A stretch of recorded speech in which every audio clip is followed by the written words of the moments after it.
Thank you for watching this video. Your support means a lot and motivates me to keep creating more content. If you enjoyed the video, please leave a like, share your thoughts in the comments, and subscribe so you won't miss upcoming videos. Part 9. The tempo of the music grew faster and faster. As if approaching the finale, Jiang Yi slashed off half of Rose's face, then her neck, then her chest, and then her abdomen. Rose's body fell apart piece by piece, and the thick green liquid overflowed. A few drops landed on Jiang Yi's arm. The burning sensation he expected did not appear. Instead, it was replaced by a refreshing feeling that instantly relaxed Jiang Yi's muscles. This is a mechanical broadcast sounded. You are using the special item Rose's Pulse description in the abandoned courtyard. Have you heard the heartbeat of the roses? It says that a long time ago, it once heard the laughter of two children, but in the end, it could only see the tears of one. Rose pulse, a liquid substance. It is a liquid condensed from roses that have grown over a long period of time. Due to the absorption of certain stray thoughts, it has developed specific properties. Description. Each drop of rose pulse contains a trace amount of energy. Upon absorption, it can enhance four attributes: constitution, strength, speed, and spirit. Among these, the constitution and spirit attributes receive the greatest bonus. After using Rose Pulse, the marginal utility will diminish. The specific degree of reduction will be determined by the individual's current state. Note: Rose Pulse is a completely harmless energy. This is its owner's blessing to the world. Note: the only problem is that when you use an excessive amount exceeding 100 milliliters, you will be influenced by the intense emotions within the Rose Pulse. At that point, some unexpected changes might occur. Chapter 645, Clearing the Level Rose Pulse. Is this the energy condensed within these roses in the courtyard? Most of the roses had already been incinerated. The temperature in the yard rose sharply, and Rose's body had only condensed halfway. Rose no longer had the strength to support her vines. The palm that Jiang Yi was gripping slowly lost its vitality. Jiang Yi looked down to see the vines rapidly withering, and the long, white eyelashes were stained with dust. The sound of the violin gradually became mournful. Jiang Yi pursed his lips, although he sympathized with this young lady's plight, and the fate of her and Fang was indeed lamentable. He would not stop either. The vines in Jiang Yi's palm withered inch by inch. Jiang Yi reached out and took the red moon from his mouth. After absorbing about 10 milliliters of Rose Pulse, Jiang Yi's strength and constitution attributes both increased by 10 points. And while his spirit attribute didn't increase as much, it still grew by 5 points. Beneath Jiang Yi's feet, a crimson color spread out. Jiang Yi used Territory of Fear. Within the range of the Territory of Fear, the power of decay spread even faster. The roses had all been completely incinerated. Jiang Yi raised his long blade of judgment. A red line cut through from top to bottom, and Rose was split in two. With no further energy replenishment, the mechanical broadcast sounded. You have defeated the SSS rank Lord Monster. Inscription. The probability of victory in this battle was a 1% probability meant that every choice Jiang Yi had made just now was no different from licking blood off the edge of a blade. If Jiang Yi's overall strength had been weaker, he would have already died the moment Rose appeared behind him. If, after discovering that his firepower was ineffective against Rose, Jiang Yi had thought about turning and running immediately, then, given the comparison between Jiang Yi's speed and Rose's speed at that moment, he wouldn't have made it 10 meters before being torn limb from limb by the vines. Only by fighting could he barely defend himself. If Jiang Yi hadn't decisively chosen to use Turtle Immortal just now, given the disparity in their strength, Rose would have definitely killed Jiang Yi within 30 minutes. If, during the process of using the Turtle Immortal item card, Jiang Yi had chosen to be cautious and not listen to Rose's words to close your eyes, then Rose would have broken free from her memories, because in her memories, Fang would never refuse Rose. And once Rose broke free from her memories and discovered that the person opposite her was not Fang, she would have strangled Jiang Yi just the same. After the Turtle Immortal item card ended, if Jiang Yi had not chosen to use the Flame from the Wilderness Witch's gloves, nor used any other special weapons or items with purification and scorching attributes, regardless of whether he chose to run or attack again, the outcome would have been the same as it was just now. A 1% probability. Choose wrong once, and you die. The hand holding the blade began to tremble and delayed realization. No wonder. No wonder no matter how he fought earlier, he felt he had no way to deal with her. An SSS rank Lord monster. He even suspected that it was only because Rose didn't have the habit of being ruthless that he had the opportunity to discover the subsequent clues. After all, this was the only monster that produced harmless items. After the kill notification sounded, white light emanated from the burning roses. Jiang Yi had gained experience. The more powerful the NPC or monster, the higher the probability of dropping an NPC or monster treasure chest. You have killed the SSS rank Lord monster. Given the vast disparity in overall strength, your rewards will be doubled.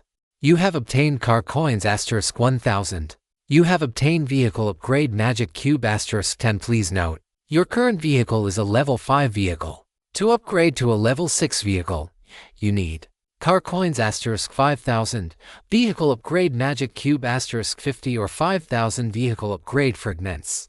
And so on for upgrade cards. Soul Crystal *5 no attribute restrictions. Special Steel *100. The other materials were easier to handle. But as for Soul Crystals, Jiang Yi had only ever obtained one, a Soul Crystal, Red-Haired Shark. The Red-Haired Shark wasn't the most powerful enemy Jiang Yi had defeated, but it was the only one that had yielded a Soul Crystal. He didn't know the reason for that. In addition to the Soul Crystal, upgrading to a level 6 vehicle also required a washroom loading pack, a living room loading pack, and a portion of space stasis grids that could be used for transposition. Jiang Yi seemed to have seen the space stasis grids that could be used for transposition in the trading market. Although he didn't have a level 6 vehicle yet, that player wasn't a fool. They could tell that the item was very powerful. So the price listed was also very high, 3,000 car coins. Of course, looking at his current needs, the price was considered reasonable. Once he got out, he would immediately go to the trading market to find that player and buy the space stasis grids that could be used for transposition. Jiang Yi continued to examine the light screen and Rose's corpse. As Jiang Yi crouched down to inspect it, a gust of wind blew by, stirring up the debris on the ground and revealing a white crystal. You have obtained Soul Crystal. You have obtained Diamond Treasure Chest *1. You have obtained a piece of special material, Rose Vine. Special material, Rose Vine. Description: a special flower vine with regenerative properties. It can be used as a special crafting material to grant weapons more flexibility and durability. When symbiotic with a certain type of weapon. Note: do not attempt symbiosis with a human body, otherwise you will be gradually replaced. Of course, if you wish to experience a different kind of life, the system will applaud your courage. When symbiotic with a certain type of weapon, that weapon will gain the fusion skill, Vine. This skill draws upon your spirit attribute as its source. The stronger your spirit attribute, the more powerful the vines. As long as your spirit remains intact, the vines can achieve regeneration. This item has a high value. If you choose to sell it to the system, the transaction price is 1,000 Chech coins. Furthermore, the system will include a golden treasure chest as a bonus. Jiang Yi chose refuse. Vine. The image of the vines rising from the earth just moments ago flashed through Jiang Yi's mind. His spirit power was certainly not comparable to the roses, but this skill would still be quite practical. Moreover, he had a suitable object. Jiang Yi looked at Dozy. Purple light flickered on Dozy's body. Clearly, does he also like this thing? What would this be considered? A thought suddenly occurred to Jiang Yi. A combination of Spider-Man and Iron Man. A bit strange, not sure. Let me think about it again. Regardless, I'll pick it up first. Jiang Yi collected the rose vine, soul crystal, and other items. On the light screen, characters appeared. You have cleared Rose. You have received the basic reward, 50 Chech coins. Although there was a kill notification, Jiang Yi still carefully scanned his surroundings, ensuring nothing was reviving. Before he finally relaxed a little, the manor became quiet once again, and the roses had vanished. Standing in the center of the ruins, Jiang Yi couldn't help but think of how, less than an hour ago, this place had been entirely covered in rose flowers. Jiang Yi sighed silently. Chapter 646. Black Vine. The people of the past have ridden the yellow crane away, leaving only the yellow crane tower here, on the ground. There was nothing left but a pile of charred plant embers. If it were ordinary fire, it wouldn't have burned so quickly, but the witch's fire scorched everything. After resting for a moment, Jiang Yi originally intended to light a pink cloud smoke to open the diamond treasure chest, but after a moment of thought, he put the pink cloud smoke away. No, the difficulty of this dungeon is too high. Who knows if an excess of good luck might trigger some unnecessary changes. The previous rose was enough to make Jiang Yi feel lingering fear. If he used a pink cloud smoke, he suspected that in the next second, Fang might just walk right up to him. The fear domain was still active. So Jiang Yi left the diamond treasure chest where it was. If he opened the chest now and obtained some useful items, he could put them to use immediately. Jiang Yi checked the time. 1 day and 6 hours had passed since he entered the dungeon. In other words, he had about 1 day and 18 hours remaining. Jiang Yi also glanced at the light screen. Several players he had been monitoring who might have entered the dungeon had already suffered casualties. About a dozen avatars had turned gray. Jiang Yi was not surprised by this, to be honest. He was even a bit puzzled. After the second stage, the rose appeared. There were only a dozen casualties. Has my strength declined? Even if there are players hiding their true strength, surely not everyone is doing so. Or perhaps, did I miss some key item? As usual, Jiang Yi sent a Weibo in the group chat to report his safety before closing the chat box. Before preparing to open the treasure chest, he had one more thing to do, which was to fuse the rose vine into Dazi. With a clatter, Jiang Yi placed the advanced crafting table on the ground. The redstone analyzer lit up, and Jiang Yi placed the piece of flower vine on top of the crafting table. A red light scanned over it. Item: rose vine description, a mutant plant type material. Durability, excellent. Fusion compatibility, excellent.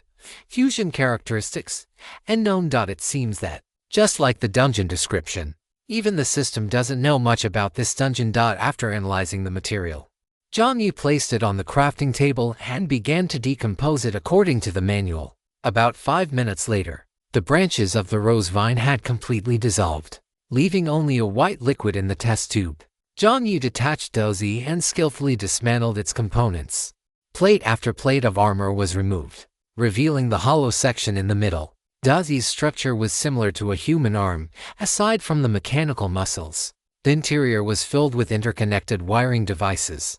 The empty spaces were filled with mysterious purple energy, which was the rule-based energy belonging to the system. What Jiang Yi needed to do was to fuse the liquid dissolved from the flower vine with this purple energy.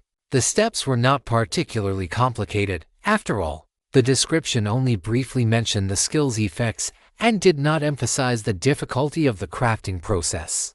As the white liquid was poured in, Dozi seemed a bit nervous and excited. Several fingers unconsciously gripped Jiang Yi's sleeve. Jiang Yi glanced at Dozi and the corners of his mouth curled up. I didn't expect such a big guy to be afraid of this. The white liquid fused in. The light screen popped up. You are fusing your exclusive weapon, Eclair, with the rose vine. Fusion progress, 10%, 20%. When it reached 50%, suddenly, on Dozi's arm, it was as if human veins were bulging inch by inch. All the patterns on Dozi's body lit up, and from within came a creaking sound, as if flesh and blood were tightening. Jiang Yi's expression turned serious, and the redstone energy lit up again, ready to handle any emergencies at any moment. Suddenly, a mechanical broadcast sounded. Congratulations. You have triggered the mutation characteristic of the advanced crafting table. The current fusion level will be further enhanced. Please note, you must choose between the two materials to retain their primary characteristics. Selecting primary characteristic. Exclusive weapon Eclair. Selecting primary trait. SSS rank. Jiang Yi decisively chose the exclusive weapon, Eclair. Just kidding. Even if the SSS rank rose was incredibly powerful, that wouldn't be a reason for Jiang Yi to abandon Big Purple. You have made your selection. Fusion in progress, 65%. The progress bar climbed rapidly. By the time it reached 99%, Big Purple had already stood up from the workbench. At this moment, Big Purple didn't look much different from before, except that its color had become darker and more muted. The previously chaotic patterns had become winding and intricate, resembling intertwined flowering vines. Big Purple's fingers splayed open, standing obediently in front of Jiang Yi. Jiang Yi thought for a moment, feeling that this movement seemed somewhat familiar. Jiang Yi hesitated and reached out his palm. The moment Jiang Yi's palm rested on the table, Big Purple's palm pressed against it. Jiang Yi flipped his hand, and Big Purple's armor plates clicked into place, layer by layer. Is this cosplaying the Scarlet Witch? Jiang Yi silently complained to himself. It seemed that only by complaining like this could he avoid feeling so awkward. It seems that even after choosing a primary trait, one is still influenced by the other soul trait. After Big Purple held his hand back, Jiang Yi didn't have time to feel awkward for long before he felt Big Purple's excitement. Jiang Yi closed his palm, and his eyes lit up. If the old Big Purple was still affected by the operating speed of its mechanical components during execution, then now, that influence was almost negligible. After the energy of the flowering vines was injected, Jiang Yi felt as if the mechanical arm was no different from his own natural arm.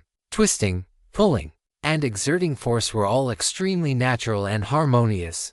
More importantly, at one point, Jiang Yi's palm seemed to touch a recessed area.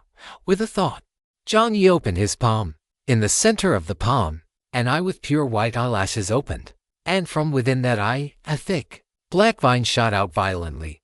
Unlike the eerie yet beautiful vines of rose, Jiang Yi's vine was pitch black, looking ferocious and terrifying. Brimming with a sense of power, the vine flew out from his palm and pierced through the rockery in front of him. Just as it was about to dissipate, Jiang Yi tried to control the direction of the vine. The vine turned toward the ground. The part near the ground became rigid, while the upper part remained flexible. Jiang Yi was consciously manipulating the vine, although it couldn't compare to roses at the time. As a surprise attack method, it was enough to catch anyone off guard. The vine supported Jiang Yi's body as he flew up. After getting a feel for how to control the force of the vine, Jiang Yi flipped nimbly. The moment he landed on the ground, the eye in his palm suddenly closed. Big Purple gathered its strength again, and terrifying power condensed in Jiang Yi's palm. Then, he punched the ground. Boom. With that one punch, the ground collapsed in layers, centered around Jiang Yi. The surface sank, and dust billowed into the air. The building above shook violently. The nearest cluster of rockeries exploded. The candlelight on the pillars flickered, and the statue that Jiang Yi had previously used to anchor the iron chains was knocked over, tilting directly toward the ground. Yes, the power is this great. This is at least twice as strong as before. The thought flashed through Jiang Yi's mind. In the second before the statue hit the ground, Jiang Yi's figure flashed, appearing on the outer side of the statue. As he reached out to catch it, he suddenly let out a soft "ha." Jiang Yi's nose twitched. There was a strange smell. Song Sheng Sheng Sheng Sheng Sheng You Are Dian King. This teacher posted the short stories that follow in the book circle. Interested readers can go take a look. Chapter 647, War Correspondent. Jiang Yi stood up and twitched his nose. This smell. Friends who often grave rob know. Just kidding. Jiang Yi is a law-abiding citizen. He doesn't have the habit of digging around underground. This smell was similar to what Jiang Yi had smelled at the Wilderness Auto Repair Shop and the Watchtower back then. The Wilderness Auto Repair Shop was in a remote location, and because there was a lot of motorway and other machinery inside, the first floor was mostly kept closed during repairs, which led to that stuffy, indescribable smell. The Watchtower was even easier to understand. At that time, people and corpses were living together on the first 3 floors. So it was naturally filled with a strange odor. The smell Jiang Yi was catching now was somewhere between the two. Jiang Yi looked left and right, feeling more and more strange. It was well ventilated on all sides here, so how could such a smell appear? After pondering for a moment, Jiang Yi replayed the scene in his mind. What changes were caused by the punch he had just thrown? Jiang Yi suddenly looked at the statue he had just straightened. The smell from just now seemed to have drifted out at that very moment. Could it be that there is something under the statue? So when he punched down, he happened to open up the space above, which is why the smell came out. He walked forward a few steps, returning to the position of the headless statue. Jiang Yi took out his black iron dagger and tested the surface of the statue. But nothing changed. Jiang Yi looked at the base of the statue. After thinking for a few seconds, he decided. Light shone on Big Purple's body again. Jiang Yi tensed his forearm, exerted force from his upper arm, and the veins on his forehead bulged. The statue wasn't particularly heavy, But since it was about the same height as Jiang Yi, lifting it was still quite strenuous, I have to say. This skill fusion is just right. As Jiang Yi silently cheered himself on, the statue was finally lifted a little, revealing a small patch of shadow underneath. At the tip of Jiang Yi's nose, the familiar smell drifted over again. It was a mixture of kerosene lamps, decaying matter, and some kind of cold, eerie substance. It seems that the thing is right under the statue. Jiang Yi gritted his teeth. Four vines shot out from Big Purple's palm, supporting the ground in 4 directions. About 3 minutes later, the statue was lifted bit by bit, and then the entire statue was hoisted up by Jiang Yi. Thinking about it this way, Brother Xiang Yu from ancient times was simply unreasonable. With all my attributes stacked to this extent, and with the added assistance of Dazi and the vines, I was only just able to lift the statue. The overlord of Western Chu only needed to open his mouth and focus his energy into his dantian to lift a cauldron. History books dare to write it, and the Liu family dares to claim it. After clearing his mind for a few seconds, Jiang Yi relied entirely on his muscle memory to lift the statue, then slowly moved it to the other side. Of course, he had faster options. But firstly, he had already burned the owner's flowers and house, and now he was going to push over their statue that felt a bit unreasonable. Secondly, he was afraid of triggering further complications. In the Fang dungeon, pushing over Fang's statue felt dangerous even just thinking about it. With the statue moved aside, the object underneath was immediately exposed. It looked somewhat like a manhole cover.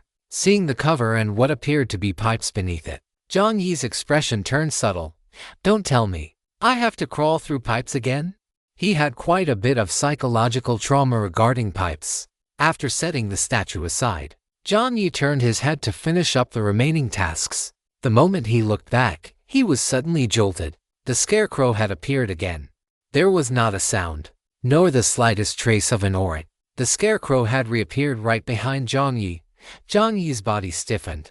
The scarecrow stood near the corpse of the rose, motionless, its gaze calm. Jiang Yi stood rooted to the spot.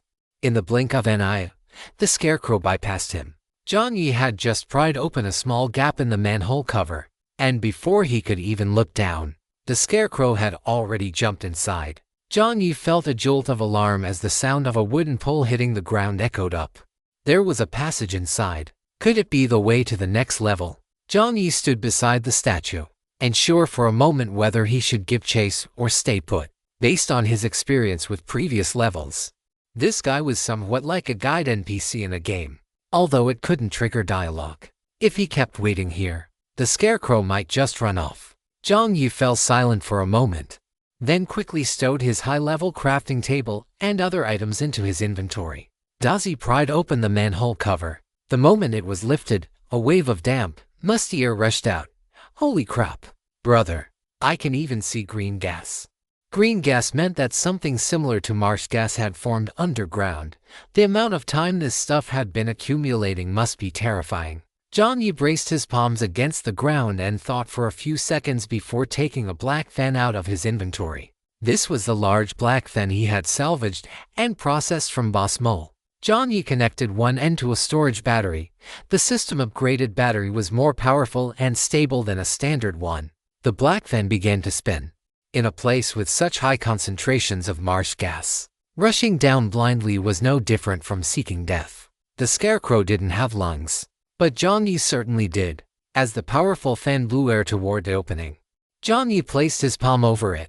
The white eye on his palm opened once more, and a vine extended from it. Above the vine was a white, blob-like creature. This was the war correspondent that had appeared in the burial grounds, the lightning jellyfish. Of course, the lightning jellyfish was different from ordinary monsters. This guy was officially employed. Therefore, although Jiang Yi had received rewards in the burial grounds, what he had actually obtained was the right to hire lightning jellyfish Ming. By placing an order with the lightning jellyfish 1 to 24 hours in advance, and once the other party agreed and the compensation was settled, it could be carried along into dungeons or other locations. After hearing the announcement from the Birdbeak broadcaster, Jiang Yi had sensed something was wrong and sent an order request to the system. Under normal circumstances, if the notice was less than an hour, the lightning jellyfish would never agree. However, the The live broadcast from the burial grounds had boosted Ming's favorability toward Jiang Yi to 30, even though it was less than an hour. Lightning Jellyfish Ming accepted Jiang Yi's order quite happily.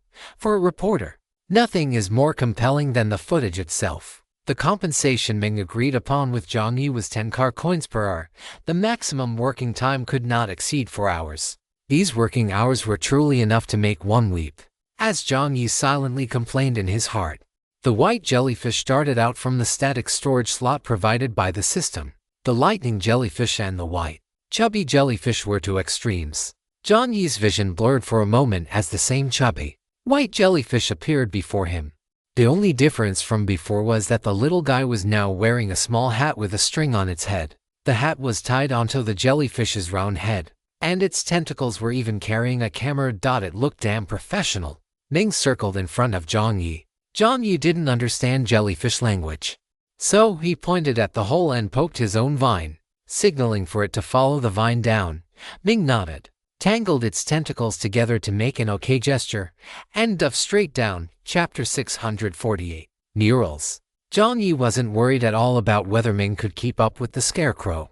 When it came to tracking, this little guy was a professional. After Ming went down, a mechanical broadcast sounded. Level 2 reporter Ming is requesting to share a live broadcast feed with you.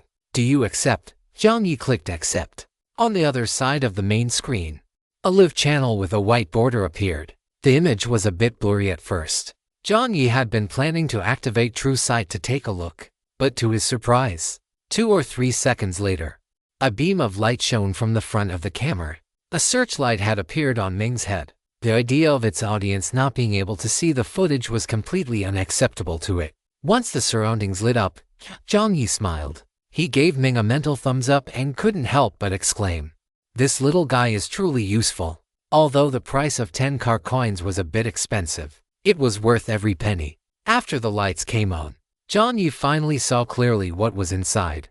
After descending through the manhole-like entrance, a ladder appeared about half a body's length down. The ladder was somewhat rusty, but it looked sturdy enough. Ming naturally didn't need to use the ladder. The edges of the pipe were covered in moss and rotting, vine-like growths. Although no water vapor appeared on the camera lens, one could tell that the humidity inside was very high. Marsh gas and damp, gloomy conditions often meant the environment was unsuitable for humans to enter. Jiang Yi thought for a moment it would be best to wear a gas mask before going in later. At this moment, Jiang Yi deeply missed his big sunflower treasure. Walking in dark places for a long time would affect a person's mental state. If the big sunflower treasure were here, the problems of light source and darkness could be solved simultaneously. Jiang Yi thought silently. Ming quickly flew down from the pipe. Below the pipe was a square space. It looked more like a corridor, only it was underground. And like the pipes in the watchtower, the passage here was significantly wider. And there was no clutter or people on the ground. Seeing this, Jiang Yi let out a slight sigh of relief. After Ming entered the passage, the candles on both sides of the walls lit up automatically. Jiang Yi remembered seeing this type of oil lamp on a science channel before. When a person entered, the lights would turn on, and when they left, the lights would extinguish. Ming was truly a professional reporter. It didn't rush to chase the scarecrow, even though it had already sensed it. Ming's vision was different from that of an average human. A jellyfish's vision was more like infrared, capable of detecting the temperature of various objects and simultaneously forming corresponding images. The scarecrow was about a kilometer away from Ming. This guy seemed to be waiting for Jiang Yi. Seeing that Jiang Yi hadn't come down, it stopped moving. At this moment, the scarecrow stood blankly in place. Of course, this was from Ming's perspective, looking only at the camera feed. Jiang Yi couldn't see this scene. Ming quickly scanned the walls on both sides. The camera captured the images on the walls. They looked like murals. Ming was fast, but Jiang Yi's memory was also excellent. The images at the beginning showed patterns symbolizing the sun. Jiang Yi had seen this pattern many times, if he remembered correctly. This was the symbol of the empire where Fang was located. The specific corresponding character system was not displayed, but Ainge had told him that the sun was the symbol of the empire. The original empire was like the former British Empire. Its territory was quite vast, and there were many islands scattered across the continent. These islands were connected. And as long as one was within the empire, the sun would never set. The sun pattern was deep red overall, and it was engraved with mountains, rivers, flying birds, and wheat, all symbols of the nation. The mural extended forward, and what was recorded in front should be the history of this country. Judging from the murals, the history of the empire was actually quite glorious. People gave birth to civilization and developed themselves within it. Many geniuses were born on this land. Scientists looking at the sky with astrolabes, knights holding sharp swords to strike down wild beasts, adventurers with sea maps placed in front of them, ready to set sail at any moment, and hooded wizards placed on crosses, whom people were cheering to burn to death. Jiang Yi's gaze paused for a moment, but half a second later, he acted as if nothing had happened and continued to look forward. Overall, this was a highly civilized and prosperous country, until, in Jiang Yi's field of vision, a black river appeared. The style of the mural changed abruptly here. The previously prosperous and peaceful brushstrokes became somewhat eerie. At first, the black river was just a small spot, dotting the feet of the people. The people were still cheering and partying, as if they hadn't noticed that the black water had quietly approached them. As the mural extended forward, the black water became wider and more massive. Originally just translucent black, by the end, this substance had become a viscous material similar to crude oil. Further on, the map of the country appeared again, but unlike before, about 1/5 of it was covered by the black river. The people's expressions became suspicious and fearful, but for about 50 years, the black river and the humans lived in peace. In fact, because the former was too quiet, some bold humans even walked over to sightsee and even touched it with their hands. Seeing that person's finger touch the black river, Jiang Yi's heart sank heavily. If he wasn't mistaken, this was the moment the disaster occurred. Jiang Yi's gaze shifted sharply to the back in the next image. Several companions looked with horror at the partner who had touched the black river with his hand. That person didn't seem to have realized anything yet, but his appearance had completely changed. Black cracks grew on the top of the person's head, fins extended from his arms, and his abdomen was sunken, as if something had swallowed it. The person's eyes became narrow and long, and his ears extended upward. He looked somewhat similar to an orc. Next to this scene, a word appeared for the first time, and the world language universal pact took effect: monster. This was the origin of the monsters. The mysterious river symbolizing pollution flowed across the land. A small portion of people suffered from the pollution and eventually turned into half-human, half-beast states, and unlike elves, people who suffered from the pollution often became more brutal. This black fishman was initially brought back to a place similar to a church or a sanatorium. Soon, it began to lose control, killing lambs, dogs, and other livestock. In the end, it began to attack its own family and friends, and those attacked by this guy also suffered from the pollution. Monsters began to spread across the continent. Hiss, Jiang Yi hiss. Fishman. The image of the rotten-eyed fish corpses above the city appeared in Jiang Yi's mind. Could there be a connection between the two? Although they didn't seem to be from the same era or the same country, they both became like this because of fishmen and deep-sea pollution. Chapter 649. Additional choice. By the time he reached this part of the murals, Jiang Yi had gradually begun to understand what this place was. If his guess was correct, this was the path leading to the so-called royal palace. The history of the empire was recorded here, featuring unique sun patterns. The image of that white tower flashed through Jiang Yi's mind. Was this a scene transition after clearing the stage? A concept suddenly surfaced in Jiang Yi's mind. Meng flew forward for a while, and then the camera suddenly stopped. Jiang Yi's movements paused slightly, and he subconsciously softened his breathing. The scarecrow had seen Meng. Meng tilted its head. The scarecrow opposite it also seemed somewhat shocked, looking at the Meng that was flying toward it. After the two, one large and one small, stared at each other for a second, Meng was the first to break the silence. Actually taking the initiative to approach the scarecrow, it had to let its audience see every single detail, with an asterisk snap asterisk. Meng's camera was shoved right into the scarecrow's face. Even from outside the screen, Jiang Yi felt it was a bit intrusive. It was truly intrusive. Even through the screen, Jiang Yi could feel the scarecrow's astonishment. The scarecrow's eyes had gone cross-eyed.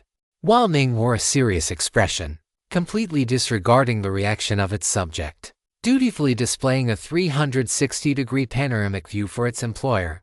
At this distance, Jiang Yi could even see the crookedly painted eyes on the scarecrow's face, as well as its half-broken nose. Jiang Yi even knew how that nose had been damaged. It was smashed by the bucket on the child's head after the rain that day. The scarecrow was terrified. Jiang Yi hadn't arrived yet, and it couldn't easily leave. But this strange thing in front of it was truly bizarre. Ming had one large eye and one small eye. It kept the camera aimed at the scarecrow's face. After the scarecrow felt embarrassed for a few seconds, it silently turned to the other side. However, even after it turned away, the jellyfish floated out from another direction. When the scarecrow looked up, the jellyfish's machine arrived above it. When it looked down, the jellyfish silently floated out from the base of its pole. The tentacles fluttered in front of the scarecrow. Although the scarecrow didn't speak, at that moment, Jiang Yi felt as if he could hear the latter's silent breakdown. What is the difference between this and being a hooligan? Even if it was a scene as absurd as a jellyfish acting like a hooligan toward a scarecrow, Jiang Yi felt that if he didn't go down there soon, the scarecrow might even have the urge to bash its own head against the camera to end it all. After thinking for a few seconds and confirming there was no immediate triggered danger, Jiang Yi took a searchlight out of his inventory. Although there were light sources in the passage, it still wasn't very clear. Strapping the searchlight to his head, Jiang Yi lowered one leg, testing the air. Once he could feel the ladder below, he stepped down firmly. The ladder was sturdy, and Jiang Yi felt slightly more at ease. Just before entering, Jiang Yi vigilantly checked his surroundings. He whistled, and the roasted chicken wings flew out from his pocket. One by one, trigger-based bombs were scattered by the roasted chicken wings around the perimeter of the passage. This was to prevent anything from surrounding him from above. Although the power of the bombs was only average, Jiang Yi didn't intend to rely on them to kill the enemy. They were merely to alert him while he was in the underground passage. After scattering a circle of bombs and tossing out a few random trap items, Jiang Yi finally entered the underground passage. As soon as Jiang Yi's body entered the underground passage, a light screen popped up. You have entered the underground passage leading to the royal palace as expected. The passage with the sun patterns beneath the statue of Fan was the underground path to the royal palace. It was just that. This passage was actually inside the Rose's manor. Images instantly appeared in Jiang Yi's mind. Could it be that Fan used to come through this tunnel to find Rose when he was in the royal palace? With the image of two children sitting under a tree appearing in his mind, Jiang Yi found it interesting for a moment, yet felt a sense of melancholy the next. Indeed, according to Rose's description, Fan was only a child when he joined the army. What was he doing when he was 12 or 13? Jiang Yi's mind flashed back to when he was in elementary or middle school. Back then, he was still watching Ultraman, reading cool quotes, and learning to act profound like the older kids in the 8th or 9th grade. Yet, at that same age, Fan was already facing ferocious magical beasts. Although Fan was exceptionally gifted, he was still just a child, and when faced with difficulties, he would also have thoughts of wanting to escape. Connecting the manor and the royal palace, Jiang Yi seemed to understand something. After a sigh, Jiang Yi descended several steps, confirming there was still no triggered danger. He began to pick up speed. Soon, with a **** sound, Jiang Yi's feet landed on the ground. Looking at the passage up close, that mysterious and ancient feeling became even more prominent. The murals on the walls looked as if they might come to life at any moment. Jiang Yi didn't dare to look too long and began to sprint forward. Lights flickered on one by one. About 5 minutes later, Ming, carrying the camera, and the scarecrow, hugging its knees and shivering, appeared before him. To put it bluntly, Jiang Yi actually read a hint of gratitude in the scarecrow's eyes. After Jiang Yi appeared, the scarecrow stood up from the ground, its wooden pole stabbing back into the floor. The scarecrow actually bowed slightly to Jiang Yi, as if thanking him for freeing it from this mysterious jellyfish. Afterward, the scarecrow turned and ran. Jiang Yi followed suit and started running as well. It had to be said, after a day and a half, Jiang Yi had gotten used to it. He didn't waste breath saying anything like "don't run." Every extra word he spoke would just add more burden to his lungs. He might as well just run for it. Jiang Yi followed behind the scarecrow. While Ming followed behind Jiang Yi. At this moment, suddenly a mechanical broadcast sounded. Camera detected as active. You have been detected as eligible for live streaming. You are currently attracting the attention of several special entities. Special Entity Master of Drama has sponsored you 20 vehicle coins. They have a small suggestion. Would you like to view the message, Jiang Yi? Jiang Yi let out an eye and selected yes. The Drama Master, he had some impression of this peculiar entity. They seemed like a troll who took the greatest pleasure in watching chaos unfold. Jiang Yi's impression of them was neither good nor bad. He only felt that the other party might be somewhat dangerous. Compared to villains like Cruelty, whose lack of intelligence was obvious, Jiang Yi found this type of troll to be far more threatening. Cruelty knew they were plundering the lives of others and called it cruelty. But when the Drama Master toyed with the lives of others, they called it a drama. Jiang Yi didn't want to judge which was worse, but he would be much more cautious when it came to the Drama Master. After clicking to view the suggestion, the first option popped up on Jiang Yi's light screen. The peculiar entity Drama Master finds this dungeon quite interesting and highly entertaining. To make the game more dramatic, they have provided you with 2 additional choices. Additional choices, Chapter 650. You have deviated from the course. Additional choices. Jiang Yi looked at the light screen. The peculiar entity Drama Master sends you a friendly reminder. You have deviated from the course. Jiang Yi's footsteps faltered. What does that mean? The peculiar entity Drama Master nods and reaffirms. You have deviated from the course. And it seems you haven't even realized that you have deviated. They ask curiously. Are you directionally challenged, Jiang Yi? They remark with relief. It's fortunate that the highway only has one direction, otherwise, they suspect you could have truly deviated all the way to your grandmother's house.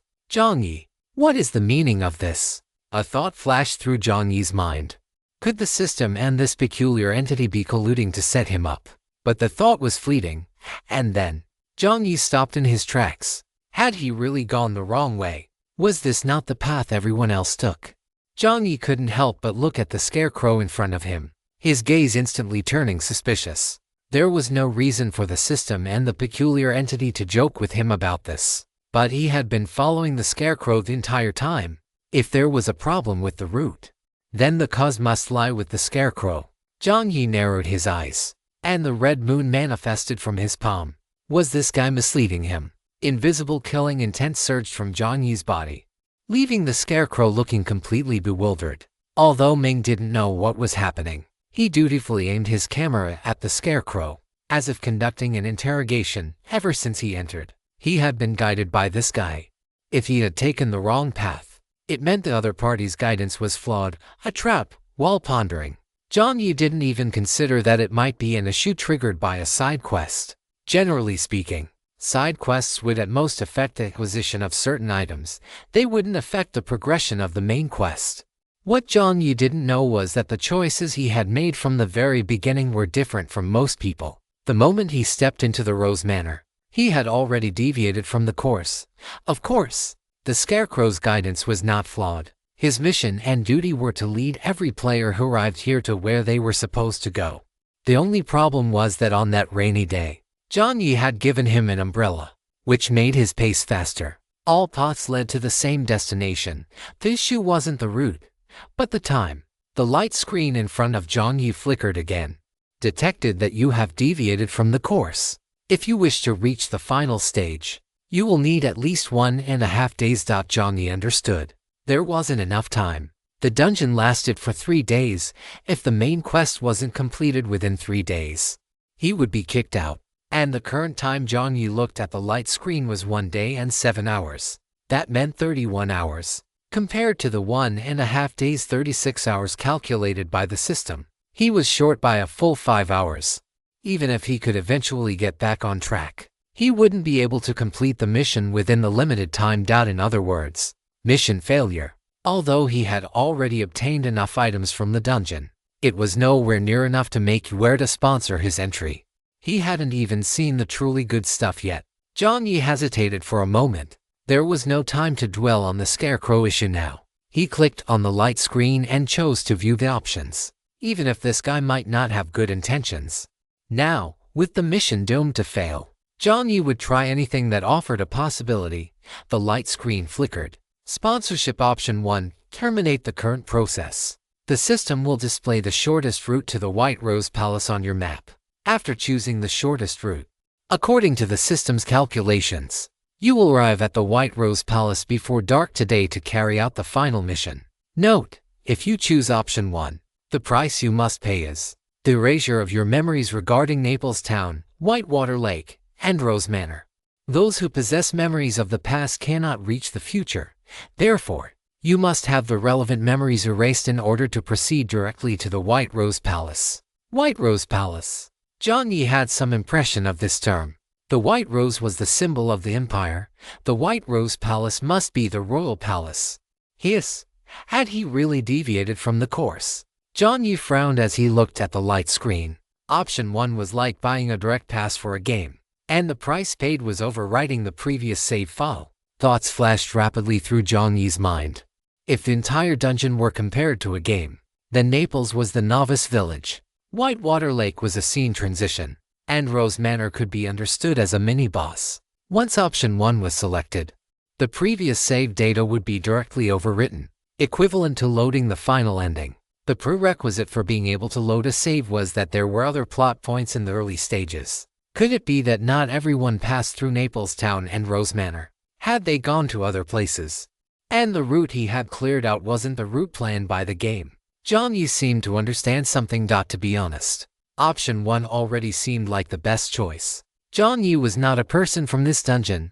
The memories of Naples Town and Rose Manor held no special significance for him. Although this sounded a bit heartless, it was the truth.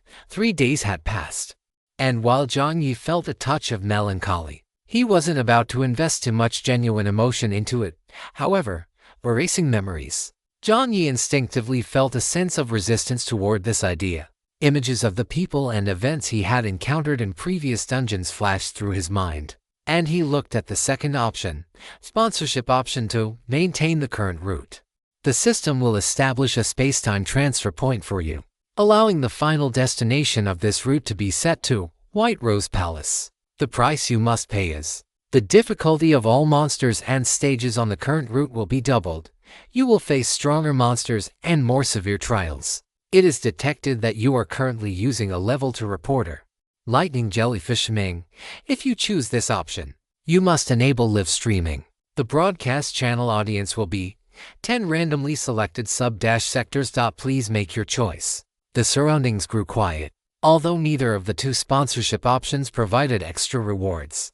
Both offered a glimmer of hope for completing the main quest. It was just that Jiang Yi's face darkened slightly, as expected of the drama master. Either lose his previous memories and obediently follow the save overwrite route. This option seemed fine on the surface, but after thinking it over, Jiang Yi felt he couldn't choose it either. There were many problems with this option. First, when Jiang Yi used the advance card and entered other dungeons previously, the system had stated that after a player leaves, the memories of the player within the dungeon might be erased unless it affected the progression of the world.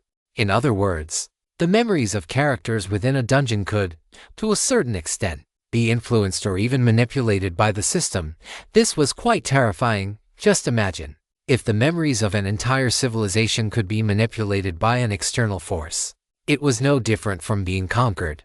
Although the cost in option 1 was stated nonchalantly, merely erasing the memories of the first half of this dungeon, Jiang Yi instinctively sensed some danger. If he agreed, would it be like granting some kind of permission? Besides, although Jiang Yi was not a native of the dungeon and had no emotional attachment to these memories, that did not mean he considered them unimportant. Naples Town and Rose Manor both contained many memories regarding Fang. These memories might just be the key to breaking the deadlock. Even a clever fox like Yahello couldn't clear the level, which meant that some important, critical details must have been overlooked. Perhaps it was exactly where he had veered off course. There was another loophole here. The opponent had used the deviation to create information asymmetry. Thinking about it carefully, deviation didn't necessarily mean it was wrong. Deviation meant that the current route was not the optimal path to the final goal, but that didn't mean he was on the wrong track. Jiang Yi's gaze lingered on option 1 for a moment before finally settling on option 2. The route's destination would be reset. The monster difficulty would double. and he would have to start a live stream, as expected of a troll. After thinking for a few final seconds, as the countdown was about to end, Jiang Yi tapped his finger. Option 2, Chapter 651, Connection. Option 2. Maintain the current route, but shift the spacetime transfer point to the final destination, White Rose Palace. At the same time, the difficulty of all monsters on this route would double, of course. As for the live streaming, Jiang Yi subconsciously ignored that part. After doing it several times, Jiang Yi had become completely desensitized to it. Besides, he wasn't the type to feel embarrassed easily. After selecting option 2, Ming's eyes lit up instantly. The little creature flew straight toward Jiang Yi, and as it flew over, there were 20 Chech coins on its tentacles. Jiang Yi, what was the meaning of this? It was actually paying him back. Having become the subject of a live stream, Jiang Yi felt a mix of amusement and frustration. Ignoring the camera, he looked at the main screen. Outside the main screen at this moment, others hadn't noticed anything unusual at first, until the familiar ID and avatar appeared. The sky was suddenly illuminated by something. And almost at the same time, in Jiang Yi's small group chat, Player Orange, Brother John, Player the window that won't close, Player your wild king is infinitely arrogant, Panda Man silently takes off glasses. What was going on? At the same time, on the main screens of players in Sector 99 and 9 other randomly selected sectors, a message updated, connecting you to the channel of top 1 player Melancholy Little Fry. Please note, subscribing to this channel costs 2 Chech coins. Do you wish to subscribe? You must make a choice within 10 seconds. If no choice is made after 10 seconds, the system will automatically block the live channel for you. Player Anxiety chooses Connect. Player Thunder Z chooses Connect. Player Free America chooses Connect. Player World Peace chooses Connect. One ID after another appeared. Without any hesitation, they all chose to connect to the channel. Although they didn't know what was happening, upon seeing this ID, these players all tacitly chose to connect. The live stream of player Melancholy Little Fry. This was the first player to have conducted a server-wide broadcast, and the only player who had walked this far while maintaining the top 1 ranking. After the IDs appeared one by one, people in the group chat also had Jiang Yi, but the problem was, he couldn't see them. Jiang Yi could only see the IDs below. He couldn't see what these people were sending, as all the characters had turned into asterisks. Come to think of it, if these people could see him and send messages, it would be no different from Jiang Yi playing a cracked version of the game. Jiang Yi never underestimated any player. Even the top-ranked player didn't necessarily mean anything.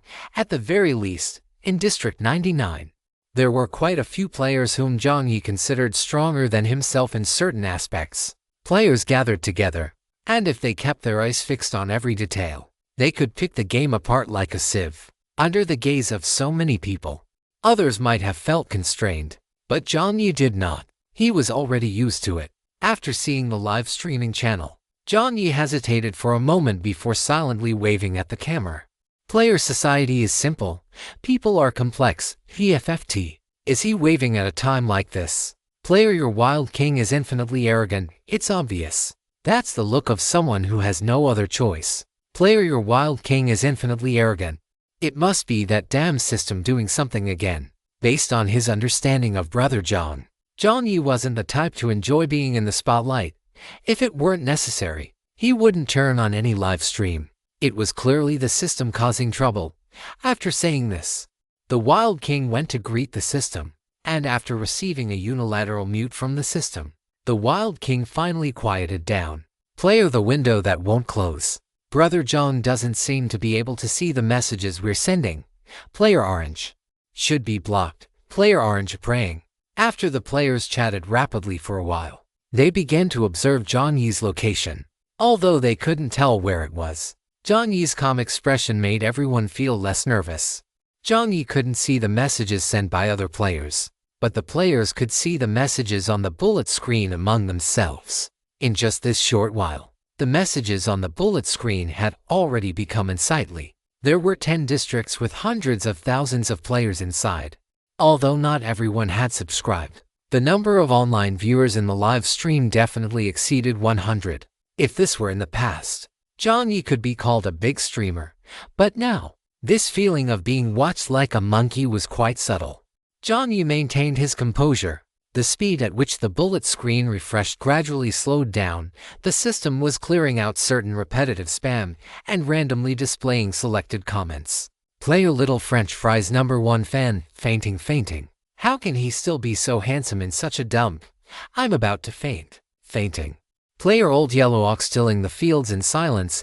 Ecchi. Player Thundersy. Is this that dungeon? Player Starry Night. No matter how many times I watch it, that mechanical arm is truly cool. Player Starry Night. Can Team Leader John see me? After the Land of Buried Bones, everyone generally addressed Jiang Yi as Brother John or Team Leader John. Player GGG. Player Master of the Retard Bar, to the one above, don't G yet. Big shot Little French Fry should be in a high-risk dungeon right now. Player GGG. This message has been recalled. Player GGG, grinning awkwardly. There were all kinds of messages on the screen. At this moment, Jiang Yi was like an elderly person looking at a mobile phone, trying to distinguish the IDs. Occasionally, he saw a few familiar ones, but they all flashed by like shooting stars. After watching for a few moments, Jiang Yi focused his mind back on the corridor. The live stream or whatever wasn't important. What was important were the monsters inside. Option 2 had clearly stated that the difficulty of the monsters would double. Jiang Yi ignored the players in the bullet screen, and the other players didn't mind either. After all, this wasn't really an entertainment streamer, and they weren't game novices anymore. If Jiang Yi turned on the live stream, perhaps it was to fulfill some kind of condition, or maybe there were rewards for starting a live stream. The players discussed their guesses in the group chat. This was a rare moment when group chats from several districts could communicate together. Although content between different districts would be blocked if sent, players from different districts were finally able to speak again. Life on the highway wasn't actually that interesting. After experiencing the initial life and death games, most players had begun to feel somewhat exhausted and numb. The group chats of each district were no longer as active as they were at the beginning. The highway was like a grave that seemed to have no end. Entering it was just a matter of time. Every day, some avatars would turn gray. Perhaps this was someone you had traded with in the trading hall before. And a day later, they might have been swallowed by the mist behind them because they encountered a parallel highway, ran into other games or dungeons, opened a treasure chest, or even just fell asleep peacefully in their car. In such an environment, people would naturally become numb. Even with positioning cards, even with pet items, it still couldn't soothe a heart that had been isolated. Jiang Yi's regional live did bring some fresh things to the players of different districts. At this moment, they were all frantically sending messages, as if to prove their own existence. Jiang Yi's initial wave, in the eyes of the players in District 99, didn't seem like much, but to the players in other districts, for some reason, it made people feel a bit silent. The life of the top-ranked player must be different from theirs, right? If theirs was the standard version or the hard version, then melancholy Little French Fries must be the cracked version, right? Not everyone was like the players in District 99, who had a basic understanding of Jiang Yi and had even established a certain degree of friendship. In their eyes, this seemed to be a player completely different from them. This person would perhaps never worry about food, nor would he worry about the dangers of a dungeon. Just by thinking about it a little, one could know how many precious items this person must have in his hands. In the eyes of other players in the districts, the current Jiang Yi was truly armed to the teeth. Combat suit, combat boots, a floating long blade of a known rank but surely terrifying, a black-purple mechanical arm. And even while deep in the darkness, he showed not a shred of panic. The others didn't think that much, to be precise. The players currently inside the dungeon didn't have the time to think that much. They could only think of one thing, that is, holy crap. The game has released an official tutorial. They are currently playing the same game as Brother John. Doesn't this mean they can just follow his lead? Even if they couldn't replicate some of his high-level maneuvers, at least they would have a direction, right? The moment these players finally found the option to close the bullet comments and saw the environment Jiang Yi was in, everyone was dumbfounded. Where is this? The place Jiang Yi is in right now is extremely dim, looking like a tunnel. Even the Great Emperor was confused. At this moment, the human race brick-moving Great Emperor was still holding the item he had just retrieved from the lake. And in front of him, The scarecrow was still waiting for him to continue forward. A look of confusion appeared on the great emperor's face. No, did he go the wrong way? Had he experienced this level before? This turn of events caused other players who were also in the dungeon to stall. If it were anyone else, it would be one thing. But the person currently live streaming is Melancholy Little Fry. What kind of route is this? While others were scratching their heads, deciding to wait and see, Jiang Yi began to move. The scarecrow that Jiang Yi had been following continued forward. Just as Jiang Yi took a step forward, the scarecrow's figure suddenly leaped toward the wall. Jiang Yi's expression paused. The scarecrow jumped into the wall and vanished. At the same time, a drawing of a scarecrow appeared on the surface of the wall. Jiang Yi activated True Sight to look at the wall. Originally, Jiang Yi intended to locate the scarecrow, but to his surprise, after activating True Sight, his brow twitched violently. In Jiang Yi's field of vision, the people in the mural, who were originally looking at the blackfish men in fear, suddenly turned their eyes to look at him. The people in the mural were alive. A piercing mechanical broadcast sounded in Jiang Yi's ears. You have entered the Blackwater Corridor. Blackwater Corridor. Is this the name of this tunnel? Jiang Yi took a step back. All the people on the mural slowly turned from their original positions to face him. The bullet comments began to scroll frantically. Player Starry Night Sparkle. Holy crap. The people on the wall moved. Player Old Ox silently plowing eating fingers and worry. Player Free America.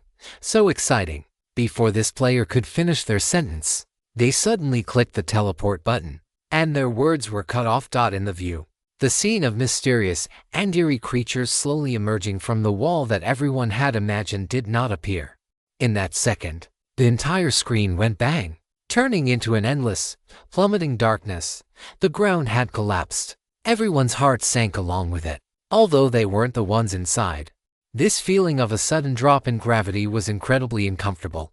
As if someone had grabbed their hearts, the scene changed drastically, with only faint light surrounding them. At this moment, the lightning jellyfish Shiming dived down, illuminating the small area where Jiang Yi was falling.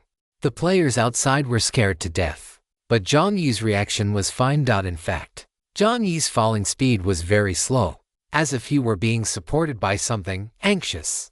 Those on the highway subconsciously thought, an item that allows floating, a loaded weapon, or something else entirely. The light was too dim. These people could only see the red moon in Jiang Yi's hand slowly glowing with a red light. Jiang Yi held the red moon in his left hand, and this time, he didn't use blessing. The passage here was not wide. If he used blessing, the damage caused would be too great. If the passage were to be destroyed, he would never be able to complete the mission without using blessing, and unable to find a more suitable weapon. Jiang Yi simply switched to his other specialized weapon, a steel fork. A silver-white long-handled steel fork appeared in Jiang Yi's hand. This was actually just an ordinary steel fork, at most. The anvil had slightly lengthened the head during the modification process to satisfy Jiang Yi's need to fork the sky, fork the earth, and fork himself. The unremarkable steel fork was held in Jiang Yi's hand. At first glance, it looked just like the Poseidon's trident. The style was maxed out. When both weapons appeared at the same time, people vaguely sensed that something was wrong. Holding a long blade in the left hand, and a long halberd in the right hand. Then, how was Melancholy Little Fry stabilizing his body? Before their minds could even process the answer, Jiang Yi moved. A live stream is a live stream after all, although it can reflect dynamics in real time. It cannot truly provide an immersive experience. Before the other viewers could even react, Jiang Yi had already sensed a chill in the air. With a blade draw.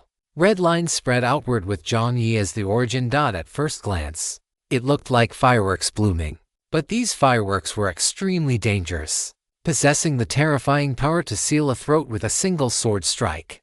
The red lines cut through the darkness, and upon making contact with a mass of white, they emitted a sizzling sound. A white ghost appeared in front of Jiang Yi, but unlike the white ghosts in Naples town, these ghosts had more solid bodies, existing in a state between physical and ethereal matter. Their bodies were as thin as paper, as if they had just walked right off the wall. Jiang Yi slashed, and the figure's body shuddered violently. A white light appeared on it, and it was killed by Jiang Yi's blade. You have slain Wall Ghost *1. You have obtained 1 car coin Wall Ghost. It really was a monster from the wall. The thought had just flashed through Jiang Yi's mind when, in the next second, the screen was violently whipped around. The massive impact caused everyone's bodies to shake, and the entire screen tilted wildly to the left. White objects instantly filled the viewer's eyes. Behind the entire wall were countless white ghosts. Their arms were intertwined, and they had actually pushed an entire wall over, knocking melancholy little Fry away. Layer upon layer of white surged like a tide from the endless darkness, and the wall itself began to spin wildly up, down, left, and right. Just like the tide, the entire space was distorted. It was impossible to even imagine how one could fight in such a place. Outside the screen, the red fox Yahello, who had been tossing a chech coin, now let his claws splay open, allowing the coin to drop to the floor. The fox's glasses slid down his deep eye sockets, and his muzzle hung open bit by bit as he stared at the scene before him in shock. Flying walls and ghosts, a poor player being swatted away, a gloomy, sunless underground space. Now, what the hell is this place? Is this even a dungeon? Yahello was completely dumbfounded. Chapter 653, Blood Vessels. What have you been up to? Are you even coming home for dinner?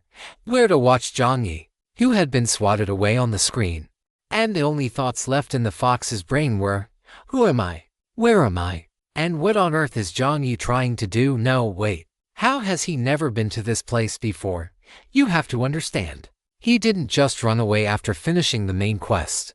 Before completing the main quest, he had consciously scoured other areas and hadn't discovered such a secret passage at all. What Yahello didn't know was that he had actually been only a body's length away from this secret passage. In that photo where he posed with the roses, behind Yahello stood the headless statue of Fawn. The reason Yahello hadn't noticed the tunnel at the time was because the scent of the roses had shrouded the entire manor. As long as the roses didn't appear, or rather, didn't die, the tunnel below would never be revealed. Seeing the screen filled with white ghosts, Yahello's expression instantly became complex. Your dungeon. My dungeon. They seemed to be different. At a glance, anyone who didn't know better would think he was playing Infinite City. On the screen, Jiang Yi had been struck by a flying wall, but he didn't just stand there. Just as the two walls were about to merge and crush Jiang Yi into a potato chip, Jiang Yi's body gave a sudden jolt. It seemed as if something had appeared between the two walls, preventing them from closing. Everyone hurriedly looked toward the center of the screen. Did Jiang Yi block the wall with his mechanical arm, or was it some other item? After focusing their eyes, everyone realized something was wrong. Jiang Yi's arm wasn't thrust forward, but hanging naturally at his side. Friends familiar with swordsmanship all knew that this was typically the starting stance for a blade. When using a sword, while striking a pose might look cool, it also meant you'd die in a cool way, as the saying goes. The weirder the posture, the faster you die. The best starting stance was, in fact, relaxation. In other words, Jiang Yi wasn't using his hands to block at all. The scene continued to advance. After Jiang Yi stood in a stalemate with the wall for about a minute, the wall actually began to retreat, one step, two steps, until, at a certain moment with a boom, the scene flipped again. This time, Jiang Yi had single-handedly pressed the entire wall, along with the ghosts behind it, against another wall. There was no evenly matched struggle. There was no step-by-step pressure. The moment he made his move, the two walls were slammed tightly together.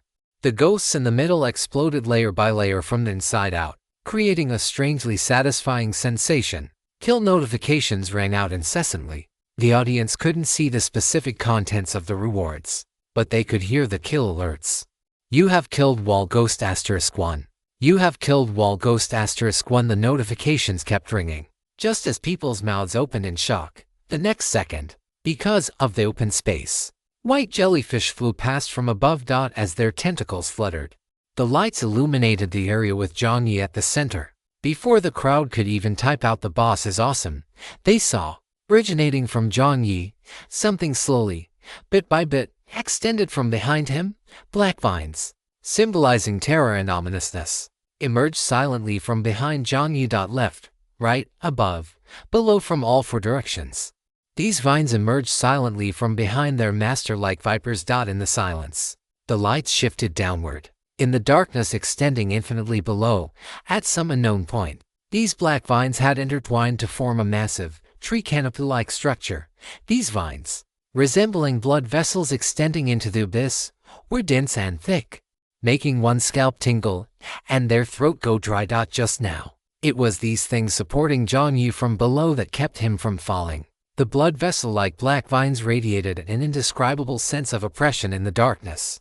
After the chat feed remained frozen for a full 2 seconds, messages poured out like snowflakes.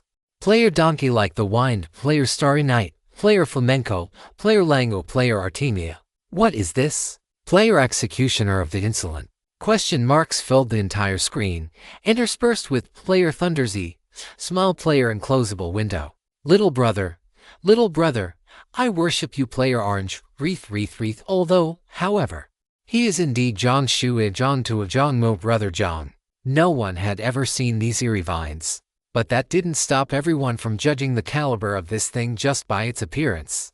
Uerda's initial shock gradually turned into a sense of pleasant surprise. These black vines. When he had seen this kid, he didn't have this ability. It was something that appeared only after entering the dungeon. What did this mean? It meant this kid had truly scavenged something good from the dungeon. Sure enough, not telling this guy the dungeon information at the time was the right call. Although he didn't know how Jiang Yi had managed it.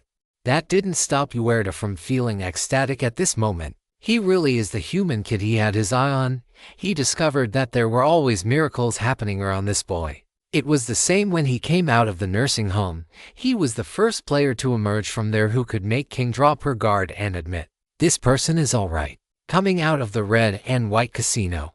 He was also the first player to successfully leave and walk away with a massive reward. To this day, the slogan at the red and white casino still reads, French fries are prohibited here. After 3 rounds of gambling, Jiang Yi had taken away the casino's entire profit for the month. Calling it a loss would be an understatement. Losing his very underwear would be a more accurate description. And now, this guy had successfully found a place within the Fawn Manor that even he had never seen before. Could it be? Is this kid actually a genius? Could it be that his fox eyes had failed him, and he hadn't realized that this kid was actually great wisdom disguised as folly? Regardless of how the audience outside reacted, Jiang Yi couldn't see them. Right now, he was completely immersed in excitement. Eclair, after merging with the vines, was even more powerful than he had imagined. If it were before, he certainly wouldn't have been able to unleash such immense strength to push the wall aside in one go. But now, the veins in Jiang Yi's arms bulged inch by inch, and terrifying power condensed between them. Kill notifications rang out incessantly, based on strength alone. Jiang Yi even suspected that this punch might be on par with one of Lei Ting's punches. After pushing the wall aside, within his true sight, more and more ghosts began to coalesce. Jiang Yi didn't pay attention to the other minor ghosts. Their strength was about the same as the corroded eye fish corpses. Only the fact that they lacked physical bodies was a bit troublesome. In Jiang Yi's perception, there was something big down here, waiting for him. Chapter 654, The Sharpest Spear. The sturdiest shield within his true sight. White phantoms darted between the walls, and at the very bottom, something like a vortex was slowly taking shape.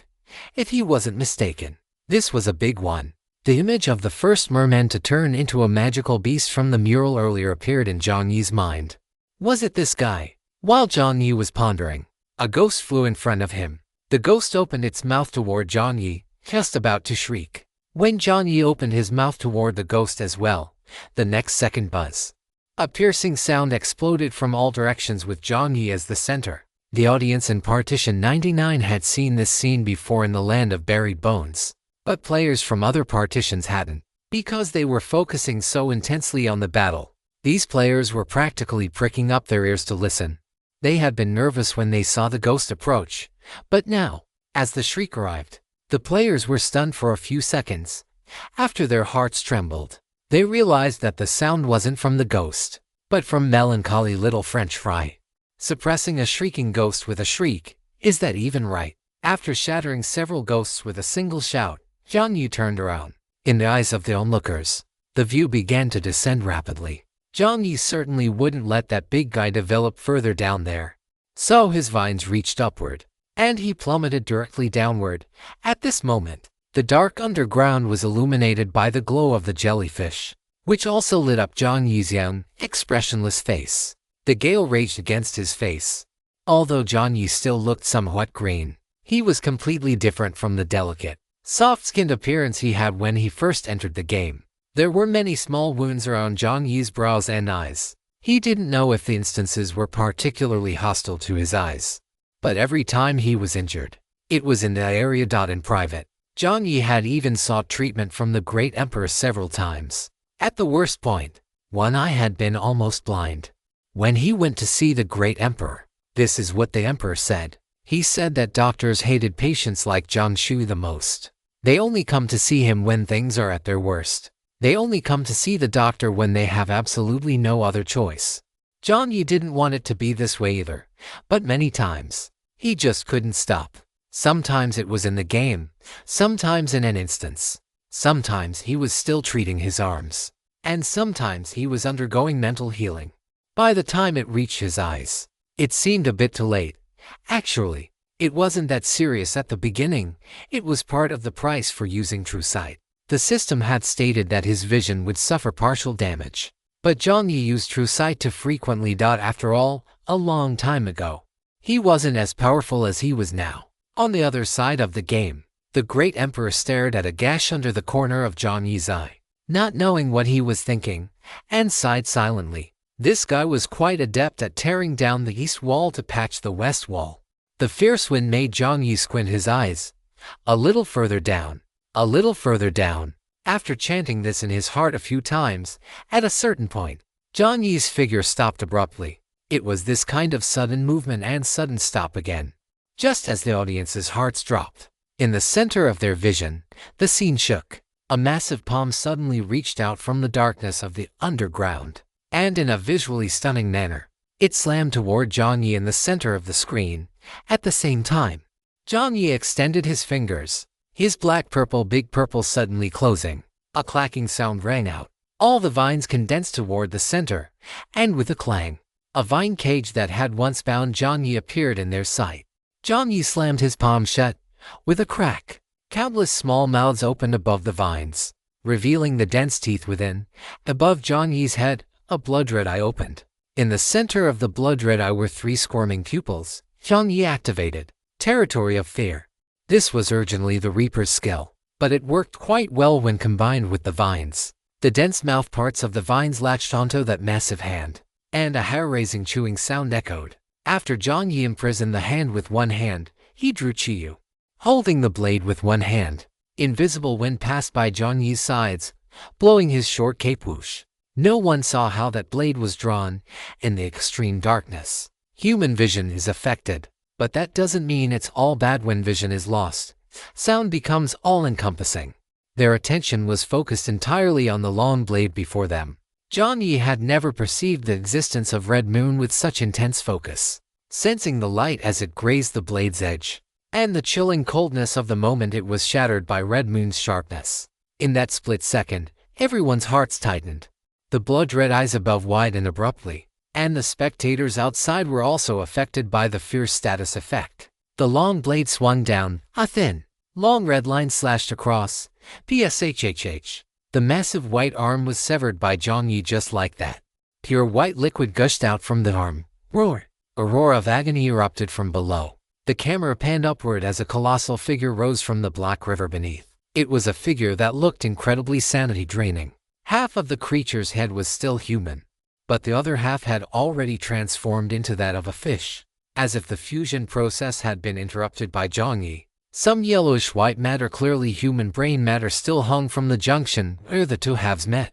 One eyeball was left dangling on the edge, and able to retract in time.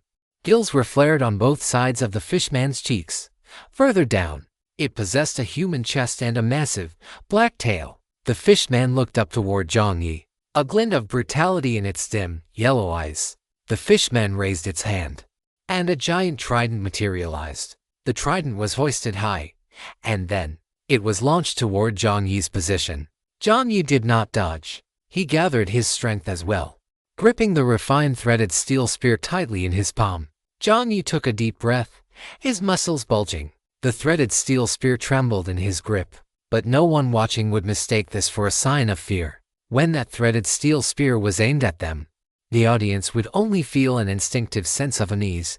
If they were to be struck by that thing, they might be forced to log out of the game in less than a second. Outside the screen, society is simple. People are complex. Couldn't help but swallow hard. He had originally thought his brick was invincible. He hadn't expected that this move from his boss. Society imagined what would happen if he were standing opposite Jiang Yi. He would probably be pinned to the wall by Jiang Yi, brick and all, under the gaze of the crowd. A slight bend even appeared at the rear of the threaded steel spear. And this was threaded steel, the very material used to build cross-sea bridges. Although it might not possess various skills like other weapons, its durability was something even Red Moon couldn't quite match. Of course, one couldn't let the two clash directly. Their attribute points were distributed differently. If Red Moon were to strike the threaded steel spear, its sharpness would likely slice the spear in two. It was like that ancient paradox: the sharpest spear in the world, and the sturdiest shield in the world. If the two attacked each other, what would happen? Nothing would happen, unless you didn't let the spear strike the shield's strongest point head-on, but instead used its so-called sharpness to slice horizontally along the shield. And as for the shield, it would gather its strength and slam violently into the middle of the spear. One strike of the shield, and the spear would snap in half. Whether the spear wins or the shield wins depends entirely on the intent of the wielder. The bend appearing at the rear of the threaded steel spear wasn't a true bend. Rather, the space there was warping. After 3 seconds of charging, Jiang Yi launched the spear as well. Chapter 655, True Love Descends. True Love Descends. The spear flew through the air, a trailing tail appearing behind it that looked exaggeratedly like a meteor. The two spears collided violently, and then, struck by each other's momentum, neither could advance a single inch further. The scene that followed was incredibly savage. Jiang Yi and the fishman went blow for blow, locked in close quarters combat. The black-purple mechanical arm emitted a blood-pumping mechanical hum, and then, that human arm, which looked like nothing compared to the massive fishman, smashed a fist directly into the fishman's chest. Outside the screen, ThunderZ nodded in satisfaction. Very good, just like that. Although Jiang Yi hadn't revealed his weaknesses in firearms to ThunderZ, the two had exchanged quite a bit as the players grew more familiar with each other. Of course, most of this exchange was physical. ThunderZ was a very enthusiastic person. Jiang Yi had originally intended to maintain a sense of awe, like one would for a police officer, and wait until they had shared a few meals and grown familiar before asking ThunderZ to teach him some close combat techniques. After all, it was a somewhat sensitive topic. Moon Leopard and the others were willing to teach Jiang Yi because that was the core business of the Tiger Fang Training Center. Jiang Yi had also paid the price in car coins, but interactions between humans were, after all, more complex. Jiang Yi had intended to take things step by step, but after returning from the 5 Seas dungeon, during a meal, ThunderZ had taken the initiative to say he wanted to spar with Jiang Yi. How should one describe this mindset? It was as if a coach had spotted a promising talent in the middle of growing, but that talent had been developing using unorthodox methods. Thunder, who naturally possessed the mindset of an instructor, truly felt it was a pity. Back in the military, Thunder had also been responsible for training new recruits, although Yan Haojing was, as his name suggested, a very generous and easygoing person. His style in training was completely different. It was rumored in the military, you could take the head coach's shoes, but you couldn't take Thunder's sesame cake. No, that wasn't it. The point was, with Thunder, the standards were twice as high as those of other instructors. This guy liked to use the method of forcing out a person's potential to see where their limits lay. Actually, this was a very good approach. If it were an average person, they might never know where their limits were in their entire life. And Thunder himself had been trained this way. He also knew that this was the most effective way to train, but not everyone could accept this training method. Regardless, this training method had no use when applied to Jiang Yi, because this guy would only be even stricter than Thunder. Finding one's limits, they don't exist. If there are physical limits in reality, then in the game, there are plenty of ways to compensate for them. And so, that night, Lei Ting felt as if he were looking at another version of himself. Without needing the instructor to say a word, Jiang Yi would silently stand back up after falling, then begin discussing with Lei Ting where he had been to fast or to slow just moments before, excluding weapons and other bonuses. Jiang Yi's close quarters combat prowess wasn't particularly outstanding, but his experience and ability to reflect on his combat performance made him the strongest student Lei Ting had ever seen. Jiang Yi had grown accustomed to this pattern, whether it was a coincidence or not. All of his current teachers were the stoic, no-nonsense type. People like Yu Bao all preferred to use physical sparring to make Jiang Yi realize his own weaknesses. Therefore, when Lei Ting occasionally offered a few words of encouragement, it actually helped Jiang Yi feel more relaxed. Jiang Yi's close quarters combat skills hadn't reached this level in a single day. He would intermittently seek out Yu Bao at the Tiger Tooth Training Hall, and then, whenever Lei Ting came over for a meal, the two would spar. If he got injured, he would go find Da Dan Chang. The former was responsible for healing, while the latter provided rare healing type items. Jiang Yi had suffered too many injuries. Many types of potions were already ineffective on him. Fortunately, with the help of these few, Jiang Yi's close quarters combat was no longer a weakness. In fact, it had become a strength. Jiang Yi had also asked Buen to design a scientific training plan strength bonuses, speed, constitution. And then, comprehensive training here with Lei Ting. Now, even Lei Tingzi would occasionally feel amazed by the moves Jiang Yi displayed in the live stream. With a punch slammed into the giant merman's chest, the creature's stomach suddenly buckled downward. At that moment, viewers could even see the slight indentation caused by the fist striking the chest. After the punch, the merman didn't just stand still. Its speed was also remarkably fast. As it was struck by Jiang Yi, its massive fishtail, who knew when it had moved, slammed toward Jiang Yi's head. The sound of the fishtail cutting through the wind had barely arrived when the vines behind Jiang Yi closed in once more, forming a protective shield. The fishtail shattered the shield layer by layer.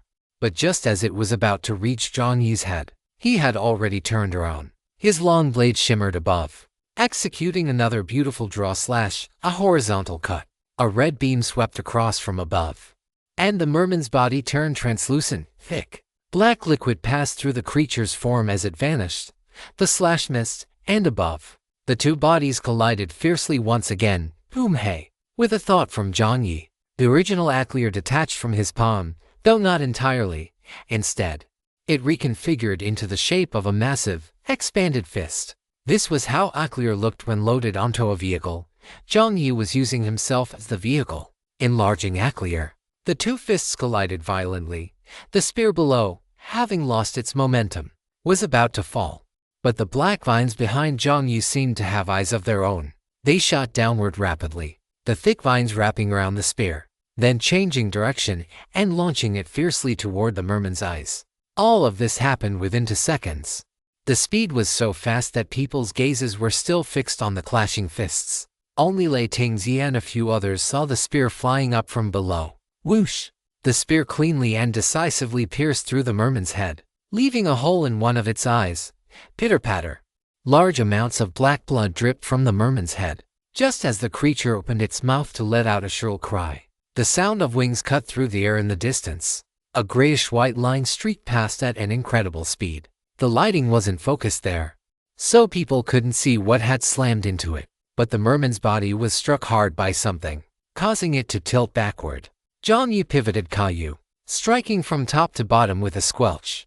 It plunged violently into the merman's heart. The creature's body shuddered violently. In that second, countless ghosts shrieked in unison. Jiang Yi's ears rang.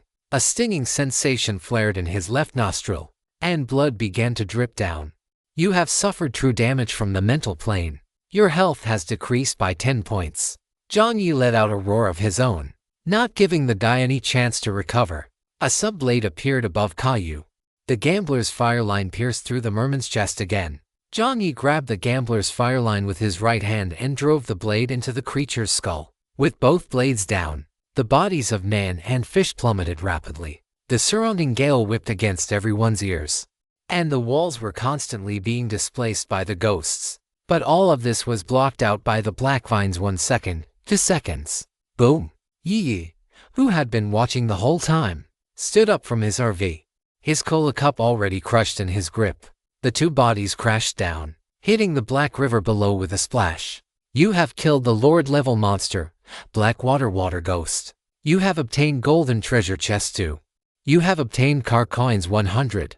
You have obtained special item Blackwater Fine description, Blackwater Fin. A type of contaminated item. It cannot be used as a forging material, nor is it suitable for consumption. If placed into a river, it will dissolve again. If recycled to the system, you will receive, without a second thought. Jiang Yi flashed Caillou and sliced the fin off the Blackwater Water Ghost, dissolving it into the river water. Even if he could get car coins for such a harmful thing, Jiang Yi was unwilling to give it to the system. Chapter 656, Mission Failed. A mechanical broadcast sounded. Congratulations, you have cleared Blackwater Corridor. Large characters appeared in the viewer's line of sight. In about a quarter of an hour, Melancholy Little Fries had cleanly and decisively finished the battle. Among those watching were many experts. After comparing their own performance to that of Melancholy Little Fries, if it were them, could they have defeated the opponent so quickly in 15 minutes? Regardless of what others might think, after defeating the Blackwater Water Ghost, Jiang Yi collected all the items that had dropped. When he stood up again, Jiang Yi took a step forward. All the darkness vanished, and he returned to the long corridor. The battle had not lasted long, but only Jiang Yi knew the peril hidden within every moment of the fight. After exhaling a breath of stale air, a playful emoji appeared on the light screen that only Jiang Yi could see. Jiang Yi's expression paused slightly. This must be that special existence, the drama master, right? Congratulations. You have successfully cleared the Blackwater Corridor. Your outstanding performance has greatly satisfied the drama master. He is willing to provide an additional reward. You have received 100 chech coins. Jiang Yi nodded slightly. No one would turn down money, even if it was the price of being treated like a performing monkey. Jiang Yi suspected that the system had agreed so readily to let a special existence intervene because it must have gained some benefits as well. The benefits of enabling a live stream, perhaps. Jiang Yi mentally tallied his gains from this run. The items dropped by the Blackwater Water Ghost were not on the same level as those from the Rose Manor.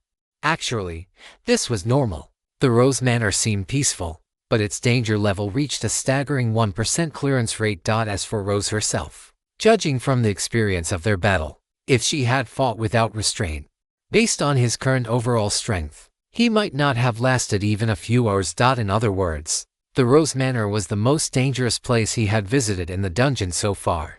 Because of that, the items dropped there were the best. Although the Blackwater Corridor was eerie, it could only be considered a minor boss stage for now. He had obtained 2 golden treasure chests, but no soul crystals had dropped, and the only prop-type item he received could not be used.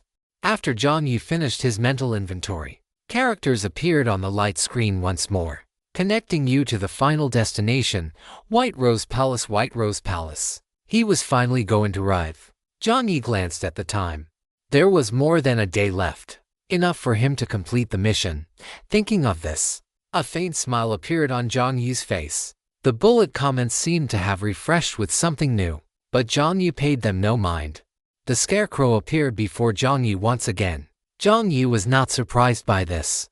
The scarecrow nodded toward Jiang Yi, perhaps because they were nearing the end. The scarecrow's pace was no longer hurried. Jiang Yi hesitated for a moment, then tentatively moved closer to the scarecrow. The scarecrow still did not move. While Jiang Yi was about to complete the final stage, other players in the dungeon were also rapidly progressing. Although they didn't know why they hadn't entered that corridor, they still had to move forward. The fastest one was not the human brick-moving emperor, but Killer. Killer's gaze shifted from the screen to the other side, her pupils trembling. Your mission has failed. You will be teleported out of the dungeon in 10 seconds. Failed? How is that possible? Killer's expression was full of confusion. At her feet lay the scattered corpses of magical beasts. On the edge of the pile was a skeleton wearing a crown. The skeleton stood with its back to her, its long sword dripping with blood. The mission failed. How could this be? She had clearly succeeded in returning the crown to Fang, and Fang had been successfully awakened. After the initial 15 minutes had passed, Fang had even started to stand up and slay the magical beasts. After all the beasts were killed, the main quest had failed. Scenes flashed through Killer's mind. She was certain she hadn't done anything wrong, and in fact, everything had gone quite smoothly. No matter how confused Killer was, the mission had failed nonetheless. White light enveloped her from above. Killer frowned. Opposite her, Fang turned around. There was no extra emotion in his hollow eyes. But just as Killer was about to leave, this Imperial Prince nodded at her, as if to express affirmation or gratitude. Fang walked step by step back to his throne. As the white light finally faded, Killer saw the skeleton on the throne wearing the not-so-magnificent crown, curling up on the seat like a child, who 10 seconds later, Killer woke up in her vehicle. A hoarse female voice sounded inside the vehicle. Killer opened her eyes, and the familiar layout of the vehicle came into view. Killer's room was furnished simply. A single bed and a desk. Killer walked over to the water condenser, poured herself a glass of water, and sat in the chair. While relaxing the muscles in her wrists, she pulled out a sheet of white paper and began to review and analyze her actions in the dungeon. Entered the dungeon, found the movement pattern of the plaza statues, found the crown at the base, crossed the lake after the rain stopped, found the key to the palace in the lake, found a room in the deepest part of the palace, found Fang on the throne, handed the crown to Fang, and fought the magical beasts for a quarter of an hour before Fang awakened. The magical beasts here were a bit troublesome. They were undead magical beasts, but they weren't that troublesome. In short, it seemed there were no mistakes. Killer's pencil stopped. She really had no leads. Killer silently exhaled, her expression somewhat annoyed. Seriously. Killer spread her hands flat and had no choice but to look at the light screen. On the screen, Jiang Yi was currently emerging from an underground passage. This was a scene she had never seen before. Could it be that she had been wrong from the very beginning? It wasn't just Killer. More and more players were failing their missions. Some hadn't held out against the 15-minute onslaught of the undead magical beasts, while others had given up from the start. Because Killer had sent a message in the group chat. Player Killer, everyone. I've come out of the dungeon. At the end of the quest, you need to withstand an immortal magical beast for 15 minutes. She wouldn't say anything more. In any case, it was entirely up to the players to make their own choices. After Killer finished speaking, the other players were also slightly shaken. City Lord. Wait, no, there's an immortal magical beast inside this thing? Since the emergence of Nightless City, the relationship between Killer and the players had become much closer. Previously, Killer had been so low-key that even though they knew Killer was powerful, most players would subconsciously overlook this person. But now, after coming out of Nightless City, everyone understood that this was actually a rather taciturn big shot. Killer sent another MM. At this moment, Xiao Lijiang also sent a private message to Killer. Xiao Lijiang, how is it? Pat's shoulder. You've worked hard. Seeing Xiao Wei's message, Killer subconsciously clicked their tongue softly and said with some distress, the quest failed. Crying face. JPG. Chapter 657. Pricking up ears. Xiao Lijiang failed. Killer felt even more depressed. Xiao Lijiang, it's okay. It's okay. Don't worry. This quest looked really difficult anyway.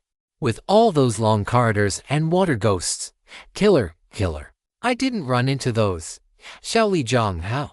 Jiang Yi could no longer see the reactions of the others. The passage in front of him gradually began to widen. The scarecrow walked beside Jiang Yi, very quietly. Is it finally time to reach the final level? The passage extended forward. Ning followed along, keeping the camera aimed ahead. At a certain moment, it felt as if Jiang Yi had stepped into another space. Invisible ripples radiated from his feet. Jiang Yi looked back, and the original passage had already vanished into the darkness. It was as if he had sunk directly into an abyss. And ahead, a massive circular palace appeared before Jiang Yi's eyes. The arch pillars alone were over 10 meters high, above the countless pillars guarding the space. Jiang Yi saw a gate carved into the ceiling. Jiang Yi had seen that gate before. In Rose's description, every time Fang returned victorious, he would appear in the square of Naples town. Jiang Yi had actually seen the ruins of this gate as well. On the gate were circles of white roses, symbolizing the empire, along with similar vines. Jiang Yi looked up, and at this moment, he finally saw what the protagonist of the story looked like. It was a young man with long golden hair and azure eyes. His features were closer to those of a Westerner, with deep-set eye sockets and a high bridge of the nose. And like an ordinary young man, the temperament on this prince's face was quite complex. On one hand, one could discern a solemnity and gravity that didn't quite match his age, indicative of someone in a high position. On the other hand, judging by his thin, tightly pressed lips, there was also a hint of melancholy. Is this a fawn? The moment Jiang Yi's thoughts settled, inside the great hall, above the previously empty throne, candle flames flickered, and then a clatter. At the end of his line of sight, in the center of the throne, someone had appeared. Jiang Yi's long blade was drawn in a flash. On the towering throne, a pitch-black skeleton had appeared. The skeleton watched Jiang Yi in silence. In front of Jiang Yi, a light screen popped up. You have entered White Rose Palace. So, changing the final destination could actually lead directly to Fawn. Jiang Yi had been thinking that he might need to fight his way through the White Rose Palace just like before to find Fawn in the Royal Palace. He hadn't expected to be teleported directly to him. What is this like? It's like the journey to the west, where Sun Wukong and Tang Seng had prepared themselves to endure all sorts of hardships before finally reaching the western heaven. But then, Guanyin suddenly appears and says, "Hey, does this mean there are still 3 stages left? You've arrived." For some reason, it was a bit awkwardly overwhelming. Jiang Yi exchanged a few glances with the skeleton opposite him, then subconsciously turned to look at the scarecrow. The scarecrow had already obediently moved to the corner. It was only responsible for leading the way, and it knew nothing. Jiang Yi clicked his tongue. Many players in the barrage were also starting to send messages. Is this Fong? Is the quest about to be completed? Jiang Yi activated his true sight to scan the area, confirming there were no manifested dangers in the surroundings. Perhaps it would only appear after returning the crown to Fong. The image in the light screen became clearer and clearer, and Killer and the other players became increasingly focused. That's right, they had also arrived here. Killer couldn't help but feel some worry and confusion. She had originally thought she had taken the wrong path, but now it seemed that wasn't the case. Although Captain Jiang's route was different from hers, they both ended up in the White Rose Palace. The scene now was no different from what she had experienced. After Jiang Yi confirmed there was no danger, his Adam's apple bobbed up and down, and his heart began to thump. Finally, is the quest about to be completed? Jiang Yi turned his palm, and the crown appeared in his hand. As the crown, crafted from obsidian and red crystal, appeared, Killer's expression became even more puzzled. Judging by the crown, it was the exact same one. Jiang Yi's heart pounded. The familiar sound of a violin echoed through the palace. Jiang Yi's ears twitched. This was the music that had once played in the Rose Manor. However, it felt as if it were the final chapter. Just as every story has its own ending, the sound of the violin was gentle and sorrowful. Jiang Yi's footsteps brought him step by step to the front of the throne. Thump! The sound of his footsteps echoed in the empty hall, and for some reason, it stirred the heartbeats of all the viewers. Thump! Jiang Yi moved closer to the skeleton. Judging by its physique and facial contours, he became even more certain that this fellow was Fang. In reality, the other players had not failed because of this. After all, the moment they placed the crown upon its head, the main quest would always display as successful. Yet, without exception, after activating it, and once Fang had defeated all the demonic beasts, the instance would display as a failure. The problem shouldn't lie here. On the other side, the player human race brick-moving emperor had also exited the instance, and likewise, instance quest failed. 10 seconds later, the emperor appeared on the highway. Everyone looked at the screen, and Uerdo was no exception. It was useless to say anything now. They could only watch as events unfolded step by step. Closer, closer. Jiang Yi could already smell the scent coming from the skeleton. It was the familiar fragrance of white roses. Ding! With the final step, Jiang Yi was less than a meter away from the skeleton on the throne. Jiang Yi's long blade was already unsheathed, ready to deal with any unforeseen changes. But the skeleton showed no sign of resistance. It watched the newcomer quietly, looking up at him submissively, waiting for him to place the crown upon its head, after which it would embrace its own destiny. Jiang Yi reached out his hand under the lights. The crown gathered all the radiance. As everyone held their breath, Jiang Yi reached out and placed it on. Uerdo's foxtail stood straight up. One could see just how nervous he was. A subtle sound of fabric rubbing against fabric echoed. Jiang Yi lowered his hand, the camera angle shifted, and Meng, dutiful as ever, aimed it once more at the skeleton on the throne, which was now without a crown. Wait a minute. A skeleton without a crown. Yuerta's fox ears suddenly pricked up. Oath Ethereal Witch Paw Little Free Chapter 658. Wait a minute. Something is wrong. Something is wrong. The camera cut toward the center dot at this moment. The faces of both Jiang Yi and Fang appeared in the center of the frame simultaneously. Due to the angle, everyone could only see half of Jiang Yi's face shrouded in darkness. Jiang Yi was still holding the crown in his hand, but he had not placed it on Fang. The expression on Yuerta's face went blank for a second. Intuition told him that this kid, Jiang Yi, seemed to have discovered something. Inside the White Rose Palace, Jiang Yi's black eyes stared fixedly at the skeleton below. Wrong. This is not Fang. Or rather, this is not the complete Fang. A prince who treated victory as his only requirement. A prince so resolute that he could forget his own past the moment he entered battle.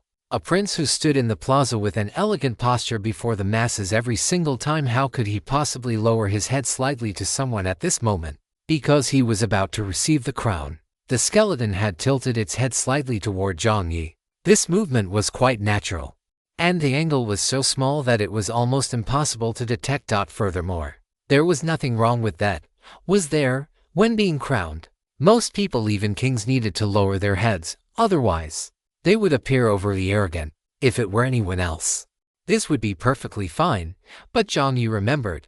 Jiang Yi had an excellent memory. In the Blackwater Corridor, people mostly focused on the origin of the demonic beasts and often overlooked some unnecessary small details that seemed as if no one ever cared about them. When they first entered the Blackwater Corridor and Ming was exploring, Jiang Yi remembered one particular scene, the moment Fang was receiving the crown. Because he had just come from the Rose Manor, Jiang Yi had kept a slight watch on Fang's story. In Rose's account, Fang did not like white roses. There was no special reason, he simply didn't like them. But under the questioning of the court etiquette minister, Fang had still chosen to compromise. Yes, Fang had always been compromising, even if it was a flower he didn't like. As long as the people needed it, he would wear it on his person, even if he wanted to rest and was already weary of the endless training. As long as the empire needed it, he never stepped foot into the Rose Manor again. He had always been compromising, until this moment of coronation. Fang, who had always lacked personality and preferences, did not lower his head when the priest placed the crown upon him. Instead, he gently lifted it. This scene had only flashed by, and those who saw it wouldn't have paid it any mind. But Jiang Yi was different. He had heard Rose's account. This action of Fang's was already out of character. He never did anything that overstepped boundaries, and he never had.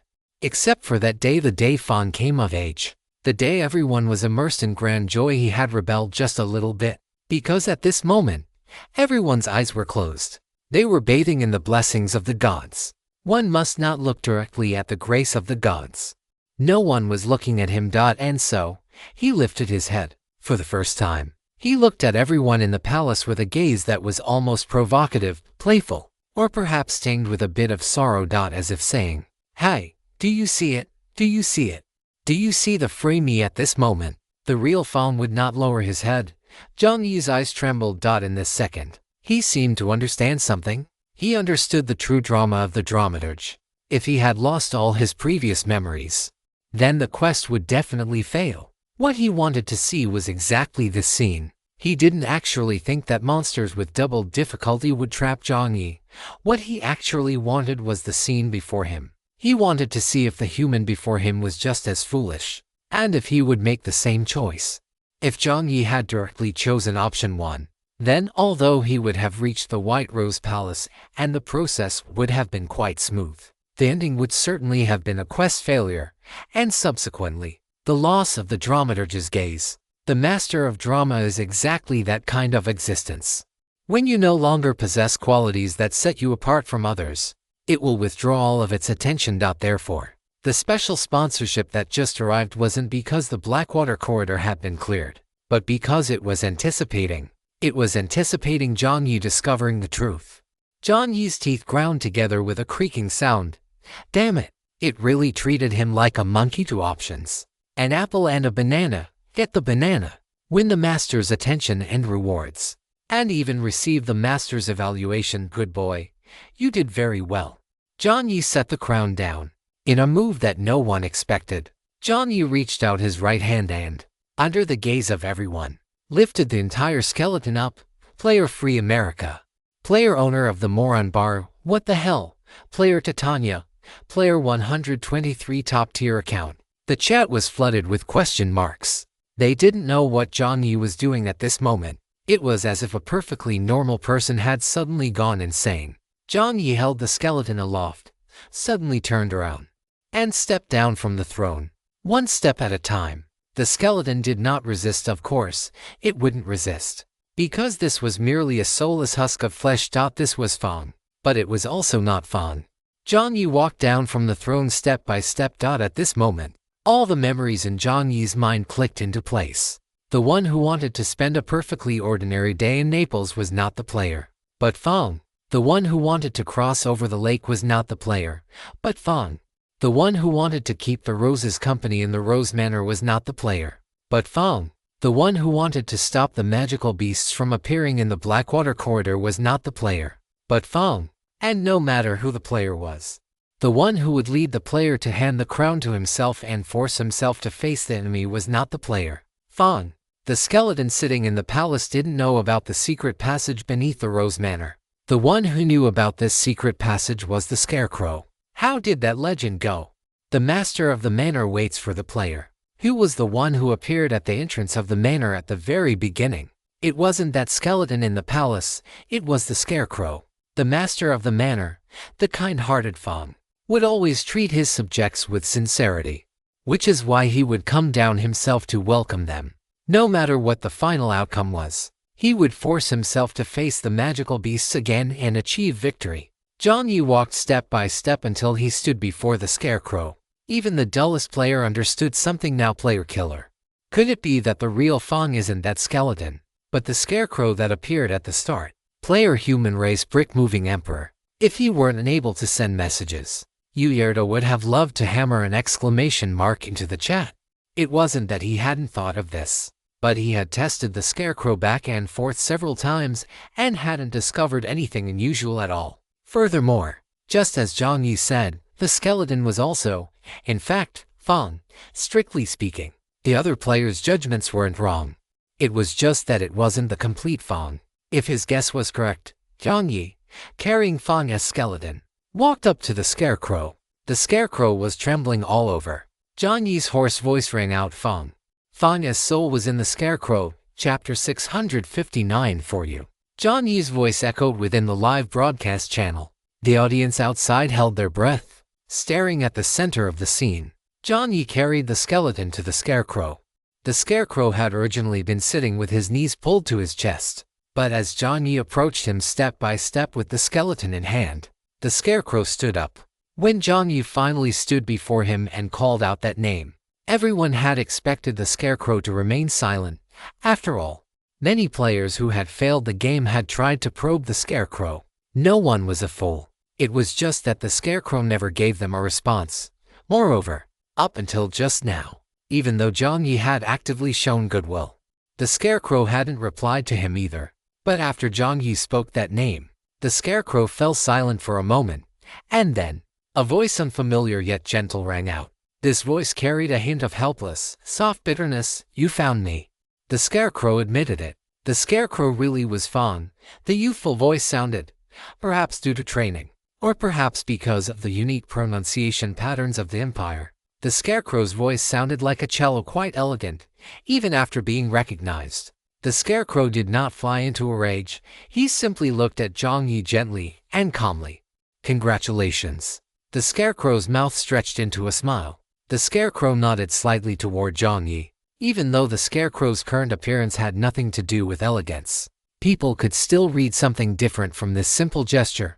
Some things, without the sedimentation of time, cannot be imitated. Jiang Yi smiled. The Scarecrow had nothing more to say. He took off the ridiculous bucket on his head that didn't fit his status, took a deep breath, and walked up to Jiang Yi. The Scarecrow was tall, Almost the same build as Jiang Yi. The magnificent voice rang out once more. Give the crown back to me. In front of Jiang Yi, the progress bar on the light screen had reached 80%. Jiang Yi looked at the scarecrow and didn't speak for a moment. The scarecrow spoke gently. Thank you for the umbrella. Thank you for keeping Sister Aang's company at her bakery stall. Thank you for playing chess with Nananer. Thank you for taking me to see the lake. And thank you for having afternoon tea with the roses. The scarecrow, or rather Fawn, paused. I will shoulder my responsibilities. As he spoke, Fawn closed his eyes, waiting for the crown to descend. The progress bar before Jiang Yi's eyes reached 99%, and like the previous players, none of the previous players had ever seen this progress bar, because they had only found Fawn's body, but not his soul. Therefore, although the main quest was successful, the dungeon quest ultimately failed. Now, as long as Jiang Yi placed the crown on the scarecrow's head, he would achieve the first ever clear of Fawn Manor. Weirda's mood became agitated. Excitement appeared on the faces of the others as well. At this very moment, less than a meter in front of the scarecrow sensed Jiang Yi's scent. It was a very complex, very mixed scent, on the foundation of a scent unique to humans. It was mixed with some inexplicable aromas. For instance, the fragrance of sweet grass, as if this person had once lain in a soft pile of hay. There was also the warm, cozy scent of some kind of furry animal on him, a cat, a leopard, or some similar creature. Further back, there was a hint of the metallic tang of blood, a scent Fawn was very familiar with. He had also seen this young man fight.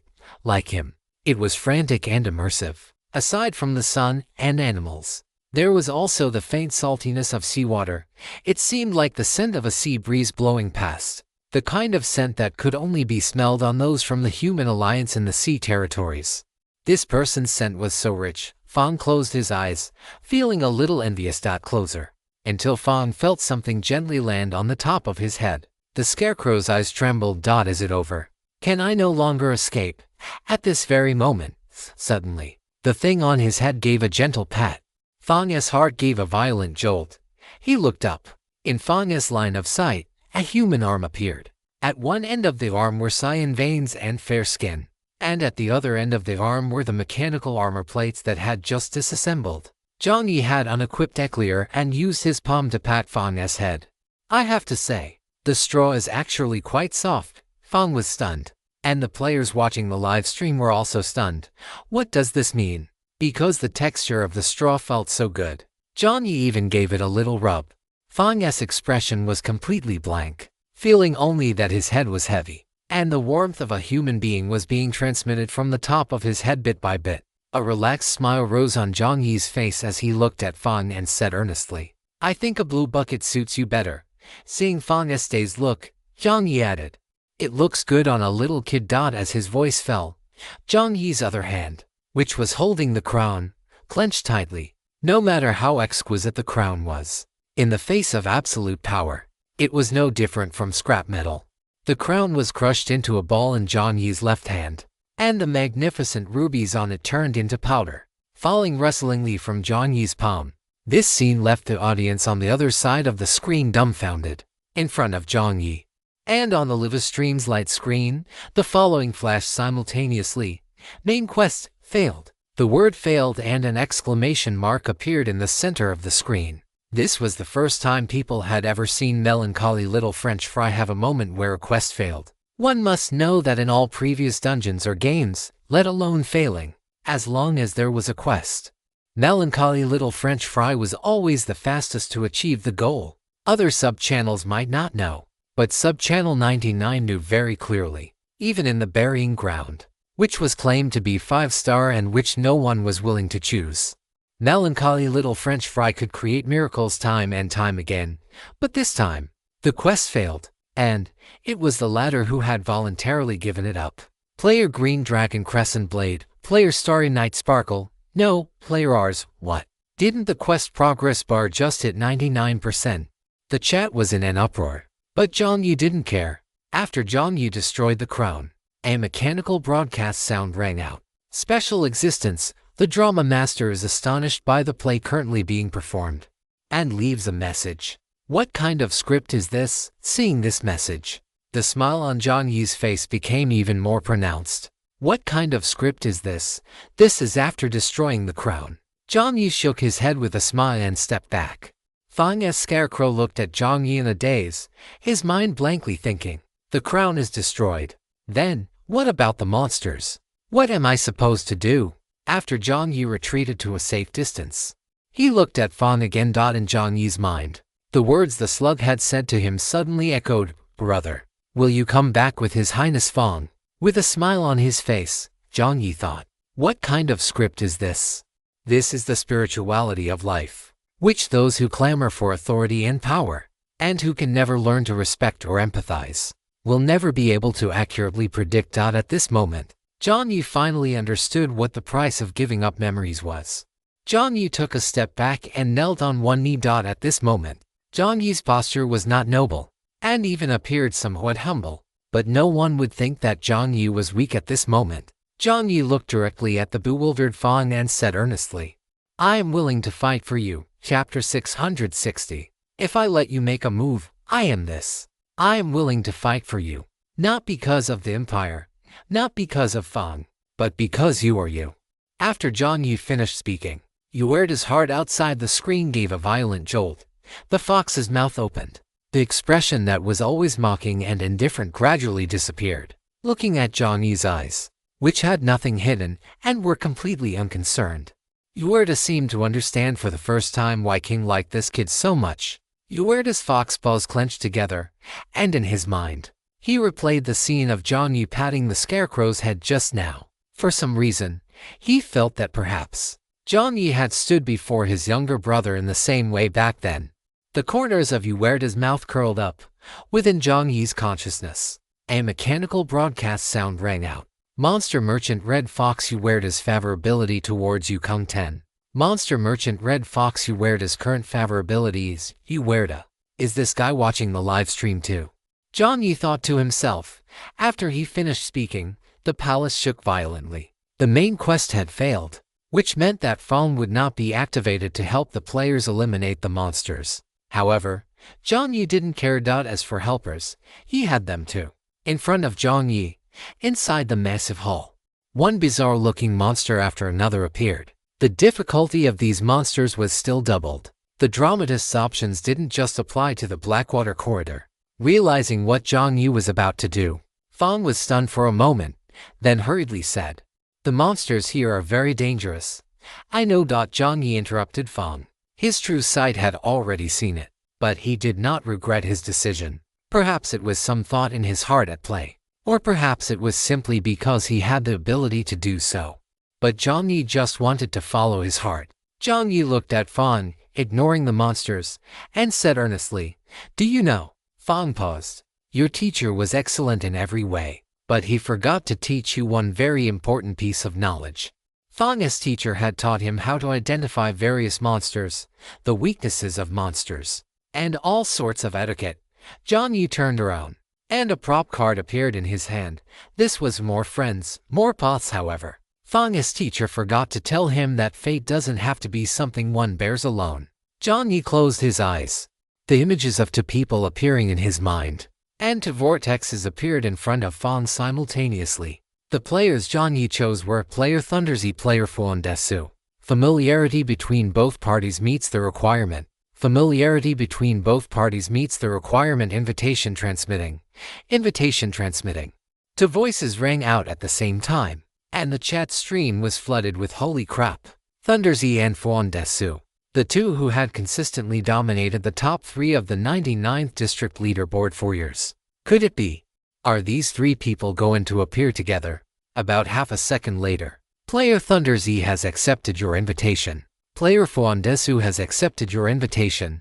Within the 2 vortexes, 2 slender figures emerged, even though only 2 shadows had appeared. The viewers on the other side were left with nothing but holy crap in their minds, judging solely by their silhouettes. Both of these people were terrifyingly strong. Jiang Yi reached out and grabbed the palms of the 2 people from the vortexes. One palm was warm and covered in calluses from training. This was Thunderzy. The other hand was quite cold, with long, slender fingers. This was Fuan. A smile appeared on Jiang Yi's face. Being able to summon them so openly during a live stream was, in itself, a sign of trust. Fortunately, they trusted him even more than he had imagined. Thunder Z and Fawn's figures appeared in the Great Hall. In front of Fawn, there were now 3 humans. This was the first time someone had stood in front of Fawn, rather than Fawn standing in front of everyone else. Jiang Yi stopped talking to Fawn. He didn't have the time or the energy for it. Under this formation, if he still let Fawn take the lead, then he would be an idiot. After Thunder Z and Fawn appeared, Jiang Yi didn't waste any words and handed the command over to Fawn. Fawn nodded, and an invisible web of mental spider silk appeared, connecting every monster that had spawned in the palace. After quickly locating the 2 most powerful ones, Fawn reported their coordinates to the 2 of them. Got it, right. Jiang Yi's figure crossed paths with Thunder's. This time, Jiang Yi's speed was actually on par with Thunder's. To have made such great progress after just 1 dungeon, Thunder nodded inwardly before heading straight to the nearest merman monster. This merman monster was similar to the one Jiang Yi had seen in the Blackwater corridor, only its body was more massive and it was more thoroughly corrupted. This must be a monster that only appears in the later stages of the war. Thunder stood in front of the monster, not even half the height of the monster's leg, but the next second, a boom. The space shook violently. Behind Thunder, a terrifying blood-red aura surged into the sky. These blood currents were like a lake constantly spreading outward. At first, it was just a small portion. Then the blood surged and churned, eventually permeating and spreading until the entire ceiling of the hall turned into a pool of blood. Inside the pool of blood, there seemed to be countless figures, all sorts of boars, mermen, sea monsters, and other strange creatures that were difficult to describe in words. These things were reduced to mere skeletons, floating in the pool of blood. Thunder Z's figure was not supported in the air by airy vines like Jiang Yi's, nor did he occupy the high ground with a flight device like Fawn. He simply stood on the ground. Yet the pressure brought by this one person was no different from the monster army opposite him. In fact, in terms of killing intent, it was even more terrifying, because there was no anger, no fear, and no self-motivation like pressing forward in this person's eyes. This person's eyes were actually calm. A person whose killing intent filled the entire hall. Yet his eyes were calm. Player, your wild king is infinitely arrogant. TSK. How can a person be this badass? Thunder Z walked forward, and the pool of blood pressed toward the merman. A look of fear actually appeared on the giant merman's face, and it took a step back, but it was already too late. Thunder Z's figure vanished from where he stood to crash when he reappeared. Thunder was already in midair, facing the merman's face. His fist had already touched the merman's eye. With no weapons attached to his bare fist, he slammed it into the merman's eyeball in an extremely savage and terrifying manner. Splat. The sound of an eyeball bursting rang out, followed by crack, and then the sound of a skull shattering. In the next second, Lighting Z's right arm surged upward, terrifying muscles bulging beneath his skin. Then, the merman's body was hoisted into the air. Held fast by that arm, he bent his waist. He coiled his strength. Boom! The merman's entire body was flipped over and then hurled heavily toward the other side of the Grand Hall. Chapter 661. You have cleared the level. After a second of silence, the barrage was once again flooded with a screen full of question marks. This time, most of the IDs were unfamiliar, belonging to sectors other than Sector 99. Player Danube does not believe in tears. Who is this? Player Fireworks Strike. Player Arties. Is this a combat power that a human can possess? Player Society is simple. People are complex. To the one above, sit down. Just sit down. It's clear you all are just inexperienced. This is just our Sector 99's plain, ordinary God of War. God of War, cool. Most of those posting in the barrage were just onlookers, the powerhouses from other sectors. Conversely, maintained a silent attitude. Although they did not express their astonishment in the barrage, they were secretly marveling at this player's strength in their hearts. Lighting Z. This was an ID they had barely heard of. The server-wide announcements were not triggered solely by melancholy little fries. The world was vast when it came to resources and fortuitous encounters. Jiang Yi was not always the most unique one. As for being the server-wide top one, that was merely an impression everyone held because Jiang Yi had gained an early advantage, and there hadn't been any major competitions between sectors since Perhaps because Jiang Yi himself or Sector 99 was not particularly bellicose. Sector 99's presence in the global landscape was not actually that strong. Different sectors had their own ecosystems, and some sectors followed paths similar to the Kari country. Players from those sectors might be relatively famous in other regions. But now, judging from the live stream, there were quite a few powerful players in Sector 99. Players unfamiliar with combat might just think LitRPG was strong, but players who were familiar with combat could only feel horrified, because they could sense that this level of strength was an all-encompassing suppression. This person's strength, agility, and constitution attributes might have already approached or broken through the 200-point mark. That was why such a terrifying aura was formed. What surprised them even more was that such strength could actually coexist. The resources within a single sector were limited, honors, achievements, and titles were finite, and there was a cap on how many times the service area could refresh. If you had more, I had less. Under such circumstances, how could another powerhouse like this be born? In fact, Jiang Yi had no intention of interfering with the development of Sector 99. As the saying goes, you must recognize who your enemy is. Do not strike your own allies. After LitRPG killed the merman with a single punch, Jiang Yi's figure appeared above Dot with a tacit understanding. After decapitating a target with his Crimson Moon Slash, the two teleported to opposite sides about 10 seconds later. Someone in the barrage sent a message, it revived, and dying monster. Just as this thought flashed through Jiang Yi's mind, in the next second, humming drones flew toward the revived merman. And an easy voice came through, I'll defend this side. They were quite experienced with undying monsters. Over the next 15 minutes, Fang's expression went from blank to worried, and finally, it turned into complete bewilderment. Who exactly was the monster here? Within his line of sight, the human form LitRPG held a feathered man in his left hand and a massive winged tiger in his right. The two behemoths were like toys in LitRPG's hands, tossed from one end of the hall to the other. In the center of the hall, above Jiang Yi's head, that terrifying eye appeared once again. To put it this way, no matter how terrifying the monster was, compared to Jiang Yi's blood-colored eye with its 3 pupils and the vines covered in countless mouthparts, they all seemed gentle and easy to bully. As for the other person, he barely made a move himself. Countless strange, flying objects kept emerging from above his head, beneath the aircraft. There were all sorts of small things Fang had never seen before. Some looked like ants, some looked like spiders. Others were just a single component-like object, weaving across the floor. Occasionally, they would crawl into a monster's body. 10 seconds later, the monster's body would rapidly swell, followed by a pop as it exploded. And those little things would crawl out from within. It looked absolutely terrifying. Compared to these people, the monster's attack power, attack patterns, and methods all seemed somewhat inadequate. 15 minutes passed. The undying rule was nullified, and the monsters inside were slaughtered in a one-sided massacre. There was no help for it. The gap in strength between the two sides was just too obvious.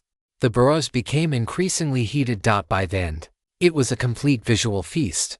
The clean and decisive blade techniques, the footwork in melee combat, and the 3 of them's precise judgment of every combat opportunity were truly a sight to behold. It was like this in other sectors. You might match with decent teammates, but due to limitations in strength, there would always be moments where you wanted to sigh, slap your thigh, and say, we were just that close. But here, there was none of that. The moment an enemy appeared, it would be locked onto by 3 to 5 drones simultaneously. After the drones drew its attention, the ground combat robots below would set up the most primitive traps.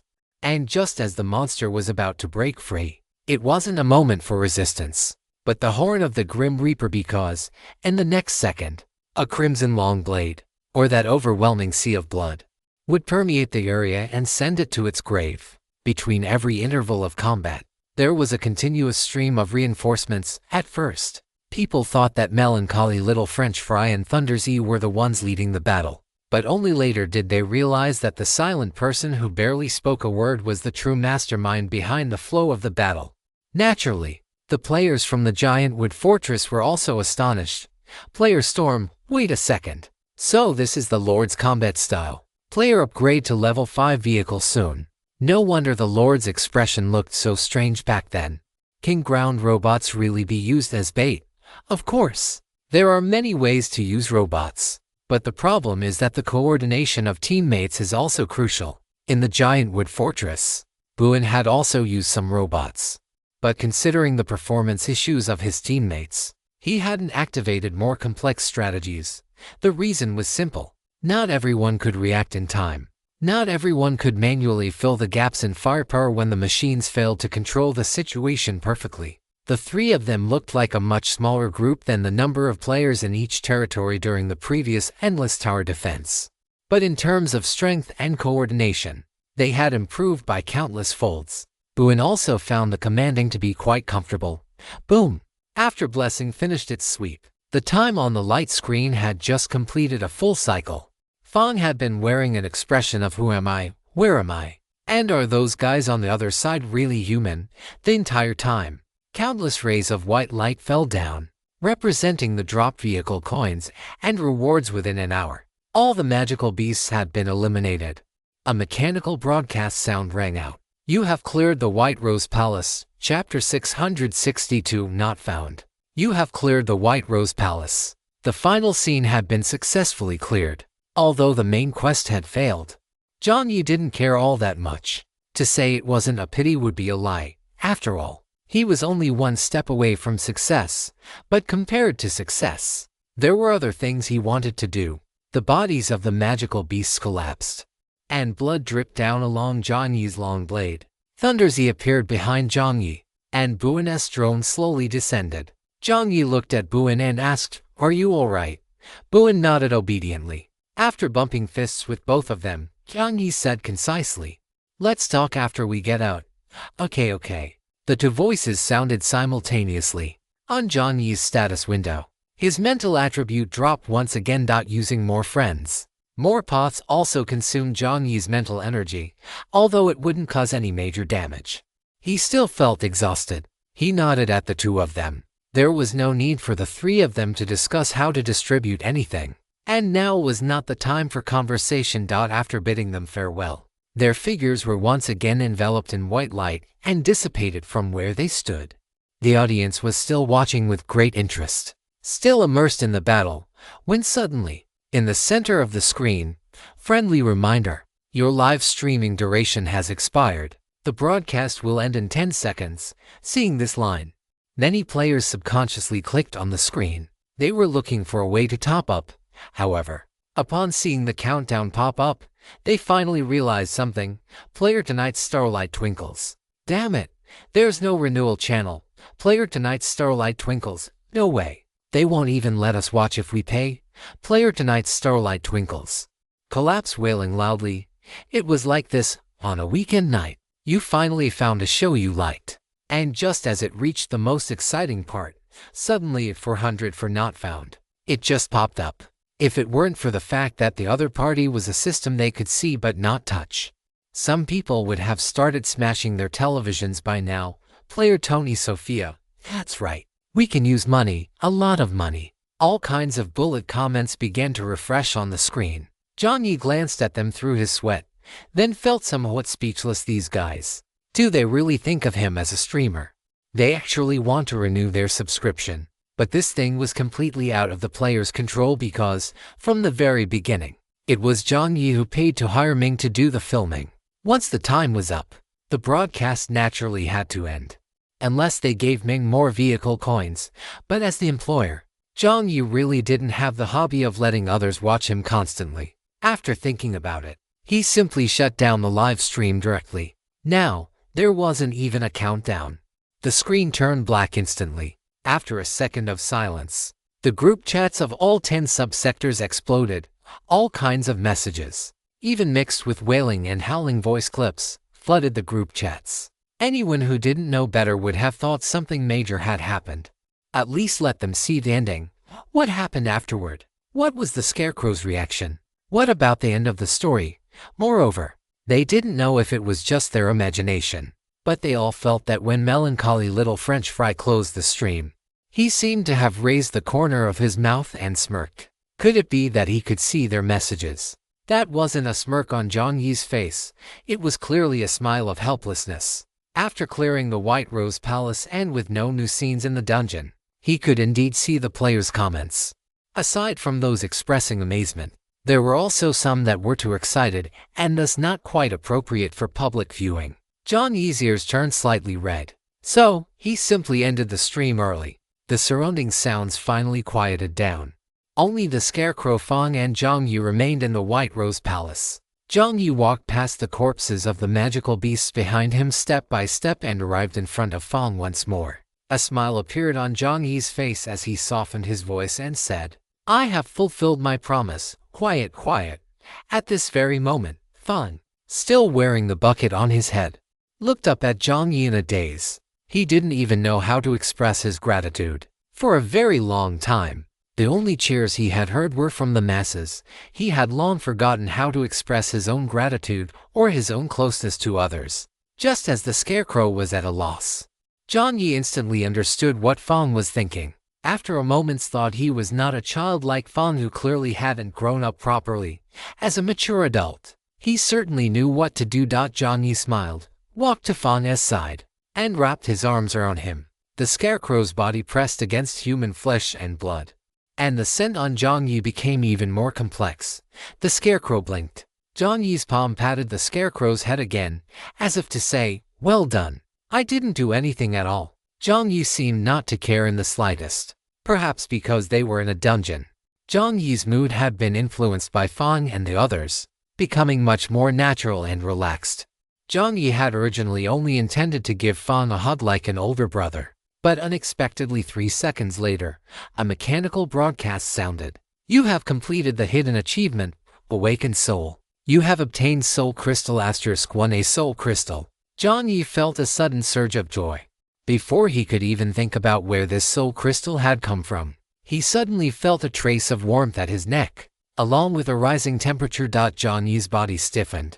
The Fang in his arms had changed back at some point. The current Fang had returned to being His Highness Fang, with long golden hair, blue eyes, and a height of nearly 1.8 meters. In the extreme silence, a voice was heard, "Anvil, UHO. You're going to be the death of me, old iron." Jiang Yi cursed fiercely in his heart, his face looking somewhat unnatural. A hug is perfectly fine if the other person is a child, but if it's replaced by an adult male who is about the same height as himself, it feels strange for some reason. Jiang Yi let out a subconsciously wanting to let go. But after the kid in his arms froze for a moment, he actually hugged him even tighter, even pressing his entire head against him.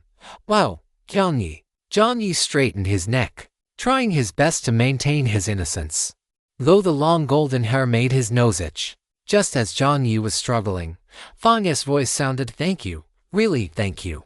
These similar words made Jiang Yi's movements stop instantly. After a moment of silence, Jiang Yi said, "It's nothing." Perhaps it had been too long since he had felt this kind of warmth. Fang hugged him for over a minute, and until both of their temperatures were rising. At a certain moment, they let go at the same time. After letting go, Fang himself felt a bit awkward. Chapter 663, Identity Tag. Inside the White Rose Palace, the atmosphere was strange for a time. After all, from a certain perspective, Jiang Yi had completely learned of Fang's past and had even shared a portion of the memories between the Rose and Fang. Looking at the slightly flushed Fang opposite him, Jiang Yi sighed silently in his heart. It was more comfortable when he was a scarecrow. In front of Jiang Yi, a countdown appeared on the light screen. There was 1 day left until the dungeon ended. Jiang Yi thought for a moment. There was no need to continue staying in this dungeon. Thus, after Jiang Yi used his vines to pick up everything on the ground. With the vines, picking up such things was much more convenient. Once everything was organized, Fang had remained silent. After waiting for Jiang Yi to finish tidying up, Jiang Yi clapped his hands, a smile reappearing on his face as he said, "We can go now." "Okay," Fang replied subconsciously. But Jiang Yi didn't move. Fang turned around in confusion. Jiang Yi hadn't followed. Jiang Yi had stopped in his tracks. Fang seemed to realize something and said instinctively, "Aren't you coming back with me? That is your memory." Jiang Yi said gently. The Fang and the Empire in history must have vanished, otherwise, there wouldn't be skeletons. Naples wouldn't have turned into a ghost town. The history of the empire wouldn't only appear in the tunnels, and the White Rose Palace, which symbolized the heart of the empire, wouldn't be filled with magical beasts inside. Jiang Yi appeared immersed in it, but he had always been clear-headed. This was destined to be a sad story. If it were the Jiang Yi of the past, this emotion might have troubled him for a long time, but now, having gone through so many dungeons and so many games, Jiang Yi was able to grasp a bit of the essence of being a passerby. Witness only, do not experience. What he was doing now was merely helping the Fang in history make up for some regrets. Perhaps, that great prince in history, at the very end of his life, was nothing more than a child curled up on a throne. There was one more day. Let this dream last as long as it could. As for himself, he didn't want to become the final regret. Angel Slug must have been waiting for a long time in Naples. Jiang Yi paused, then uttered another name. The rose must have been waiting for you for a long time as well. A look of reluctance appeared in Fang's eyes. Although his time with Jiang Yi had been very short, for some reason, this person seemed to have a natural magic that made people rely on him. Fang asked one more time, "Aren't you coming back with me?" Jiang Yi shook his head again. "They are waiting for you." 5 minutes later, Jiang Yi was the only one left in the White Rose Palace. The countdown ticked away. In the empty palace, Jiang Yi went over Angel Slug, the statue soldiers, the lake, the forest, the roses and the Rose Manor, the White Rose Palace, as well as the skeleton wearing a crown and the faun wearing a bucket in his mind. Then, Jiang Yi tapped the screen. Do you want to actively end the countdown? Jiang Yi chose. Although this place was beautiful, he would not indulge in it. Understood. Entering the final settlement phase. Settling, main quest completion rate, 99%, main quest failed. Jiang Yi's face remained expressionless. Cleared scenarios: a ghost town, Moonlight Lake, Rose Manor, Blackwater Corridor, White Rose Palace. Final unlocked scenarios. Why are there only 5 scenarios? Did I miss something? Jiang Yi was a bit stunned. If others were to see Jiang Yi's panel, they would likely be completely dumbfounded. If Jiang Yi missed 2 scenarios, then they had only visited 3 places in total. And as for Huerta, he unlocked more scenarios than the average player. But he only unlocked them, he didn't clear them. He certainly took a whole bunch of tourist photos, though. That's fine, I suppose. Jiang Yi didn't dwell on it. After the scenario settlement was complete, a mechanical broadcast voice suddenly rang out. Congratulations. You have unlocked a new title, Dungeon Human Navigator. Does that mean I have a strong sense of direction? Lines of text appeared. Description. Places that exist on the map, you don't go. Places where other players go, you don't go. Places that guides say you shouldn't go, you insist on going. You. Don't you dare get cocky with me, Jiang Yi. Looking at the last line, 3 question marks hung over Jiang Yi's head. What does that mean? This damn system, that didn't sound like a compliment, did it? Description. After equipping this title, you will receive a Kung 2% strength and Kung 10% agility attribute bonus. After equipping this title, you will have a chance to unlock more encounters within the dungeon. Because you lack certain special talents, this effect cannot be activated. Jiang Yi glanced at the title's attributes. The bonuses were decent, but they couldn't compare to his Demon King title, let alone his Dreadlord title. As for unlocking more encounters, that sounded more like a debuff. Without dwelling on it, Jiang Yi continued reading. Your overall dungeon rating is. Your outstanding performance has earned you the attention of a special entity, the Drama Master. He found everything currently being staged quite novel. And he left a message. It's been a long time since I've felt such a surprise. You're not bad. Jiang Yi's mood had just soured slightly. The next message popped up. Message, don't worry. I won't be as disgusting as that piece of shit Malice. I just think highly of your potential. Feel free to accept my identity card. By the way, my relationship with the witch is very good, you know. That final tilde was so flamboyant it practically blinded Jiang Yi. Is it really necessary to phrase his relationship with the witch so ambiguously? Or is there a story here that he doesn't know about? After these thoughts flashed through Jiang Yi's mind, he didn't hesitate. A fun seeker can still be trusted after they've had their fun. The guy was right, too, at least from a visual standpoint. He was indeed not as disgusting as Malice. This time, Malice unusually didn't leave any comments. In the past, even when the Grim Reaper was present, that guy would jump out to gross Jiang Yi out. But in the presence of the drama master, Malice didn't show up at all. As expected, the whole world is afraid of fun seekers. After whispering this to himself, Jiang Yi chose to accept. Jiang Yi had originally assumed the style of this drama master card would be similar to the Joker or the Red and White Casino. But unexpectedly, it was a black and white card. Unlike the pure black of the Grim Reaper card, this black and white identity card looked very elegant and refined, so elegant that it was almost humorous. It was the fact that you clearly knew the guy behind this identity card was someone who only liked to play around. Yet this person who only liked to play around possessed something as formal and rigorous as a personal business card distributed by the upper class. That in itself was dramatic and absurd enough. In the center of the image was a man in a suit with no face. Other than that, there were no other elements on the identity card. Chapter 664. A soldier who doesn't want to be a general isn't a good bro. Jiang Yi put the identity card away. He currently had 5 identity cards in his possession. The Wilderness Witch identity card, the Passerby identity card, the Pirate King identity card, the Grim Reaper identity card, and now, the Drama Master identity card. Of course, that didn't count the 2 guys, Malice and the Substitute. The Substitute was a bit better. He seemed to care more about his reputation. After being rejected by Jiang Yi, he didn't jump out again, but Malice would still appear from time to time to gross him out.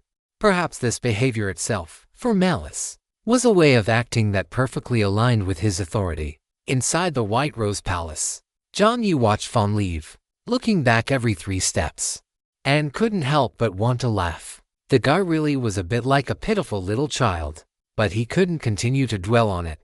After Fawn left, Jiang Yi gathered some healing items on the spot, restored his strength and other attributes to full, and lit a powder cloud cigarette. Time to open the treasure chests. Placing the 2 diamond grade chests in front of him, Jiang Yi snapped his fingers, and black vines built a new cage, covering one of the chests. Jiang Yi manipulated the vines to open one of the chests. A light, dazzling to the point of being blinding, flashed. With a clatter, the salty, fishy smell of seawater wafted over. Jiang Yi's nose twitched. The interior of the hull was covered in deep blue seawater, and the monster inside this time was also a Lord-level monster. If other players were still able to watch the live stream, they wouldn't find this monster unfamiliar, because this was the monster that would have spawned on the route Jiang Yi had missed. The monster's appearance looked like a giant clam. Jiang Yi watched it for a while, feeling a sense of familiarity. A moment later, a strange expression appeared on Jiang Yi's face. Sandy. In one episode of SpongeBob SquarePants, Sandy and a wonderful little cube chased a clam all the way. About 10 minutes later, the battle ended.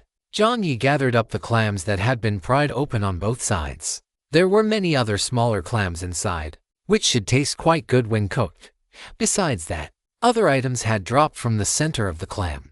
You have obtained a precious deep sea pearl. Description: Deep sea pearl, a rare item with extremely low yield in the deep sea. There is a small chance to find it inside certain giant marine creatures. Can be used as a forging material, or sold back to monster merchants as a high-value item. Jiang Yi checked the various attributes of the pearl. The bonuses were decent, but they still didn't quite align with the style of his own weapons. Jiang Yi pondered for a moment and decided to just sell this thing to Ordao. Although that kid would definitely try to rip him off, at least he had semi-successfully completed the mission. Thinking of this, Jiang Yi sighed. No matter what, the main quest had still failed. It seemed he hadn't found the treasure buried in the White Rose Palace that Ordao wanted either. As for Fawn himself, you can't exactly say to a prince, "I want to take your country's treasure. Could you point the way?" That would be too ridiculous. Although, judging by the earlier situation, Fawn probably wouldn't have refused. He put the pearl and the other items he had opened into his inventory. As the pink mist rose in swirls, Jiang Yi continued to open the second diamond treasure chest. After another round of fighting, with a clatter, Jiang Yi narrowed his eyes. You have obtained Knight's Sword. Description: the personal sword of the commander of the Imperial First Knight Order. It was lost on the battlefield during the many wars with His Highness. This is a double-handed sword with a long history. stained not only with the blood of magical beasts but also with the blood of countless humans. Description: when using the Knight's Sword, you will gain a 25% strength bonus and a 20% constitution bonus. Your speed will gradually decrease over a certain period, but the reduction will not exceed 10%. When using the Knight's Sword, you will gain the skills Guard and Charge. Both skills can be active simultaneously. Within the Guard range, you and designated allies will receive a shield. Furthermore, you will transfer a portion of the damage taken by your allies. Within the Charge range, you will gain 1 second of invincibility. Note: may not apply in certain special circumstances. The very first second Jiang Yi saw this weapon, a perfectly suitable candidate came to mind: Orange. Orange originally used a great shield, and he remembered she used many types of weapons, such as longswords and blades. She had even tried using a spear under the instigation of those two guys, Wild King and Sean. But the act of a main tank mount using a spear was met with ruthless disdain from Little Grey. The Knight's Sword was actually quite suitable for Orange. Although Jiang Yi was somewhat interested in this weapon he had opened, for him, it was completely unnecessary. Even if it were fused into Crimson Moon, it wouldn't increase his attributes by much. He could give it to Orange after he got out. However, the little girl would definitely say she couldn't accept it, and then start saving money silently. For a weapon of this level, how many dungeons would Orange have to clear to earn back the vehicle coins? Jiang Yi smiled helplessly. The second diamond chest had also yielded quite a few good things. After clearing out the remaining chests, the only thing left for Jiang Yi to upgrade his vehicle to level 6 was the Soul Crystal. This item required time to accumulate slowly, and Jiang Yi wasn't in a rush. Once finished, Jiang Yi clapped his hands. With only himself left in the White Rose Palace, it was a bit quiet without anyone to talk to. Jiang Yi looked at the countdown. There was still plenty of time left. The effect of the pink mist would last for a while longer. So Jiang Yi decided to stay and try his luck. After wandering around the White Rose Palace for a while and admiring the palace's layout, he took away some tables, chairs, pots, and kitchenware that might come in handy, then returned to the main hall. Jiang Yi muttered to himself, "There's really nothing left now, brother." Old Iron's voice rang out. "What?" Jiang Yi stretched and replied, "Can you let me go take a look at the throne?" Jiang Yi couldn't help but say, "You have such ambitions. A soldier who doesn't want to be a general isn't a good Old Iron." Although he was speechless, Jiang Yi generally wouldn't refuse a request from Old Iron. To a good young man raised in modern society who adheres to the core socialist values, a throne was no different from a fancy chair. Of course, if he could find the imperial jade seal inscribed with having received the mandate from heaven, "May the reign be long and prosperous," then pretend I didn't say anything. After silently roasting himself in his heart, Jiang Yi walked toward the throne. He hadn't felt anything when he wanted to place the crown on it earlier. But now, walking up without any concerns, Jiang Yi felt an extremely subtle sensation. The vertical height between the throne and the hall below was at most a little over a meter. But this distance, which didn't seem high, felt very far from the people below once you walked up. When Fan ascended to such a place at such a young age, he probably felt that it is lonely at the top as well. Jiang Yi's expression was calm as he examined the edge of the throne. Below the throne, there seemed to be two small frogs made of some unknown material used for decoration. One frog's mouth was open, as if it were about to shout loudly at any moment. The other frog's mouth was closed, looking much more composed. These two frogs. Could it be that this was the fun Fan found for himself where no one else could see? Jiang Yi released Old Iron. The massive block of iron landed on the throne with a thud. Jiang Yi wasn't interested in it. He just let Old Iron sit there. Old Iron looked quite excited. Just as it was about to ask Jiang Yi to forge a crown for it to take some photos, it felt its head sink, as if something had jumped onto it. "Brother, it wasn't enough for you to finish touching Fan. Now you're touching me too." Chapter 665. The Tinfro. However, before dealing with Old Tai, wait a moment. After Jiang Yi lifted Old Tai up, he didn't move at all. At this moment, what was on Old Tai's head wasn't Jiang Yi's palm. That thing that looked like a tin frog. In Jiang Yi's mind, the words spoken by the bird beak announcer instantly surfaced. Actually, looking at it now, the bird beak announcer's words were not 100% accurate. Some of the content was even completely the opposite. The Birdbeak had previously said a long, long time ago, in a manor covered in ice and snow, there lived a beast. This rather standard opening made Jiang Yi immediately associate it with that fairy tale Beauty and the Beast. At that time, Jiang Yi had actually already preconceived that Fang must be that beast. And in the subsequent description, this beast had a rather irritable temper. No matter who came, he would get angry because he felt it disturbed his rest. This part further reinforced Jiang Yi's misconception, linking the manor and Fang together. But if his judgment wasn't wrong now, the manor here referred to Rose Manor. The beast inside was actually the rose that had become a magical beast. Or to put it another way, the beauty was the beast. As for the bad temper, that was actually a warning. The rose's attitude toward intruders was quite hostile.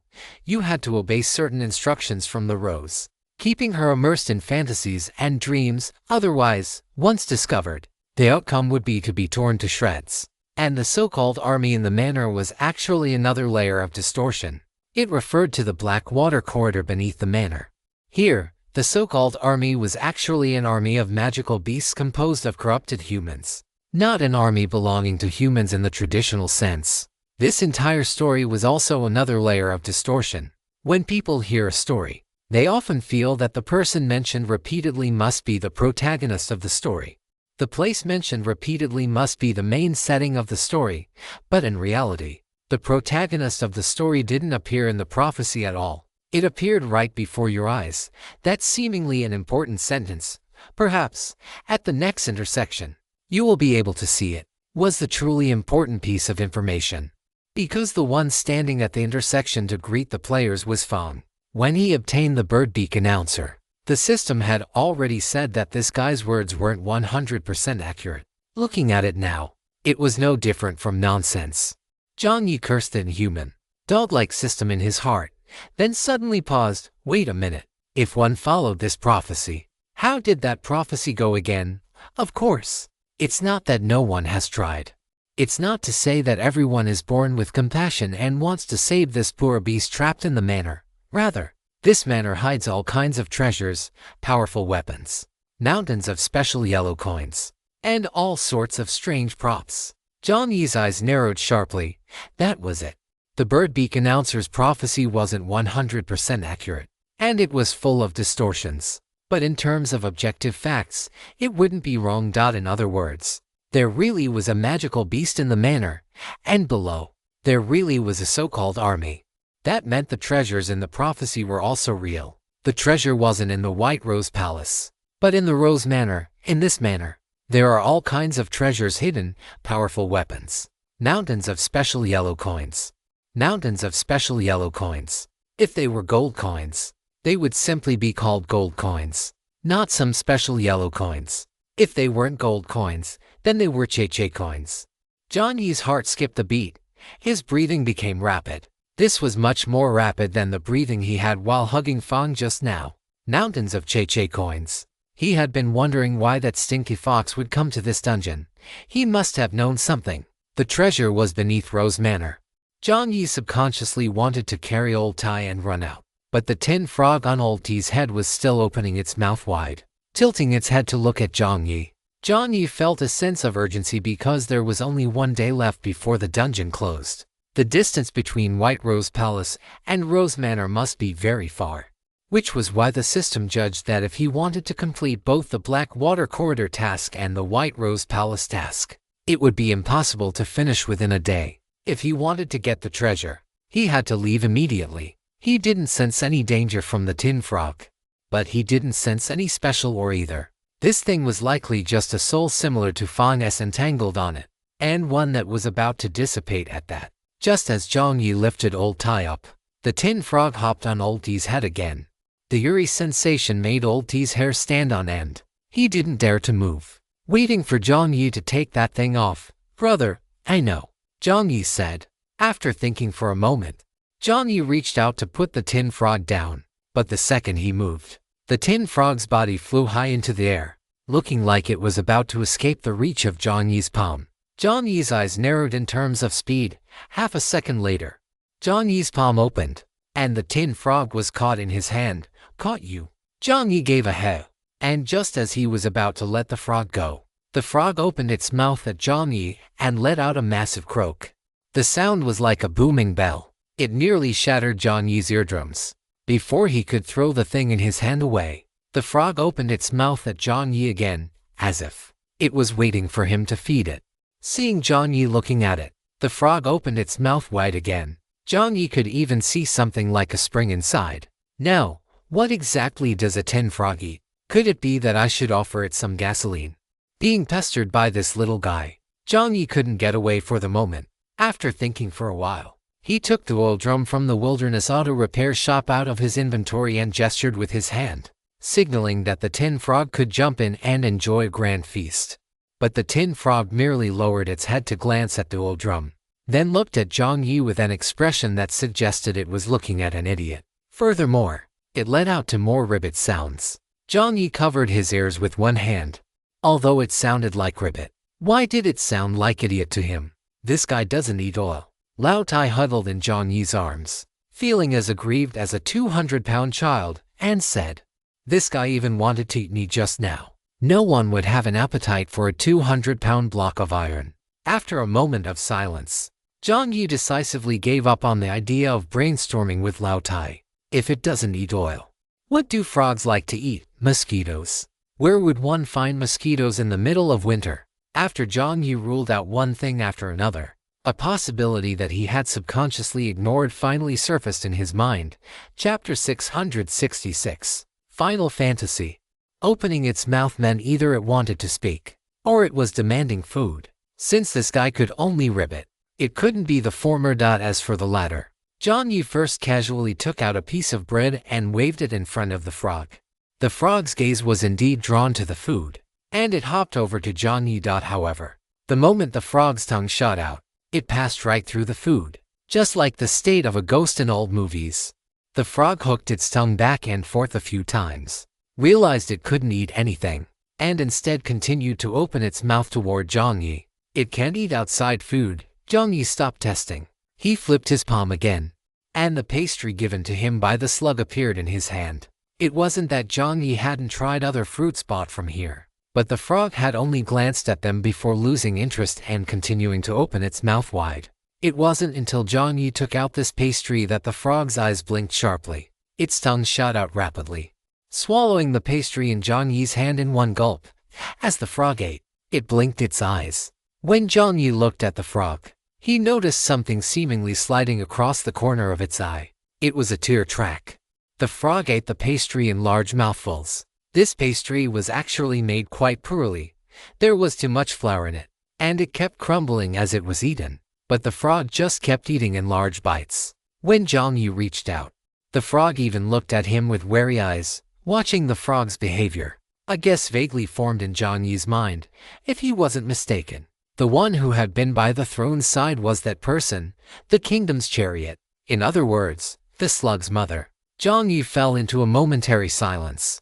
The frog used its tongue to hook the pastry and stuff it into its throat. Seeing that Jiang Yi made no further moves, the frog finally stopped being so cautious. It jumped off the throne and retreated to a corner of the wall. Jiang Yi half squatted to look at the floor. About 10 seconds after eating the pastry, a phantom white light condensed from the frog's body. This white light continuously outlined shapes above, sketching out silver-white armor, a knight's longsword, and a head of fiery red hair, tall and proud like the sun. The image of a woman Jiang Yi had never seen before appeared above the frog. The woman turned sideways. From Jiang Yi's perspective, he could only see her three-dimensional and resolute features.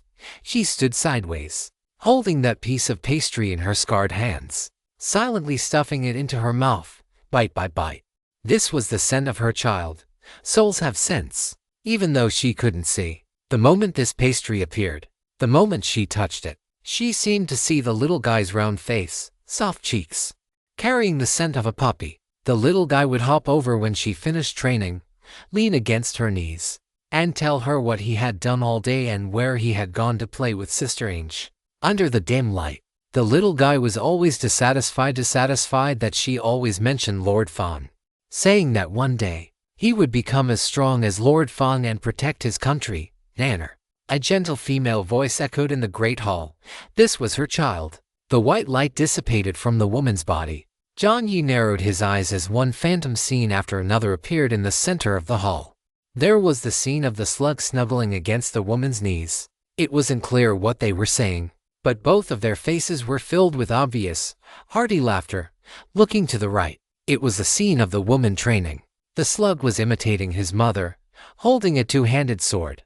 But the child wasn't even as tall as the sword. The slug swung it horizontally and fell hard to the ground, his face covered in mud. But the woman with the fiery red hair, seeing this, just laughed out loud and casually swept the slug aside with her shield. Looking further down, the two were walking together in the plaza. They walked to Ang's stall and bought all kinds of bread. While the slug waited, he was holding a toy his mother had just bought for him. Jiang Yi's gaze froze. It was a chess piece symbolizing the king. The king piece that was missing from the chessboard. Continuing to look to the right, the scene shifted abruptly. In the plaza of Naples town, the flying rose battle flag fluttered above the entire square. The familiar figure of Fang appeared in front of everyone. Beside Fang stood a woman nearly 2 meters tall, holding a great sword. Her red hair was brighter than the sun. As the imperial army left the plaza, the woman's eyes looked straight ahead, never glancing at the crowd again. In Jiang Yi's ears, a child's crying sounded, "Mom!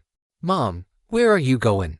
In the corner of the plaza, to the right of Ang, Slug watched the departing army and burst into loud sobs, perhaps because the memories were being replayed. The entire plaza was filled with the sound of Slug's crying. Each cry of Mama made Jiang Yi's heart tremble. She must have heard it. Jiang Yi thought to himself. This was perhaps the scene she least wanted to recall. Yet it was the one etched most deeply into her memory. In the face of war, it was not only Fang and Rose who were grieving. In the plaza, everyone was waiting. The cries of children and the silent gazes of adults slowly coalesced behind them. The scene shifted once more, and this time, it was a sky filled with blood. The invincible Fang had been defeated. Victory or defeat might be just a single line in a history book, but in the reality of historical scenes, it was tragically despairing. The Empire's army retreated step by step. In this battle between humanity and the magical beasts, both sides had played their strongest trump cards. The army fell back continuously, and the Empire's territory was lost inch by inch.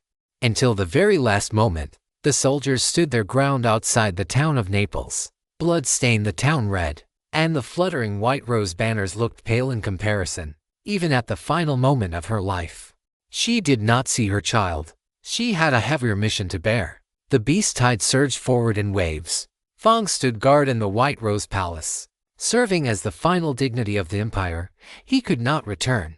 Nor did he dare to return to Naples. Thinking of Xiang Yu to this day, refusing to cross the Yangtze River is not just a famous poem.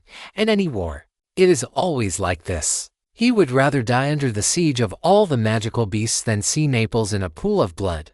The magical beasts surrounded Naples.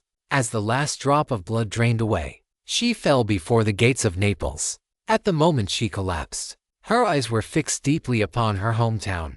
Jiang Yi already knew the rest of the story. Naples had fallen, and if his guess was correct, Slug was the last survivor of Naples. Because the people of Naples would not let a hero's child die in vain, they would protect him until the very last moment. In Jiang Yi's mind, the statue he had triggered at the beginning appeared. The statue of the young soldier holding a rapier. The rapier also engraved with NF. That wasn't fun, but rather the fantasy of Slug of Nananner.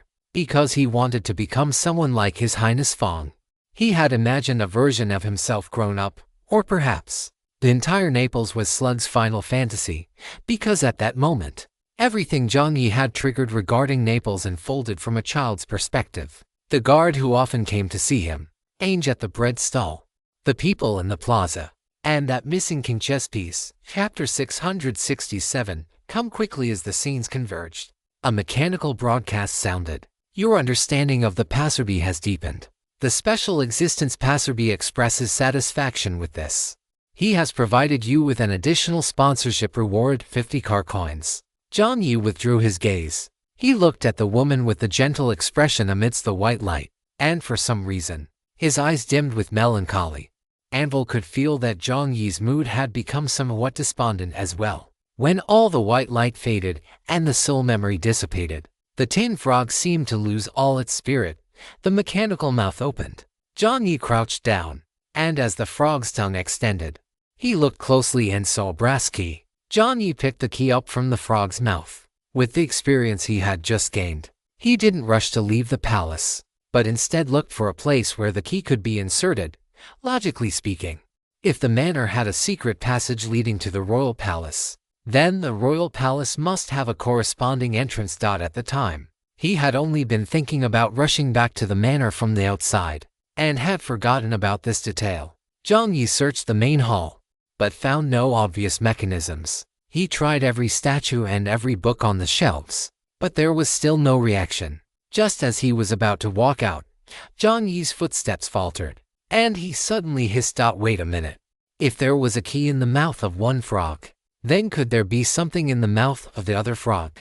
Jiang Yi turned abruptly and looked at the other frog. The other frog showed no reaction to Jiang Yi's gaze. Its head turned in small increments.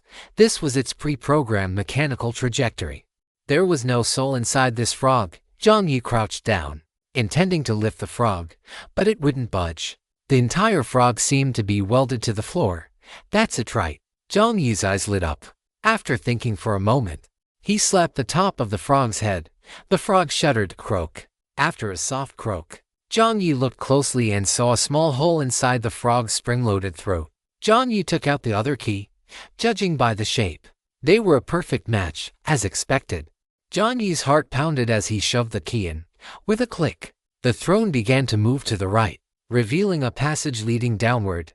The next day, 8 o'clock in the morning, the instance Fawn Manor concluded. The corresponding players received similar notifications on their light screens. "It's over," a player messaged in the bullet comments. They were still feeling restless. If the person involved wasn't Melancholy Little Fries, they would have already tagged him in the group chat to ask what happened next.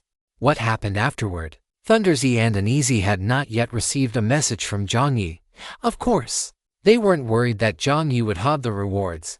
They were wondering if something else had gone wrong. Unlike the other players, Red Fox Huerta was currently inside the white mist, lying on a hammock made of vines. Huerta loosened the collar of his human shirt. To be honest, this thing was a bit tighter on the neck. After transforming into human form, Huerta's neck was still thicker than that of an average human. But this stinky fox was usually too vain to let it show. After exposing his neck, Huerta's ears twitched atop his head. As he watched the 20 Chech coins hit his account, he let out a long, leisurely sigh. This kid's main quest had failed as well. Although he didn't believe that decision was wrong, it was still a bit of a pity. This time, when Jiang Yi went in, besides providing the Turtle Immortal prop card, he had also provided several other prop cards. While their combined value wouldn't exceed 10,000 Chech coins, it was still worth a few thousand. He didn't know how many of these props Jiang Yi had used, but after the stunt Jiang Yi pulled, he actually found it a bit difficult to take them back. Although Huerta looked speechless, the corners of his mouth were slightly upturned, even though he hadn't cleared the level. The kid's final decision was very much to his liking. Forget it. Once the kid comes out, he can just return the unused prop cards. He would then charge a symbolic usage fee, maybe 100 Chech coins. He had to get something back. Otherwise, if he didn't take anything back at all, it would be a disservice to his reputation for treating people with sincerity. Just as he was thinking this, beep, the fox sat bolt upright. The light screen flickered, and the French fry avatar on the private chat channel lit up. Melancholy Little French Fry, come quickly, treating people with sincerity. After sending the message, Huerta got up from his hammock. About 5 minutes later, he arrived outside the forklift. Before he could even knock on the window, his shoulder was tapped by something. Huerta's foxtail stood straight up. At that moment, Jiang Yi's face eerily emerged from behind Huerta's head. "You're here." In Huerta's line of sight, Jiang Yi seemed to be floating over, looking a bit top-heavy and unsteady. More importantly, on that usually somewhat callow, fair face, 2 dark circles were as swollen as a panda's, and the bags under his eyes were sagging. Seeing Huerta arrive, Jiang Yi gave a laugh, a laugh that made Huerta's skin crawl. "You?" Huerta squinted at Jiang Yi, who looked like he had been up to no good all night. After a long silence, he asked, "Did you rob Fang?" Jiang Yi, sporting to massive dark circles, replied, "What kind of talk is that? Why would you say that? Do I look like that kind of person? Yuerta's tone was flat. After leaving the red and white casino, the clown had lost even his underwear. As the saying goes, when a wild goose passes, you pluck a feather. When a beast passes, you keep its hide. Do you dare say that when you came out, you didn't take anything from the palace?" Jiang Yi, thinking of the pots and pans in his inventory. Jiang Yi really didn't dare say that. Seeing Jiang Yi's slightly guilty expression, Yuerta became even more suspicious. "You didn't spend the whole night moving things, did you? You went into the Fan Manor just for those pots and pans." Jiang Yi walked out from behind Yuerta, not even bothering to acknowledge the guy. This guy just had a sharp tongue. He was looking forward to seeing the look on this stinky fox's face when he saw what he had actually taken from the manor. Jiang Yi reopened the forklift's cargo hold. He had only just returned. After opening the hold, he walked to the door of the washroom and looked at the mirror inside. The Jiang Yi in the mirror really did look like a giant panda. Jiang Yi didn't pay it any mind. He reached out to touch his exposed stubble and began to shave with a razor. The mechanical buzzing sound started. Yuerta didn't consider himself an outsider at all. After saying "excuse me," he walked into the cargo hold. While Jiang Yi was shaving, Yuerta squinted and watched for a while, then walked to the window and opened it. After the cold wind blew away some of the scent inside the hold, he closed it again. This reaction. Could it be that he obtained something good? Could it be that this kid actually succeeded? Chapter 668, Distribution. Yuerta waited for a while, and seeing that the kid was still slowly shaving, he finally couldn't help but ask, "Did the mission fail?" Yuerta probed. Jiang Yi didn't speak, only looking left and right at his cheeks in the mirror. There were a few more tiny scars on his face, but it didn't matter. Yuerta took a deep breath and said, "Don't worry, I didn't help much this time, so I won't overcharge you." Jiang Yi immediately came out. "Yuerta, to think there is someone in this world who loves Chech coins even more than himself. However, just how much did this kid take to be this cautious?" Yuerta looked at Jiang Yi with a complex expression. A few seconds later, he asked, "Where was the manor's treasure hidden?" He was genuinely curious. The Rose Manor. Regarding this, there was nothing to hide. The Rose Manor. Yuerta frowned slightly, and only after a moment did he connect that field of blooming roses with the so-called manor. The treasure wasn't hidden in, oh right, the White Rose Palace was a royal palace. Theoretically, it wasn't a manor. He had made a mistake too. When he heard the story, he subconsciously assumed the treasure must be related to Fang, and therefore would be in a place directly associated with him. He had searched that manor once himself and left after finding nothing. So that was it. As clever as Yuerta was, he instantly understood what was going on.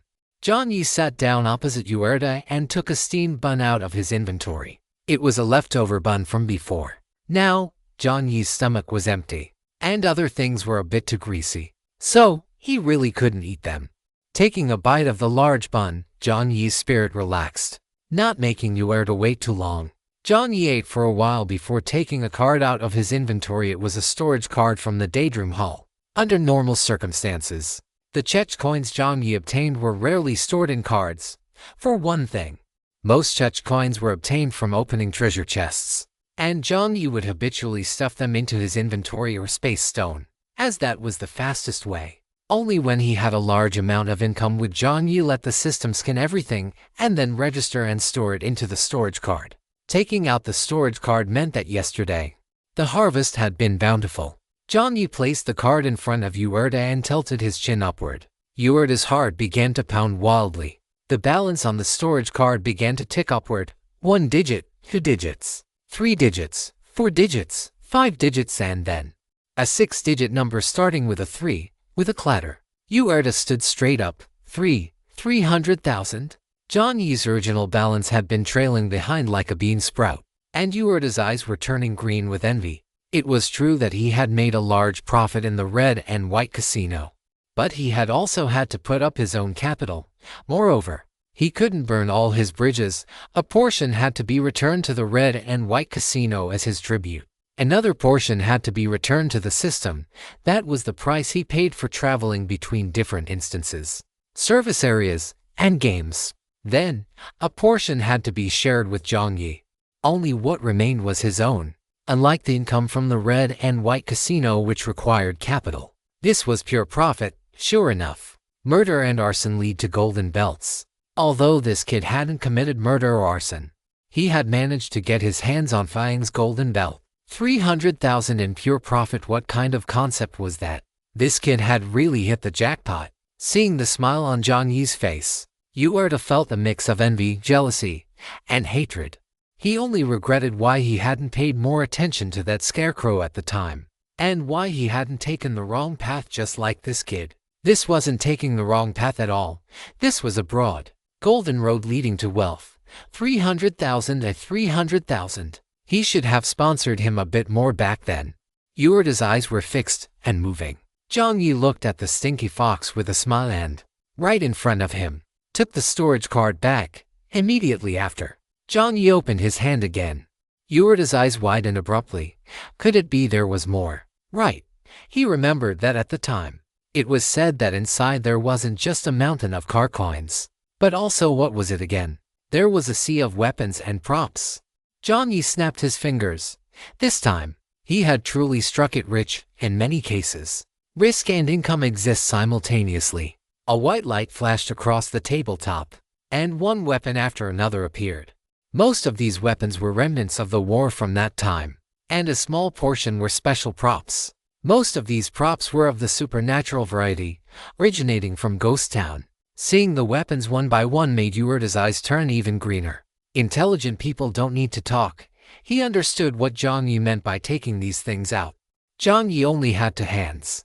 Well, although he had many vines, but the weapons he normally used were limited, and there was only so much that Caillou could absorb. So, what about the remaining weapons? Either sell them to others in the subdivision, have the monster merchant sell them for him. The market within the 99th subdivision was limited after all. So if he wanted to sell these weapons, he naturally had to find a monster merchant who could travel between different subdivisions. Moreover, compared to doing business himself, the monster merchant was much more convenient. He didn't need to open up his own channels. He didn't need to find other endorsements for credibility. And he didn't need to constantly refresh his own name. Yes, if a player wanted to expand their trading market, they would inevitably have to use their own name and reputation. But Jiang Yi didn't want to do that. Listing these weapons in large quantities on Yangwang at the same time, wouldn't that just be telling everyone that he had made another huge profit? Listing ordinary weapons was like saying the granary was finally stocked again. But listing a batch of expensive items that were clearly capable of boosting everyone's combat power and whose value was hard to measure would only lead to more noise. The moral kidnappers would come. Those dissatisfied with the pricing would come. And those looking to drive up prices would come too. Thinking about it this way, it was naturally better to let professionals do professional work. After Yahello understood Jiang Yi's intention in a second, he said straightforwardly, I will buy them back at 30% above the system's quoted price for each item. When Jiang Yi obtained the items, he naturally had the system's quotes. 30% above the system's quote if it was a large batch purchase. The sincerity was decent enough. Yahello had originally thought Jiang Yi would haggle, but after waiting for more than 10 seconds, Jiang Yi agreed immediately. Fine. Yahello let out a howl. Jiang Yi nodded at him. I said fine, but I have a condition. Speak. Your final selling price cannot be marked up by more than 60%. Chapter 669. A belly full of bad intentions. I refuse. Yahello refused without even thinking. If the markup couldn't exceed 60%, then what kind of business was he supposed to do? Just as he said it, he saw Jiang Yi's calm gaze, and Yahello realized instantly that this was not quite the same as their usual acquisitions. The source of the goods this time was provided entirely by someone else. Yahello paused. Reason. Most of these weapons of yours are to be sold to human players, right? Of course. The weapons brought out from Fang Nanner might interest some animals, but they were definitely more useful to humans. And because of the source of the goods, Yahello actually preferred doing business with humans because he earned more. After Yahello finished saying of course, he suddenly realized what Jiang Yi meant. This kid didn't want him to sell the weapons to his own kind at a high price. Uerda's eyebrows twitched. He hadn't realized Jiang Yi possessed such compassion. Jiang Yi knew what Uerda might be thinking, and he couldn't be bothered to explain. His actions had nothing to do with compassion. If he were truly overflowing with compassion, Yongwan would have opened its granaries to distribute food long ago. Doing this was entirely out of rational consideration. Weapons are different from other resources, for items like food. Even with Jiang Yi's resourcefulness, it would be impossible to support every single partition. He had the heart to do so, but lacked the means, however. Weapons were a different story. Although not every player could afford them, once purchased, they could genuinely and tangibly enhance the strength of human players. Jiang Yi did not want to sell these weapons to others at an exorbitant price, but he lacked the convenience of being able to travel between different partitions. Given Jiang Yi's current status, it wouldn't be difficult to obtain the corresponding items in the trading market. In fact, if he remembered correctly, he already had them. But Jiang Yi had no intention of expanding into other partitions. In Jiang Yi's view, all partitions were essentially the same. Doing business across regions would only involve more problems. How would the goods be distributed? How could he find reliable buyers? Would he have to travel between partitions one by one? Should he let someone else do it? What if someone with ulterior motives targeted them? How would that person's safety be guaranteed? These were all issues. Therefore, as the saying goes, leave professional matters to the professionals. And Uerda was Jiang Yi's ideal target, but the problem was, the merchant nature of this guy would certainly not allow him to act like Jiang Yi, even if he listed products on Yongwan. The price wouldn't just be marked up slightly. If this guy didn't double or triple the price of the goods, he was already being merciful. Naturally, Jiang Yi didn't think there was anything wrong with Uerda. As a monster merchant, such behavior was quite normal, but for this batch of weapons, Jiang Yi would not let the price skyrocket. That did not align with his initial goal. I can reduce the markup on my end to 20%. Jiang Yi gave a figure first. It won't work either. Uerda refused again. The cost of traveling between different partitions must also be calculated. If the price only goes up by 60%, I might as well just stay in one partition. But you don't need to pay rebates to other service areas anymore. Although Uerda didn't say it, his expression clearly said "holy crap."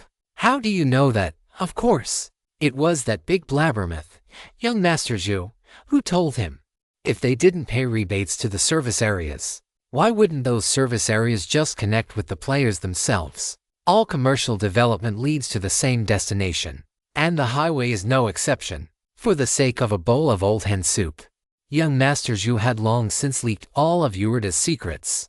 Our transaction is a one-time deal. You don't need to give me any rebates. Just that alone should save you a lot of costs, right? 80% is still too low. Uerda gritted his back teeth. Jiang Yi still knew too little about him. K, double or triple. Most of his goods were marked up 5 times over. An 80% profit margin was no different from insulting him. Then I'm not selling, Jiang Yi said cleanly and decisively. As he spoke, he opened his light screen in front of Uerda. Uerda couldn't see Jiang Yi's screen, but he could see Jiang Yi's actions. What are you doing? Contacting Bai Hai. Bai Hai was that leopard merchant? Wait, Uerda grew anxious. He knew this kid would pull this trick. Even if you call Bai Hai over, he won't agree either. Don't let that seal look honest. His belly is full of bad intentions, Uerda said with a straight face. Jiang Yi was speechless. Does Bai Hai know you're saying that about him? And who is the one with a belly full of bad intentions, anyway, then? 80% is too little. Double is my absolute bottom line. Deal. You kid. You were aiming for double from the start, weren't you? Haha. Jiang Yi chuckled twice. Uerda slumped into his seat, looking like he had suffered a massive loss. Uerda muttered, cunning humans. You just love to bully a kind-hearted fox. Jiang Yi wouldn't believe a single punctuation mark of that statement, and he wouldn't believe the dejected look Uerda was putting on either. According to young Master Zhu, this stinky fox had previously tricked him by claiming he was on his deathbed and wanted to eat some local specialties from his hometown, causing young Master Zhu to grow a whole season's worth of dream grapes. When young Master Zhu arrived, worried sick, to see the fox off, the fox rolled up the grapes. gave young Master Zhu a polite bow, and then dashed off to Lady Snake's hot spring villa. Only then did young Master Zhu realize. It turned out Lady Snake was building her own service area and was purchasing supplies. While grapes weren't a necessity for the hot spring villa, they were a necessity for Lady Snake. This guy did it on purpose. The entire season's worth of dream grapes had been bought up by this kid, and grapes produced elsewhere simply couldn't compare to young Master Zhu's. When young Master Zhu confronted him, this kid actually said he was indeed on his deathbed, but the foxes of his clan lived almost as long as the mysterious turtles. And those mysterious turtles, they are thousands of years old, and that fox. The image of the bedridden, dying fox from young Master Zhu's memory flashed through Jiang Yi's mind. Jiang Yi curled his lip. Keep pretending. Even if the price didn't exceed double, this guy definitely had other ways to extract profit. After Jiang Yi and Yahello exchanged a knowing, polite smile, the stinky fox left the forklift with some rather unique fruits Jiang Yi had prepared as a gift for King. The forklift fell silent once again. Jiang Yi now had a massive sum of 300,000 in his account. If he entered the Silver Ring auction house now, with some effort, he might be able to buy back Silver 5. Of course, they didn't support the buying and selling of animals. After sending the fox away, Jiang Yi chewed the last of his steamed bun while looking at the flower pot on the table. The sunflower big treasure in the pot still only had a remnant root. Jiang Yi took an item from his inventory and poured it over it. Happy May Day. Everyone has worked hard. For those in places where the sun is out, everyone should go out for a walk. Relax your eyes and get in touch with nature. Chapter 670, Blood. A blue liquid appeared on Jiang Yi's palm, and he patiently applied it to the roots of his sunflower treasure. On the light screen, the item's information emerged. You are using anti-growth liquid description. Anti-growth liquid, a product originating from the instance Feng Manor. It once belonged to an imperial botanist who loved cultivating plants. Through Feng's introduction, he met a young lady who was obsessed with roses and felt an instant connection. With his help, this lady established the famous Rose Manor within the empire. The anti-growth liquid was used to solve the empire's pain point of being unable to grow roses due to the frigid climate. He locked himself in his laboratory for 7 days to research it, and eventually succeeded. He did not want to see the disappointment in that lady's eyes. Even if that disappointment was not caused by him, that lady, if he guessed correctly, was Rose. And while Rose herself liked roses, the one truly obsessed with them was someone else. As for that last sentence, Jiang Yi sighed inwardly. The falling flowers have intention, but the flowing water has no heart. The anti-growth liquid could change the environment for plant growth, but Jiang Yi wasn't sure if it would have any effect on bringing a plant back from the dead. For now, he could only treat a dead horse as if it were still alive. After spreading the blue liquid evenly, Jiang Yi patted the roots of his sunflower treasure. Roasted chicken wing and the little wood carving both jumped down. Roasted chicken wing used its claws to tread on the soil in the pot to help loosen it, while the little wood carving used a damp towel to water it. Once Jiang Yi finished tending to his treasure, he returned to the front of the forklift. On the forklift, the distance to the fog was displayed. The speed of the fog had now reached 75 kilometers per hour. This speed was already quite terrifying. The only fortunate thing was that after multiple rounds of elimination, the existing players' vehicles had more or less installed or upgraded their power, so at least they wouldn't fall too far behind the speed of the fog. The fog could only move for 8 hours each night, so players had relatively more time. If their speed wasn't enough, they could make up for it with time. Furthermore, people are rational creatures who make predictions in advance, having already put some distance between themselves and the fog during the early stages of the game. The current situation wasn't critical yet, but regardless, this kind of chase game was quite unpleasant. There were only 7 days left for Razor Highlands, and the weather had become even colder. Many people had simply frozen to death on the road. Jiang Yi and other players could provide some supplies, but they couldn't solve the fundamental problems. For instance, how to get out of a vehicle in freezing weather and use frostbitten fingers to retrieve treasure chests, or how to keep vehicles from skidding, as engines were also affected when the temperature dropped to low. In short, after a month in this scenario, the number of people in District 99 had decreased once again. Holding a massive fortune of 300,000, Jiang Yi continued driving forward. He encountered a few other service areas, bought a wave of items, and only stopped after he had refreshed his mileage to the absolute limit. 7 days passed quickly. On the final night before the end of Razor Highlands, Jiang Yi was eating hot pot on the forklift with Piggy Prince. Piggy Prince's favorability had been raised to 65 by Jiang Yi. Now, both man and pig had rings of beef tallow around their mouths and were enjoying their meal when the light screen popped up with a snap. If it were a normal notification, it wouldn't have caused such a reaction. Piggy Prince looked at Jiang Yi in confusion. Jiang Yi was currently swishing duck blood. The duck blood was fresh when he first got his hands on this stuff. Piggy Prince had been very resistant and had cast a questioning look at Jiang Yi. Aren't you humans the best at processing food? Why have you resorted to eating raw fur and drinking blood now? To this, Jiang Yi just chuckled. After Jiang Yi poured salt water into the duck blood and let it sit for 20 minutes before pouring it back into the hot pot, Piggy Prince had been a bit hesitant at first. In his view, adding these things made the fragrance of the hot pot fade a little. Duck blood itself had a bit of a fishy smell, which came from iron elements and protein. This was also why protein powder would make an entire cup stink if left out overnight. Jiang Yi had tried his best to remove the odor, but no matter what, it was still different from normal raw meat. After the duck blood was poured in, Jiang Yi didn't touch it until the entire hot pot turned a vermilion red. Piggy Prince's eyes were squinted in distress. But a few minutes later, his mouth was squinted in delight. Jiang Yi had prepared 2 types of dipping sauces for the duck blood. One was the most common dry dip, which contained chili powder and 5-spice powder. On top of that, Jiang Yi had sprinkled a light layer of Sichuan peppercorn powder. The peppercorn powder itself wasn't that spicy. It was added to neutralize the chili and 5-spice powders. This powder mixture gave the duck blood flavor without affecting its internal tenderness and umami. Jiang Yi poked a small piece of the duck blood up. Although he was confident in his cooking, he still used his chopsticks to pry it open a little. Even though his skills were there, he couldn't be sure if the ducks here were the same as those in the real world. The ducks here were about the size of small chickens, and their feathers were much denser. The species was called Gada duck.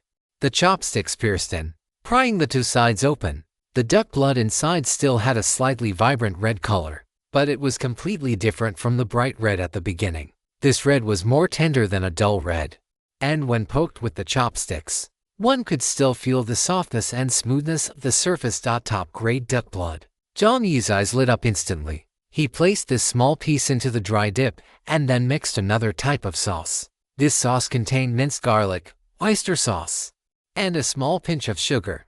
Finally, Jiang Yi added a little bit of sesame paste.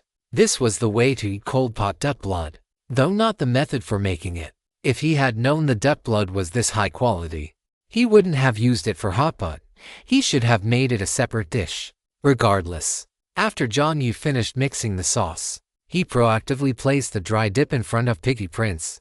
Piggy Prince hesitated, looking at the piece in front of him with great suspicion. Encouraged by Jiang Yi, young Master Pig finally picked up a piece with his chopsticks. The moment he lifted it, he knew something was wrong. The technique here was all wrong. The chopsticks could barely hold it. The edges of the duck blood were crumbling against the pressure of the chopsticks, and as it broke apart, he could feel a texture that felt just like tofu.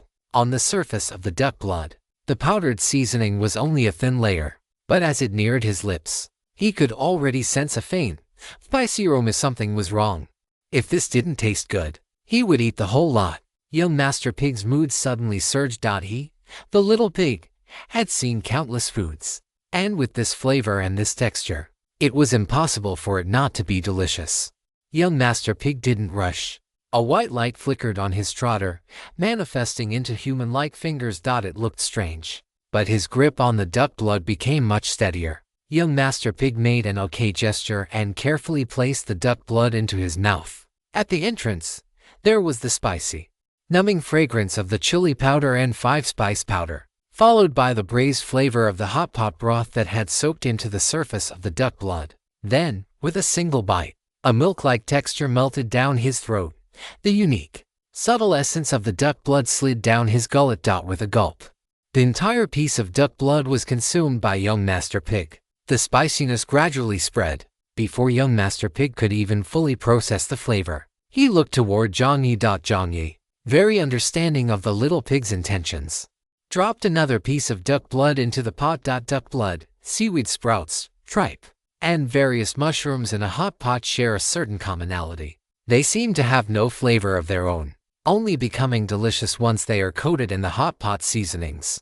But when you actually eat them, you realize that each ingredient has subtle differences. For instance, duck blood has its own inherent flavor, and its texture is the most unique. It is harmonious whether paired with a dry dip or a wet dip. Seaweed sprouts, however, hold the broth well, but because they lack sufficient thickness and flavor on their own, using a dry dip makes them easy to get tired of. They are better suited for a wet dip. As for tripe, there is pork tripe and beef tripe. Jiang Yi generally wouldn't use these for hot pot. It would be a bit of a waste. This stuff is best suited for high-heat stir-frying, which makes it much more satisfying to eat. As for the mushrooms, they are neither good nor bad, depending entirely on the natural umami of the ingredients themselves. Chapter 671, Long de Monsoon. After finishing the duck blood from the dry dip, young Master Pig tried the duck blood from the wet dip. Although the flavor of the wet dip wasn't as punchy as the dry one at first, the aftertaste was much richer. Distaste. How is it? Jiang Yi smiled. Young Master Pig didn't speak, simply signaling for another bowl. That evening, Jiang Yi not only treated young Master Pig to a good meal, but more importantly, he bought some soy and fertilizer and asked young Master Pig how to make the situation more comfortable for his sunflower treasure. To be honest, in young Master Pig's view, the sunflower treasure was almost beyond saving. Although the potted plant still appeared to have a root system, the interior of the roots had actually suffered from oxygen deprivation due to the previous dense environment, and most of the roots had already begun to rot. Jiang Yi had likely dug away the soil he could replace and removed some of the rotting parts. But even so, the remaining portion was not enough to grow a new sunflower. Young Master Pig hesitated for a moment before expressing to Jiang Yi that the possibility of the sunflower treasure reviving was slim. If he needed other melons or fruits, he could provide them. Or, at the very least, why not look for that old guy? That old guy should have quite a few similar sunflowers in his possession.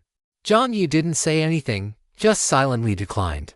After repotting the sunflower treasure into higher quality soil, the man and the pig began to eat. By now, it was nighttime, and the screen lit up. Young Master Pig glanced at Jiang Yi and asked, "What's up?"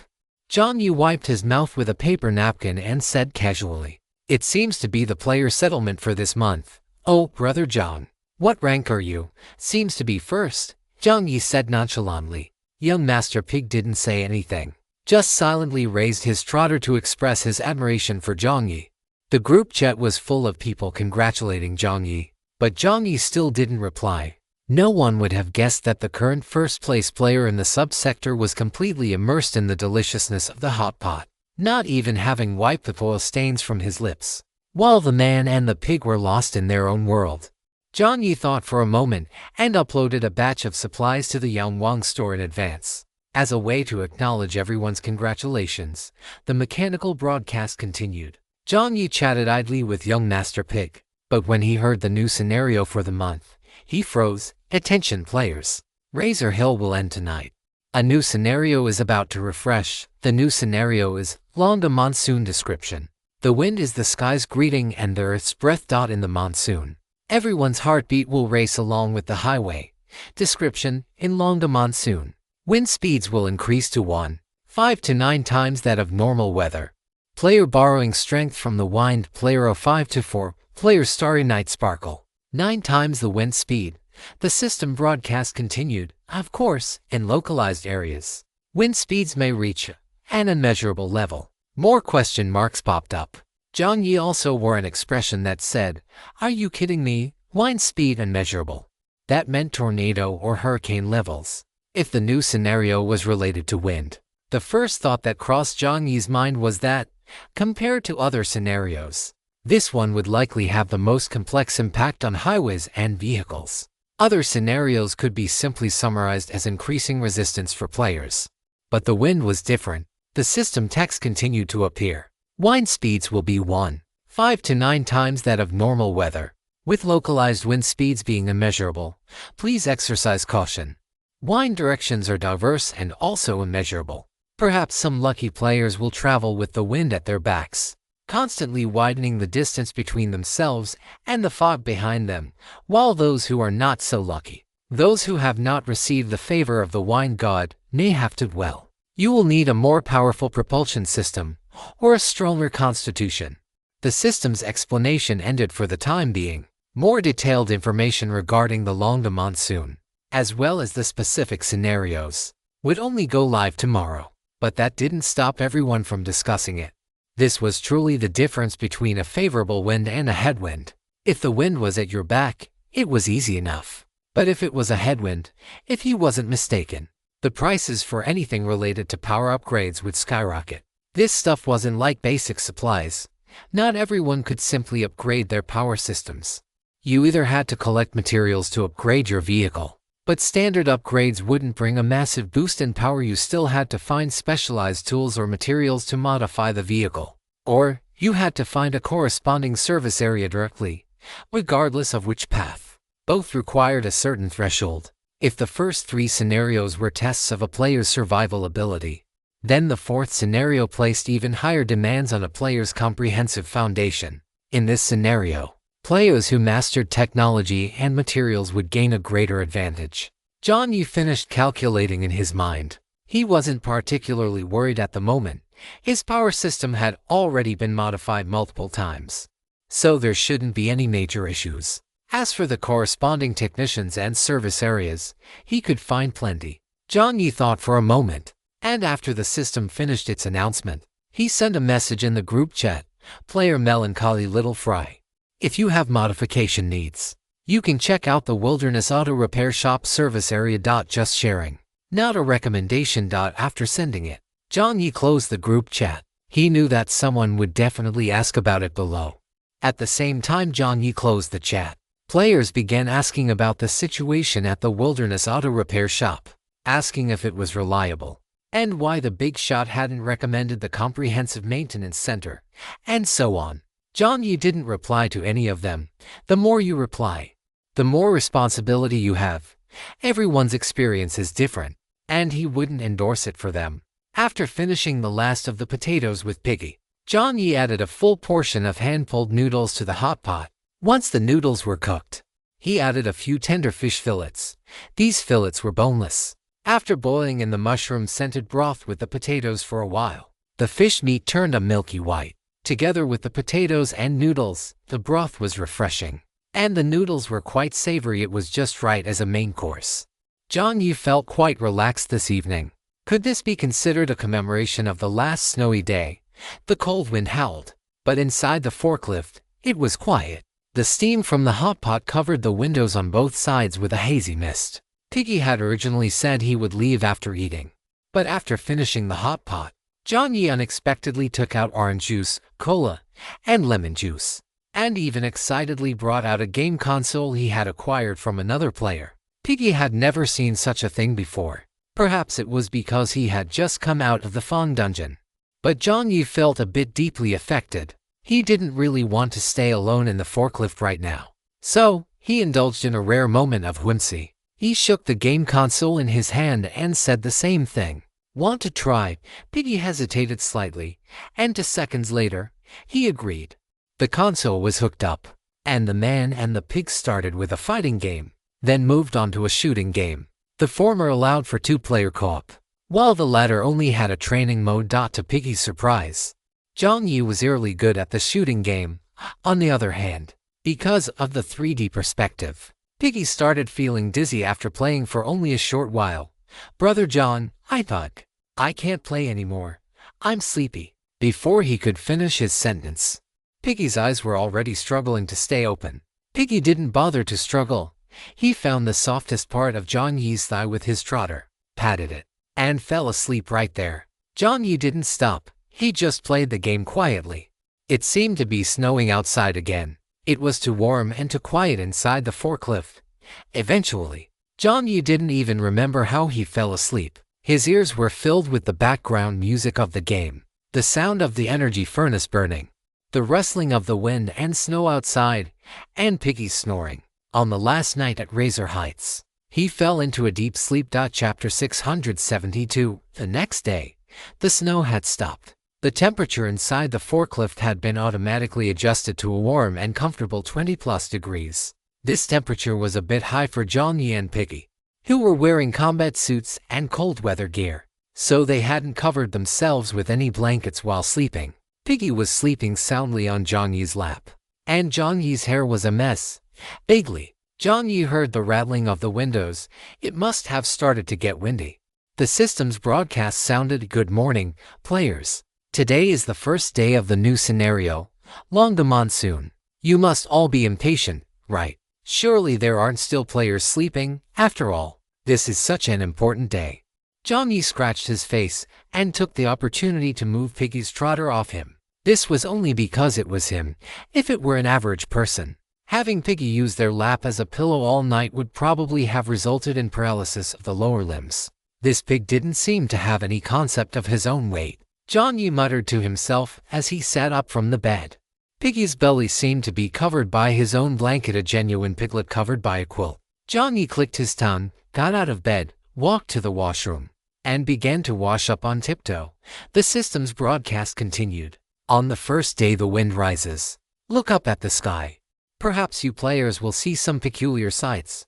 Of course, don't get too lost in it, because for some reason, humans seem to have a unique obsession with the sky. Today, the mist's pursuit speed will increase to 80 km/h. If you want to survive on the road, please upgrade your vehicles as soon as possible. By the way, a small reminder, in the Long the Monsoon scenario, the respawn frequency of dungeons and games will increase, and the monster spawn rate inside treasure chests will increase to twice the original amount. Certain players, please take special note. I wish all players a pleasant game. The system's voice faded away. After washing up and putting on his glasses, Jiang Yi walked over to the window and looked outside. The heavy snow outside had completely melted. If this were the real world, it would be completely unscientific. With that much snow, it would be impossible for it to melt away entirely in less than half a month. Furthermore, as snow melts, it absorbs heat, which would cause people to feel a drastic change in temperature. But in a game, there is no science to speak of. As soon as Jiang Yi opened the window, a gentle breeze blew in from outside. The system had just broadcasted today's weather. The temperature was around 18 to 23 degrees Celsius. As for the wind speed, according to the system's statement yesterday, it was unpredictable, so it simply wasn't broadcasted. The wind ruffled the hair on Jiang Yi's forehead. The air was quite fresh, and the fog on both sides was rapidly dissipating. However, unlike previous loading scenes, this time the fog seemed to come alive, swirling into individual vortices. Wherever each vortex departed, a vast expanse of soothing green hues would appear. The scenery this time still featured mountains, but they were not the desolate, dark brown mountains devoid of grass. Instead, they were covered in various shades of soft green. Beyond the mountains, one could see the valley plunging sharply downward. Clouds swirled above the valley. Some sank lower, while others drifted away with the wind. On the hillsides, some structures were visible. The overall style was somewhat similar to Naples, only more magnificent and grand. Higher up in the mountains, where the drifting clouds were densest, Jiang Yi squinted as he looked over. Suddenly, many streamlined objects appeared in the sky. Jiang Yi couldn't quite see them clearly. They were too high up. Without external aid, it was impossible to see what was at the very top of the sky. It just seemed as if many tiny creatures were floating toward the upper atmosphere, and there appeared to be something in the center of the cloud layer that was attracting other things toward it. The probability of monster spawns in today's treasure chests will be twice as high as before. Does that mean the frequency of monsters appearing in this scene will also be higher? Regardless, based on the current physical sensation, the Long the Monsoon should be the most comfortable of all the scenes so far. Aside from destroying supplies, the continuous rainy season of the acid rain scene was depressing in itself. The weather on the King of the Five Seas island seemed mild, but it would fluctuate between high heat and extreme cold. Such rapid temperature changes made people prone to illness. As for Razor Heights, It goes without saying that the low temperature was the root cause of frostbite and death by freezing. After pondering for a while, Jiang Yi checked the time and realized it was about right. He steamed 2 large buns and then woke up Piggy. Piggy's drool had almost flooded the quilt. Pushed twice by Jiang Yi, Piggy opened his eyes in a daze, seeing Jiang Yi standing before him with his glasses on and messy hair. He greeted him, "Morning, Brother John." "Morning," Jiang Yi nodded. He pointed toward the door and said, "I'm about to set off. You should head back." "Okay," Piggy replied with an "oh," and Jiang Yi followed up with an stuffing the large buns and the Hubing chili sauce into Piggy's arms. "Eat on the road," he instructed. "Got it." Piggy nodded hurriedly, even without fully opening his eyes. He tucked the buns into his chest. Also, Jiang Yi took one last look at his quilt and said with a pained expression, "It's windy outside. Take the quilt with you too." Piggy didn't question what the wind had to do with taking the quilt. He simply took it as Brother Jiang's concern for him. Piggy felt the quilt, which had a very comfortable texture, and chuckled, "Thanks, Brother John," just like that. Piggy got off the forklift, wrapped in Jiang Yi's quilt with the buns tucked in his arms, and stood in the white mist waving at Jiang Yi. Jiang Yi stepped on the gas pedal, and they set off. Jiang Yi opened the window, and the wind blew in from outside. Jiang Yi felt quite refreshed. This round it's a tailwind. It seems his luck is quite good, although the wind speed isn't high right now. A tailwind means he can accelerate. Jiang Yi went full speed ahead on this new day, as all players were hitting the road in comfortable environments. The group chat began to refresh. Player cautious words, "Everyone buying 1,000 miles in a day item cards at a high price." Player cautious words, "Everyone buying 1,000 miles in a day item cards at a high price." Cautious words refreshed the message 3 times. It seems this brother or sister had a rough start. Aside from upgrading power, the 1,000 miles in a day item card is, of course, quite good, as it can directly increase the distance traveled. It's just that the price right now isn't cheap. To some extent, the 1,000 miles in a day item card is equivalent to an emergency life-saving item card. Its usual price is already quite expensive, and very few players trade them on the marketplace. This thing can be kept for personal use. As for the players selling them, they either don't lack item cards, or their vehicle's speed is already astonishing. Player enclosable window. Selling a small number of 1,000 miles in a day item cards. Player F1. "I'll take them." It's a picture of Jiang Yi and the Scarecrow Fawn. Ethereal Chapter 673. Please don't scrape everywhere. 1,000 miles in a day and 10,000 feet in a line. The second one sounds a bit familiar. Jiang Yi looked at the chat box. He first found window. Sent her an item obtained from the Fang dungeon, and then bundled some fruit to send over. Enclosable window. Brother John. Is something the matter? Enclosable window. Puppy blinking. Melancholy little fry. 1,000 miles in a day item card. Jiang Yi said concisely. Enclosable window. Sure. How many does Brother John need? Let's start with 3. After saying that, Jiang Yi transferred 300 vehicle coins. This price wasn't exactly high, but it certainly wasn't low either. If it's not enough, just say so. Enclosable window hadn't even intended to charge him, but seeing the vehicle coins arrive, she still sent a puppy spinning emoji. After accepting the fruits and the extra item cards, window that won't close understood that Brother John had definitely cleared the Fawn Manor successfully, as expected of Brother John. After Jiang Yi accepted the 3 item cards, he hadn't originally intended to ask, but perhaps curiosity got the better of him. Jiang Yi hesitated for a moment before asking in the private chat channel, "How is the wind on your end?" If it were the system-ordained lucky player, their start should be even smoother than his own, right? After waiting for a while, window that won't close sent a message. "It seems there isn't much wind." Jiang Yi typed a question mark. No wind. Did the window's luck fail? That's not scientific, is it? Jiang Yi didn't even notice that this line of thought was also unscientific. Whether a player is lucky or unlucky should have been a matter of probability to begin with. I guess so. It's like a doldrum zone over here. The fog is barely moving. But I just opened some treasure chests and got dozens of 1,000 miles in a day item cards. Brother, why did you stop sending messages? Anvil's voice rang out. Jiang Yi said with a wooden face. No hands. After saying that, Jiang Yi placed both hands on the steering wheel. Maneuvering the Jantais declared to place a golden treasure chest onto the top of the forklift with a thud. Self-inflicted humiliation. Because the wind direction was hard to control, did it just refresh into a doldrum zone, with dozens of 1,000 miles in a day item cards? Even if he just stayed put like this every day, he would still be ahead of all the other players. The lucky one remains the lucky one. After Jiang Yi finished collecting the 1,000 miles in a day item cards, he looked toward another player, 10,000 feet in a line judging by the name. Its function was similar to 1,000 miles in a day, but the effect seemed even better. Jiang Yi pondered for a moment.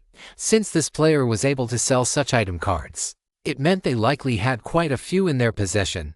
After thinking it over, Jiang Yi clicked on the avatar and opened the shop on this person's homepage. The shop's name was even more minimalist than Jiang Yi's. It was simply a named shop. They hadn't even bothered to change the name. After this person sent the message, many players must have communicated with them, but there hadn't been any successful transactions in the trading hall yet. Is the price too high? Or does it require special items for exchange? Although Jiang Yi wasn't in desperate need of this item, it was still necessary to plan ahead. He wouldn't be heartless enough to empty out window that won't close his inventory. If he did that, he wouldn't be able to do business with people anymore. Since there were no products listed, Jiang Yi simply applied to add friend. Player Melancholy Little Fry has sent you a friend request. Message, hello. I would like to purchase 10,000 feet in a line item cards. After Jiang Yi drove forward for a while, the private chat screen flickered, and the other party accepted the request. Player F1 has accepted your friend request. You can now start chatting. Melancholy Little Fry hello. Enter normal circumstances. Jiang Yi didn't actually mind initiating the conversation. F1 hello. The other party didn't seem like a very enthusiastic person either. Jiang Yi thought for a moment and still took the initiative to send a message. How are you selling the 10,000 feet in a line item cards? How many do you have? A few seconds later, while Jiang Yi was watching the road and waiting for the other party's message, the light screen flickered again. This time, it was a string of ellipses was thrown out. What does that mean? Jiang Yi's first reaction was to frown, speechless. Or did they disagree? Jiang Yi wasn't arrogant enough to think the other party didn't have the right to refuse him. But what was the meaning of this ellipsis? Jiang Yi waited patiently for a while longer. He was even starting to suspect that if he checked the homepage in the next second, he would find himself blocked. He felt like he had seen this story somewhere before. Jiang Yi glanced suspiciously at the anvil brother embedded in the steering wheel. The meaning was quite obvious. Did you say something again? Why is the other party reacting like this? Old Iron really didn't dare to speak now. It had said so much that it had absolutely no impression of this F1. While Jiang Yi was waiting here, on the highway, inside a deep blue GTM, a scholarly-looking youth stared at that string of ellipses, his fingers trembling slightly as they hovered over the screen. What had he just done? His mind had been racing with too many thoughts, and with a slip of the hand, he had sent that ellipsis. F1 stood where he was, thinking to himself, right, what was it that Brother Cheng told him? This 10,000 feet in a line item card was meant to be used to attract high-level players. If the other party agreed to join his team, or even if they didn't join but agreed to participate in the dungeon, he was to use 10,000 feet in a line as a bargaining chip. Brother Cheng said to find players with good strength, but for Melancholy Little Fry, wasn't his strength a bit too excessive? Did this meet the requirements? But if team leader Zhang were to come, F1's mood became somewhat eager. During the battle against the Kari country, his overall combat power hadn't reached the requirement at the time, so he hadn't participated. But that didn't stop him from having a very good impression of Jiang Yi. If team leader Zhang came, then this dungeon would definitely be a sure win. But the problem now was, the other party would definitely disagree, right? They wouldn't agree to participate in a dungeon just for one item card, would they? So his original plan was to go ask Brother Cheng first, then see if he should adjust the trade items and see if he could increase the stakes to invite Melancholy Little Fry over. If it were at the very beginning, he certainly wouldn't have thought the other party would come. But now, since Melancholy Little Fry had taken the initiative to show interest, what if What if it actually worked? Holding on to this thought, F1 got excited. In the chat box, he had just typed, Brother Cheng, help, melancholy little fry wants to trade with me, when his hand slipped. And he sent the message to the person himself. Fortunately, his reflexes were quite exceptional. The second he sent the message, his finger frantically pressed onto the virtual keyboard, deleting everything he had typed in a rush. Though he still managed to accidentally tap a few dots in his panic. Now, the chat box looked like this. F1, melancholy little French fry Captain John. To himself, send a question mark. Chapter 674. This tree was planted by me. This road was opened by me. If this were a manga, F1 felt that his face would currently be covered in water drop-shaped sweat beads, streaming down. F1 looked at Brother Cheng in the private chat channel. Should he send another message now? He really should explain what he meant first. Whenever moments like this occurred, F1 wished he could borrow someone else's mouth. He had heard that the Green Onion Report poster had already established a strategic partnership with the Wild King, offering a DD-style proxy insult service. Should he know? That's not right. The Wild King probably only knows how to curse people. Explain? Wouldn't it just get more chaotic the more he explained? For some reason, an image appeared in F1's mind. The Wild King with one foot on the table, waving at the pure and innocent-looking Brother John, saying, "Come here. You're the one who asked me to get an explanation from my client." Although it was just his own imagination, F1 still shivered. It must be said, this guy's ability to overthink would make even an N feel inferior. Not to mention, how would the Green Onion Report poster react if they saw this order? Are you saying you want to place an order on the Green Onion Report post to insult the biggest shareholder of the Green Onion Report posts? Are you saying you want the #1 sycophant now? The #1 lieutenant under Brother John to join the Wild King in being disrespectful to Brother John? The two of them couldn't even let out a squeak in front of Brother John. Alright, the possibility of that kid, the Wild King, putting his foot on the table in front of Jiang Yi, was probably even smaller than the possibility of them waking up from the game right now. He still remembered that after the Land of Buried Bones ended, during their first group dinner, everyone was so excited that after eating and drinking, it was the three most rebellious-looking ones, the Wild King, Society, and Sean, who washed the dishes and chopsticks.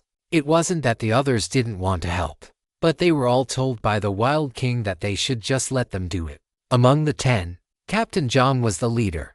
Thunder was like the big brother, and they wouldn't let the girls wash dishes. Even little Gray wanted to help, but was blocked by the three of them under the guise of caring for a child's physical and mental health. The Wild King would absolutely never be so uncomposed in front of Jiang Yi.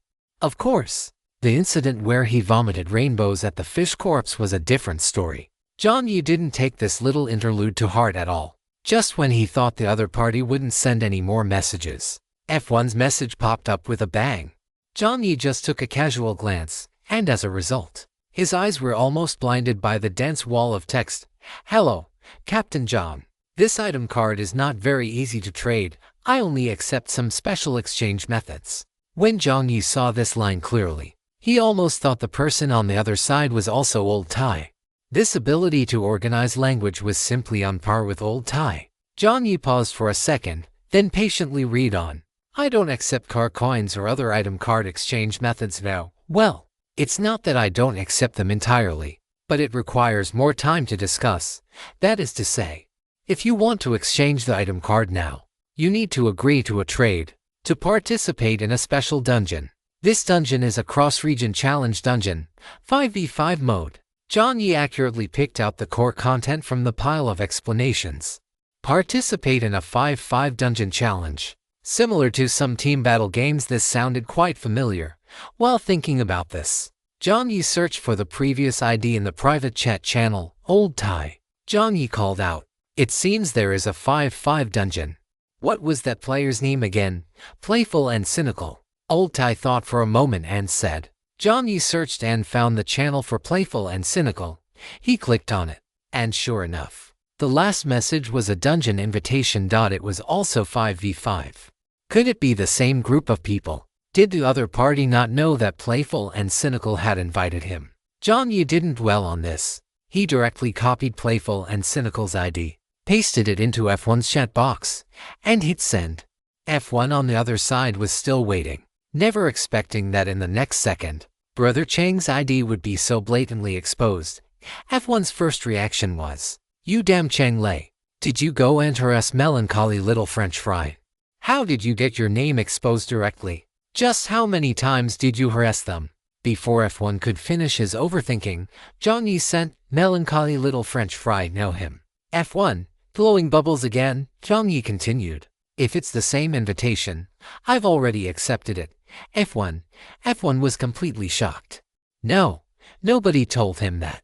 Jiang Yi waited for a while, feeling that the other side had probably given up on organizing their language, and said, 150 car coins per card. Is that okay? I don't know much about 10,000 feet in one line. As soon as the message was sent, a white light appeared in front of Jiang Yi, and an item card was transmitted over. Jiang Yi didn't waste words and sent the car coins over as well. He clicked on 10,000 feet in one line, item card. 10,000 feet in one line description. 10,000 feet traversed in a single line. Wind and thunder meet behind you. The distance traversed by 10,000 feet in one line was not literally 10,000 feet, but rather traveling at this terrifying speed. If 1,000 miles in a day meant forcibly increasing a fixed distance, then 10,000 feet in one line meant continuously traveling at the limit speed for a fixed duration. This limit speed depended on the maximum load-bearing capacity of the vehicle after all. Speed can be limitless, but materials have their limits. If the vehicle is lost halfway through the 10,000 feet in a single line, then it wouldn't hold much meaning. In any case, its value is indeed higher than 1,000 miles in a day. After Jiang Yi accepted the 10,000 feet in a single line, he had no intention of continuing the conversation. He had accepted the invitation, but that did not mean he was obligated to provide any further explanations. Jiang Yi continued driving forward. Perhaps his luck was truly excellent today. He had been driving for a long time, and the loot from the treasure chests was quite decent. Although there was only one golden treasure chest, he had opened as many as 4 silver treasure chests, and one of them was even a monster-free chest. Given that the monster spawn rate had already increased to double, being able to open a monster-free silver treasure chest made even Jiang Yi sigh and wonder if his luck had finally turned around. Around noon, Jiang Yi took a rice bowl out of his inventory. Just as he was about to eat it cold, a faint sound suddenly reached his ears, like something snoring. Jiang Yi looked ahead. The scenery in front was still pleasant. The mist parted to both sides, revealing a small path. In front of the path stood a wooden sign. "I planted these trees. I opened this road. If you want to pass through here, leave behind your toll." A classic opening line for a robbery. It seems a new service area, or perhaps a dungeon, had refreshed. Jiang Yi drove forward while opening the group chat.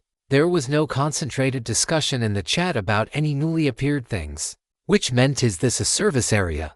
Jiang Yi stuffed the rice ball into his mouth and observed the area, feeling a bit hesitant logically speaking. Based on his self-awareness, his luck seemed to fluctuate. To put it more colloquially, it was hit or miss. Since his luck had been so good just now, it was hard to say what kind of service area had refreshed now. Moreover, looking at the sign, it didn't seem like a particularly friendly service area either. In any case, let's take a look first. Jiang Yi slowed down the forklift. As he got closer to the fork in the road, the snoring sound became clearer. It was a turtle. To be precise, an elderly, snoring old turtle. Chapter 675, Disrespectful to Old Age. The forklift drew closer and closer to the turtle. Now Jiang Yi could see it more clearly. It was a rare turtle that wasn't wearing human clothing at first glance. It looked just like the one in the Tanshan River from Journey to the West. Seeing Jiang Yi looking at it, the old turtle didn't care at all and just lazily flipped over. Jiang Yi pondered internally. Why didn't the service area proactively welcome players inside? Is it a special service area like Dave's cabin? If it is a special service area, it would be best for him to go in and take a look. Players now have a better understanding of the game. Judging from the current service areas, high-level, mid-level, and low-level service areas, or those participating in quality inspections, are all geared towards serving humans. They seem to exist for the sake of the players, Even if they are animals, they usually manifest in human-like forms and wear human clothing. Additionally, based on previous information, the spacetime where different players are located is actually different. So the spacetime where the corresponding service areas are located is also different. Only under certain circumstances using special positioning can spacetime overlap, allowing players to encounter each other's service areas. Apart from these service areas aimed at human players, there are other special service areas. Special service areas do not necessarily provide goods or services. They often contain certain special rules that must be followed. Otherwise, it could even lead to life-threatening danger. Judging by the refresh frequency, low-level service areas refresh the most, while high-level and special service areas refresh the least. Some high-level service areas are not even open to low-level players. Within special service areas, there are often unique gains. Items obtained from special service areas fetch high prices in the trading hall because they possess non-replicable characteristics. In short, it is a place that shouldn't be missed. With Jiang Yi's current strength, he wouldn't be timid. Jiang Yi's future plans flashed through his mind. Beyond his daily progress, he knew there was one place he couldn't bypass. The source of the game information he currently knew, Daydream Museum perhaps. The hope of getting out could be found there. He already understood the first floor of the Daydream Museum. Every competition inside would be extremely dangerous. According to the information collected so far, only by entering the top 10 of the first floor arena and possessing an invitation card for the second floor could one gradually unlock higher levels. The third floor, the fourth floor, the answer to the game might lie within them. Regardless, he must accumulate strength. And to do that, he could not miss such a rare opportunity. With his mind made up, Jiang Yi jumped off the forklift. He was still wearing his combat gear. After jumping off, he took out a paper box and retracted the forklift into it. He walked closer. The second Jiang Yi stepped into the fork in the road, the white mist began to disperse to both sides. A splashing sound rang out, and Jiang Yi focused his eyes. Water began to spread under his feet, and the old turtle's body floated on the surface of the water, its two hands resting on its shell, looking up at Jiang Yi while lying on its back. Jiang Yi paused, and the old turtle slowly swam over. The damp water vapor moistened the surface of Jiang Yi's shoes. Hello, bang, bang. The old turtle ignored Jiang Yi entirely and instead used its shell to bump against the sign. It was the sign demanding a toll. After bumping it, the old turtle stopped talking and began to squint its eyes to sleep again. Jiang Yi understood what this guy meant. It likely meant that he needed to pay money to cross the river. There are fixed rules within the special service area. Jiang Yi would not act rashly, and besides, he was not short on money right now. Jiang Yi nodded to indicate he understood, then reached into his backpack and pulled out 10 chech coins. The golden coins emitted a glow in his hand, but the old turtle still did not open its eyes. Jiang Yi fell silent for a moment. 10 coins were not enough. This service area really has some tricks up its sleeve. He took out another 5 coins, but the old turtle remained floating on the surface with its head tilted back. Even the white cat at the Daydream Museum only charges 15 chech coins for valet parking. Jiang Yi added another 2 coins, but it still didn't move. Jiang Yi clicked his tongue inwardly. He didn't pull out any more loose chech coins. Instead, leaning against the road sign that read "I planted this tree," he flicked his palm, and a white storage card appeared in his hand. A transaction pop-up appeared: 300,432. A massive fortune of 300. An astonishing 6-digit figure appeared in midair just like that. The air remained silent for only a second before a massive splashing sound erupted from above. Water cascaded down, but Jiang Yi didn't move even half a step. Beneath his feet, countless black vines were shifting underground. If there were any danger, they would emerge instantly to tear the opponent to shreds. Although following the rules meant there shouldn't be any danger, it was still best to be prepared for the unexpected. But Jiang Yi had worried for nothing. As the water fell from above, the old turtle, which had been lazily sunbathing on its back, flipped over completely. To his surprise, a bamboo rattan chair had appeared on its shell at some point. Even more bizarrely, the chair was actually decorated with morning glories. In front of the chair, there were 2 footrests, and in front of the bamboo rattan chair, there was even a banner. This banner looked quite ancient. Jiang Yi had originally assumed it would feature archaic text, given that the content on the road sign was quite old school. But to his surprise, it read, "Welcome, esteemed customer, your humble little turtle, illuminated by your radiance, is here to serve you." Cold sweat broke out on Jiang Yi's forehead, and the corner of his mouth twitched. He had only one thought. Are you sure it's my radiance that's illuminating you? And not the radiance of money? And what the hell is a little turtle? You look like you're a few years away from being sent to a nursing home to be fed mashed carrots. And you call yourself Little Turtle? Is that right? How utterly lacking in dignity for your age.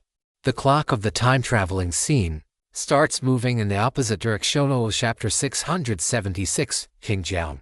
After reading the content on the banner, the humble little turtle patted its back toward Jiang Yi, signaling that he could come up.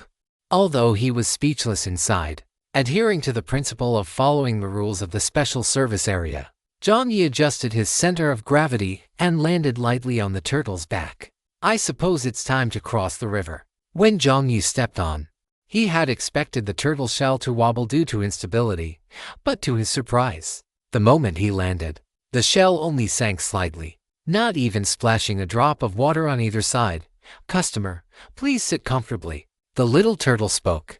Jiang Yi gave a grunt of acknowledgement and found the bamboo rattan chair. If one ignored the fact that it was a turtle, it was really no different from rafting on a bamboo raft. As soon as Jiang Yi sat down, mechanical broadcasts sounded. "Respected player, melancholy little fry. You are using a special bamboo rattan chair. The comfortable curvature of the seat relieves pressure on your spine and back. Your mind is more relaxed, and your fatigue has decreased by 10 points. You are using a pure natural bamboo rattan chair, because it has been soaked for a long time in lake water rich in spiritual energy. You have absorbed a bit of spiritual energy from the lake. Your spirit attribute has increased by 1 point. Jiang Yi was startled. His earlier dissatisfaction vanished completely. Although this thing was expensive, it was truly useful. His spirit attribute had increased by a full point. Jiang Yi pondered for a moment as the turtle kicked off the bank, drifting toward the center of the river. Jiang Yi's voice rang out, "You. If the customer has any requests, just say the word, whatever I, Little Turtle, can do, I will certainly handle for you, customer. Is this chair for sale?" Sitting on the turtle's back, more of the scenery loaded in. The shadow of the highway had disappeared behind him. This world was more complete and vast than Jiang Yi had imagined. It didn't look like a mere service area, but rather a complete dungeon. The river was quite wide. Fortunately, he hadn't been stubborn at the start. Although Jiang Yi could achieve short bursts of flight with the help of his vines, by his estimation, the width of the river was at least several hundred meters. This was actually a terrifying figure. One must know that in the Dragon Kingdom, even the most famous river, or rather, the Yellow River, was not that wide in most places. Only in areas where water converged or on plains with the surface cover over 10 kilometers. Of course, in terms of width, another river in the Dragon Kingdom, or more accurately, Ajong, was even wider. In any case, relying on his own abilities, he definitely wouldn't have been able to reach the other side smoothly, unless he had the ability to use drones, like Buin. As Jiang Yi thought this, the turtle began to strike up a conversation. "Customer, may I ask your name?" While answering Jiang Yi, he looked toward both sides of the river. It looked like a valley. On both sides of the river were rolling, low hills. The hills were generally green, covered in a thin layer of mist. Unlike the mist on high-altitude mountains, the mist here was clearly water vapor. The humidity here was very high. It was somewhat similar to the Xinjiang Gallery, above the mountains. Birds were still gliding past. Jiang Yi took the roasted chicken wing out of his pocket and patted its head. After the roasted chicken wing rubbed against Jiang Yi's finger, it spread its wings and flew into the sky. The sound of the eagle's cry made ordinary birds feel a sense of dread. Once the roasted chicken wing had soared into the sky, the old turtle said, "Very well, Lord Jiang Yi. Lord Jiang Yi, do you require any music? Listening to some music while cruising on the boat will make the mood much better." Jiang Yi hesitated for a moment. To be honest, he didn't really want to listen. On one hand, he was afraid this was an extra service that would cost money. On the other hand, he truly doubted that this was a place where one could pull out a speaker. He feared this old turtle might just start singing itself. That is fine. Alrighty. Little turtle was quite excited. What good luck today, a big spender. The old turtle cleared its throat. Jiang Yi kept a wooden expression, gripping the rattan chair with both hands. And just as he was about to zone out, a melodious singing voice rang out. Oh, the King River rain. Oh, the King River clouds. Unlike the robust voice of the energy furnace brother, the old turtle's voice was unexpectedly ethereal. Although the voice was hoarse, the underlying tone was quite pleasant. After the words King River came out, Jiang Yi's brows relaxed slightly. Oh, the King River rain. Oh, the King River clouds. The scenery of my hometown. The feelings of my hometown. The hoarse voice echoed over the river water. The old turtle was singing very happily, and its voice grew even louder. It was rare for him not to be stopped by a guest and told to stop singing. Since childhood, I loved walking in the clouds. Since childhood, I loved swimming in the water. Jiang Yi sat on the turtle's back, calming down. There was no mental boost, but it was still quite relaxing. King River. Is the name of this river King River? Since childhood, I slept in the mountains. Since childhood, I ran on the mountain paths.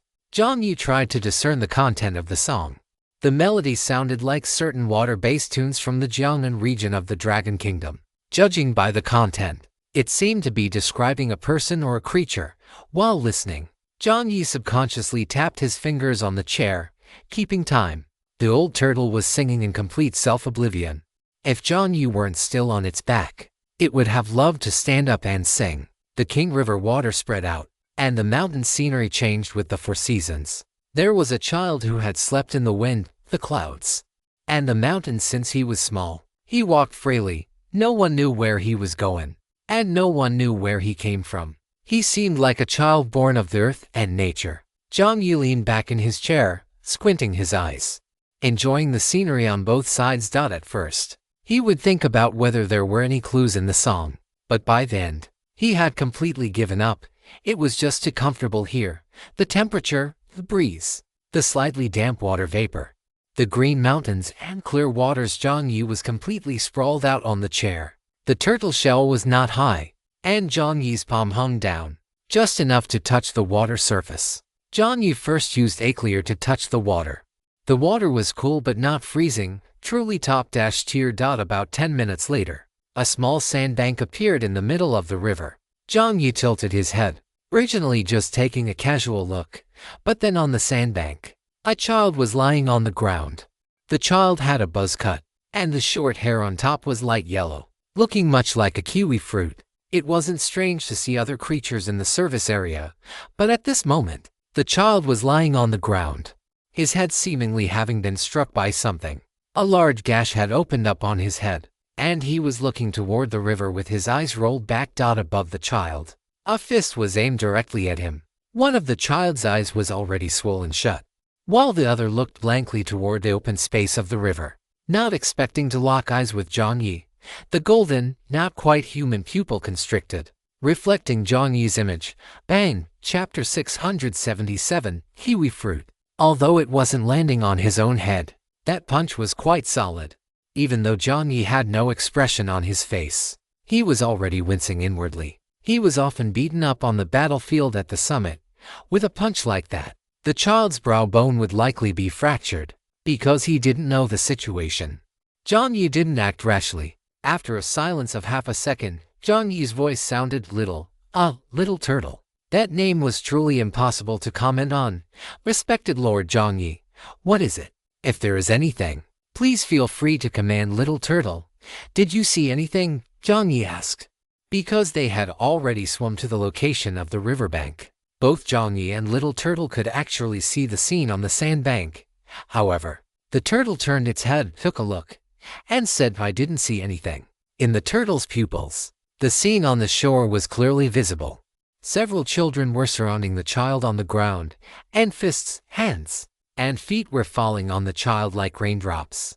But the turtle still acted as if it saw nothing, saying, Does the guest wish to speed up a little? Jiang Yi did not speak. The children on the shore saw Jiang Yi but showed no reaction, nor did they call for help.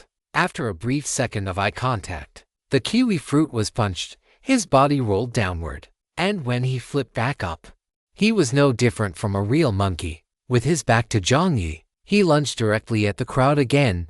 Beat you to death, you little thief. Did we take you in just so you could steal things? Is this how you repay us? The child didn't speak, just stared fixedly at the people opposite him.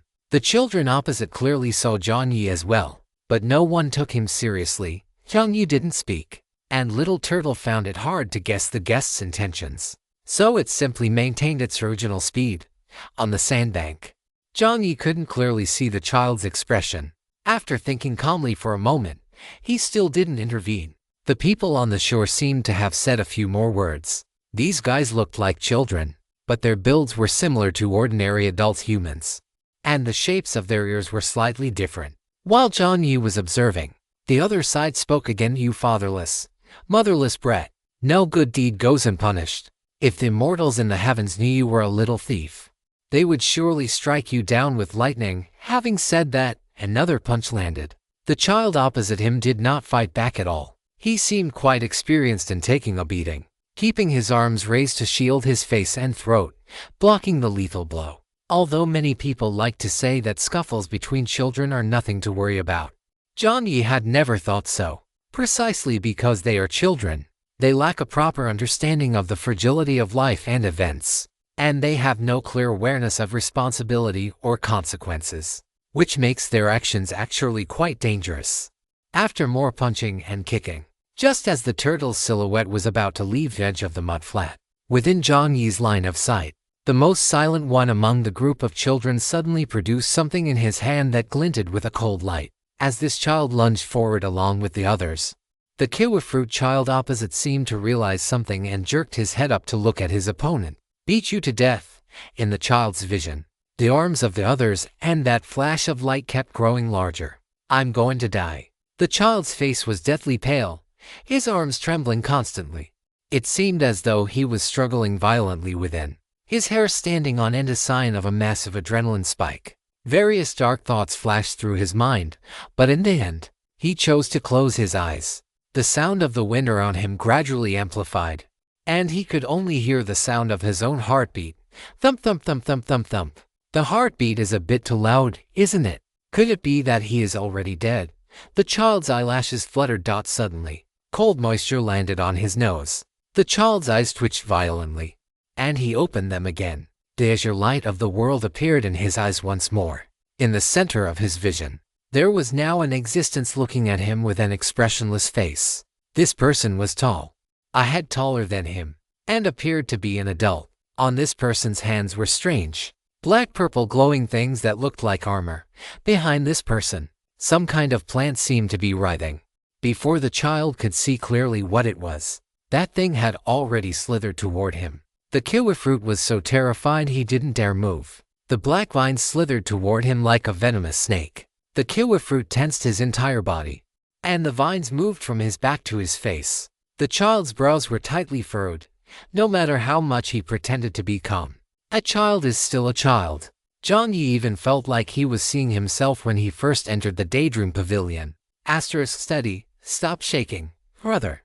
This kid is just like you. Lao Tai stated truthfully. Ignoring Lao Tai, Jiang Yi used the vines to probe the situation. After sensing no danger, he relaxed slightly. Although he didn't know what this guy's background was, Jiang Yi felt there was no need to watch a child get killed right in front of him. Moreover, Jiang Yi took a deep look at the kiwifruit and spoke after a few seconds. You can put the stone down now. Jiang Yi clearly saw the child flinch. That expression seemed to say, how did you know? Jiang Yi didn't speak. In the river, the few children Jiang Yi had tossed in were splashing about, and the one with the knife was struggling the most. They should be able to drink their fill. Jiang Yi thought. After looking behind him, Jiang Yi gave the child another meaningful look. The other children were no good, but this guy wasn't simple either. When the child had fallen to the ground and looked at him, Jiang Yi had seen him surreptitiously grab a stone from the mud flat while being pinned down and beaten. At that moment, Jiang Yi had been observing. If this guy had picked up the stone and smashed the head of the one beating him, there would have been no need for him to intervene, but the child didn't. That stone was held in his palm, and he had resisted several times when he wanted to strike. Right up until he saw the small knife appear in the hand of the other child hidden in the crowd. Jiang Yi had a keen perception of killing intent. At that moment, he could feel the killing intent rising from this guy. At the very last moment, the child had still held back. And that was when Jiang Yi had acted. In that instant, overwhelming vines rose from Jiang Yi's body and dragged all the children on the mudflat into the water, while Jiang Yi himself rose from the turtle's back and jumped over. The second he saw the child face to face, the sense of déjà vu was even stronger. This guy was exactly the same as he had been when he first encountered the parallel highway. Chapter 678. A teacher for a day in the mudflat. Jiang Yi and the buzzcut child stared at each other. The children in the water were all thrashing about. Jiang Yi didn't go too far. After having the vines hoist these children high into the air, a mechanical broadcast sounded. You have activated the main quest. A teacher for a day description, trigger condition, unknown completion condition, and known quest reward. Perhaps a new ID card. Jiang Yi's footsteps paused. A main quest had been triggered. The quest reward is an ID card. The reward of an ID card might seem less important to Jiang Yi, but in reality, the information reflected behind this was different. Although Jiang Yi had even rejected 2 ID cards himself, the ones he currently possessed had played different roles at different times, and they were completely different from rewards like gold treasure chests. This was the first time a main quest had appeared with an ID card as a reward. This service area is different from the previous ones. Thoughts flashed through Jiang Yi's mind. Seeing the nervous expression of the child opposite him, Jiang Yi didn't react much. After thinking for a moment, Jiang Yi asked, "What is your name?" The child opposite him didn't answer, just stiffened his neck. Although he was trying his best to feign composure, he still looked quite nervous. Jiang Yi changed his approach. "Did you steal something?" Hearing this, the child was silent for a moment. Jiang Yi clicked his tongue in his heart as previously mentioned. He had experience volunteering as a teacher. During that time, he found that little girls were often the most empathetic and the best at understanding a teacher's words, while little boys were, for the most part, not much different from monkeys that hadn't grown up yet. Of course, most children were still quite adorable. Jiang Yi sighed silently to himself. He wasn't the type to coddle a child who could hold a stone in their hand with malicious intent. "If you aren't going to talk, then I'm leaving.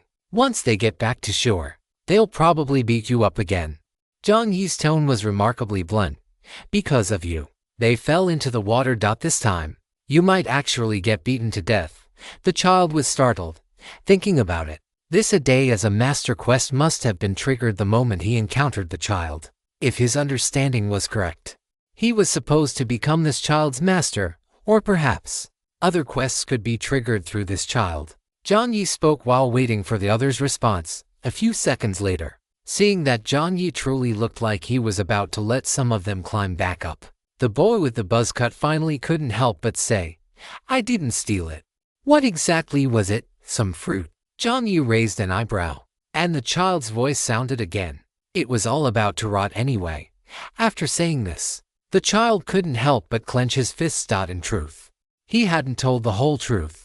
The fruit had been placed in the temple, and if he wasn't mistaken, it was meant as an offering to the immortals. He had been so hungry that he snuck in when no one was around and took some of the spoiled fruit.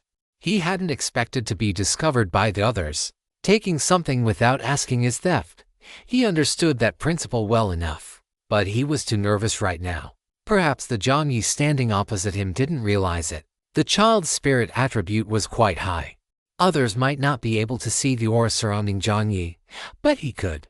Although this person appeared easygoing, the killing intent he carried was incredibly dense. He couldn't judge why the person before him had intervened, so he tried to make himself sound as pitiful as possible. After speaking, he looked at the man with some trepidation. However, Jiang Yi only pondered for a moment before nodding, indicating he understood. "So that's how it is." He wasn't going to keep asking. After nodding, Jiang Yi said directly, "I just arrived here. If you're short on food, you can lead the way for me. You should know this place fairly well, right?" After all, he was a local. No matter what, he would be more familiar with this place than he was. "Lead the way." "Yes, I'll give you food and water." Jiang Yi didn't want to waste time, because he saw another banner unfurled on the back of the little turtle, charging by the artilled. No wonder this guy had pretended not to see him, even stopping would incur a fee. This guy really knew how to look out for his clients. No need. You saved me. The child's voice sounded again, sounding a bit conflicted. The person before him looked like he could kill him in an instant. Thinking of his own special identity, the child was still somewhat uncertain. As he spoke, as if afraid Jiang Yi wouldn't believe him, the child added, "I'm not that hungry anymore." Really? Jiang Yi looked suspiciously at the boy's sunken face. Yes, fine then. Having said that, Jiang Yi turned around, shifted his weight slightly, and then his figure vanished in an instant. Jiang Yi's speed was so fast that his shadow was still reflected in the boy's eyes as he disappeared. The child was shocked, and when he instinctively looked back, Jiang Yi had already returned to the turtle's back. Asterisk splash, splash. Asterisk the sounds of people falling into the water rang out again as Jiang Yi placed all the other children back onto the shore. Cough, cough. The sound of coughing echoed repeatedly, surrounded by the others. The boy with the kiwi-like buzz cut panicked. He hadn't expected Jiang Yi to really just turn around and leave. Customer. Shall we depart? The turtle's voice sounded again. Yes. Jiang Yi gave a soft grunt. The water rippled on both sides. Jiang Yi counted down silently in his heart. 8. Jiang Yi kept his eyes fixed on the day as a master quest on the light screen, certain that the other would follow. He had no intention of verifying whether the boy was lying. Such a trivial matter spoke for itself. When a person has to lie about food, it means their situation is already desperate. At such a time, even the most cautious person would harbor hope for someone who might change their circumstances. This could be seen from the private messages Yang Wang received. If Jiang Yi wanted to, he could have built his own organization long ago. Yang Wang's food and resources had saved countless people.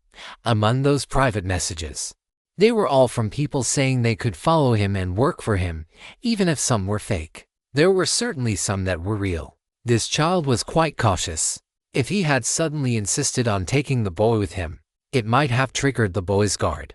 But by leaving him behind, it would only pique his curiosity. Chapter 679, Little Yellow. Let's go, brother. Are you really going to scheme against even a child? Lao Tai clicked his tongue. Jiang Yi couldn't be bothered to argue with Lao Tai. As the countdown was nearing its end, the water around the old turtle was pushed aside even further, as if someone had swum over. Jiang Yi lowered his head and, sure enough, saw the boy's head emerge. Those golden, peculiar-looking eyes were now looking at Jiang Yi with a serious and cautious expression. Jiang Yi didn't say anything, but his expression was clear. I agree to your terms. The boy grabbed onto the turtle shell with one hand. The turtle glanced back.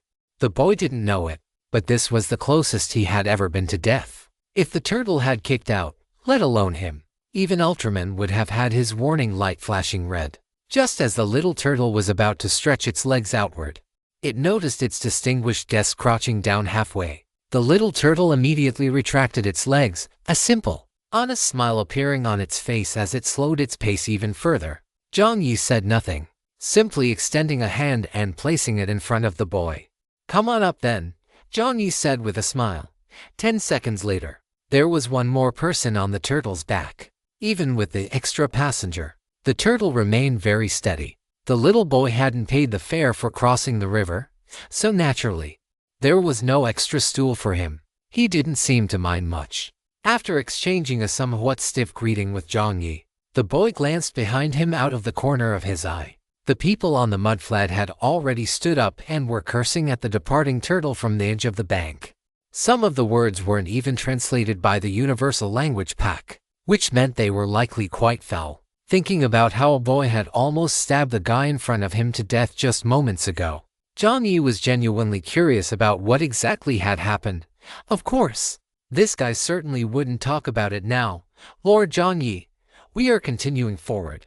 We should reach Peach Blossom Mountain in about half an hour. Upon hearing the name Peach Blossom Mountain, the boy's ears twitched, and he appeared to relax. He knew this place, and he could guide the person before him. After taking everything in, Jiang Yi returned to his seat.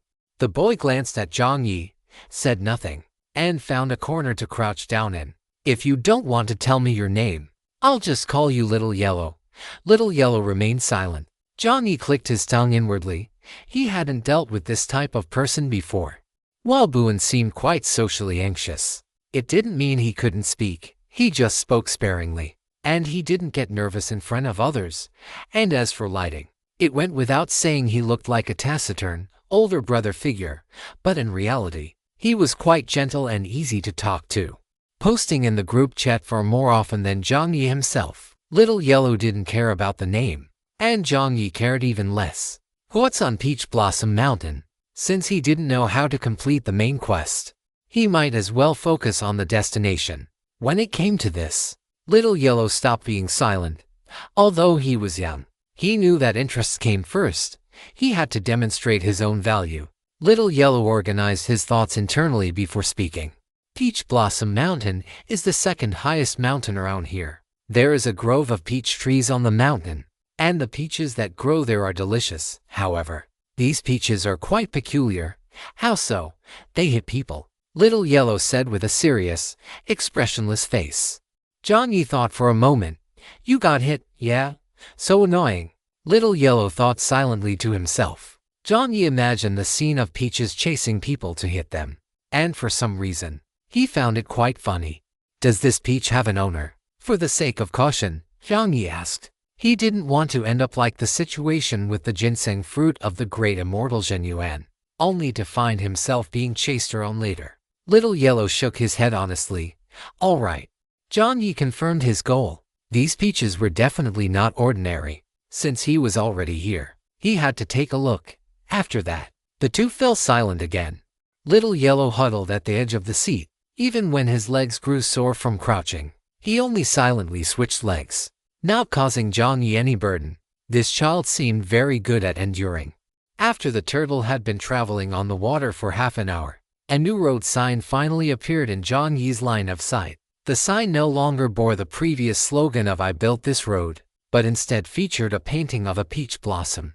Jiang Yi thought about the old turtle after it finished crossing the water and asked, "How do you usually get across?" "Walking takes 3 days." Little Yellow answered every question except for his own name. Before, when he couldn't take it anymore, he had run away from the village. His range of movement was very limited. The area was filled with terrifying wild beasts, and a child simply couldn't travel very far. He was actually quite smart and had learned martial arts from the master in the village reasonably well. But in the end, he was discovered and driven out. He looked at Jiang Yi with a hint of envy. If he could become as powerful as the person before him, he would definitely eat whatever he wanted and go wherever he pleased. Understood. This money was well spent. He had arrived here in less than an hour. Jiang Yi stepped off the turtle's back. After the turtle's mouth brushed against Jiang Yi's square card, it left with a grin. As it left, the turtle even drew a heart on the surface of the water for Jiang Yi. Judging by the current scenery, the background of this service area resembled ancient Long country, but with some supernatural elements added in. For example, the talking turtle and the peaches that hit people. It was a bit like the world of Journey to the West. Just as the thought flashed through Jiang Yi's mind, he had already switched his title to "I Beat the Elites."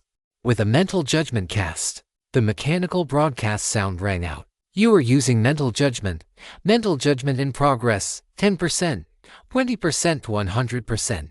Mental judgment successful. You have replicated an active skill.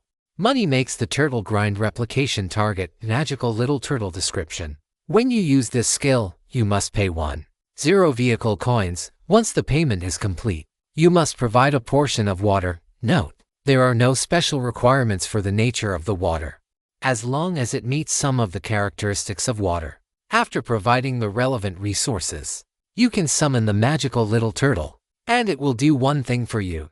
Of course, you are not permitted to violate its rules. Otherwise, your probability of being killed is 99. Seeing the final number, Jiang Yi's eyes narrowed. A 99.999% probability of being killed. Jiang Yi's current strength was enough to kill Lord-level monsters without much difficulty. Yet the probability of being killed by the magical little turtle was nearly certain. Jiang Yi felt a sense of relief. Glad that he hadn't done anything provocative at the very beginning. Wait a second. Could this road was opened by me not be an exaggeration, but a literal fact? Recently, I've been commissioning new cover art, so I've been a bit busy. Updates have been somewhat unstable. Thank you all for your hard work. Chapter 680. City God. After an item called money can make a turtle push a mill was added to Jiang Yi's status window, he looked at the mountain before him once more. Looking up from the foot of the mountain, it was indeed very tall. Xiao Huang followed behind Jiang Yi, maintaining a safe distance at all times. As Xiao Huang observed Jiang Yi, he thought to himself, the old turtle seemed to call the person in front of him Lord Jiang Yi just now. Is his name Jiang Yi? Xiao Huang followed behind, keeping silent. After Jiang Yi used a round of I am the one who beats elites, he was just about to move forward when he felt his sleeve being tugged. Two leaves were placed in front of Jiang Yi. It can mask your scent. Two things that looked like mint leaves were shoved into Jiang Yi's hands. You have obtained rosemary leaf asterisk to description. Rosemary that has undergone genetic changes. It has the effect of masking scents. Please note, for most animals, rosemary acts as a repellent that makes them actively avoid it. But for a small number of animals, rosemary has a fatal attraction. Jiang Yi took the leaves and said with curiosity, "You have this skill too?" "Yeah." This was something useful he discovered after he ran away and was being chased by wild beasts, narrowly escaping death. Seeing it just now, he had instinctively picked it up and given it to Jiang Yi, though now he thought the other party probably wouldn't need such a thing. "Thank you," Jiang Yi said with a smile. Xiao Huang didn't change much. At this moment, he was trying to find a way to demonstrate his value, searching through his memories. He didn't know what Jiang Yi wanted to find here, but he did know where the valuable places in this mountain were. Xiao Huang took the initiative to walk in front of Jiang Yi and said, "Shall we go to the city god temple first?" "Sure." Jiang Yi smiled slightly. Anyway, he was a stranger in these parts, so he might as well just wander around. Xiao Huang's expression faltered slightly. His lips parted, but he didn't say anything. He really wanted to ask Jiang Yi why he trusted him so much. Didn't he even want to ask what kind of place the city god temple was, or what was inside? Okay. Although Jiang Yi didn't actively show any distrust toward him, Xiao Huang still very tactfully walked in front of Jiang Yi, exposing his entire back to him. The two of them walked toward the foot of the mountain like this, their footsteps echoing through the woods. One large, one small, looking somewhat similar. A rustling sound arose. The ancients once said that peach trees belong to the yang element, so in some dark places, people would hang small swords made of peach wood to ward off evil spirits. But in reality, the claim that peach trees belong to the yang element is incomplete. Peach trees that grow in abundant sunlight are called yang wood, while those that grow in shaded environments are called yin wood.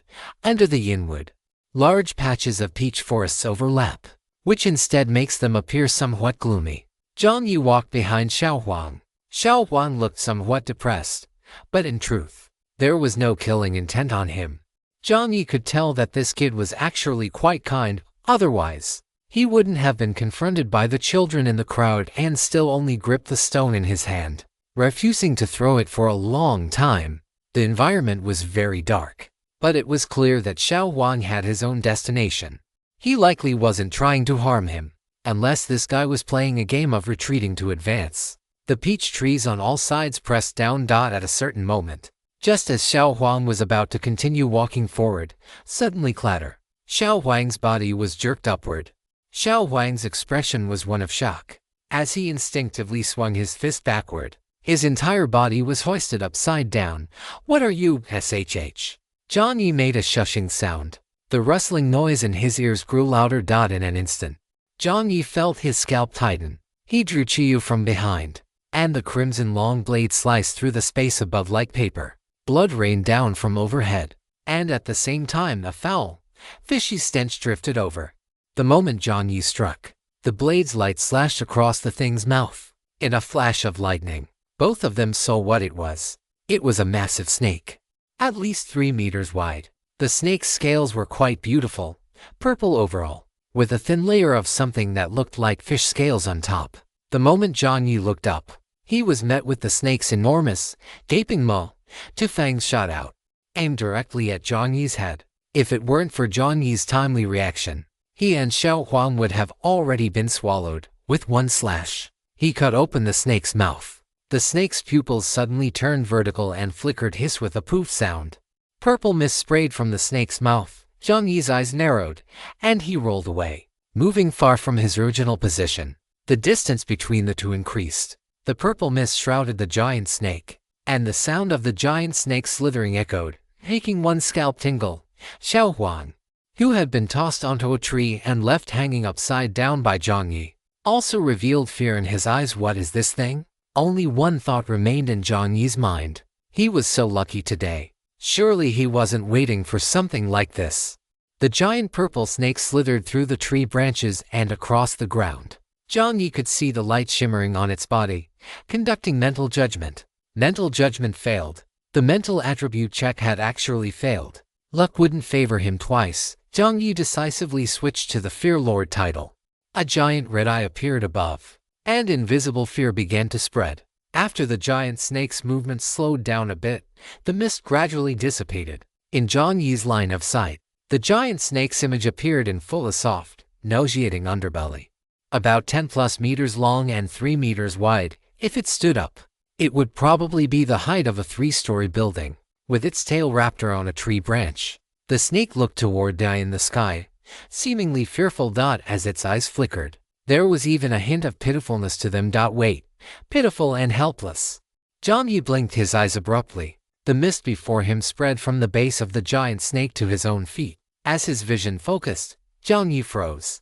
The giant snake's body slithered over, and where the snake's head should have been, it had transformed into the head of a woman. In all fairness, it was a remarkably beautiful head.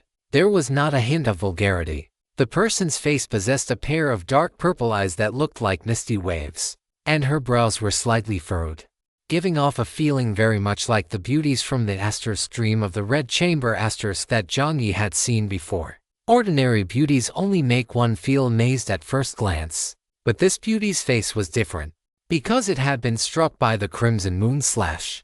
There was a small blood stain on the beauty's cheek. The blood stain was not obvious, but combined with those whereupon brows, the pale complexion, and an expression resembling a playful reproach, it actually left Jiang Yi stunned for a moment.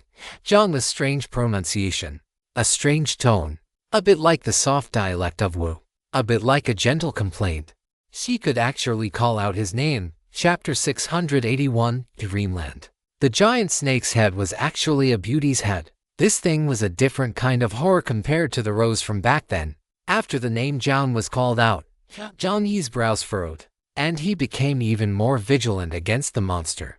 Thick vines overflowed from behind Jiang Yi. Little Huang, who was hanging upside down from a tree, wanted to help, but found himself already wrapped layer by layer in vines. Jiang Yi's calm voice rang out, "Don't move. You can't help." Ignoring little Huang above, Jiang Yi only felt a danger emanating from the inside out.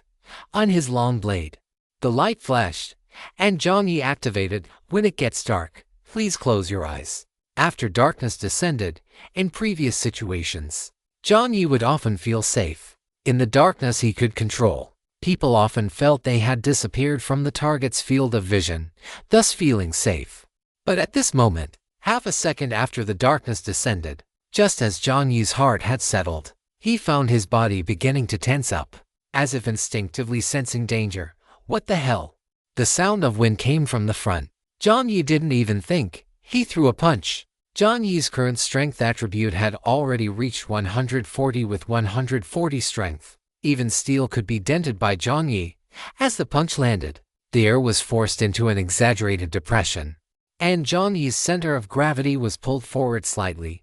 The fist went out, but there was no hard sensation of impact. Jiang Yi felt as if his fist had smashed into a mass of soft, fleshy matter, giving one an indescribable, hair-raising feeling.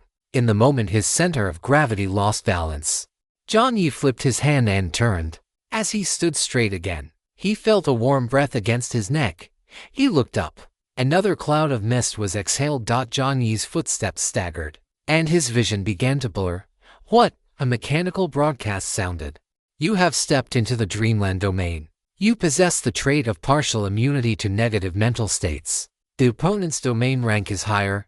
Immunity is ineffective. Your mental attribute is decreasing. Your agility attribute is decreasing. Your strength attribute is decreasing. Line after line of text appeared, but Jiang Yi could no longer hear them. Although little Huang in the tree was protected by the vines, he was also affected by the mist, and his expression began to grow hazy. The purple mist drifted continuously through the peach forest, and the sound of the beauty's soft laughter rang out. If Jiang Yi could open his eyes at this moment, he would discover a deep purple snake slowly slithering over his body. The snake's belly was soft yet firm. The eerie sensation made Jiang Yi straighten his neck. The snake's head, which was a woman's head, was looking at Jiang Yi with great interest, even blowing another breath onto his face. Jiang Yi's eyes were becoming even harder to open. In the past, it was always he who forced his opponents into an all-around weakened state. But now, what was going on? And this skill, why was it so familiar? On the light screen where Jiang Yi had already lost his vision, a line of red text appeared. You have encountered a lord of the Black Ring Snake Clan. If Jiang Yi could still see at this moment, he would definitely scream about how unlucky, and lucky he was. It was actually a black ring snake. In the dungeon where the Kuroda fish corpse met Shelway, Jiang Yi had clashed with a black ring snake because of the meat he was cooking. At that time, the opponent had clearly died. It had even become a piece of meat, but its residual spirit could still attack enemies, which showed just how adept the Black Ring Snake Clan was at mental type attacks. That wasn't the most fatal part. The most fatal part was that when Jiang Yi obtained I-Beat Elites, he had also triggered another debuff. He would receive the deep-seated hatred of the Black Ring Snake Clan. All his luck seemed to have reached a critical point after entering this service area. The moment Jiang Yi stepped into Taoyuan Mountain, he had already been targeted by the Black Ring Snake Lord.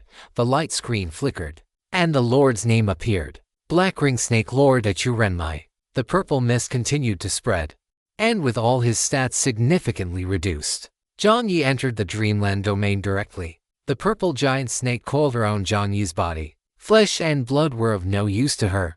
What she needed was the soul. Jiang Yi's limbs were taut, his eyes tightly shut, and his 5 senses seemed to be bound by the slithering snake. Various sounds echoed in his ears, and layers of dreams began to emerge in Jiang Yi's mind. The sound of swish swish rang out. At first, it was the singing of the old turtle, then the buzzing of a forklift, then the sound of wind on the road.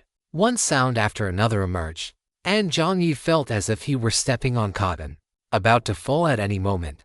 Brother John, thank you for your hard work. A female voice filled with a little excitement and a little thrill rang out. Jiang Yi tilted his head slightly. This sounded like Orange's voice. Blow up this game, and then go home.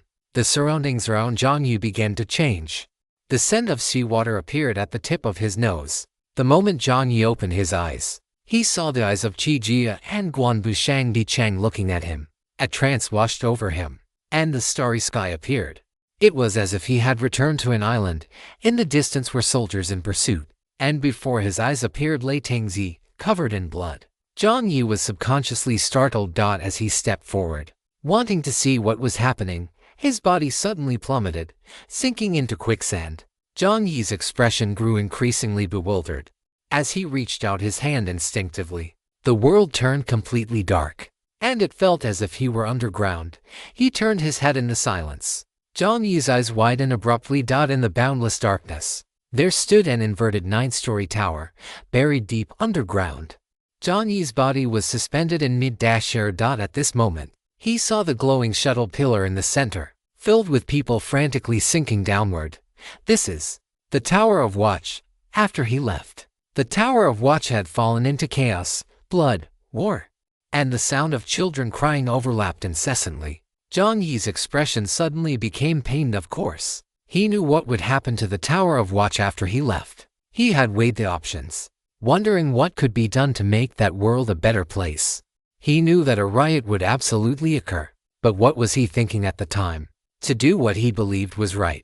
And, starting from a selfish perspective, once he left, that world would have nothing to do with him anymore. Yes, that was exactly what he thought. He had already done more than most people. What obligation did he, an outsider, have to clean up the mess for that world? It wasn't that he hadn't considered the riots that might occur within.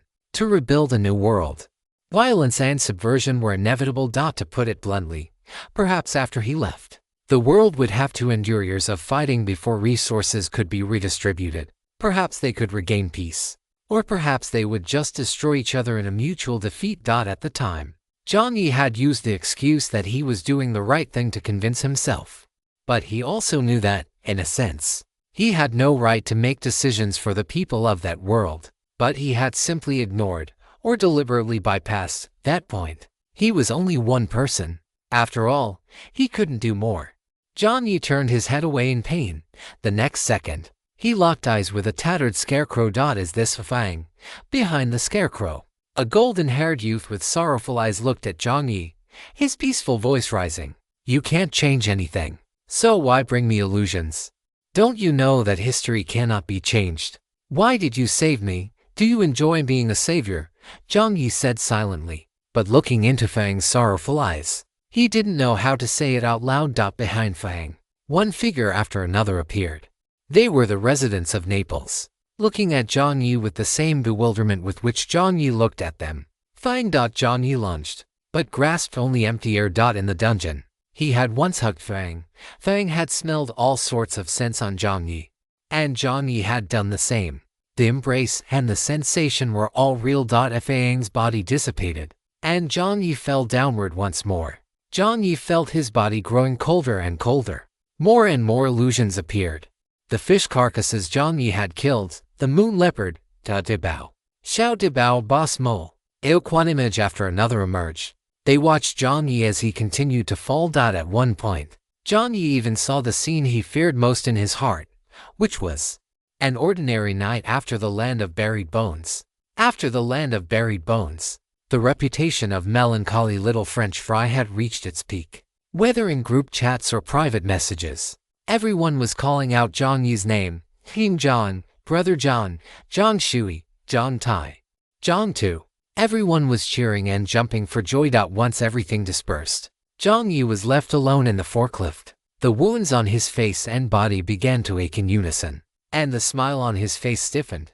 Sometimes, he didn't even know why he was smiling. At that moment, as the night deepened and the wind blew, sitting in the dark storage room on the second floor, he finally felt a long-lost sense of security. After the clamor of the crowd, he felt that he was a little lonely. It seemed that he had always been a person who feared loneliness. Click. The sensation of soft cotton beneath his feet vanished. It seemed he had landed on some ground. The wind flowing through the air became gentle, and the complex sounds in his ears seemed to disappear, leaving only the sound of cicadas outside the window. Incessantly cicada. Jiang Yi subconsciously wiped his eyes. His shoulder felt like it had been patted. Jiang Yi turned back, dazed, to see a very tall young man with a buzz cut. Seeing Jiang Yi's stunned expression, the young man let out a shout and said, "What's wrong, Xiao Yi? Why are you crying?" Chapter 682.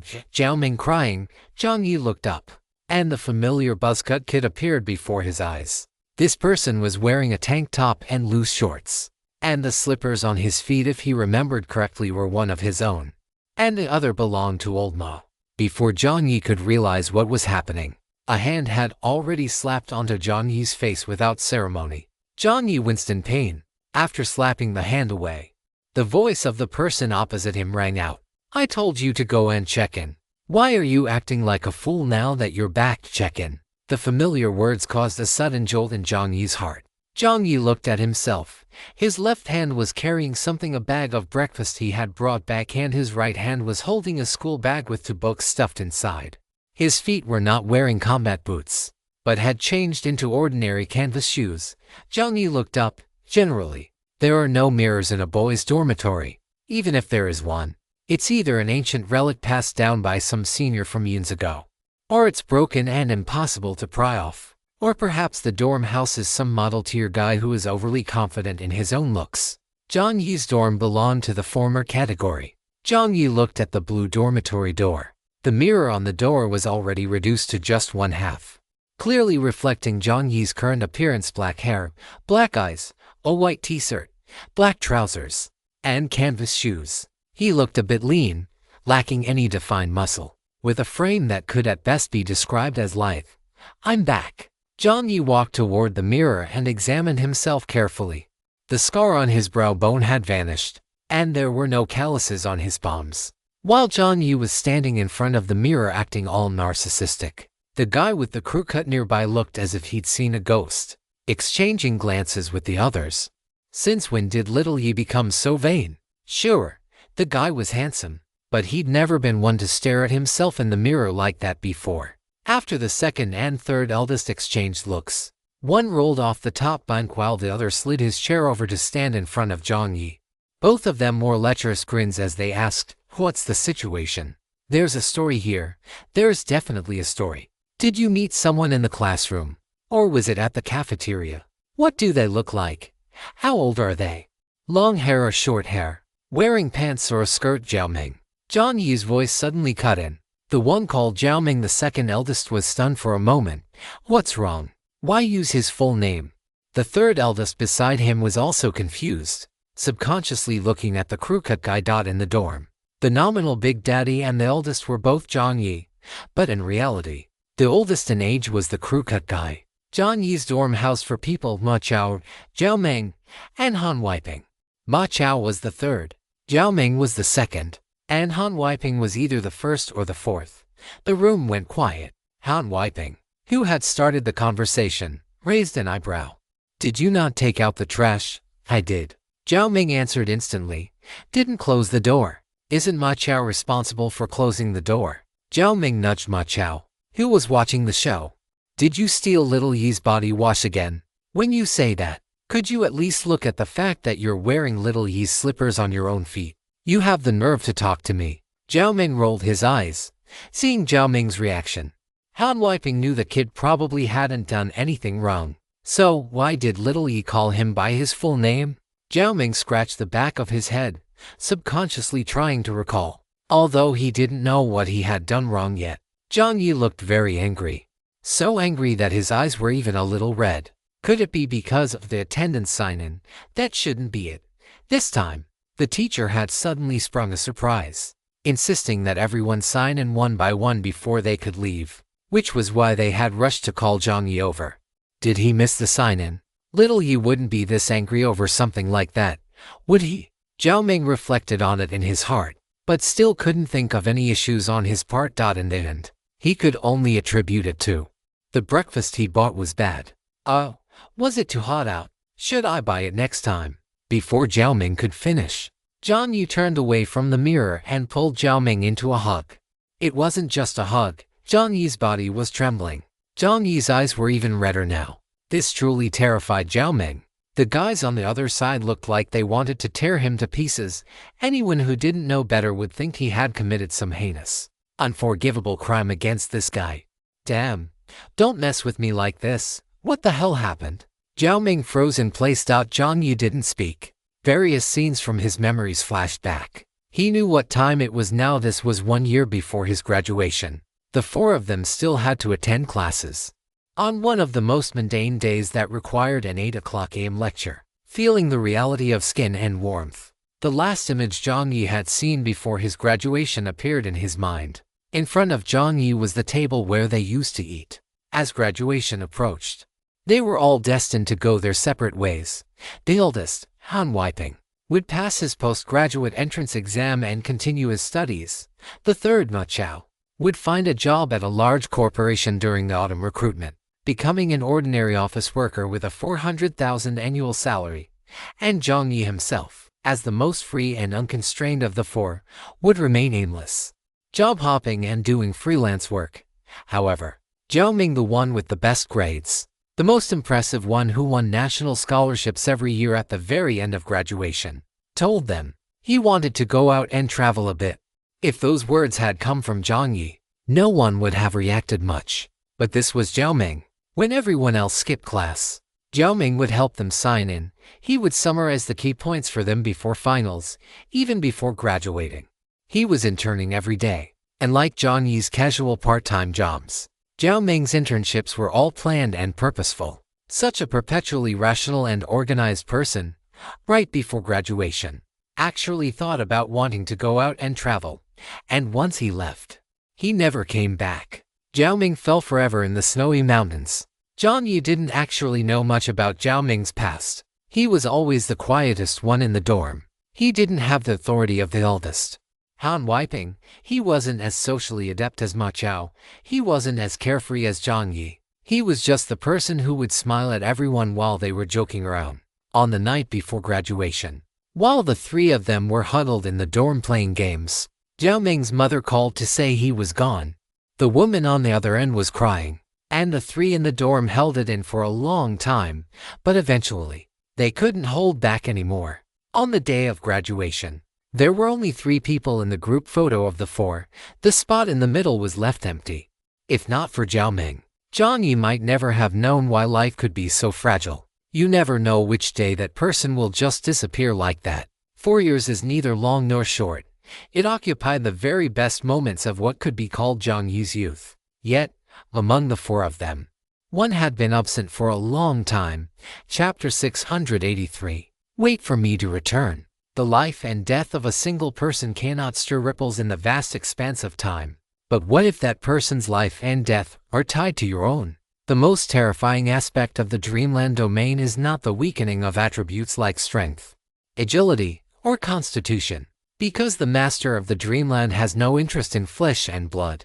What she desires most is a person's soul. The dreamland can reveal the deepest fears and longings within a person's heart. At this moment, Jiang Yi held Jiao Ming, just as Feng had held Jiang Yi back then.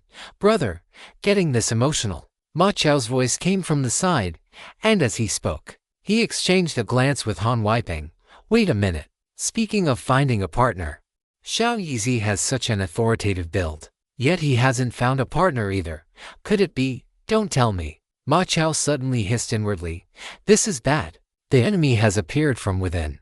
The schism has emerged from the inside. Hiss. But if it's Xiao Yizi, it wouldn't be entirely unacceptable. Anyway, looking at the situation now, the one whose backside isn't safe isn't me. While these thoughts were bubbling up in Ma Chao's mind, Jiao Ming had already looked toward their leader for help. But the leader, Han Wiping, only looked puzzled and did not intervene. Jiang Yi did not hold him for long. As the others stood by, cautious and silent, Jiang Yi took a step back. His expression had returned to normal, but the look in his eyes as he gazed at Jiao Ming still carried a sense of melancholy that Jiao Ming could not fathom. Jiang Yi still remembered that after the graduation ceremony, his family came to collect his things and found Jiao Ming's letter inside an envelope, along with a photograph. The photo had been taken during their first year, when they had just moved into the dormitory. Back then, everyone was so green. The leader, Han Wiping, still had a buzz cut. Ma Chao was still a bleached blonde, and Jiang Yi, according to today's aesthetic standards, well, let's just say he was the type who looked more melancholic than anyone else. And Jiao Ming, he looked as if he had just stepped out of high school, wearing his starter skin, his face hidden behind thick glasses, looking somewhat unnatural toward the camera. On the back of the photo, a date was written. It was the day Jiao Ming successfully reached the summit, and it read, Jiao Ming and the entire 333 pack of sons on a trip to the snow mountain. Besides this photo, there was another one. Jiao Ming standing in front of a stone tablet, holding the group photo and making a peace sign at the camera. Along with the photos, there was a letter. When this letter was handed to him, Jiang Yi already had a premonition, but he had assumed it was a letter for all of 333, or perhaps for Ma Chao or Han Wiping. He never expected that the letter would begin by addressing him to Xiao Yizi. Right now, I am writing this letter to you from the Valen Snow Mountain at an altitude of 421 meters. You must be very surprised to receive this letter. Why would your brother Zhao think of writing to you? Don't worry. Brother Zhao definitely doesn't have any weird intentions toward you. Alright, back to the point. Xiao Yizi, you might not know this, but among the 4 of us, you are the one I envy the most. You always seem to be free, always acting on your own whims, like the wind that can never be caught. It sounds a bit strange to say it, but honestly, I really do envy you. I came from the countryside to attend university. It was my first time seeing what a city looked like. I didn't know how to take the subway or the high-speed rail. When I first arrived, I was squeezed into a rideshare car. My family never had the chance to study. They spent their whole lives in the village. They couldn't help me with much, and I don't hold any resentment toward them. I am already grateful that they gave me the opportunity to study. That day was the first day of registration. To be honest, your brother Zhao is a bit of a sentimental person. Since middle school, people in my class like to call me Little Zuzimo. But brother Zhao knows that brother Zhao is not Zuzimo. If a person could have a life of British romance, they certainly wouldn't be as disheveled as your brother Zhao when walking down the street. When brother Zhao first arrived at the school, although I wasn't carrying a fertilizer bag, I was still loaded down with big and small bundles. There wasn't much to give me back home. So my mom made a thick quilt, stuffed the pillows until they were bulging, and packed buckets and toiletries. They were worried I wouldn't have anything to use here. This was normal, after all. Your brother Zhao's tuition was paid for with a student loan. At the time, walking down the road, I thought I could be like those scum kids or Lu Mingfei. Even if I looked a bit disheveled, I would radiate an aura different from everyone else. But brother Zhao overestimated himself. Back then, I just wanted to hide myself. The September weather was unbearably hot. Brother Zhao was walking down the road, weighed down by bags. Anyone who didn't know better would have thought a yak had crawled out from somewhere. Brother Zhao couldn't be as carefree as I had imagined. People would just glance at me, and I felt that gaze stinging like pain. I know that when people walk through this world, not many people actually care about you, and there wasn't any malice in their eyes. But in the end, it was still different. A proud guy from the countryside who had tested into the city the moment I appeared. I radiated an aura that was different from everyone else from head to toe. When I met you, brother Zhao was still at the bank handling the paperwork for the student loan. Brother Zhao still remembers what that person said. Applying for 4 years at once, that won't work. Policy doesn't allow it. It has to be applied for year by year. Can your family not come up with a single cent? I know these people had no malice, and the looks they gave me were full of pity. But at that moment, I was being watched by too many people. The bank's air conditioning made me feel cold, but the people's gazes made my face burn. I don't even want to recall how it felt back then, but now, standing here, I suddenly remember actually. The feeling back then wasn't so bad, because you came. You were handling your paperwork, your admission notice lying to the side, and you spoke the name of that familiar dormitory. You were my roommate. You still recognized me. There was a photo of me on the orientation system. I didn't look anything like that photo at the time. It didn't capture even 1,000th of your brother Zhao's handsomeness. But you still recognized me. You walked right up to me and said, "Hello, my name is Jiang Yi." After finishing the registration, I thought you were going to leave. But to my surprise, when you saw I had so much luggage, you didn't say a word and just hoisted my quilt and bed sheets onto your shoulders. You said, "Let's go, brother Zhao." And then, the two of us went to dorm 333 together. You didn't seem to care about anyone else's gaze at all. The quilt was heavy, and you were sweating a lot. But you just kept smiling. When you saw friends you knew, you smiled at them too. Even when others teased you for looking like Camel Xiangzi, you just laughed. You even introduced me to them, saying, "This is my roommate. He's from out of town, so everyone, please look after him a bit." You were so composed that it actually made me feel a little uncomfortable. Of course, I'm just joking. To be blunt, the moment you accompanied me through the whole process that day, I actually thought to myself, maybe I should just marry you. Ha ha ha ha. That's a joke. In short, I really admire you, and I want to become someone like you. After we got to know each other, your brother Zhao discovered that you were truly boundless in your freedom. You just do whatever pops into your head. Ma Chao might be the one to have a sudden whim, but you're always the one leading the charge. You insisted on eating that grilled cold noodle, insisted on skipping class just to be the first to try those spicy banana turkey noodles. Is that even something a human is supposed to eat? You said you'd go bungee jumping, and you did. You said you'd go skydiving, and you did. Bulls, you should just get your name tattooed on him. But what I can't figure out is why I always followed along. Sigh. Honestly, brother Zhao doesn't even know why he's writing this letter. No, actually.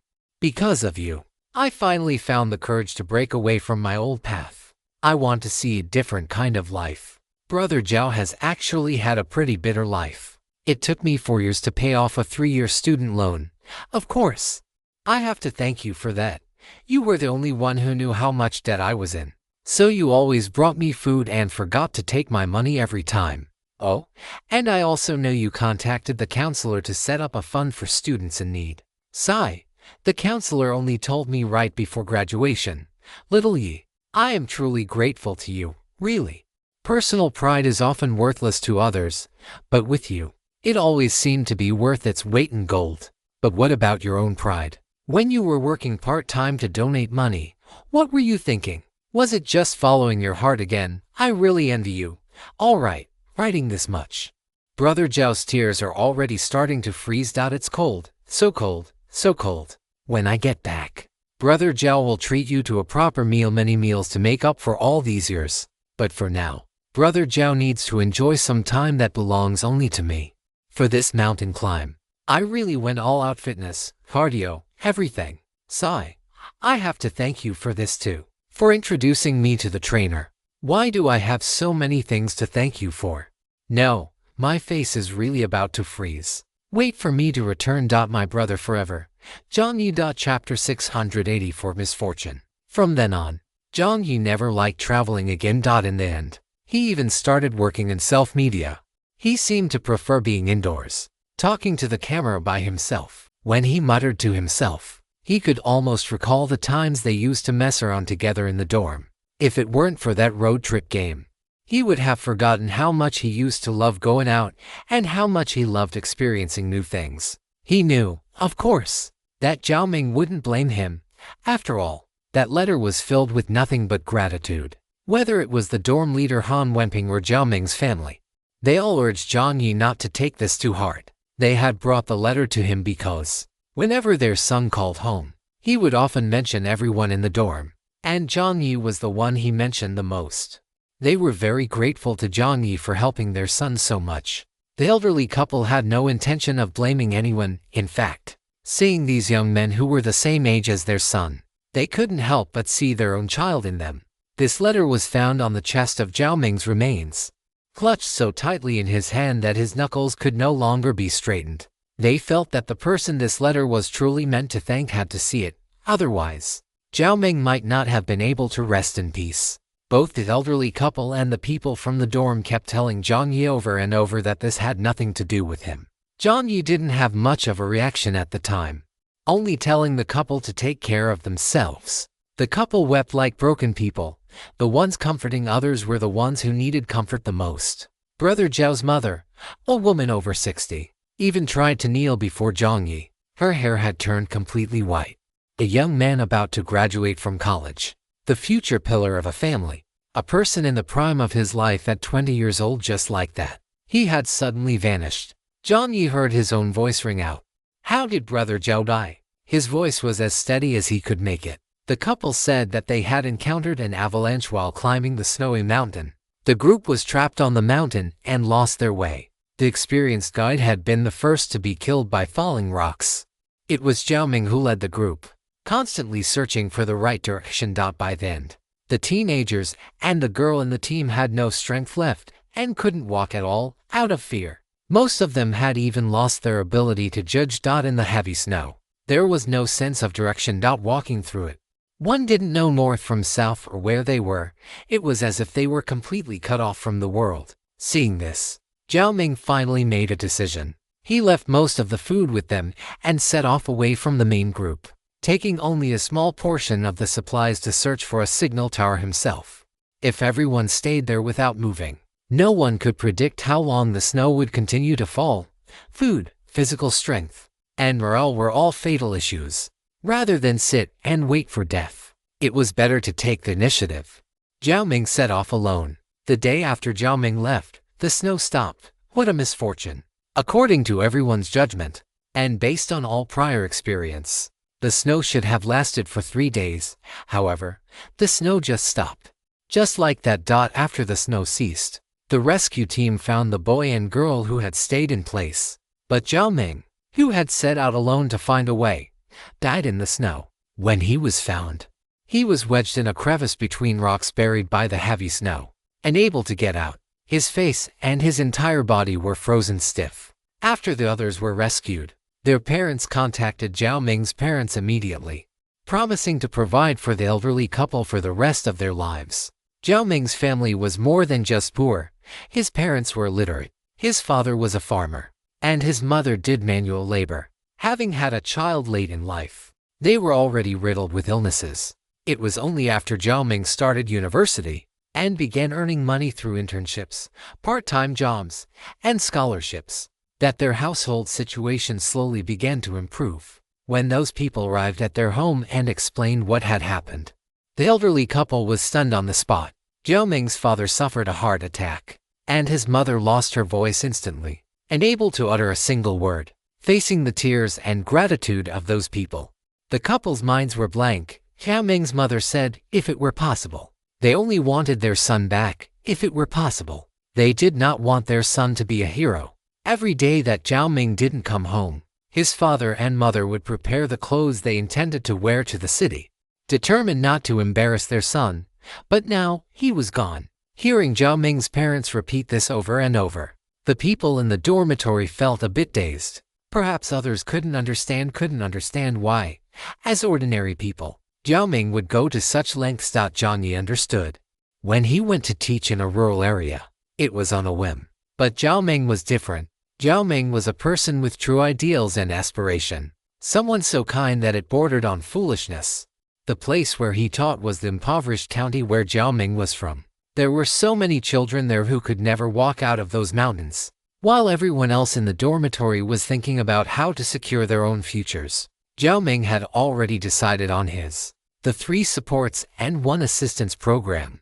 He wanted to go to the most remote parts of the motherland, to the thousands of places just like his hometown. How does a young man in his 20s decide on his future path? No matter what choice is made, it is easy to be left with regrets. At the time, Jiang Yi thought that Jiao Ming must have been anxious, too. Was this decision really right? Would he really spend the rest of his life in the most impoverished places? What about the vast, expansive world he had imagined for himself? Jiao Ming had struggled in his heart. So when he was about to head toward the other end of his destiny, he chose, like Jiang Yi, to briefly go off the rails. At least, he wanted to enjoy a moment where he didn't have to consider the consequences, didn't have to worry about his relatives far away, didn't have to think about the loans on his phone, didn't have to think about tuition, his daily meals, or living expenses, to go to a place where he could be truly free and hear only his own voice. And so, he set out.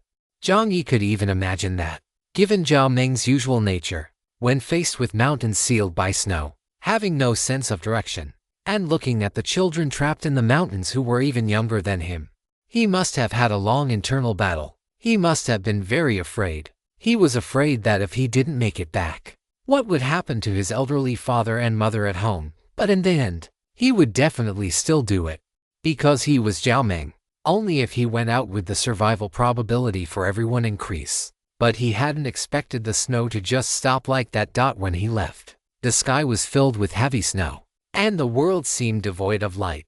His luck was truly terrible. From the day he was born until now, it had always been this way. Because of Jiao Ming, Jiang Yi felt a sense of compassion when he saw Chengxi's message in the group chat. Jiang Yi was no saint, and his abilities at the time were very limited. If he had to save everyone he saw in the group chat, how could he possibly manage it? So, at first, he didn't move. Until that sentence, "I'm going to die. My supplies are in the trading hall. Take them if you want." Chapter 685. No habit of twisting the knife. It was too similar. When he saw the message, Jiang Yi was merely stunned. But when he saw the guys who had taken the supplies still being insolent in the group, Jiang Yi could no longer hold back. What if Brother Zhao had been in that situation back then? And so, for the first time, he took the initiative to save a player. When the sound of Chengxi's sobbing came from the other side of the screen, along with her voice filled with regret, saying it was just a little bit off, just a little bit of time, he thought of Brother Zhao again. The luck of these two people was equally bad. In fact, beyond their luck, their personalities were quite similar, equally stubborn, equally kind, and even bordering on idealistic. Jiang Yi rarely maintained close contact with players on the road, but Chengxi had been an exception from the start. Because he saw too much of Brother Zhao in her, past memories kept surfacing. Jiang Yi hadn't expected that he would actually be able to return to the dormitory again. For a moment, his emotions were a bit stirred. Jiang Yi took a deep breath, and after waiting for his emotions to calm down slightly, he took a step back, his expression returning to normal. In the dormitory, the other three didn't dare to breathe loudly, fearing that if Jiang Yi opened his mouth, it would be something that would tear the room apart. They didn't dare to move. They really didn't dare to move. The sound of cicadas outside the window was still ringing, and an invisible, awkward atmosphere spread through the room. Just as Jiang Yi opened his mouth, the other three felt their hearts tighten. Jiang Yi thought for a moment and said, "The soup dumplings at the second cafeteria are gone. I'm quite sad." Han wiping. Ma Chao, Zhao Ming. After a second of silence, the three of them looked at Jiang Yi with expressions that said he was an idiot, their faces clearly showing, "Are you kidding me?" The soup dumplings were gone.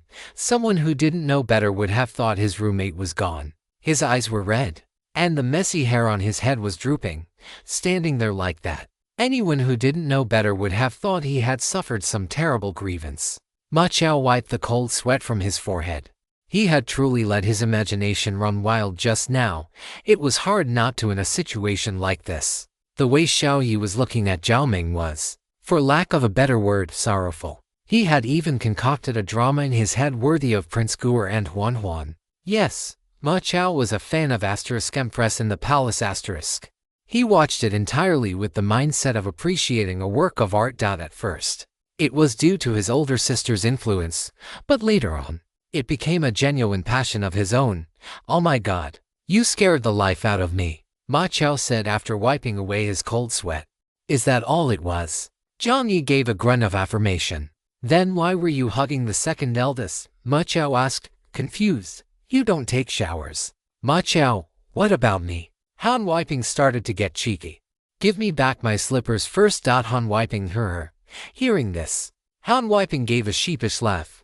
Zhao Ming, standing opposite them, was also speechless. After confirming that Jiang Yi was truly acting normally, he shuddered in utter disgust and muttered, "Stay away from me next time. My embrace isn't reserved for you bunch of rough men, it's for my future girlfriend. Besides, damn it, I just came back from outside. I'm covered in sweat. I'm not clean anymore." After saying this, Zhao Ming even exaggeratedly wrapped his arms around himself. The sound of cicadas chirping rang out incessantly, which was somewhat irritating. Jiang Yi sensed the atmosphere in the dormitory before returning to his usual lazy demeanor. He narrowed his eyes again and said slowly, "Didn't you say you wanted to marry me?" As the words fell, Zhao Ming's eyes widened as if he had seen a ghost, and he blurted out, "Holy crap! How did you know?" He had only ever thought that in his head, and that was only back when school first started. Ma Chao Han wiping Mo Chao. "Oh my goodness, big brother. I guessed the wrong person." The protagonist wasn't Xiao Yi, but this giant light bulb. Jiang Yi's nickname was Xiao Yi, and as for Zhao Ming, it was naturally a play on words for lighting, commonly known as a giant light bulb. Dormitory 333 returned to normal. Jiang Yi distributed the breakfast he had brought back to the others.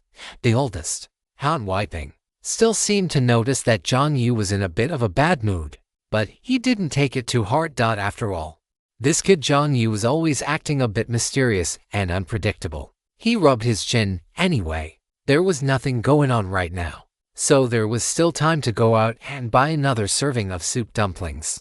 In the time that followed, it was as if Jiang Yi had truly returned to the real world. At first, he was forcing himself to stay alert, but later on, his own mind began to grow hazy. It was too real here. No one had ever heard of the highway.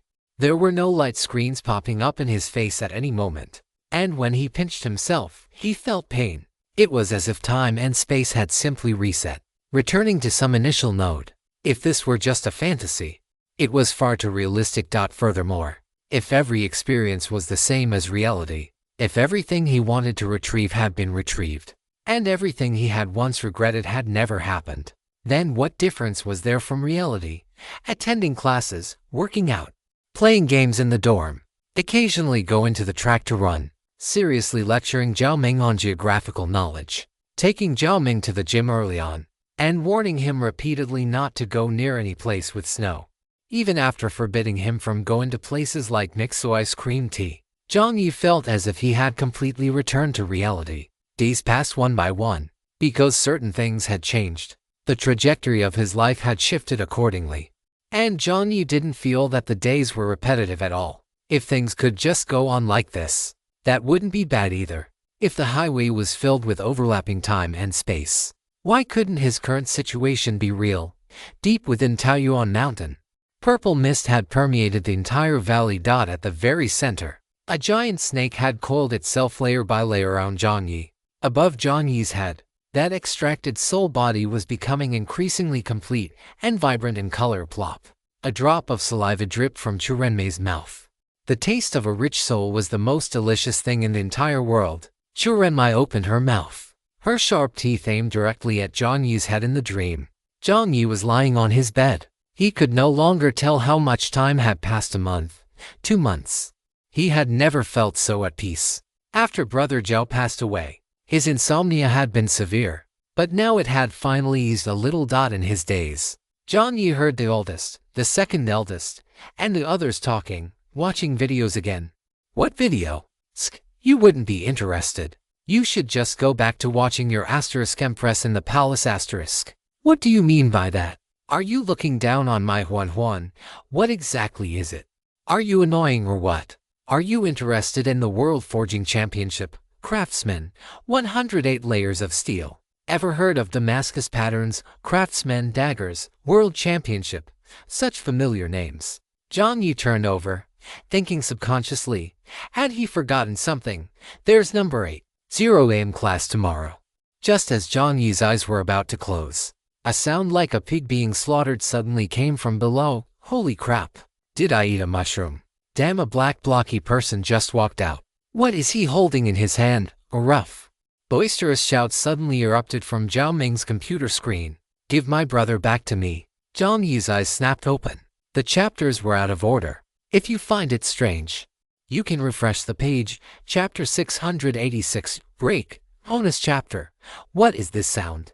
Jiang Yi, lying on the bed, snapped his eyes open. He felt as if he had forgotten something important. What could it be? He hadn't gone to class as per his usual routine. Every day was spent attending classes, finishing classes, and playing games. His life was quite regular. The frequency of him going out to exercise was also higher than before. The quality of his sleep every day was quite good. But as the days passed, he seemed to sense that something was wrong. It was too quiet. When he encountered the guy stealing his takeout, he would open his mouth to speak. Even though Zhao Ming and the others weren't present, he would still be silently grumbling to himself. Who was he grumbling to? It was as if, subconsciously, there should have been someone there talking to him when playing Stardew Valley, or when playing farming games. Whenever he saw that pitchfork, he always had a strange feeling. He always felt that the thing should be very handy to use. He wasn't an agricultural student, so why would he think a steel pitchfork was handy? These inexplicable feelings only appeared from time to time. And as the days went by, Jiang Yi didn't take them to heart. Until now Jiang Yi scrambled down, almost tumbling, while Zhao Ming below was already having his brain short-circuit from being terrified by the giant blocky figure on the computer screen. What kind of script was this? Had the production team gone crazy? Was this a crossover with Minecraft? They hadn't told the audience about this. Once Jiang Yi got off the bed, he stared intensely at the computer screen. The scene was incredibly bizarre. It should have been the contestant's entrance. But after the 12-time champion Dolly Ben appeared and the lights came back on, the original Canadian guy had vanished. In his place was a guy 2 meters tall, with a blocky head and broad shoulders. Jiang Yi's heart skipped a beat. He was a bit dazed. For some reason, he felt this person was very familiar.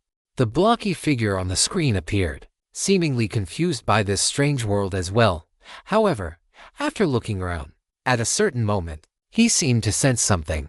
The blocky figure on the screen suddenly turned toward Jiang Yi's direction. He seemed to have felt the gaze. Within the black block was a pair of eyes that only showed a flashing blue light. Jiang Yi's gaze collided sharply with the blocky figure. Zhao Ming's mouth was already open as wide as it could go.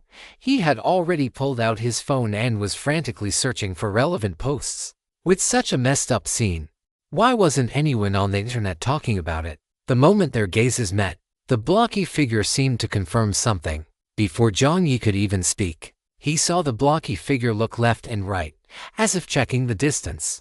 What was this guy trying to do? To the left were the stunned judges. To the right were the contestants, tilting their heads and opening their mouths in horror as they looked at this Dolly Ben, whose art style was clearly superior to theirs. The blocky figure stepped back and then, one step. The 2-meter-tall figure lunged forward on the screen, 2 steps. The camera zoomed in on the blocky figure. At this moment, Jiang Yi could even see the mottled marks on the blocky head, as if it had been scratched by something. 3 steps, boom.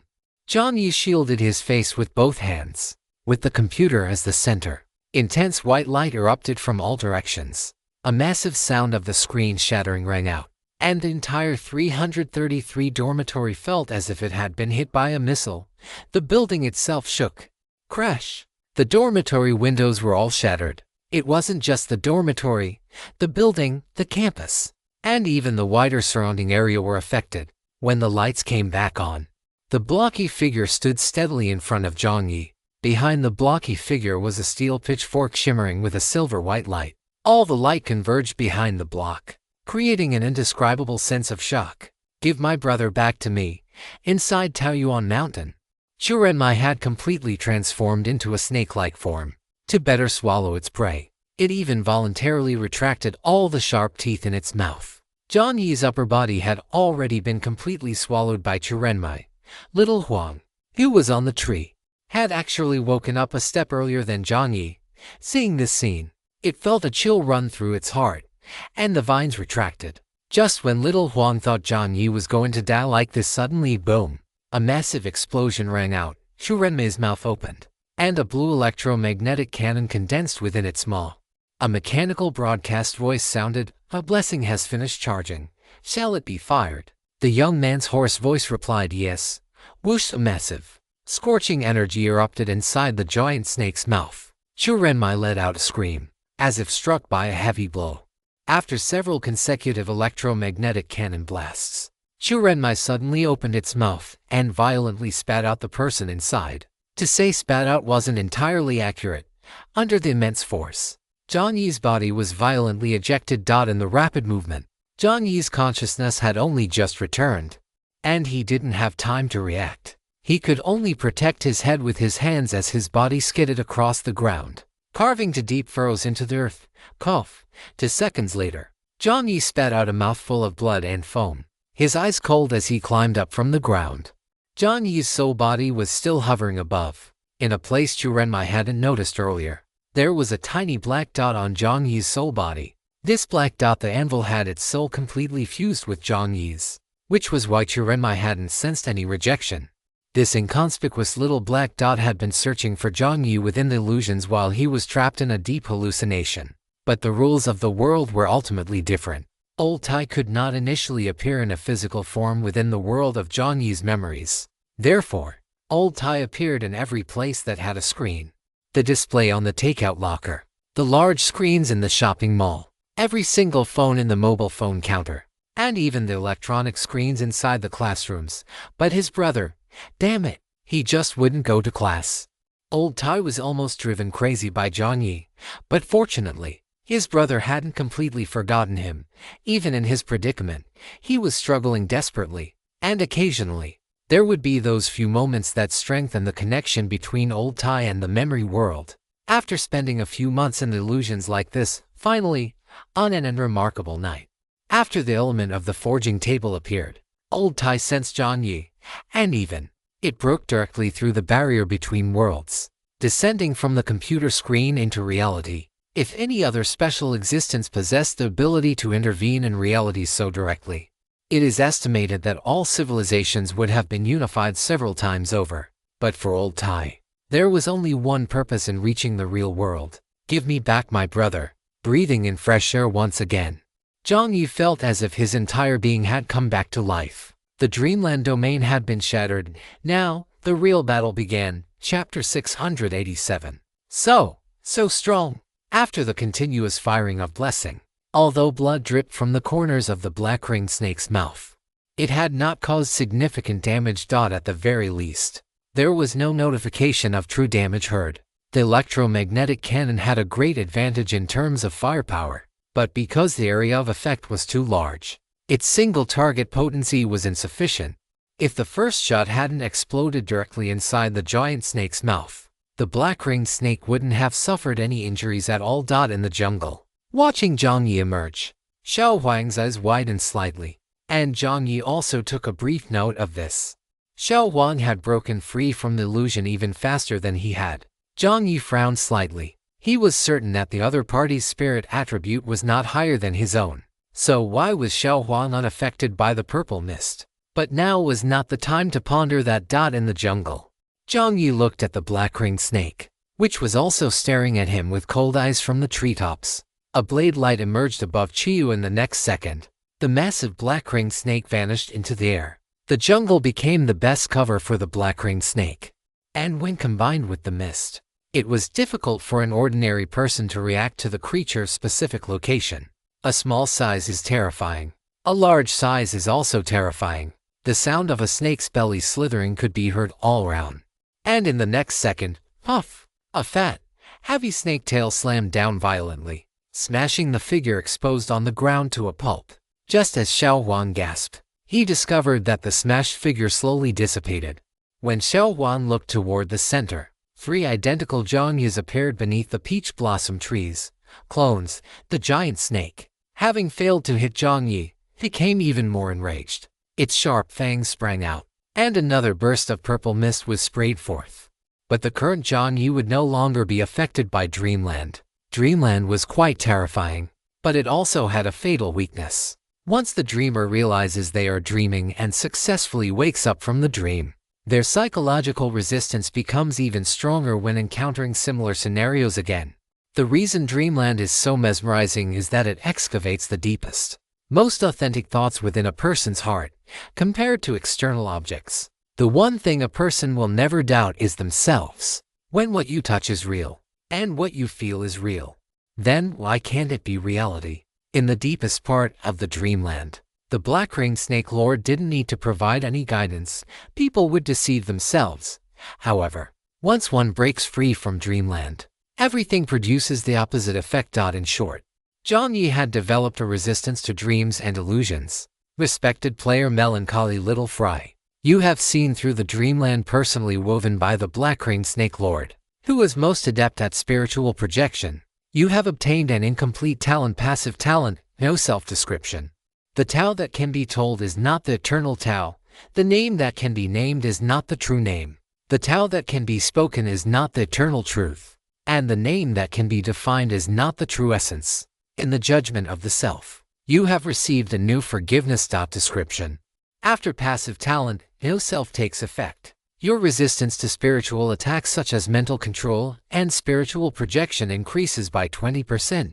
Please note that because your passive talent is incomplete, this passive effect will be nullified when the opponent's spirit attribute is 5 times your own. When you use skills in the spiritual domain, you can gain stacked additional damage.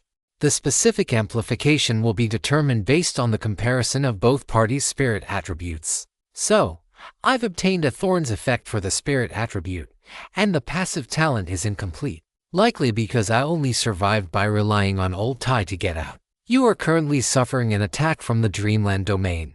Passive talent, no self is taking effect.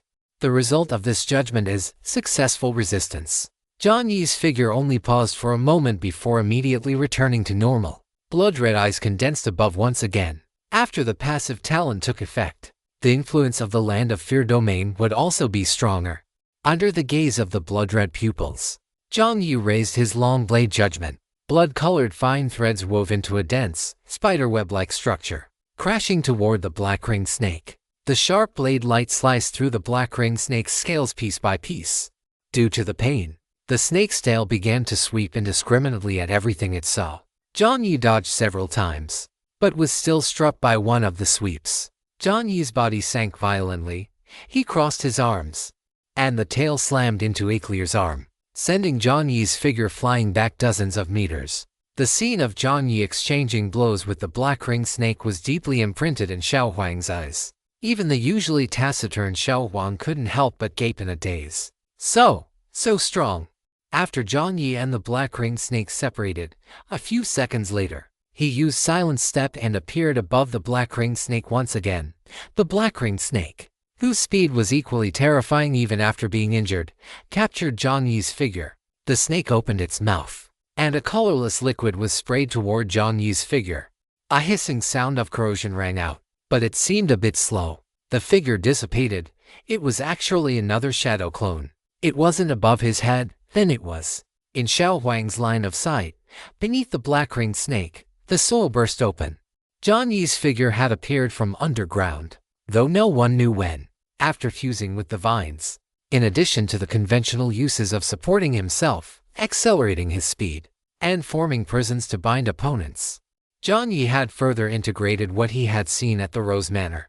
At that time, the entire underground of the Rose Manor had been occupied by these vines, which meant that this thing's devouring attribute was quite strong. In short, it would be terrifyingly powerful for digging tunnels and breaking through the earth. After a brief exchange, Jiang Yi, having already experienced numerous battles, quickly reached a judgment. Because of its massive body and considerable speed, the black-ringed snake's attention was usually focused on the area directly in front of it or slightly above. The black-ringed snake itself would also use its tail to strike, guiding its enemies upward. Jiang Yi did the exact opposite. On one hand, he used illusions to divert the black-ringed snake's attention, while on the other, he launched a surprise attack from underground, directly beneath the snake's body. If it were anyone else, this wouldn't be a very good plan. After all, besides its powerful mental attacks, the black-ringed snake's body was terrifyingly tough. Otherwise, it wouldn't still be lively after taking several electromagnetic cannon shots and slashes from Jiang Yi. If an ordinary person were caught by a close-quarters attack, they would be dead. However, the thing Jiang Yi feared the least was close-quarters combat. Just as he was about to emerge from the ground, Jiang Yi flicked his right hand, and the gambler's fireline from within the red moon appeared. The red moon was sharp, but it lacked sufficient toughness. At this moment, he needed. Jiang Yi's footsteps came to an abrupt halt, followed by a counterclockwise spin. The gambler's fireline plunged instantly into the flesh of the black-ringed snake. Before the snake could even erupt in fury, Jiang Yi shifted his stance, aiming the blade edge at the snake's meat. As the resistance of the flesh and blood was felt, the veins on Jiang Yi's arm bulged, and he fully activated Aniclimax. Up, the gambler's fireline tore horizontally through the entire length of the black-ringed snake's flesh. Scales, flesh, and large sprays of blood splattered outward, and a mechanical broadcast sounded. You have killed the black-ringed snake Lord at Renmai Chapter 688. Hair standing on end. After cleanly and efficiently finishing off the black-ringed snake Lord, a large amount of vehicle coins, chunks of black-ringed snake meat, and other rewards dropped. Jiang Yi finished counting the loot, feeling slightly disappointed that no soul crystals had dropped. However, Jiang Yi didn't take it too much to heart. Upgrading a vehicle was not such a simple matter. After packing up the supplies, Jiang Yi looked back at Xiao Huang in the tree. Xiao Huang's eyes still held a look of shock. After a moment of thought, Jiang Yi remembered the main quest. So, he didn't immediately let Xiao Huang down, but instead moved his body and appeared in the tree. Squatting next to Xiao Huang, Jiang Yi smiled and said, "Want to learn, just now?" Jiang Yi pondered for a moment. If this world had a worldview similar to ancient times, should the skill be called a spell? A spell, Jiang Yi. A row of ellipses appeared on Jiang Yi's face. He had been rejected. How awkward. A few seconds later, Jiang Yi acted as if nothing had happened and helped Xiao Huang down. By now, he finally understood what was strange about this child. After letting Xiao Huang down from the tree, the two were silent for a moment. Being rejected didn't actually make Jiang Yi feel awkward. He thought to himself that perhaps this child was simply too cautious. However, besides the caution, Jiang Yi also noticed something else that was, from the very beginning until now, he had been almost unable to detect any outward emotions from this child. Even when being pinned down and beaten at the riverbank, he had endured it. Only when he could endure no more did he have any intention of fighting back. It was the same when he left with Jiang Yi. One couldn't see much of a sense of relief in his eyes. Calm, and still calm. In fact, if he remembered correctly, when he woke up just now, Xiao Huang's eyes were already open. This meant the other party was faster than him, or perhaps hadn't been affected by dreamland at all. This wasn't scientific. Without parents, without food under such circumstances, it was impossible for a person to have no resentment. Very mysterious indeed. Jiang Yi ultimately reached a conclusion. It was worthy of being a main quest involving an identity card. For the time that followed, Jiang Yi didn't make a fool of himself by asking why the child didn't want to learn skills from him. Instead, he naturally followed behind Xiao Huang, heading toward the city god temple. As they walked, Jiang Yi made a new discovery. This child's stamina was excellent. If it were an ordinary child of this age, after trekking over mountains and through water, and hanging in a tree for over an hour, they would have long since run out of energy.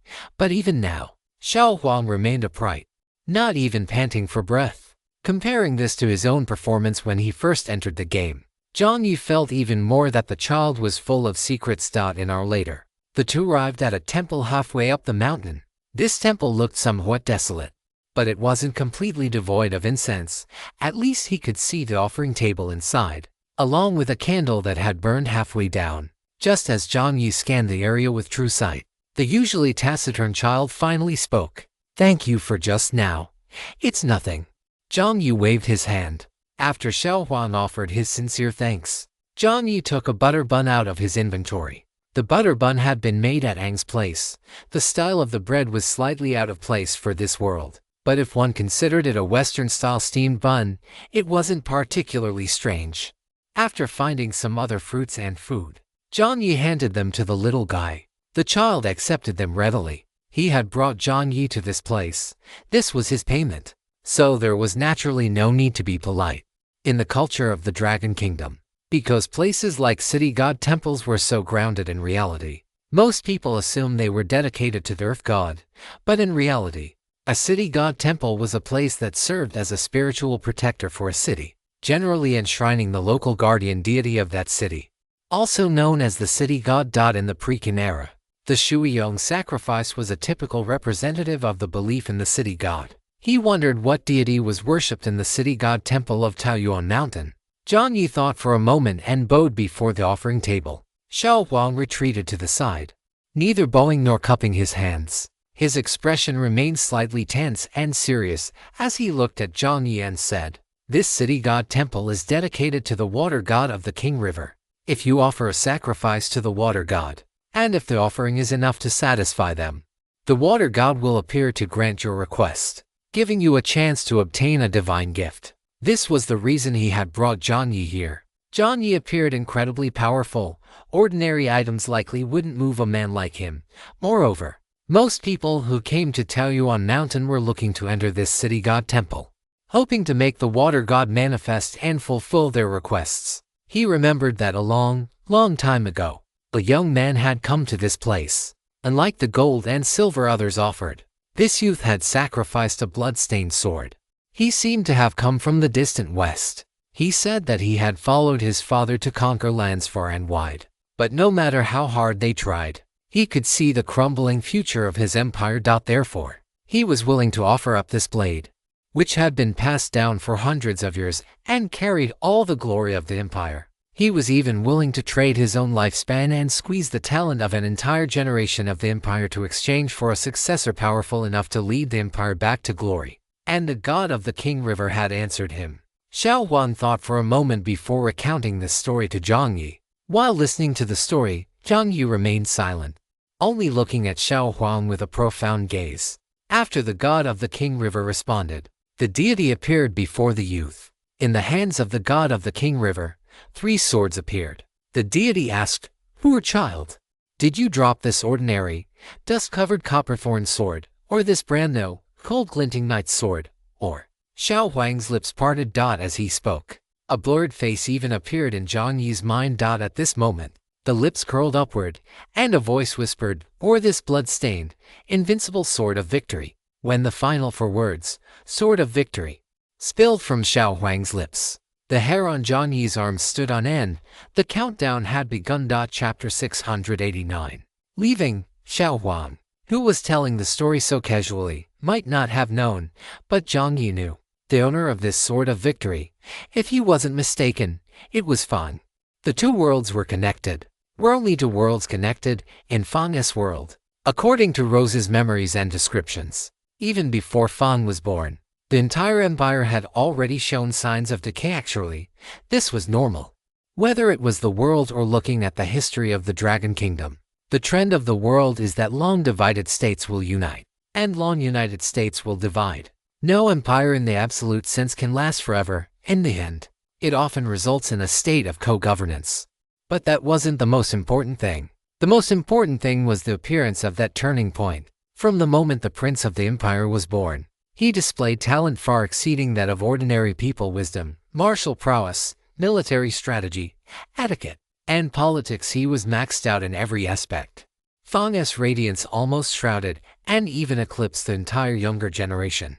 The appearance of Fang was a miracle. But was it merely a coincidence? If Fang's father was the youth in the story, then it meant that Fang's father had made a deal, sacrificing the hope of the entire empire and the talent of the younger generation to produce a successor who was perfect in every way. And this successor had indeed not failed his hopes, leading the empire to greatness once again. As for why Jiang Yi was certain that the youth had made the final choice, wasn't it obvious? When a person at their wits' end receives a response from a deity, and the deity gives you three options: an ordinary sword, a sword that looks better, and a sword whose name directly corresponds to your request, called victory, what would you choose? This wasn't to say that Fang's father was stupid or didn't think about whether there would be a price to pay. Put yourself in his shoes. If you were heir to a country, smart enough and far-sighted enough to have foreseen the empire's decline, with the glory of a century-old empire behind you, and your future being the constant loss of territory, the constant loss of your people, and the country eventually disappearing from the map, what would you choose? Settle for the status quo, or take a gamble? Perhaps the answer was already very clear. Even an ordinary person would waver for a moment, let alone an ambitious ruler. Fang's father might have already anticipated that any exchange would have a price, but he still made that choice. It looked like a choice, but in reality, it was a temptation. Back in the instance of Fang's manor, Jiang Yi had once thought that if this father, or the entire royal family, were tyrannical and disrespectful of humanity, they wouldn't be loved by the people. Yet, they appeared so harsh toward Fang. What kind of country would force a child to shoulder such heavy responsibilities? The answer: a country that had already sacrificed the talent of its younger generation and had no way out after the wish was granted, whether they liked it or not. A sword of Damocles was already hanging over the entire empire, ready to fall at any moment. Fang could not stop, because Fang had already exhausted the talent of the younger generation, and to wait for a new generation to emerge, the empire had to provide a stable environment. Therefore, they could only keep pushing Fang forward. Only when the country was stabilized could they break the deal and allow the empire to continue. Beyond Fang, the empire, and the sacrifice, Jiang Yi suddenly recalled more things he had thought of before but had always been forced to set aside. The watchtower, the fish corpses above the city, the polluted seawater, the fish-human monsters that appeared in Fang's country, and the 5 seas, which Jiang Yi had suspected before but had no evidence for. What could be confirmed for now was that the world where Fang resided could communicate with this world, even if they weren't in the same spacetime. They would be subject to similar influences. After all, the elements of the Sword of Victory and the Empire had clearly appeared.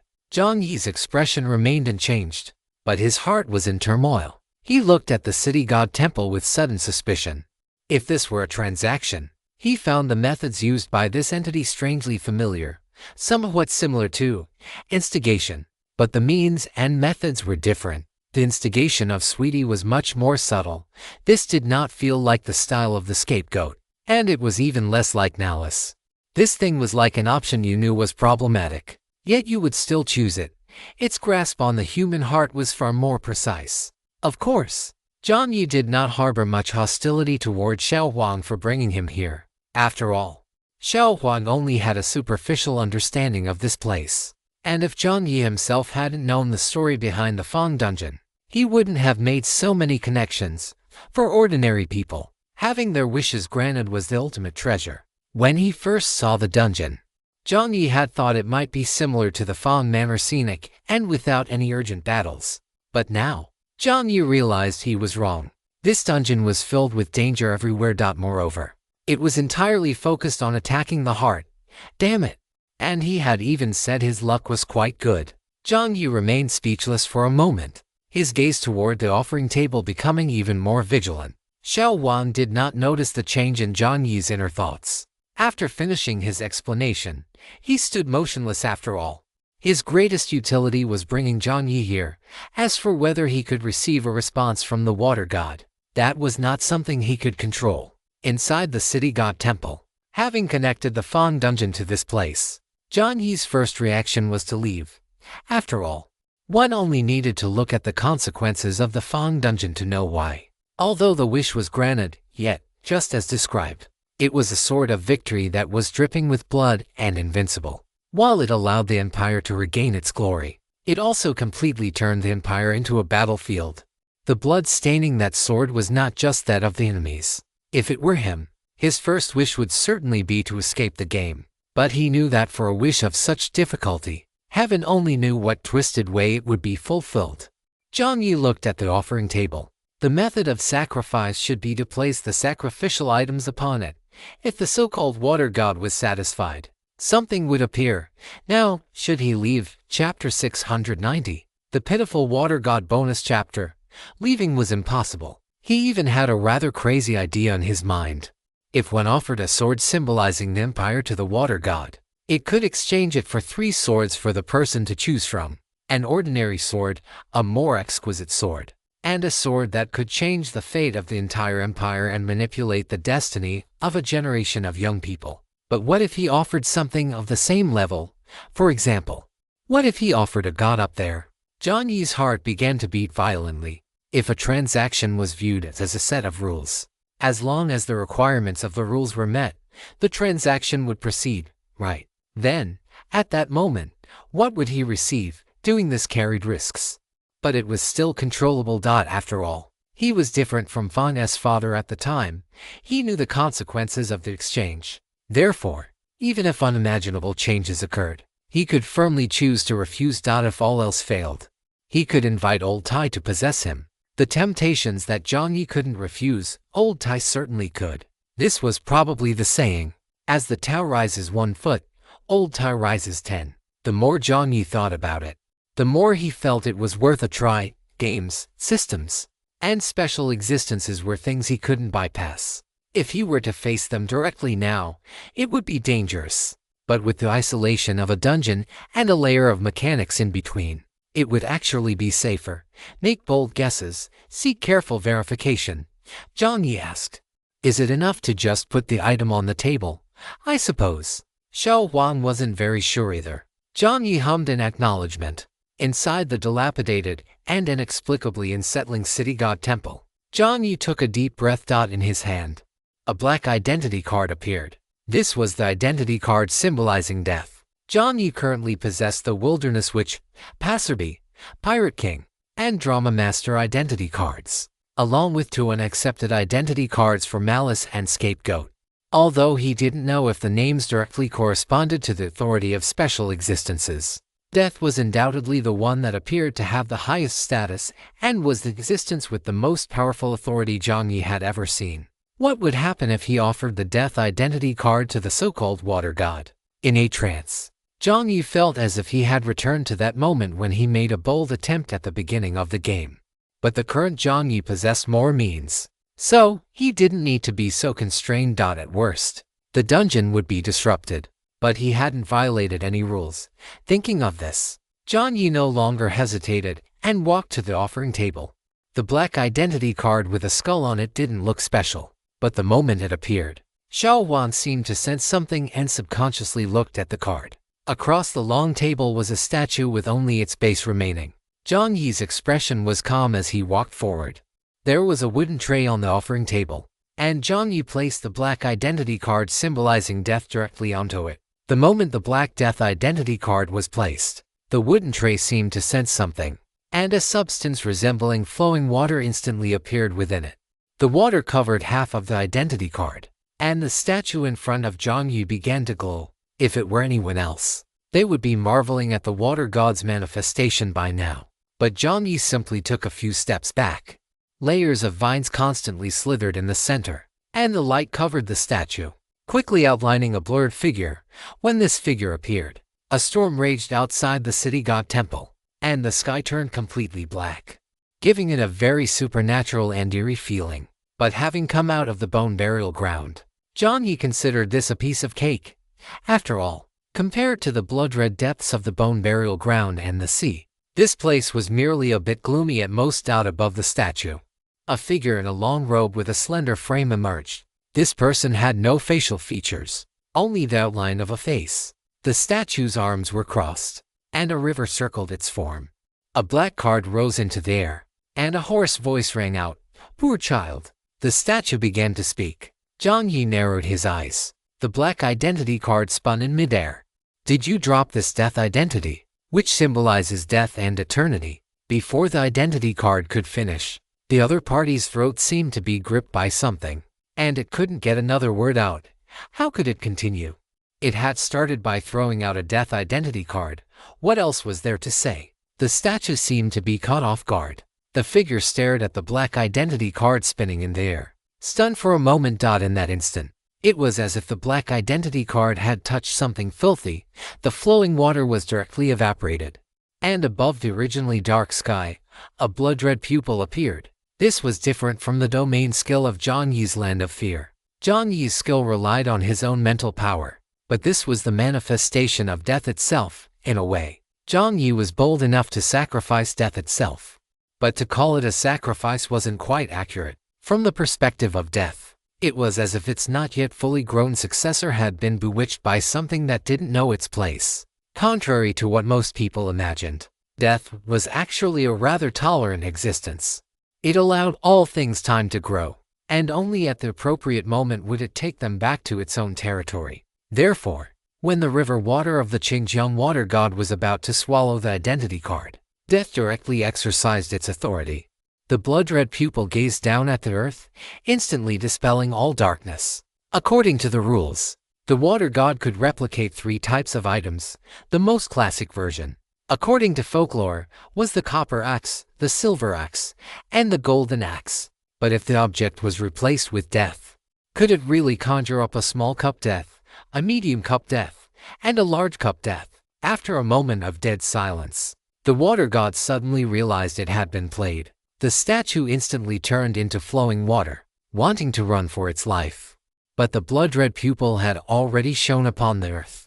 No matter where it went, as long as this creature felt the fear of death in its heart, death would follow like a shadow. The pupil in the sky opened wide, and 3 irises began to rotate against each other. A light screen popped up in front of Jiang Yi. Special existence death allows you to make a proxy choice on its behalf. A proxy choice. Jiang Yi looked at the light screen. 3 blank lines appeared. With his intelligence stat of 3, Jiang Yi instantly understood what death meant. He tapped the screen with his finger and quickly typed, "You have entered the following options. Poor water god. Did you drop your authority, or your soul, or your fragile existence itself, which is like a candle flame about to be extinguished?" Chapter 691. You file the report. I approve the request. It was a case of you file the report. I approve the request. Although death had done the heavy lifting, Jiang Yi still felt an explosive sense of satisfaction. The 3 options popped up, and since the options themselves complied with the water god's own rules, the water god had to make a choice. If it could, it wouldn't want to choose any of them. The blood-red pupil looked down at the earth, and the originally wide flow of water curled up into a ball. The Qingjiang water god huddled in front of the withered well outside the city god temple, shivering. If it chose one, it would lose all its current abilities and could no longer obtain the mental power it craved or interfere with the real world in this way. If it chose to, it would retain its current authority but lose its soul, effectively becoming a semi-automated wish-granting machine. As for choice 3, only a fool would choose 3. Choosing 3 would mean immediate erasure. For so many years, it had always been the one providing the options.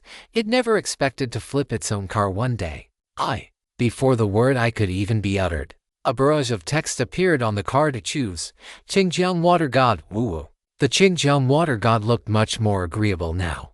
Although it still had no face, Jiang Yi could sense the frustration it was feeling. Death was like the ultimate big daddy of the version. It didn't care about all that nonsense. Don't give me any of that whining.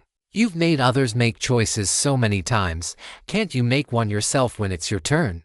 After a few seconds of silence, just as Death was about to lose patience and force the third option, the Qingjiang water god finally spoke. I choose one. Jiang Yi was not surprised by this choice. The Qingjiang water god has made a choice.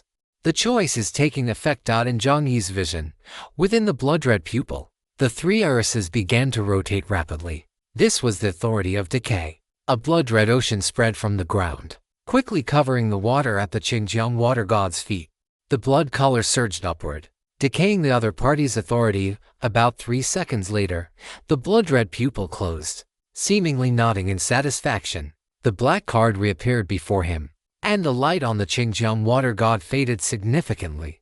It could no longer parasitize the city god temple, and it had lost the ability to deeply interfere with reality. The black identity card returned to Jiang Yi's palm. Death didn't say anything more. It was never a talkative existence to begin with.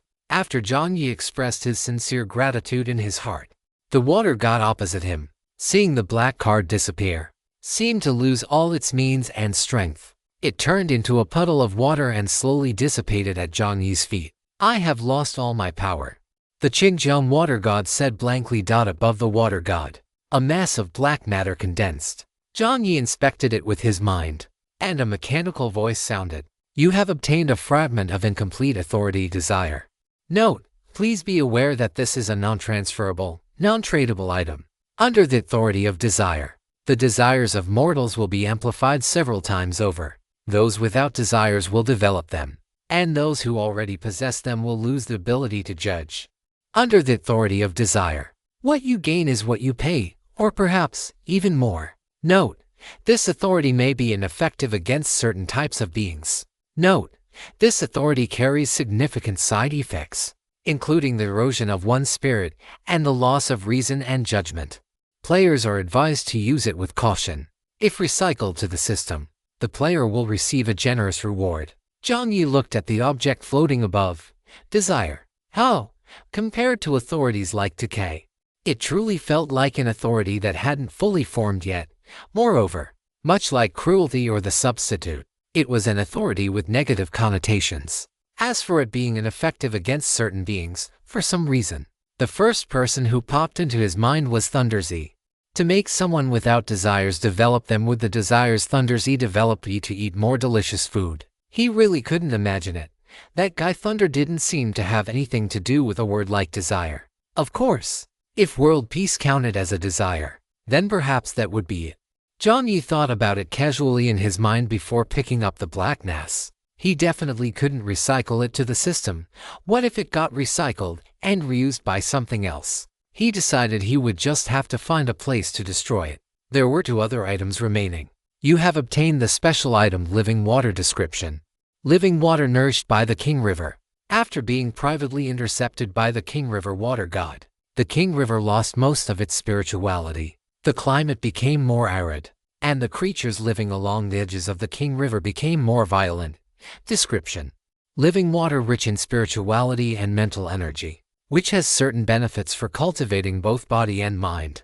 Possesses a partial ability to regenerate severed limbs. Upon fusion, you can obtain a significant increase in all attributes.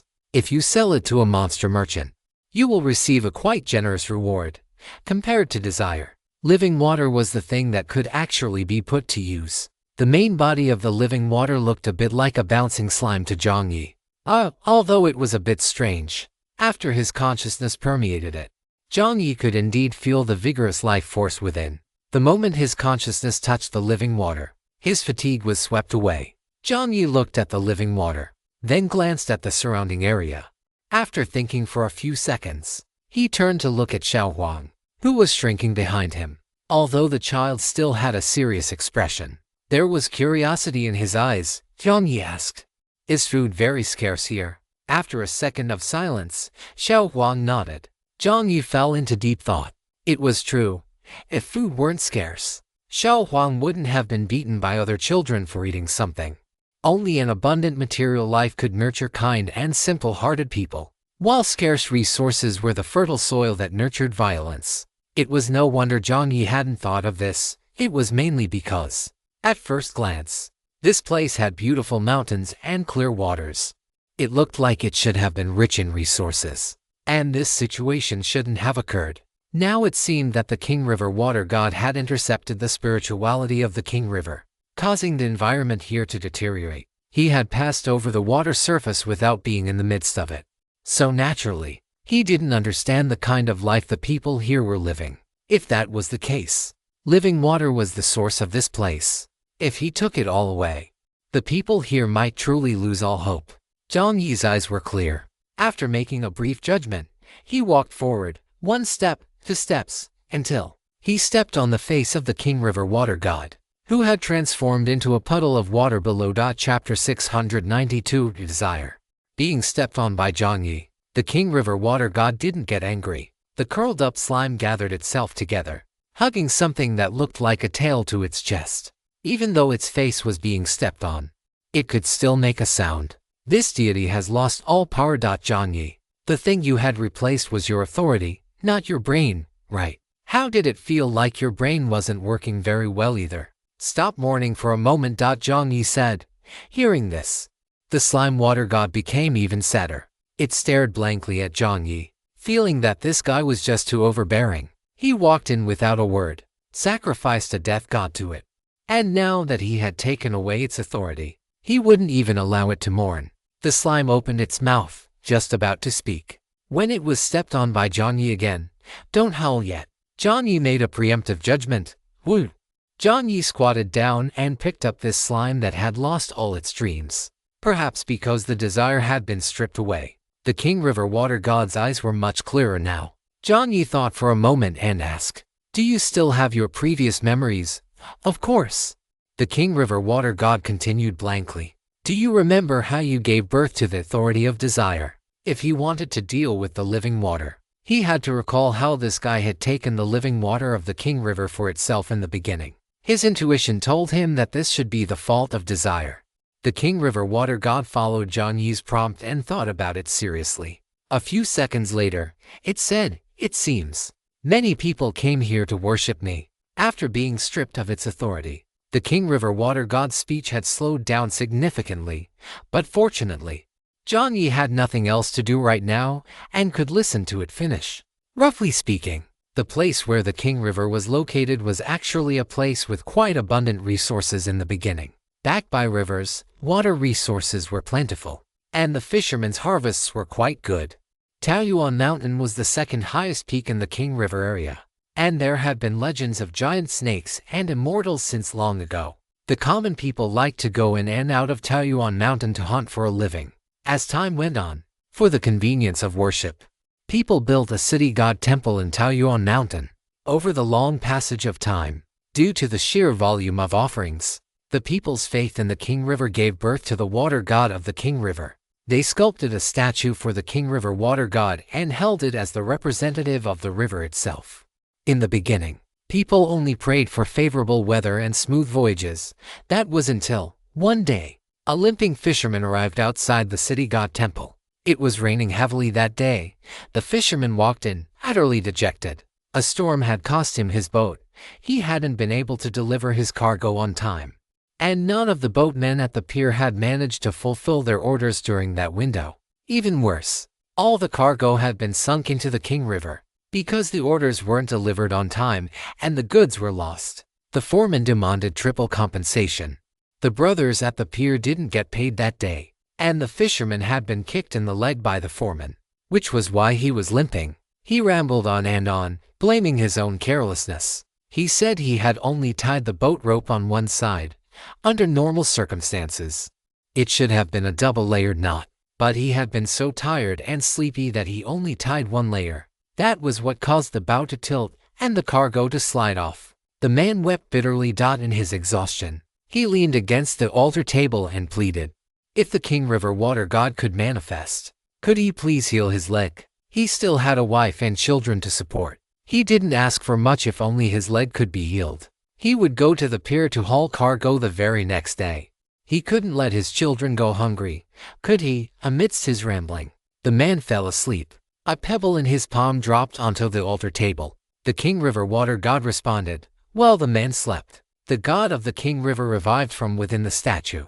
He picked up the pebble and used the power of the King River's living water to heal the man's leg. When he woke up the next day, the man looked at his fully functional leg and was completely stunned. The pebble in his palm had vanished, but at that moment, he didn't have time to think too much about it. He could go to the pier to work as a porter. He could earn money. 3 days later, the man returned, bringing his whole family. He knelt and kowtowed 3 times to the King River water god, and the faces of everyone present were radiant with happiness. This incident slowly spread. Everyone came to the city god temple to offer prayers, and the water god received even more faith and offerings, allowing him to intervene in reality more smoothly. The people's adoration bathed the water god in faith. More and more people came, but the one who came the most was still the man from the beginning. The man's life wasn't exactly wealthy, but he was optimistic. When he encountered setbacks, he wouldn't tell his family. He just liked to ramble on in the city god temple when the night was deep and quiet. Another late night. The man's child had a fever. He didn't have enough money. The water god manifested again. This time, he took away a pot of wine. The next day, the man stared at a gold ingot beside his leg, speechless for a long time. He kowtowed 3 times to the water god and left. 3 months later, the man's luck grew better and better. While out at sea, he caught precious fish and sold them for a large sum of money, finally improving his life. His stride was no longer heavy, and he returned to the city god temple with fine wine and meat. The water god was also happy. They drank a lot together. As the moonlight began to fade and the candles in the city god temple were about to go out, the man suddenly spoke as if in a dream. "Great King River water god, I want a large ship. So much time has passed, and I have realized one thing. A small boat can only catch a few dozen pounds of fish a day and deliver one customer's order. But if I had a large ship, I could deliver much more, and I wouldn't have to keep relying on luck. I can give you my small boat. It is all ready to broken." Clatter. The candles inside the city god temple suddenly went out. The next day, a large ship was moored by the river. 3 months later, the man, now dressed in much finer clothes, appeared in the city god temple again. He hadn't appeared for a long time, as the first mortal he had ever seen. The King River water god actually missed him a little, just as the water god was possessing the statue. Eager to hear about his children and his adventures, he heard the man say, "Water god, this time I want a large order, an order big enough to change my life. The money I have now is not enough to secure my future. Every time I come back, my child is still crying." The man's words made him feel somewhat bored, but he agreed nonetheless. This time, the offering was all of his gold and silver. He wanted to bet big to win big, to earn enough in one go. The next day, red ribbons appeared at the pier, and quite unusually, they were designated for the man's large ship. Even though they had never collaborated once before, 3 months passed again. The man's figure appeared outside the city god temple. This time, his head was bowed even lower. He no longer held the legs of the altar table to ramble.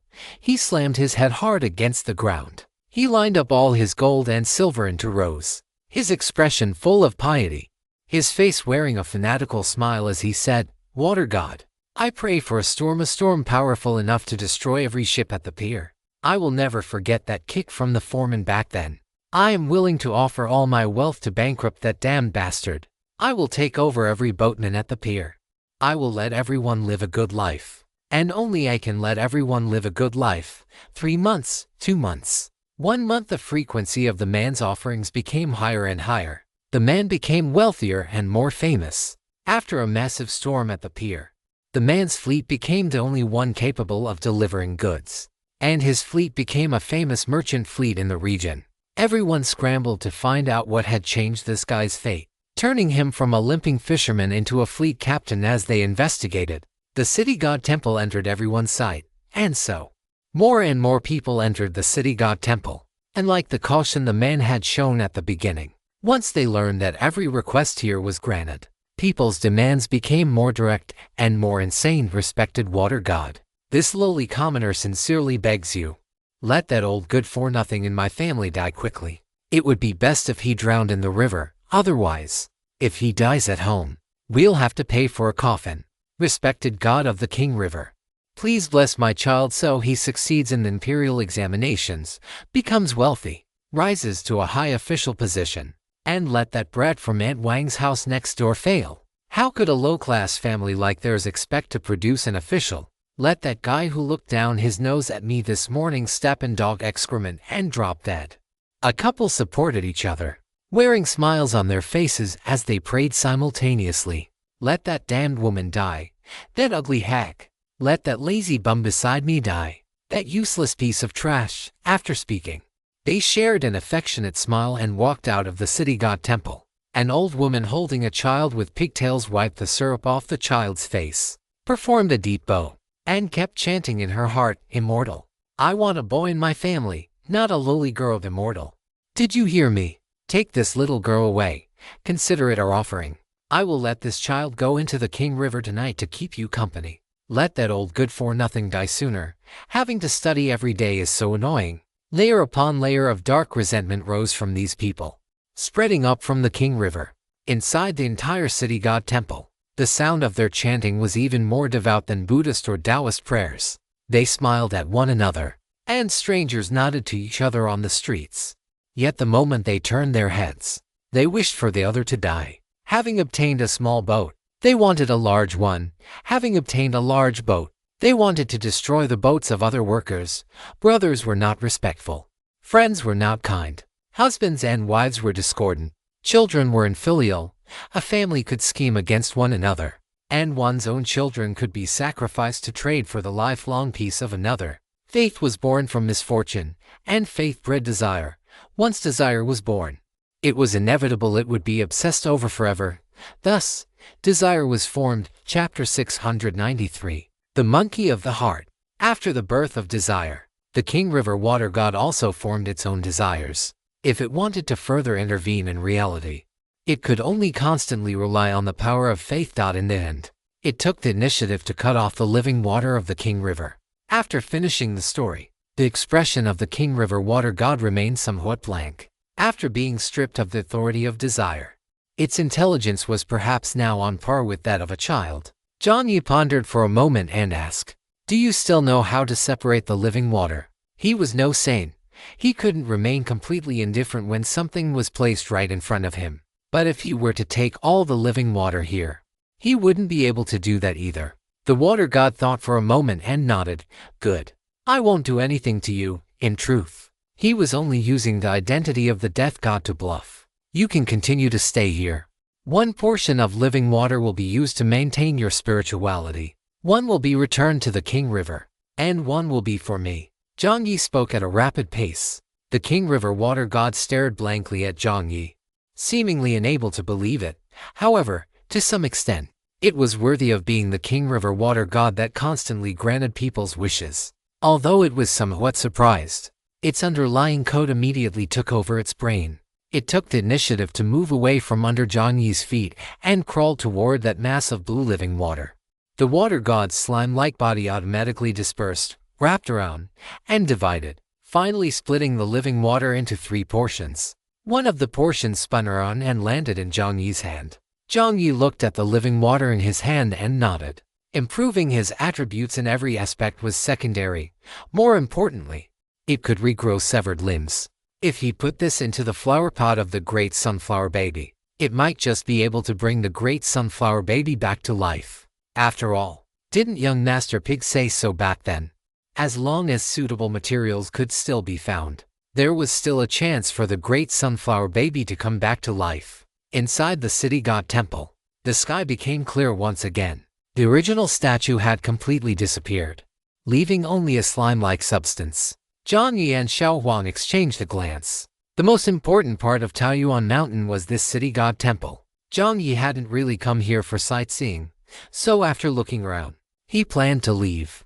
When the two of them left, the water god slime hesitated for a moment, subconsciously wanting to follow them. Jiang Yi just glanced at it sideways, neither agreeing nor opposing. In the end, the water god took one last look at the city god temple where it had stayed for hundreds of years, sighed, and followed behind Jiang Yi as they left. In another 100 years, or perhaps even less, this city god temple would collapse due to the loss of human popularity and spirituality. Neither people nor buildings were immortals. 100 years for a mortal was but a fleeting moment. Taoyuan Mountain receded behind them.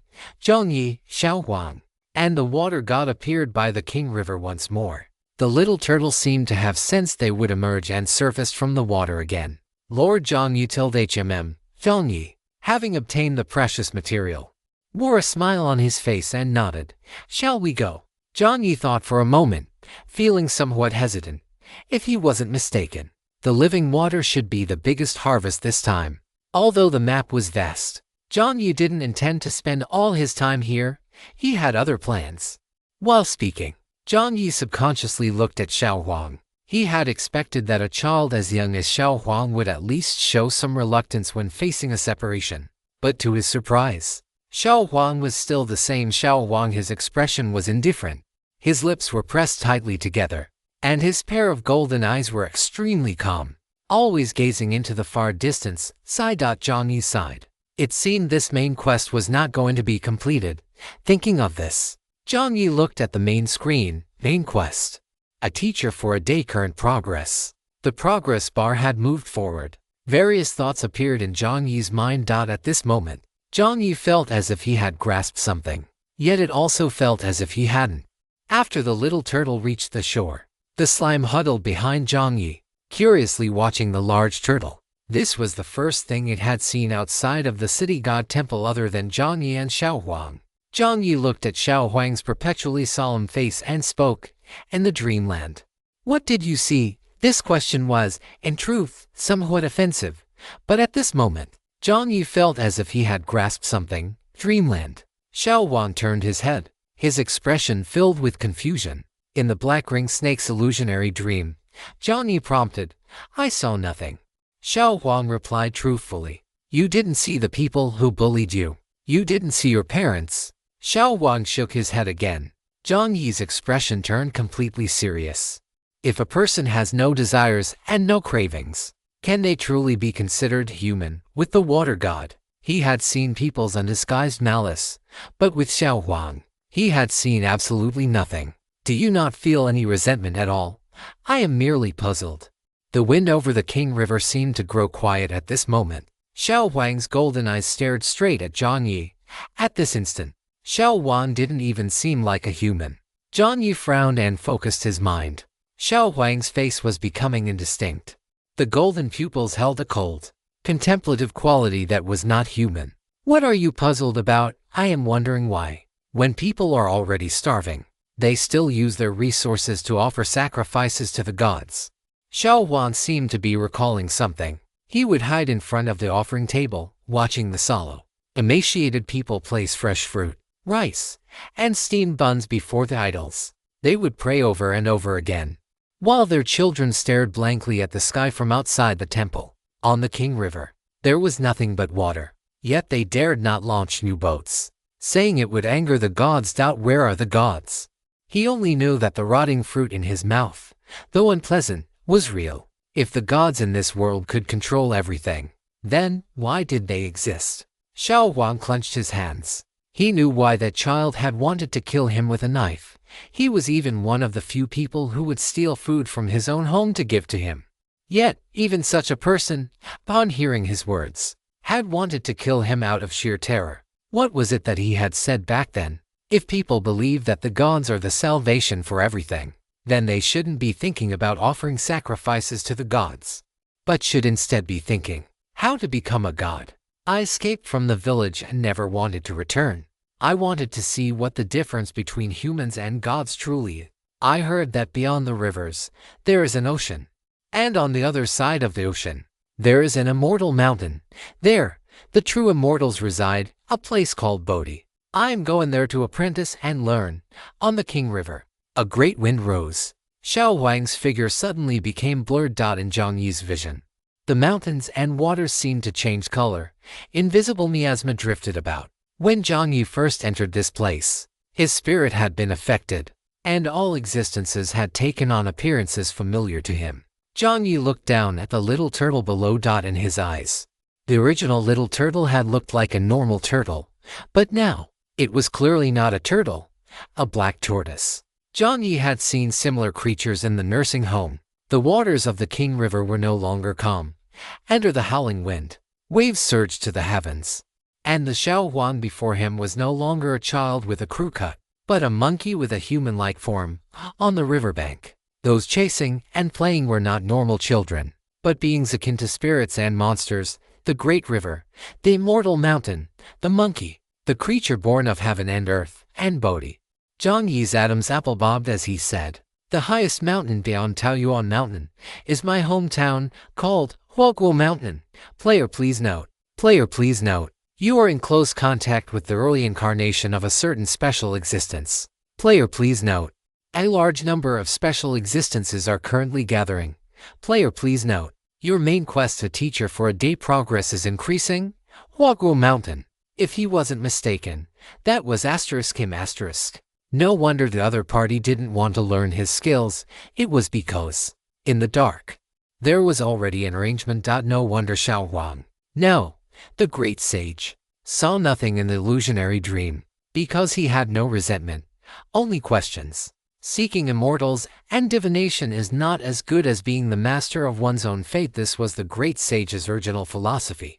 Was he standing at the very beginning of the journey to the west? Respected player Melancholy French Fry, your spirit is in violent turmoil. You have activated the following insights. Dreamland mirroring the heart. This is the Black Ring Snake's dreamland. Early realization of cause and effect. This is where, in the city god temple, Jiang Yi saw how desires are born and how they influence cause and effect. And the final item. Jiang Yi looked at Xiao Huang. The black tortoise had disappeared from the King River along with the water god. Above the surging river, a small raft finally appeared. Jiang Yi finally remembered which plot point this was. It was the very beginning, when the great sage set out from Huoguo Mountain, traveling by water all the way to Patriarch Bodhi. You have comprehended the final item. Heart Monkey, a teacher for a day was not Xiao Huan seeking a master, Jiang Yi himself. Chapter 694 Departure. Current main quest: a teacher for a day progress bar. You have completed the main quest. You have unlocked the current service area named A Journey to the West. You have obtained a new identity badge. Would you like to view the identity badge? Jiang Yi had obtained many identity badges, and had even voluntarily abandoned quite a few. But he had never been as excited as he was now. This was, after all, the great sage. Jiang Yi immediately chose View. You have obtained a new identity badge, Great Sage equal to heaven. Note, this is the easiest identity card to obtain, yet also the most difficult. The Great Sage does not require you to be powerful, nor does he require you to be clever. The Great Sage only hopes that you can continue to move forward. When you encounter difficulties, do not think of the life-saving hair the Great Sage placed in your palm, but rather, think of your own clenched fist. Young man, keep working hard. A golden identity card appeared in Jiang Yi's hand, and like the high-end, pretentious aura of other identity cards, the only thing Jiang Yi could feel from this golden card was warmth. The identity card unfolded. On the front was a little monkey under the sunlight. Jiang Yi had initially thought it would display the great sage's golden cudgel or his somersault cloud, but he never expected the card to show the great sage pulling a small wooden raft through the river. It looked somewhat disheveled, but it was filled with even more strength. The mechanical broadcast voice continued to ring out, seemingly unlocking other rewards. But Jiang Yi's focus was entirely on this identity card. The sound of water waves rose beneath his feet once more. And when he looked up again, Jiang Yi had already returned to the highway. It was already night by the time he returned. The first day of the Longda monsoon didn't seem to have very strong winds. The evening breeze blowing against his face felt merely cool. On the light screen, new characters popped up. Congratulations. You have received an additional reward from the special existence Great Sage equaling heaven. You have obtained the special item, Life-Saving Hair. Note, Life-Saving Hair possesses the property of ignoring the rules of space and time. You may designate one item to be replicated by the Life-Saving Hair. Please note that the quantity and intensity of the replication will depend on your mental strength. Note: when using the life-saving hair, there is a certain probability that you will summon a sliver of this special existence's consciousness. And as you know, this special existence is intolerant of evil. Although it was an ellipsis, Jiang Yi already understood what it meant. Our monkey brother is the most intolerant of evil. If he isn't summoned, it's fine. But if he were to summon the old master while using the life-saving hair to do something evil, he would likely be struck dead by a single blow of the cudgel. Looking at the last line of text, Jiang Yi found it somewhat amusing. But he felt even more excited, incredibly excited. No person from the Dragon Kingdom could say no to this monkey. Having already exited the dungeon, Jiang Yi began to feel a bit of regret. If he had known, he wouldn't have put on airs. He shouldn't have fed Monkey Brother that butter bread. No wonder Monkey Brother's expression didn't show that he thought the item was particularly delicious. For a little monkey, the best food should have been fruit. No wonder. Jiang Yi sighed repeatedly in his heart. Usually, he was quite calm when entering and exiting games and dungeons, but this time, he actually had the urge to go back and do it all over again. However, that was just a joke. By the side of the road, that wooden sign had already disappeared. The mist on both sides emerged once more. After leaning against the forklift and sighing for a while, Jiang Yi composed his mood and returned to the carriage. In Jiang Yi's hand was a mass of something that looked like a slime. This was his portion of the living water that had been separated out. Jiang Yi carefully wrapped the slime with his mental energy and placed a portion of it into the potted plant of the sunflower big baby. The other part was kept by Jiang Yi himself. Living water would significantly boost his attributes. But now was not the best time for an upgrade. Jiang Yi wanted to expend another wave of physical energy to push his body to its limit before using the living water. At night, messages in the group chat were still constantly refreshing. Jiang Yi leaned against the bed, watching the messages, the light shining on his face. Every time he came out of a service area, Jiang Yi always felt as if he had lived through a lifetime. While lost in thought, Jiang Yi subconsciously called out, "Old Tai, what's up?" Old Tai's voice rang out immediately. Perhaps the night makes people prone to overthinking. Jiang Yi was silent for a moment, then said, "When you can't hear my voice, what are you thinking about?" As soon as these words were spoken, both man and machine fell silent. This question was for Old Tai, but also for himself. When he couldn't hear Old Tai's voice, even in a dream, Jiang Yi felt as if something was missing. Old Tai did not answer, but both Jiang Yi and Old Tai knew the answer in each other's hearts. For a long time, Jiang Yi had harbored a hidden worry. What would happen to everything here once he left the highway? Would the memories of the highway, the service area, and everyone else dissipate along with his departure? Habit is truly a terrifying thing. Jiang Yi had already grown accustomed to bantering with Old Tai every day while driving, and accustomed to looking forward to what kind of monsters he might encounter in each new service area. Reality is life, but the highway seems to be life as well. His desire to leave this game would never change. But what about these people? In the night, the forklift's lights gradually dimmed, just as Jiang Yi was about to fall asleep. In his drowsiness, Old Tai's voice sounded, "Don't worry, brother. I will always follow you." The first day of the Longda monsoon had ended. After the great sage began his journey to the west, Jiang Yi began his as well. The players in District 99 seemed to have never seen Melancholy Little Fry act so high profile before. Not only did he list a large batch of supplies in the group, but he also held a small auction. Everything auction consisted of various rare items and weapons, and accepted exchanges included soul crystals and rare forging materials. Not only that, Melancholy Little Fry even began to actively participate in players-invited dungeons, in a 5-5 cross-district dungeon competition. According to the words of the player playful at the time, he killed gods if gods blocked his way, and killed Buddhas if Buddhas blocked his way. Of course, it wasn't that exaggerated. Jiang Yi would not deal a lethal blow to players who had no direct conflict of interest with him. At that time, when the Highway Commissar Wei Wu was stirring up trouble in the group chat, he was fully convinced that Jiang Yi would kill him. Even if not during the district merger, he would do it after the merger, once everything had settled down. But Jiang Yi did not. Even when Wei Wu was posting his usual positive energy propaganda, Jiang Yi would still leave a thumbs up emoji underneath. Participating in player dungeons. taking the initiative to engage in combat training with other players, and purchasing a large number of directional service area positioning cards for the Tiger Tooth Training Hall. Everyone seemed to have realized something.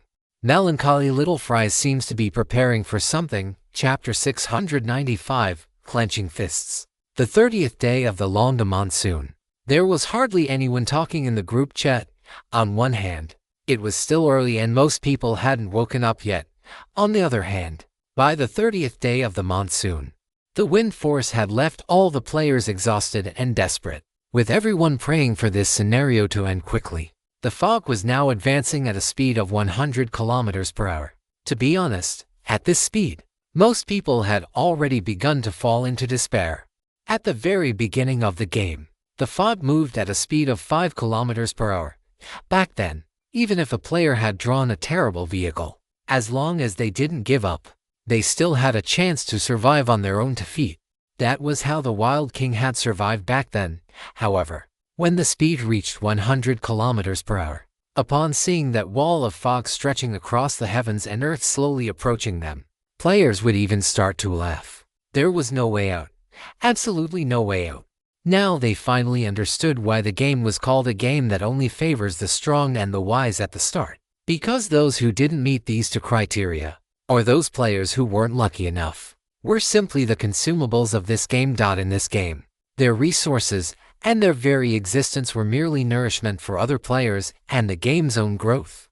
Even though Sector 99 was relatively the most peaceful, with the fewest conflicts between players within the world sectors, becoming nourishment for other players was an undeniable fact. Resources needed to be sold, information needed to be exchanged, after vehicles were salvaged. Various items and supplies would begin to flow toward different players. On the highway, a man with sunken cheeks and medium-length hair hung his hands limply against his face. He hadn't slept for several nights. His vehicle was an upgraded level 4 vehicle, but throughout the entire monsoon scenario, his region had been the one with the strongest winds. It was a miracle his vehicle could even keep moving forward. The advantage he had accumulated in the early stages had been completely wiped out by the daily advancement of the fog. In the final 10 days of the long monsoon, the fog advanced 800 kilometers every day. How was he supposed to run? What else could he do to run? Was it because he hadn't worked hard enough? He had already upgraded his vehicle to level 4. Was it because he wasn't ruthless enough, and every transaction, he had been cautious, never taking sides in public, picking up the scraps from the shops of various big shots to list his own goods? Was it because he lacked courage, the Watchtower, the King of the Five Seas, the territory activities in Razor Highlands? He had participated in every major event of every version. When the Watchtower was pierced through by a mysterious person, he had already become an rank employee at the Tree Heart Technology Factory. During the King of the Five Seas event, that terrifying ghost ship had sailed right past him and the Razor Highlands. He was a player in a lordless territory outside the 5 major domains that no one paid attention to. He had tried his absolute best, but he was still going to die. As dawn broke, he watched the fog on the horizon churning before his eyes. What was behind the fog? He didn't know. At this moment, his vehicle was riddled with holes, and the wind tornadoes were raging on both sides. He couldn't cry. He knelt on one knee, staring at the fog. A few seconds later, he closed his eyes, and the corners of his mouth curled up. With a sound, the man gave a bitter laugh. Screw your ancestors. Player 123's avatar turned gray. In the file of unrest, the number of dead players had already exceeded the number of surviving players. On the other side, where the sky hadn't fully brightened yet, light strips illuminated the forklift on the road. The forklifts for wheels were firmly fixed to the ground. Beneath the forklift lay the wreckage of all the pink cloud smoke, and sitting above it was Jiang Yi, a lit pink cloud smoke between his fingertips. The good luck of pink cloud smoke could not be stacked. Jiang Yi was very clear about this. At the top of the group chat, the number of online players had decreased by 1 again. Did another player die? Jiang Yi muttered to himself. Jiang Yi's fingers trembled slightly. He was also a bit afraid of what he was about to do. On Jiang Yi's main screen, his balance of vehicle coins was down to only 10,000. Of course, for most players, this was still a huge sum of money. Within a month, He had exhausted every method to improve his overall strength. After using the living water, all of Jiang Yi's physical attributes had significantly increased. Looking at the data alone, his stats were even higher than those of Thunder, in addition to attribute points. Thanks to purchasing large batches of materials and supplies, and asking where to shuttle to different dungeons and purchase rare forging materials in other sectors. On the final day of the long monsoon, Jiang Yi finally upgraded Red Moon into a legendary great personal weapon. His overall strength, weapons, and items were all ready. Now, all that was missing was to set off, like the great sage set off. On this highway, Jiang Yi hadn't even realized how long he had been lost. He had grown accustomed to his current life, almost forgetting why he had set off in the first place. Of course, he wouldn't blame himself, but now, it was time to make a decision. To go to the place where the answers to this game converged, Daydream Museum. And like other players, the other players in Sector 99 had already entered and exited the Daydream Museum multiple times after obtaining the qualification. Jiang Yi, on the contrary, the more he learned, the more he subconsciously avoided it. Ironically, he might have been the first player in this game to enter the Daydream Museum, but since then, he had never returned there once. Even when delivering orders, he had only asked Aok to help deliver them. Because of the shadow cast by his first experience, he subconsciously felt that this place was an extremely dangerous location, even though he already knew from Nidi Chan from Yurudao, from his own unease, and even from his own deductions that this place might hold all the answers regarding the highway. Within a month, Jiang Yi's comprehensive strength had reached to 150. After using the living water, it was very difficult for his physique to improve any further. In other words, barring any accidents, he had already reached the limit that a human player could attain at this stage. Barring any accidents, let alone the next scenario, even if this game were to continue for another year or two and other players were mostly dead, he would not be significantly affected. The time had come to clench his fists and give it a try. Chapter 696. Long time no see, the great wind rises, the clouds fly. After 2 seconds, Jiang Yi spoke up. Are you mute? Why is Lao Tai so quiet today? Lao Tai paused, wanting to scratch his head. But Jiang Yi had already stood up from the forklift. As the last bit of Feng Yun's cigarette fell to the ground, a smile appeared on Jiang Yi's face once again. At the very beginning of the game, he had nothing. He didn't even have Lao Tai. All he had was his own stubbornness. But he had tried anyway. Now, he possessed everything: power, companionship, friends, teachers, and even the enemies he had encountered along the way. What more could he be dissatisfied with? At this moment, Jiang Yi even thought of Nidi Chan. It wasn't that he held this person in high regard, but rather that at this moment, he seemed to understand why Nidi Chan hadn't lied to him about the intelligence. Aside from the fact that mixing truth with lies makes one more convincing, Nidi Chan probably also hoped that other players could find a way out. He had even obtained the intelligence about the daydreaming pavilion earlier than Jiang Yi. Thinking of this, the smile on Jiang Yi's face became more pronounced, even carrying a hint of the feeling he had when he first entered the game. This wasn't a final parting. This was just an attempt. Even if he failed, there would be a second time, a third time. Despondency and cowardice were not his style. At 6:05, the broadcast did not sound. It seemed the system would not be appearing today. Jiang Yi jumped off the carriage and walked to the driver's seat. This time, he did not step on the accelerator to move forward. Within the month, he had used up all the cards that could grind mileage. What did this mean? It meant that he could fully devote his heart and mind to the performance that was to follow. In the daydreaming pavilion, interpreting his own dream, he tossed a vehicle coin casually into the bird's beak, and the beak opened. Respected player Melancholy Little French Fry, today we have requested a new piece of music for you, hero. A white light brushed over the exclusive location card, and Jiang Yi confirmed the destination in his mind, Daydreaming Pavilion. Let's return to the place where it all began. The clouds and mist on both sides were stirred by the gale. Jiang Yi's clothes snapped violently in the wind. At the moment he looked up, his pupils reflected the sky. In the sky, the sound of muffled thunder rolled, and amidst the flashing clouds, a strange, swimming creature appeared within Jiang Yi's pupils. Jiang Yi still remembered the description of the Longda monsoon. When your luck is good enough, you might even see mysterious creatures circling in the sky. Was it a dragon?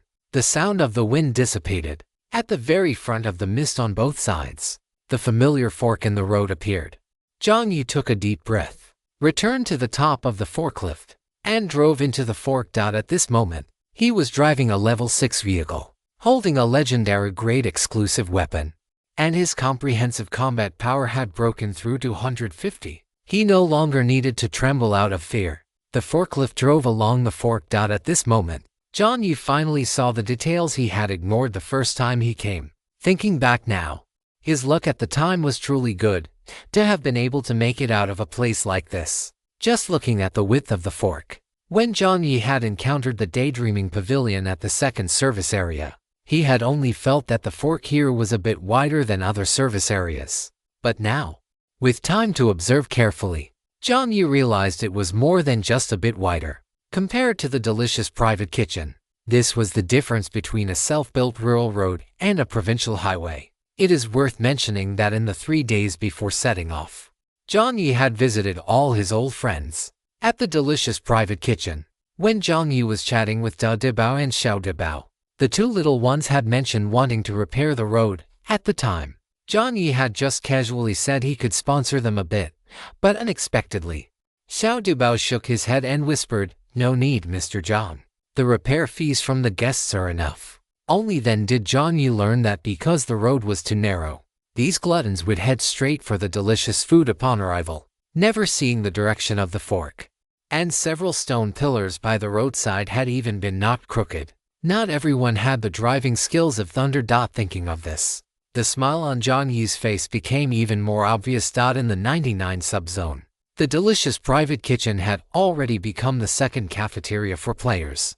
Players had even begun to spontaneously maintain order at the delicious private kitchen, mainly cracking down onto groups of people. One group was those who liked to argue and cause trouble in the private kitchen, window, society, and wild cane were key targets of concern, but fortunately, while they argued, they didn't truly disrupt the order. The other group was certain big gluttons, cough. Thinking of how a certain guy had to eat at different times from everyone else, Jiang Yi couldn't help but click his tongue. The short journey was quickly covered, and the white row of villas appeared in Jiang Yi's line of sight, still featuring the pillars inlaid with vehicle coins and various gemstones, as well as the area marked with parking signs. There were not many players who could come to the daydreaming pavilion. After some players arrived, they also needed to spend a certain amount of time recuperating on one hand, to heal their wounds, on the other hand, to reaccumulate vehicle coins. In short, the number of players received here is not large, and most of the waiters are already very familiar with them. There is one player who comes often, whom they call the ultimate human weapon. This player refreshed the rankings of the first floor in a very short time, and because the match where Jiang Yi first defeated Aok needed to be kept secret, currently, this player's ranking should be among the highest of all human players. Of course, it is not the only one. After all, the list is fluid. Humans are still a race with quite outstanding potential, and there are many strong individuals. What they find most regrettable, on the contrary, is that player who only appeared once, the player who created an unimaginable miracle after appearing just that one time. White Cat leaned against a pillar, and while lost in thought, he subconsciously recalled Jiang Yi's young face, which carried a hint of madness and paranoia. It really has been a long time. A humming sound rang out, like the tracks of some behemoth crushing across the ground. A human player's vehicle was approaching. Judging by the sound, it was a big one. White Cat's ears twitched. He turned his head to see a massive forklift with 2 cargo forks at the front appearing. On the forklift's wheels, a floating D logo flickered. This. White Cat narrowed his eyes. Is this the logo of the former Wilderness Extreme? How could the Wilderness Extreme logo appear on a player's vehicle and a forklift? At that, White Cat's eyes suddenly lit up.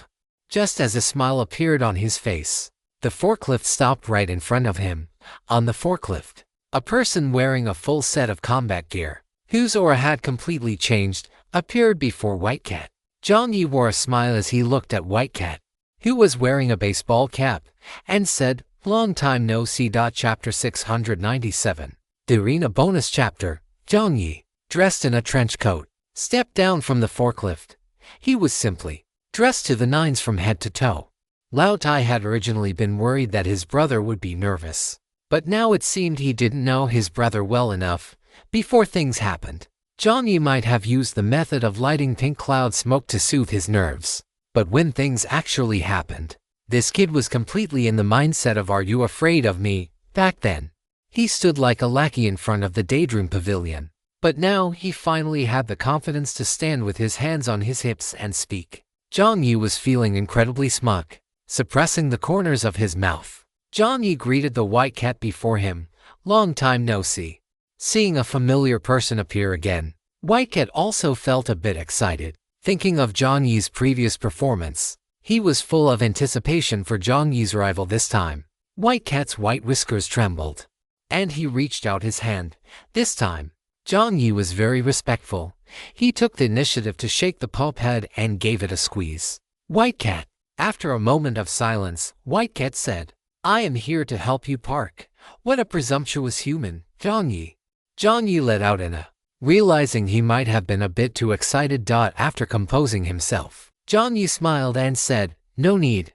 Having said that, he took out a paper box and, right in front of White Cat, stored the forklift inside. White Cat took a very polite look at the paper box in Jiang Yi's hand and immediately recognized it as a high-level item. White Cat was not the least bit surprised by Jiang Yi's growth potential. Since there was no parking to be done, White Cat bowed slightly and made a gesture of invitation, walking from the parking space toward the main entrance. Jiang Yi still remembered what he had encountered here before, but today, the situation from before would absolutely not happen again. The white complex of buildings emerged before Jiang Yi. The top of the Daydream Pavilion was obscured by mist. Previously, Jiang Yi had only thought of it as a small two-story villa. But now he realized that the higher-level areas simply hadn't been open to him before. According to the description from your sweetie at the time, players needed to obtain the corresponding qualifications on each floor or receive an invitation letter to meet the conditions for entering higher floors. The first floor is the arena. The second floor is the transit station for instances. If he wanted to reach the third and fourth floors, before coming, Jiang Yi had already asked Aok about the situation inside. Due to confidentiality rules, Aok couldn't reveal too much information. But what Jiang Yi did know was that to enter higher floors, one must meet these requirements. First, in the arena on the first floor, raise one's own competitive rank to LV 10 or higher. Only then can the qualification to enter the second floor be unlocked. Second, to enter the third floor, one needs to simultaneously meet the requirement of reaching LV 15 on the first floor and the unlock progress of the second floor, which requires lighting up more than 10 geographical landmarks. Third, to enter above the third floor, one must meet certain conditions. Although he was still only half informed, it at least gave Jiang Yi a direction. Simply put, to reach higher floors, one must be steady and solid on the starting floor. Only then would there be an opportunity to enter higher floors to interpret one's own dream. And now, he was currently on the first floor. The main gate slowly opened to both sides. The faint, distant shouts of the audience echoed in Jiang Yi's ears. Before Jiang Yi's eyes, where the lights converged, there was no ongoing battle like the last time. Jiang Yi turned his head and heard a hyena shouting, "Hey! Why hasn't the new battle started yet? Did I spend money to come in just to watch there? Hurry up! Hurry up!" The audience's voices were somewhat dissatisfied. It was true that they were afraid of the Daydream Pavilion, but now, with so many monsters around, it was fine for everyone to shout along. No one knew what had happened.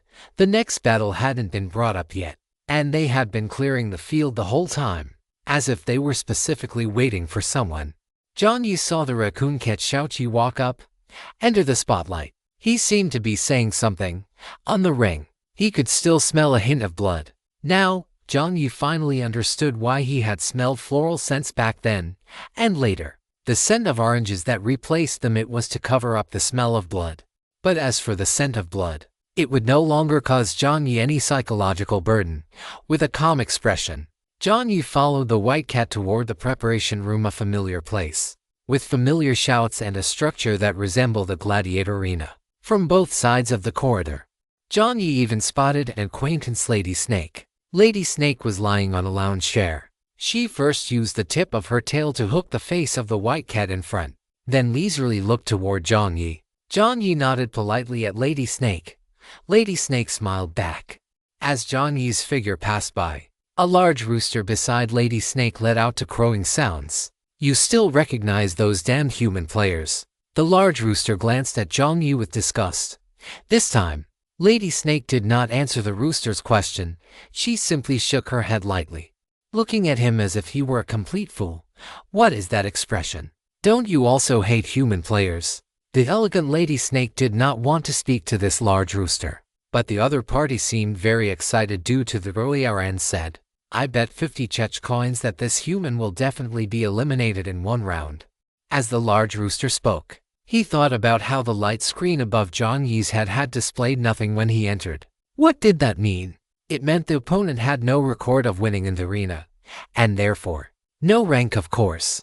Jiang Yi wouldn't have a rank. He had only been here once in total. Out of the 3 rounds of competition, he had only fought 1 match against Aok, and because of Aok's special status, the result of that match had been kept secret. In this way, even his initial LV1 had been wiped clean. What kind of record could he possibly have? Moreover, even if he did have one, if he went from 55-1 straight to LV20, would the Daydreaming Pavilion dare to write it? And would the audience dare to believe it?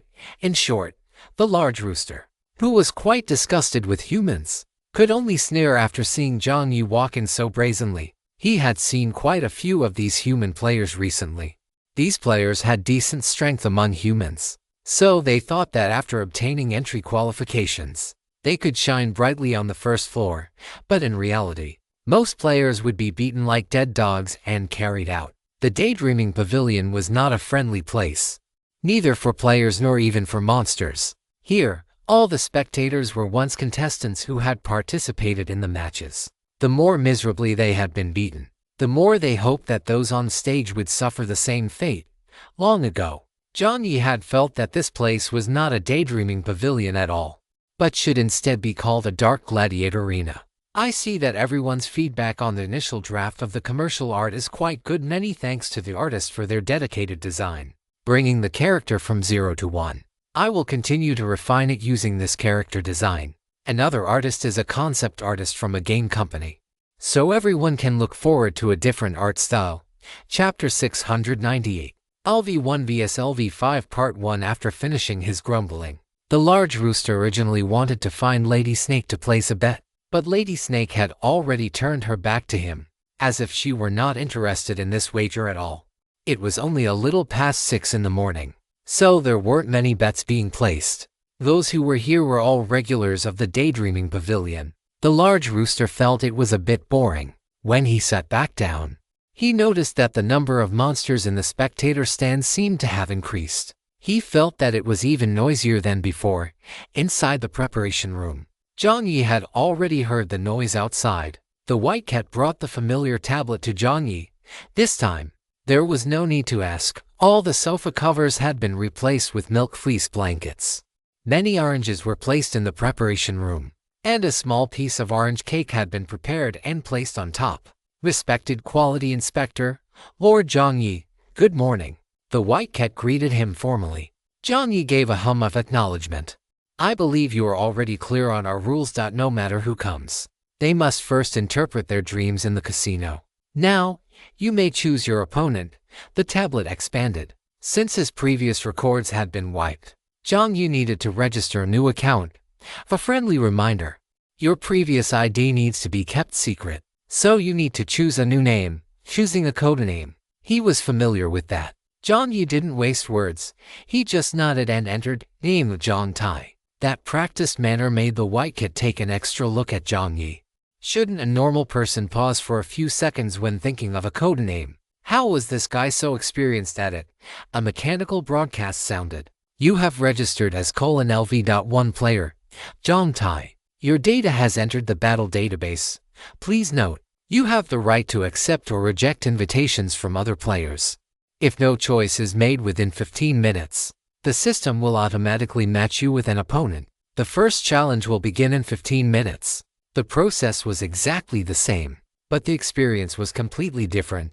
Jiang Yi placed 1,0 chech coins directly into the betting pool. This challenge would last for a very, very long time. He didn't want to quit halfway, so he simply chose the most tempting and universal currency for the bet. Thinking back, he couldn't even scrape together 15 coins to his name, and could only use the honey from the brown bear manager's shop as a stake. Truly, times were different now. Jiang Yi sighed in his heart and did not choose an opponent immediately, because there was simply no need. Beep beep beep beep.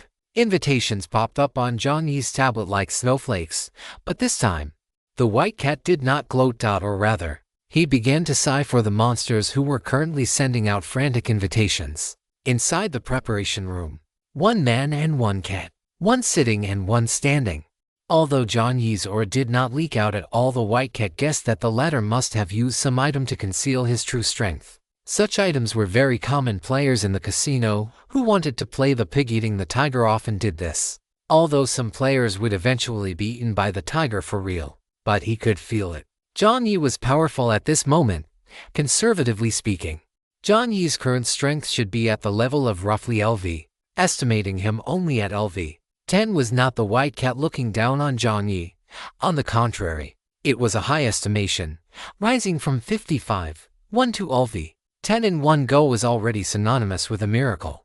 One must know that the other guy who was evaluated by them as the ultimate human weapon didn't manage to level up that much at the very beginning either. Come to think of it, aside from Jiang Yi, who was transported to them through unknown means, the ones they first sent invitations to were all individuals with outstanding combat prowess within their respective subsectors. In subsector 99, the first to receive a formal invitation was Thunderzy, while other players were participating in instances and games. This guy was already fighting in the arena, and his level had now reached LV, from only being able to trade blows and suffer mutual destruction with his opponents at the start, to becoming stronger and stronger, until eventually, almost no one dared to challenge him. It took him less than 4 months. No one is born strong. The Daydream Pavilion had witnessed the process of many powerhouses transforming from weak to strong, and this was the very meaning of the Daydream Pavilion's existence. Even though that person required such a long time, based on the principle of rationality and looking at it from an intuitive perspective. This quality inspector, judging by his previous performance and the Daydream Pavilion's prediction of his development route, should be following a comprehensive development path. In terms of raw strength, there wouldn't be any overly astonishing displays. From the first time Jiang Yi chose not to fight, one could see that this contestant's starting point must have been very low. Going from 55, 1 to LV 10 was already the white cat's personal bias. The white cat's blue eyes blinked. If the other cats knew that it actually thought so highly of a human, they would definitely say it was daydreaming. While the white cat's thoughts drifted away, Jiang Yi had already finished his selection. Jiang Yi didn't have much interest in the stakes right now, so he just picked an opponent at random. It was a pig again. You have selected your opponent, LV.5 Swordsman Porcupine. A content description. The stake chosen by this contestant is Black Blade Spiked Wheel. Description. A special item dropped from the Swordsman Porcupine race. The Black Blade Spiked Wheel can be used as a weapon or as a material for forging. Description. When using the Black Blade Spiked Wheel, you will gain a 5% strength bonus and a 5% speed bonus. Using this weapon, you will gain an active weapon skill, Black Lightning. The specific effects will be known after unlocking the weapon. Note: using the Black Blade Spiked Wheel requires at least 40 points of strength. Back when Jiang Yi first entered this place, his strength attribute had barely broken into the double digits, starting with a 1. Seeing that all the contestants were at 40, 50, or even higher, it would be a miracle if his hands didn't shake. Thinking of what Brother Thunder said about how he was beaten out of the casino when he first entered, Jiang Yi didn't have any intention of mocking him. He only had a very simple thought. You guy really dared to go, and after going, you really dared to fight, and after fighting, you actually didn't get killed, and in the end, you were actually able to walk out of the Daydream Pavilion on your own. When Jiang Yi heard that, He looked at Yan Haojian with the eyes of someone looking at a monster. Times are different now. If the weapon provided is at this level, Jiang Yi's thought only lingered for a moment before he quickly dismissed it. Be cautious and careful. Do not underestimate your opponent. Are you sure about your selection? Jiang Yi chose yes. Chapter 699 to LV.1 vs LV. 5 Part 2 in another ready room. Contestant. LV.1 Zhang Tai has accepted your invitation. The battle will begin in 14 minutes. Please prepare yourself. As the final prompt ended, for some reason, even though the system shouldn't have any emotions, the swordsman porcupine felt a subtle sense of hesitation. The swordsman porcupine was 9 meters tall and weighed nearly 300 pounds among the pig race. Although he couldn't compare to that one, he was still a well-known minor expert. The swordsman porcupine was most skilled with 2 types of weapons. One was the black blade spiked wheel he carried himself. The other was a rapier. Inside the room, the civet Xiao bowed slightly toward the swordsman porcupine and said, "You may begin your preparations." The swordsman porcupine was wearing clothing similar to a Western swordsman. The overall outfit was dark red with exquisite patterns on it. Contrary to his attire, his fighting style was quite cruel, seeing that the opponent had actually agreed to his request. The swordsman porcupine felt a bit surprised, but he didn't think too much about it. This wasn't the first time something like this had happened. Most human players who could make it here had a certain misjudgment of their own strength. However, he would not underestimate his opponent. The swordsman porcupine diligently wiped his rapier. Contrary to human stereotypes, pigs are actually creatures with quite high muscle content. They are very clean and will keep their living spaces neat and tidy at all times. At the same time, their attack power even for domestic pigs is stronger than some wild animals. In terms of intelligence, pigs are also among the best. Your opponent's image has finished loading. Would you like to view it? A minute later, the other side seemed to have finished scanning.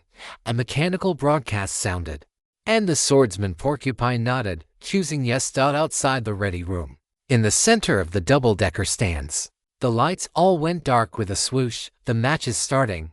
So fast. Inside the arena, noisy voices erupted. This stage usually existed, but contestants entering the ready room would typically carefully select their opponents, and the audience was used to waiting for a dozen minutes before seeing the contestants' entry information. They didn't expect it to be this fast this time. Interesting, isn't it? A crane snapped its folding fan open. Did they encounter evenly matched opponents this time? So, they selected each other quickly. The audience seats gradually became heated. In the darkness, all gazes dimmed, and only the eyes of various nocturnal animals flickered with dangerous light in the dark.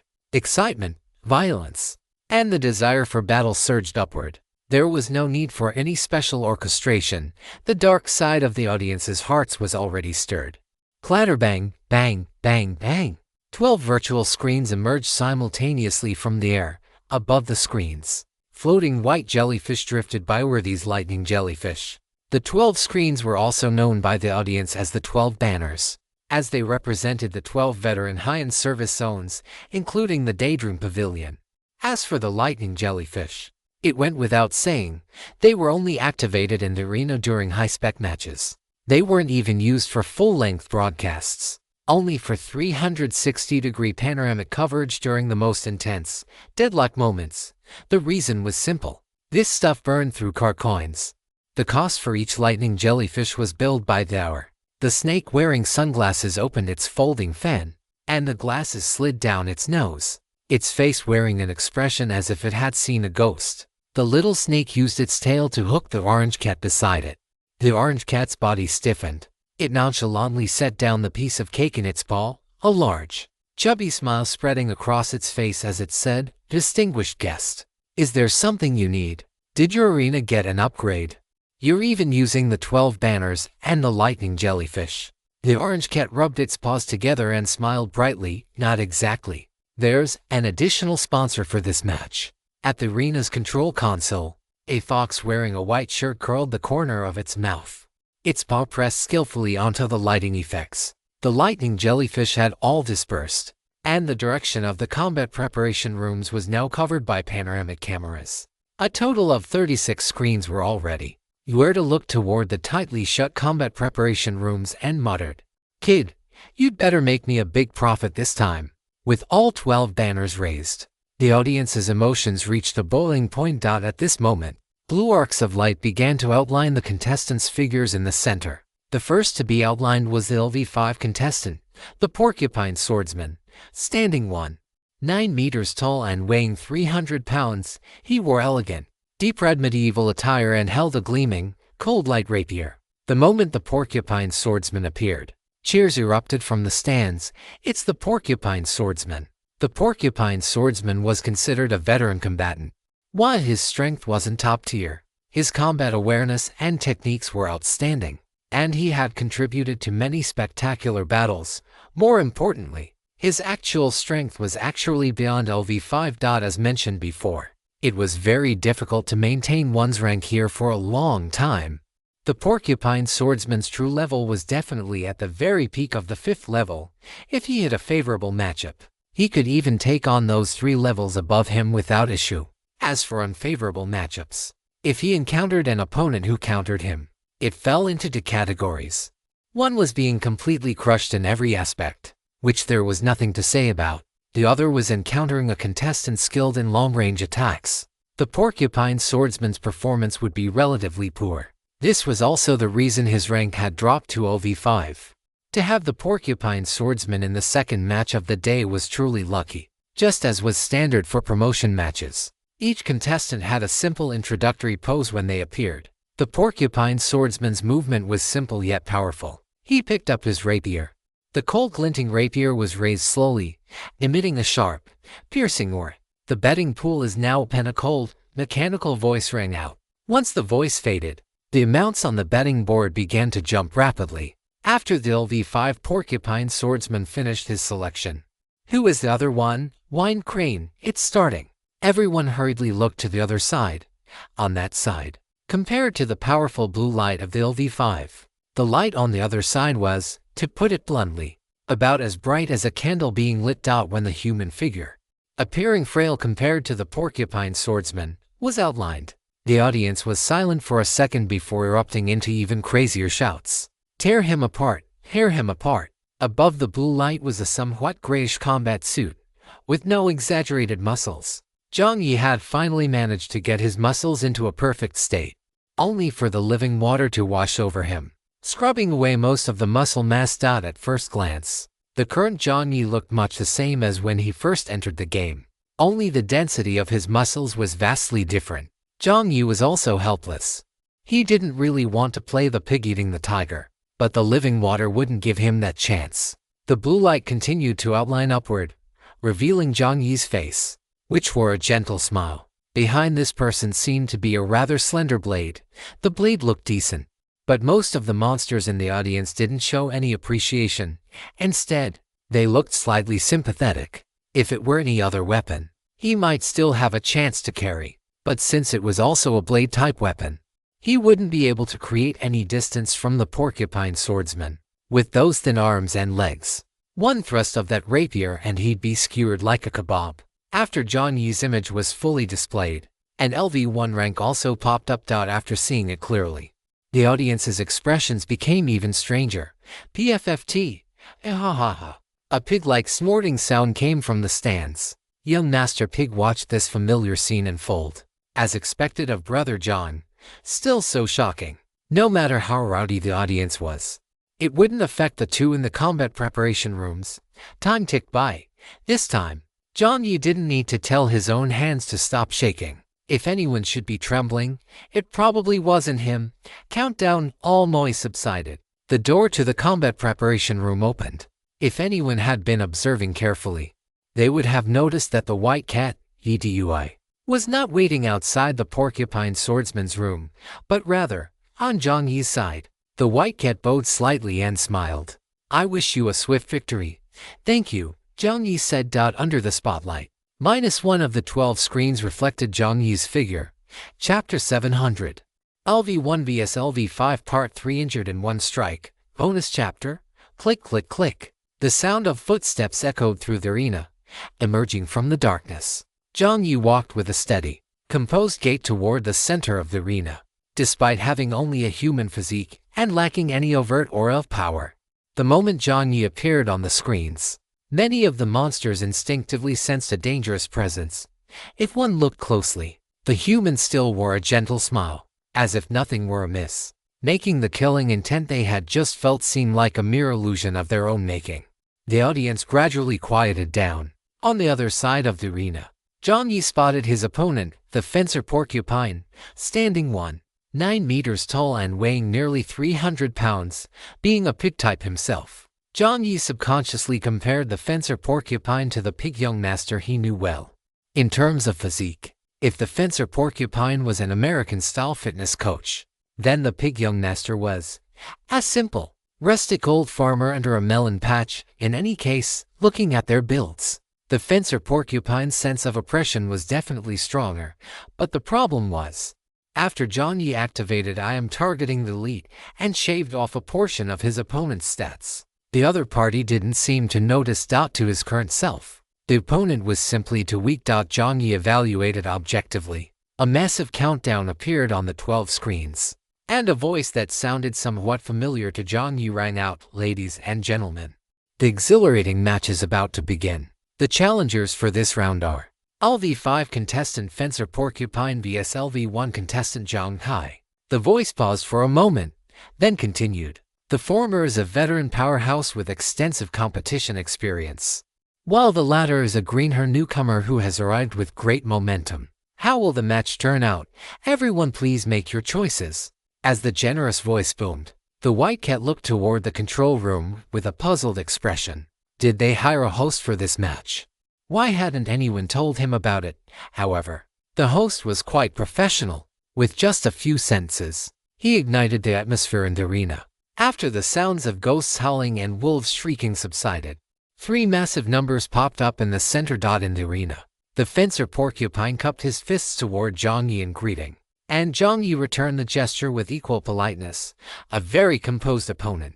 Both sides judged simultaneously. The opponent did not show any contempt due to his level or human identity, which was proof enough of his extensive experience. Around the perimeter of the arena, jets of air hissed out simultaneously. The cheering reached its peak. In the arena, the first to move was the fencer Porcupine. There was no trash talk phase. The fencer began with a silent step, his 1.9-meter frame erupting with astonishing speed and impact as he closed the distance to Jiang Yi. The fencer knew clearly that his advantage lay in close-quarters combat, although he didn't know what this human's fighting style was. Even a lion uses its full strength to hunt a rabbit. He would not leave any openings for his opponent. With a clean and swift straight thrust, the target was not Jiang Yi's face, but the area just below the ribs on his chest. This spot contained the densest cluster of blood vessels and was also a minor blind spot in one's defense. After all, most people, upon seeing a sharp weapon, subconsciously reinforced their defense around their face, throat, and heart, unaware that the area just below the heart was also quite lethal. The speed of the rapier was fast, and a shadow-like haze swept over the top. This thing, Jiang Yi had once asked Killer to spar with him, so he had an impression of it. Just from this beginning, Jiang Yi's admiration for Thunder deepened even further. It was hard to imagine how his brother had managed to walk out of this place back then.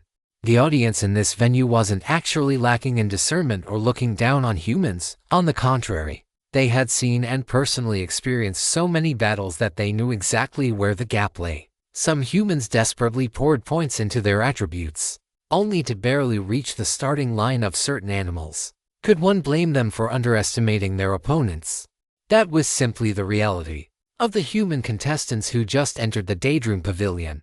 Perhaps only 1 or 2 out of 10 could win their initial match, and winning 3 consecutive matches was almost impossible. After Jiang Yi finished carefully observing his opponent's movements and gauging the preliminary strength of an LV5 contestant, he shifted his body to the side just a second before the rapier was about to touch him. The rapier pierced through the air about 5 centimeters from Jiang Yi's right waist. This distance was enough to make anyone watching feel their heart skip a beat. The rooster that had been shouting earlier had its comb standing straight up, looking extremely nervous. After Jiang Yi dodged the sword with a slight tilt of his body, the rapier changed from a thrust to a sweep. In Jiang Yi's hand, A black iron dagger appeared in this past month. Jiang Yi hadn't just been to the Tiger Tooth training hall. Above Jiang Yi's figure, a familiar haze rose. Come to think of it, this was an item Jiang Yi had obtained previously. Special item description. Where there is light, there is shadow. When shadows gather together, they form a haze. This is a special attachment type item. By equipping this item in dim environments, you will gain a certain increase in all attributes. The boost is related to the strength of your spirit attribute. Based on your current spirit attribute, in dim environments, your total attribute increase will not exceed 20%. By equipping this item, in the dead of night, you will see the shadows of more unknown existences, and you will have a chance to hear the gibberish of more unknown existences, which will cause a certain amount of damage to your spirit and health attributes. The effects of this item were quite peculiar. According to Jiang Yi's judgment, it was better suited for players following an assassin path and wasn't suitable for his own style at the time.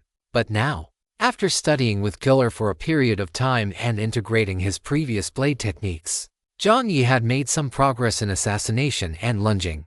When traveling the world, having more skills never hurts.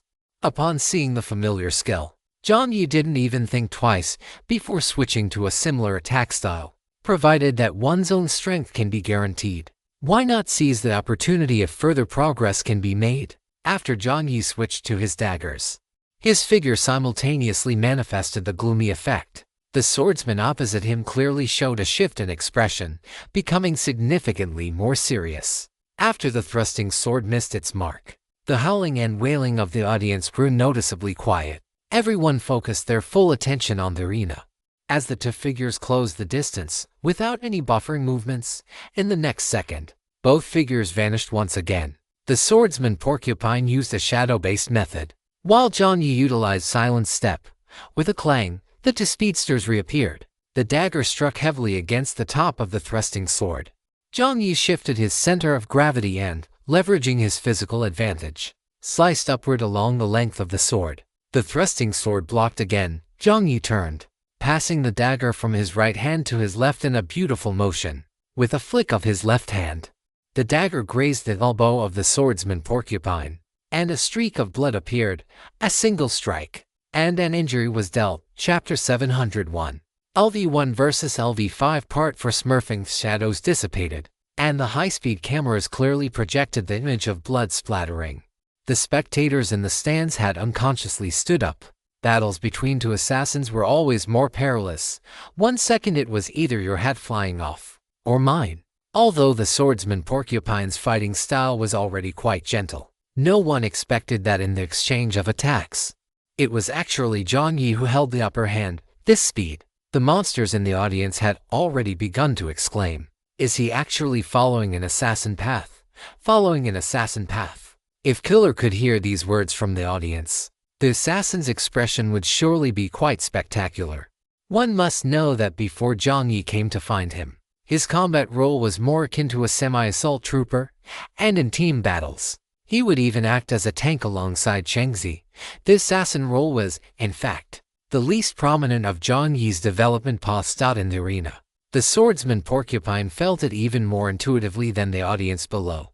The swordsman Porcupine even furrowed his brows slightly. This feeling, it's not quite right. When Jiang Yi easily dodged his direct thrust, the swordsman Porcupine had instinctively sensed danger. Being able to dodge so easily just as the thrusting sword arrived meant the opponent had already seen through his attack route. Why, then, was the follow-up attack not as sharp? It was as if a master of movement had dodged an enemy's sword with great ease, only to follow up with a basic attack. The dagger did not deal significant damage to the swordsman. After the two separated, Jiang Yi's mind reacted with even greater precision to the assassin's attack patterns. Even with his doubts, the swordsman Porcupine would not stop. After a brief separation, both figures vanished into the darkness once again.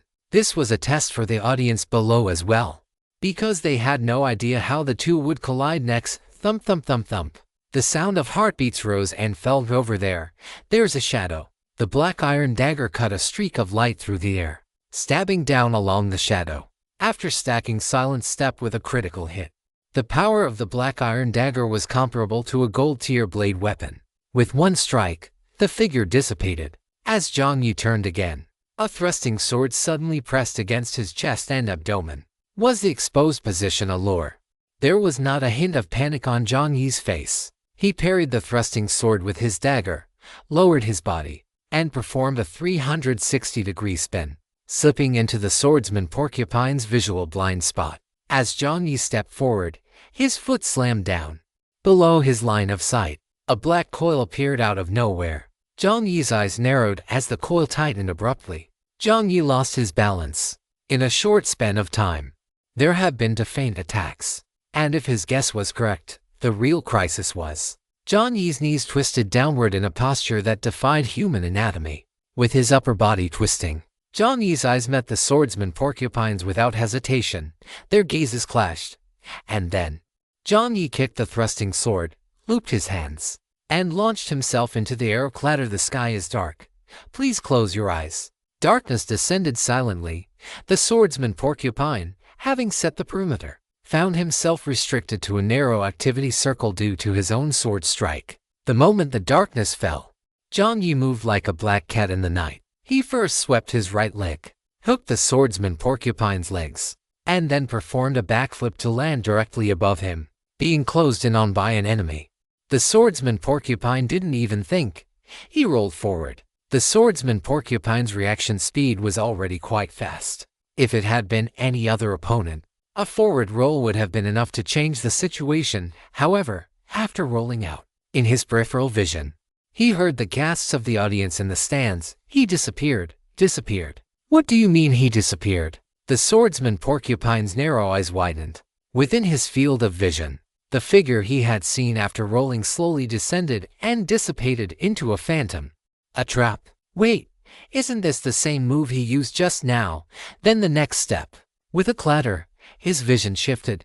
Above the arena floor, a black object of unknown origin emerged. The black material restrained the swordsman porcupine's arm, with the exact same effect as when Jiang Yi had stepped into the black ring earlier. His movement path was disrupted, and the swordsman porcupine's body tilted. Just as he was about to get up, with a swoosh sound, a dagger was already pressed against the throat of the half-kneeling swordsman porcupine.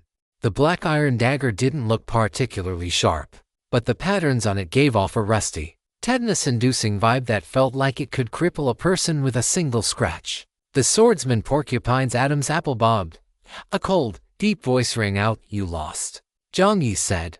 The battle hadn't even lasted 10 minutes, and in those 10 minutes, the swordsman porcupine had so easily offered up his own throat. Anyone could see that something was wrong. Is he actually following an assassin path? White Cat of the Night team was also quite surprised.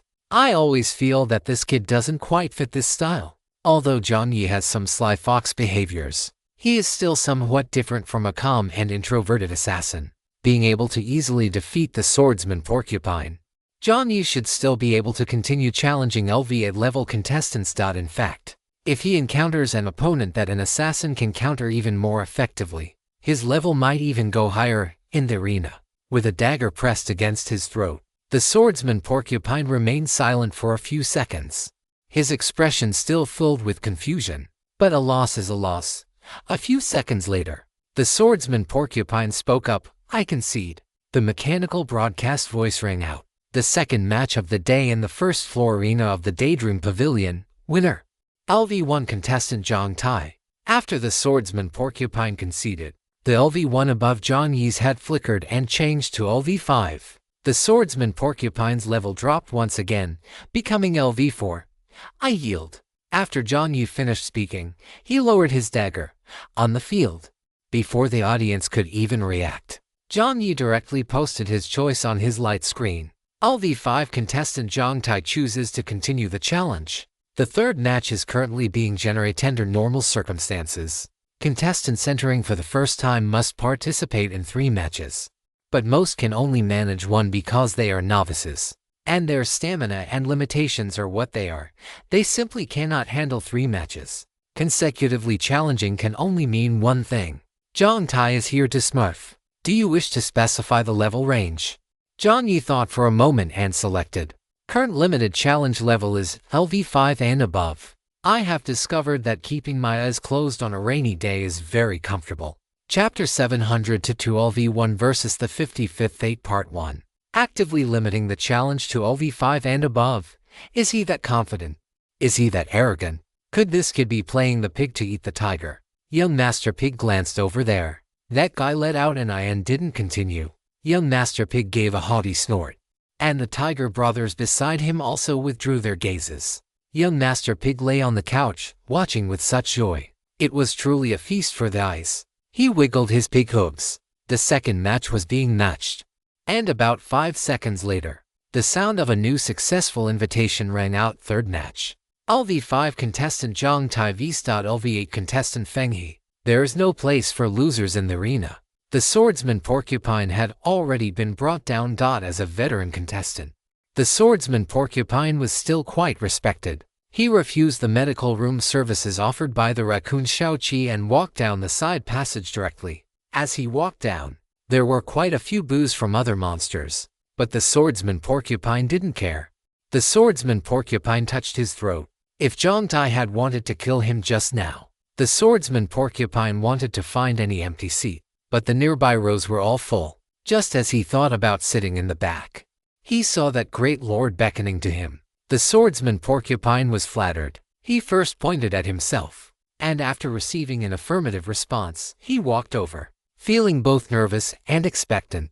About half a minute later, the swordsman Porcupine arrived in front of young Master Pig. Young Master Pig said to him quite affably, "Sit." The 1.9-meter tall swordsman Porcupine actually appeared somewhat restrained in front of the 1.7-meter tall young Master Pig. To be precise, this was, after all, one of the few LV20 contestants. It's just that a long time ago, young Master Pig, like Aok, stopped participating in matches. According to young Master Pig, invincibility is so lonely. With this spare time, it's better to tinker with his vegetable garden. After all, cultivating a perfect Chinese cabbage is much more fulfilling than defeating an opponent. Greetings. The swordsman Porcupine said politely. Nice to meet you. Nice to meet you. Young Master Pig squinted and smiled. Sit down. You're blocking the arena. Double quotes. Oh, okay. The swordsman Porcupine hurriedly sat on the chair to the side. The second floor stands belonged to special guests. The view here was the best, and everything could be seen clearly. Seeing young Master Pig's enthusiastic appearance, the swordsman Porcupine couldn't help but ask, "Are you very interested in this contestant?" Young Master Pig didn't say yes or no, only asking, "How does it feel to lose?" The swordsman Porcupine thought for a moment and hesitated. The opponent has great potential. His learning speed is very fast. He could tell that Jiang Yi was imitating his attack style. Imitating someone else's attack style wasn't strange. What was strange was that he could do such a thing in the middle of a match, which showed that the opponent was extremely calm and good at observing. Could he be a contestant who had prepared for the arena for a long time, wanting to increase his own strength? The swordsman Porcupine thought subconsciously. Potential. Young Master Pig gave the swordsman Porcupine a meaningful look. Give him some more time, and he will become an even more powerful assassin. The swordsman Porcupine gave a serious evaluation.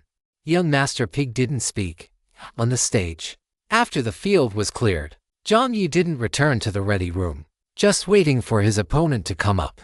Jiang Yi closed his eyes, replaying the entire fight in his mind.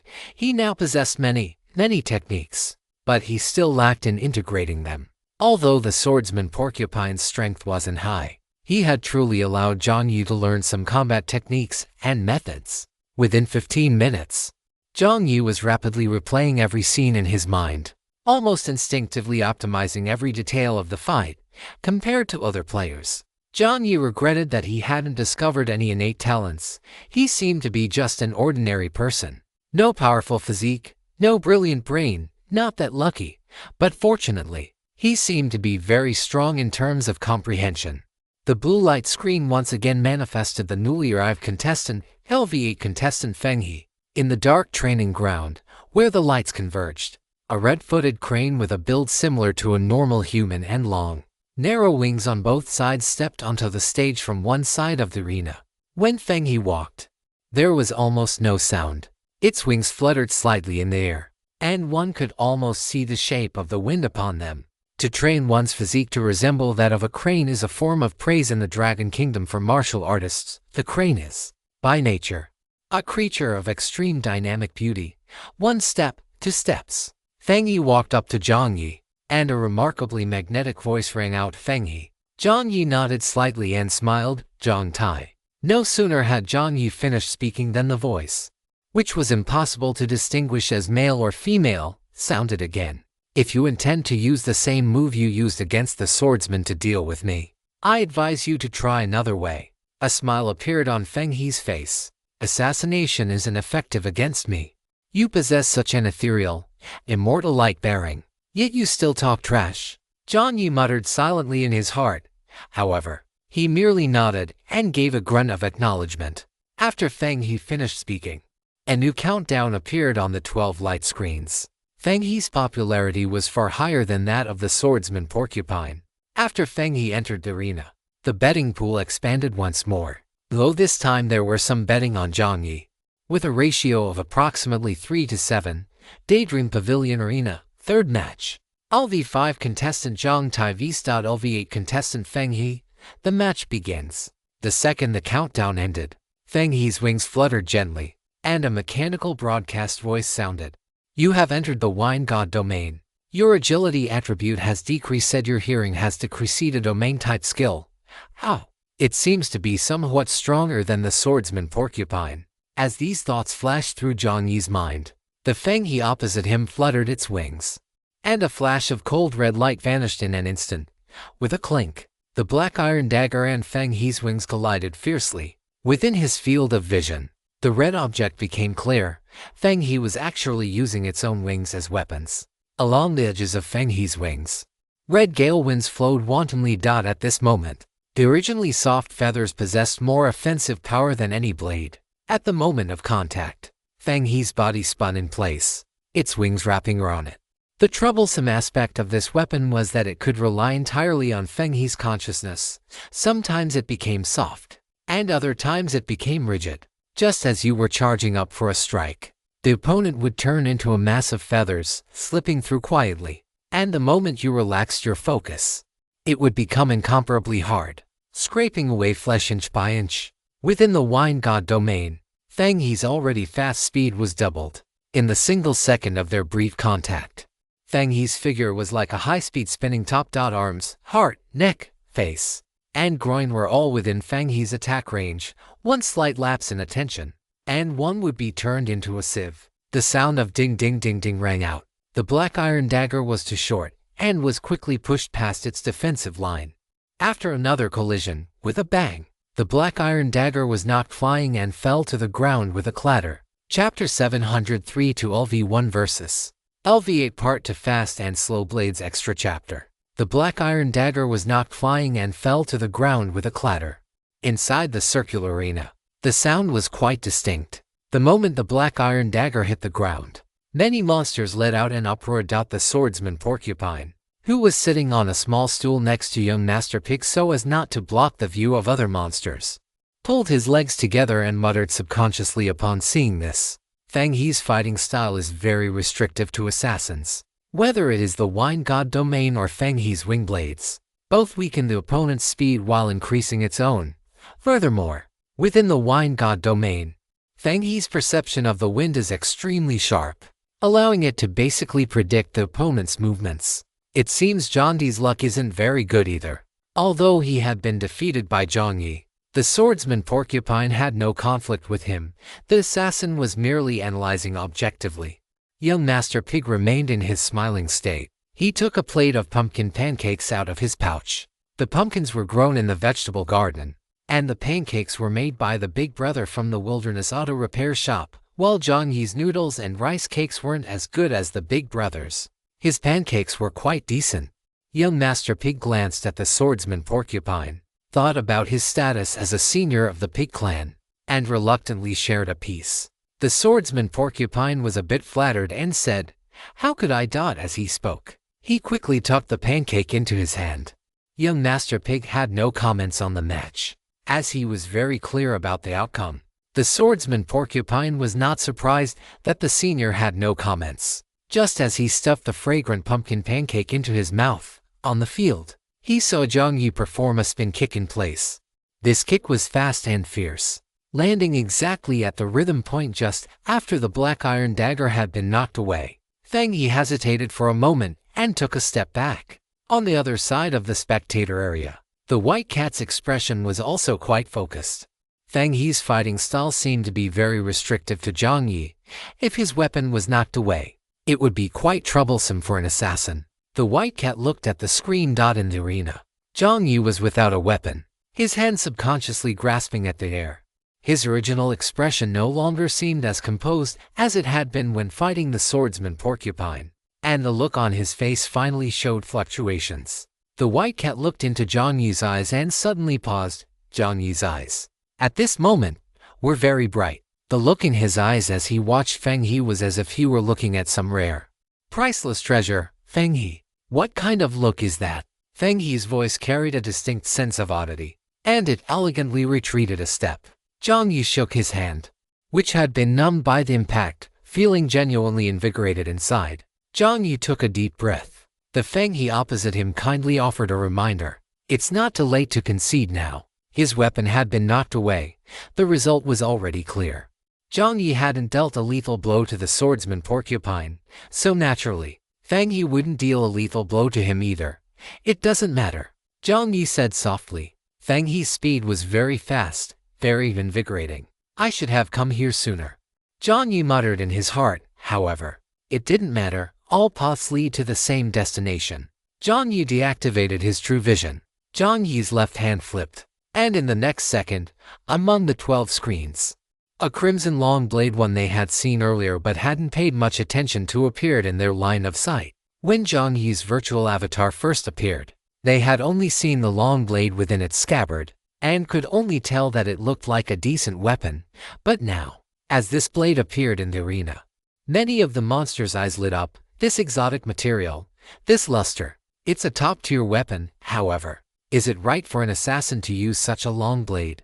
After this thought crossed the minds of all the monsters, in the next second, Feng Yi's figure had already soared into the sky. Feng Yi possessed rich combat experience. When faced with uncertainty, creating distance was the best way to attack. Within the Wine God domain, Jiang Yi's speed was affected. Jiang Yi felt as if a thin film made of wind was covering his body, weakly but persistently hindering his movements. This was, in fact, an unfavorable environment. Judging by logic, this was not the time to compete in speed with Feng Yi, but Jiang Yi instead chose to meet the challenge head-on. Because his blade mastery had been stuck for a long time, he needed a battle that was pure and direct enough to help his swordsmanship achieve a breakthrough. Furthermore, after the living water had cleansed his body, he also needed to strengthen his control over it. In short, he needed a hearty, full-blooded physical battle. The top-tier battlefield was a virtual arena in the Tiger Fang training hall. He needed to train more professional skills, and in matches against players, there were always reservations. Now, however, was a suitable opportunity. Feng Yi, the crimson long blade rose. The wind ruffled the hair on Jiang Yi's forehead, and Feng Yi's wings unfolded. Bang, bang, bang, bang, bang. A row of red feathers shot out from above. Jiang Yi performed a nimble roll, silently counting to 2 in his heart. The hair on his left arm stood slightly on end, relying entirely on intuition. Jiang Yi lowered his center of gravity, his knees tilting forward until they almost touched the ground. Jiang Yi was no more than 30 centimeters away from Feng Yi's cold, stern face. He knew it. The feathers were a feint. The real attack had to be a claw strike. During his battle with the porcupine swordsman, he had understood the terrifying nature of these opponents. Battles were filled with truth and lies, and their moves were flexible and ever-changing. If one couldn't accurately perceive the killing intent, it didn't matter how high their attributes were. With a clatter, Feng Yi's claws hooked through the floor of the arena, and the crimson moon behind him slashed toward Feng Yi's head like a venomous snake. Feng Yi's wings vibrated, and the two collided, emitting a piercing sound. The wind surged again, and Feng Yi spread his wings, like an iron cloth being unfurled, brushing past Jiang Yi's long blade. The high-speed camera focused on the scene, the extreme stillness transforming into motion, the sound of screech, screech, screech, screech, screech, Screech rang out incessantly as the wings and the long blade collided in the most primitive fashion. A pair of wings offered one more direction than Jiang Yi's long blade, but the length of the crimson moon compensated for this perfectly. Both sides' speeds had reached their absolute limit, and the air was filled with white streaks of tearing force. The traces of slashes and feathers became increasingly dense. Flying feathers fell from the air, and at times, Jiang Yi would even be grazed by them. Fast and slow blades was the most grueling blade technique. Feng He had real talent. He had defeated many opponents with this one move. Once he entered his own attacking rhythm, his opponents could only shift from active offense to passive defense. Jiang Yi had been hit at the beginning, but as the speed increased, Feng He began to notice something wrong. If his fast and slow blades were like a swamp that gradually drained his opponents of their strength, then Jiang Yi's blade was like an airtight net, suffocating. If it had stayed like that, it would have been fine. It would only have proven that Jiang Yi was a third-rate swordsman who relied on speed. But the problem was, under the influence of his own rhythm, this net actually had a tendency to close. Chapter 704. LV1 vs LV8 Part 3. The challenge continues. The net had a tendency to close. What did this mean? If one were to compare an unfathomable enemy to a fish in a river, some fish were faster, so they could avoid the net's capture. Some fish were stronger, capable of breaking through the net's restraints, and some fish would even actively release bait, advancing as a form of retreat. To induce the fisherman's judgment, Jiang Yi's various past opponents, or rather, his teachers, would each possess one of these traits, with very few capable of possessing several at once. But it remained the same. As long as it was a fishing net, there would always be loopholes. The movement of muscles, the inertia of the sword, and the flow of the wind would all allow the opponent to judge the dynamics of the sword. Feng He's strength might not be the greatest, but because of his unique attributes, he was the most aware of this point. Therefore, even if they could defeat Feng He, most challengers would choose to avoid his strongest blade techniques, opting for more durable defensive items combined with larger, more direct weapons like greatswords or hammers to bypass the opponent's advantages. But Jiang Yi, not only did he not avoid it, he aimed directly at Feng He's greatest advantage, meeting the challenge head-on. There were many ways to deal with Feng He. For instance, he could directly activate the Fear Lord talent. Using fear to stun and weaken the opponent's speed, he could use Eclair and Blessing to break through with sheer force, ignoring the Wine God domain and smashing everything to pieces. Or, he could simply use dual blades. Wasn't Feng He's advantage his wings? By using dual blades, his own positioning and direction would be even more flexible. There was even a trump card, the black vines attached to Eclair. If he were to cover the entire arena with black vines and set up a cage, then Feng He's advantage of flight would be more than halved. The match would also reach its conclusion in an instant. But Jiang Yi did not do so. Jiang Yi only used Crimson Moon. Victory was not his only goal. His only goal was to become stronger. The rhythm of Feng He's fast slow blade was something that made most people feel incredibly uncomfortable. And Jiang Yi was no exception. Back when he watched the live stream, Jiang Yi had seen many people feel nauseous just from watching a single transition from extreme speed to extreme stillness. Now, Feng He was layering these states repeatedly. One could only imagine how those caught in the middle of it felt. It was as if you were capable of exerting 100% of your speed, but your opponent kept fluctuating between fast and slow, making it impossible for you to judge the direction and force. You wouldn't know which strike was real and which was a feint, which naturally made the situation extremely difficult to handle. After being grazed by a few wind blades, Jiang Yi's heart grew even calmer. He took a deep breath, realizing that his previous techniques might no longer be applicable. The blade is an extension of the arm. This point was correct. Use intuitive perception to sense the opponent's attacks, rather than relying on the eyes. This was correct in most situations, but now, if he continued to perceive Feng He's rhythm, he would surely lose his way. In short, what he needed to do now was break Feng He's rhythm and establish new rhythm of his own. With a whoosh, Feng He turned, but Jiang Yi's Chi was faster, already swinging toward his own neck in anticipation. Feng He's figure paused slightly. When he slowed his rhythm, Jiang Yi became even slower than him. causing Feng He to become uncertain whether the opponent was using a feint or a real strike. Faster than you, slower than you, more agile than you, more unpredictable in attack trajectory than you. In the heat of the battle, the once dense sword net seemed to become sparse. In reality, Feng He knew this wasn't a slowing of the rhythm at all. It was that the opponent's sword wind had begun to close in. Whether a fish could break through the net didn't matter.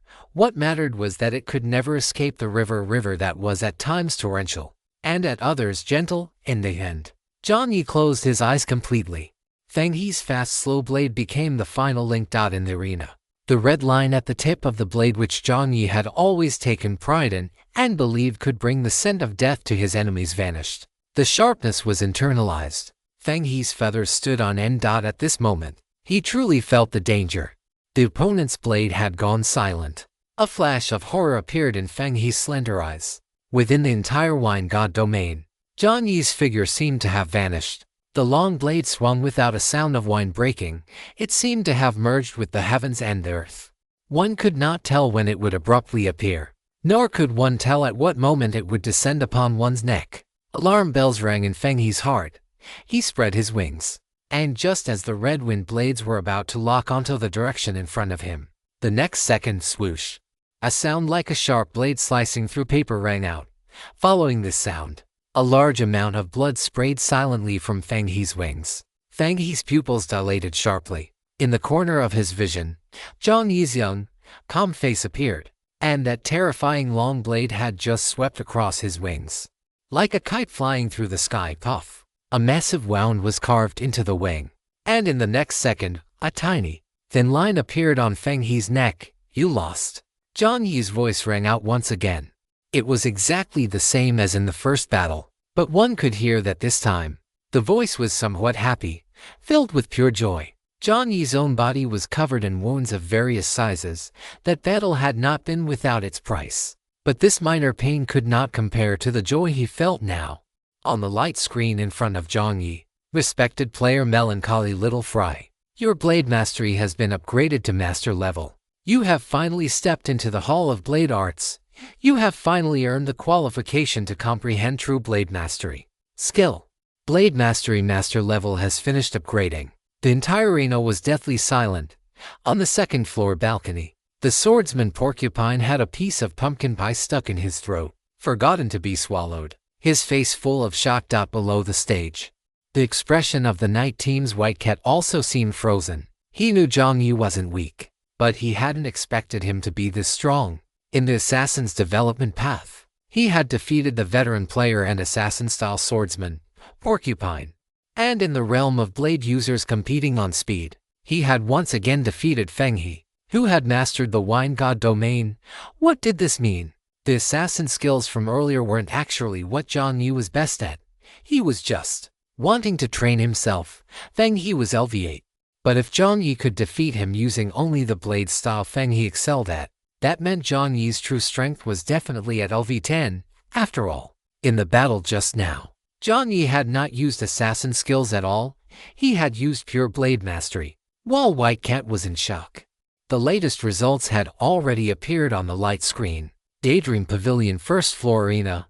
Today's third match. Winner, LV5 player Zhang Tai. Above Jiang Yi's head, the LV5 number flickered and changed to LV8. Jiang Yi's expression remained unchanged as he directly selected on the light screen. Limit this round's challenger level to LV8 and above. From LV1 straight to LV8, the audience's expressions turned grave. The challenge continued. Chapter 705. LV1 vs LV10 Sunshine. Feng He was brought down. People's eyes never lingered on the loser, especially since Jiang Yi had continued to fight after consecutively defeating the assassin-style swordsman Porcupine and the speed-style blade user Feng He. People keenly realized one thing: he's going to continue. Wait a minute. He hasn't even returned to the ready room between these two matches. Does he not need to rest? Is he trying to rush to LV10 in one go and then head to the second floor? LV1 straight to LV10. Feng He was quite severely injured. Logically, he shouldn't have been able to stay in the arena, but he firmly refused to be taken to the medical room. Feng He's eyes watched Jiang Yi, who stood calmly on the stage. He only wanted to see just how far this human player could go. The image of his wing being severed by a single blade just moments ago was deeply etched into Feng Yi's mind. He knew that if he could not overcome this, that scene would become his eternal inner demon. In the arena, the next round of matchmaking began quickly. The contestants in the arena would not feel fear because of Jiang Yi's performance. In the arena, the one thing there was no shortage of was powerful contestants. It was not just Jiang Yi who longed to become stronger in this game. Whether they were human players or animals, everyone had to become stronger. The service area was merely a mechanism. Providing services to human players was not the only requirement for their survival in the game. After Jiang Yi continued to fight, a new contestant was matched up quickly. This time, the audience no longer booed. The betting odds for the first 2 rounds had been to 2-8 and 3-7, but by this round, it had shifted to a 4-6 split. On the light screen, the image of the new contestant appeared. This time, it was 4th match. LV8 contestant Zhang Tai vs LV10 contestant Giant Elephant. A giant elephant in front of Jiang Yi, a behemoth nearly 4 meters tall, appeared. The white giant elephant stood before Jiang Yi like a wall. A giant elephant, a purely strength-based contestant. Strength-based contestants were a type of opponent that no one in the arena liked to pick. One force breaks 10 techniques in the face of absolute strength. High speed was just scraping, and assassination attempts were just tickling. When they fought, it was the kind of match that was very boring. After all, your full force strike might not even be able to penetrate the opponent's subcutaneous fat layer. Another opponent with a counter dash attribute. Would Zhang Tai continue? 15 minutes later, the competition field was cleared. Under the lights, Jiang Yi's face appeared for the 3rd time. This time, no one dared to underestimate this seemingly frail human player anymore. His LV8 level already surpassed half of the audience in the arena. While all the spectators were wondering if Jiang Yi would use his assassin skills to develop in the shadows or use his long sword for a war of attrition, the match began. Jiang Yi's figure vanished. This time, Jiang Yi did not suppress his speed at all. With silent step and I hit elite stacked with explosive kill, Jiang Yi's figure dragged a phantom image behind him. His right arm bulged high, and terrifying power accumulated within it. The sharp sound of breaking wind even created a sonic boom effect. The giant elephant opposite him hadn't reacted in time. By the time it realized what Jiang Yi was doing, the giant elephant felt nothing but utter humiliation. Was this human looking down on him? To think he would just charge straight at him like this. The giant elephant also threw a punch. At the edge of the elephant's hoof, a black spatial rift appeared. The 2 fists, with their exaggerated size difference, collided just like that. The moment they made contact, both of their expressions shifted slightly, especially the elephant's. A massive shockwave struck instantly. Both sides felt as if they had been hit head-on by a large truck. Boom! The elephant let out a long roar toward the sky, and then, both sides threw their left fists forward. Jiang Yi's figure retreated 2 more steps on the elephant's body. A deep purple aura emerged. This aura seemed to have materialized, giving off an extremely heavy feeling. The ground beneath the 2 of them seemed to have reached its limit, each being pressed into a depression. At first, Jiang Yi had retreated a few steps, so most of the audience thought he was about to be blasted out of the arena.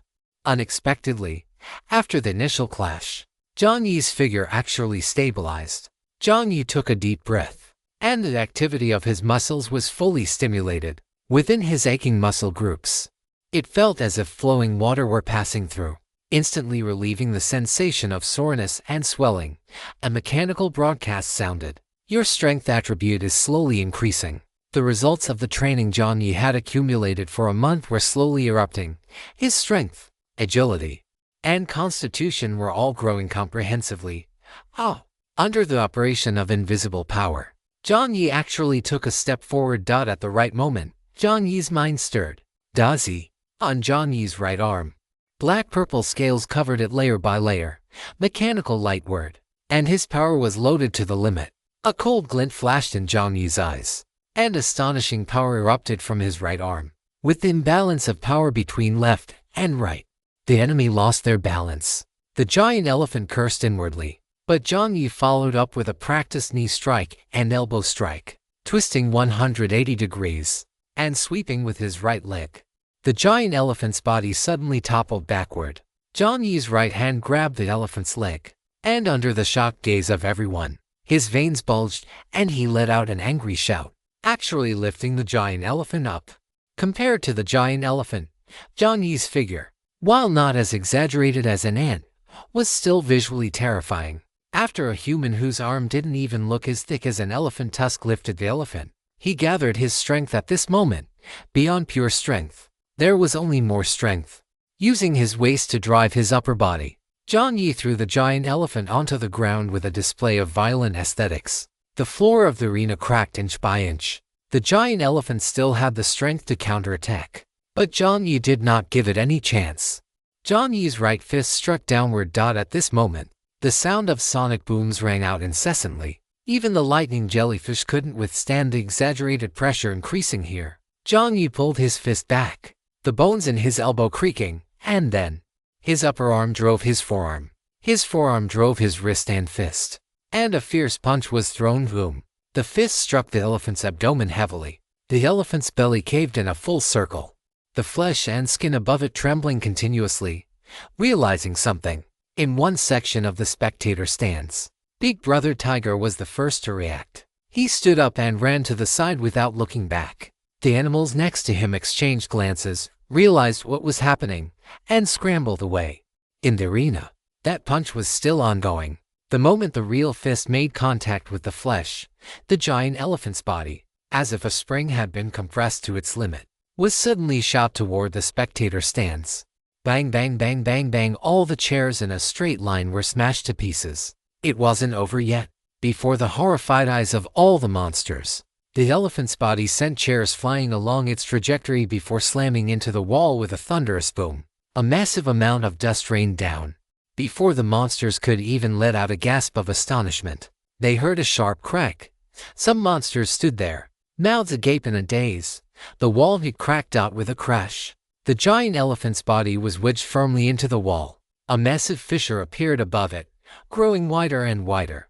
Then, the entire section of the wall where the giant elephant was embedded collapsed, hitting the ground with a deafening thud. For the first time, sunlight shone into the dark arena. Chapter 706. LV1 vs LV18 Bonus Chapter. Broad beams of sunlight spilled in from outside, the light stretching all the way to the feet of Jiang Yi, who stood in the arena. Above Jiang Yi's head, a light screen flickered to life, and a cold, mechanical broadcast echoed throughout the venue. Daydream Pavilion, first floor arena. Fourth match of the day. Winner: LV8 contestant Jiang Tai. The number 8 above Jiang Yi's head hadn't even been there for half an hour before it transformed into a large 10. LV10 contestant Jiang Tai. It wasn't just that it hadn't been half an hour, including the 15 minutes for clearing the field and combat preparation. The giant elephant had entered the arena.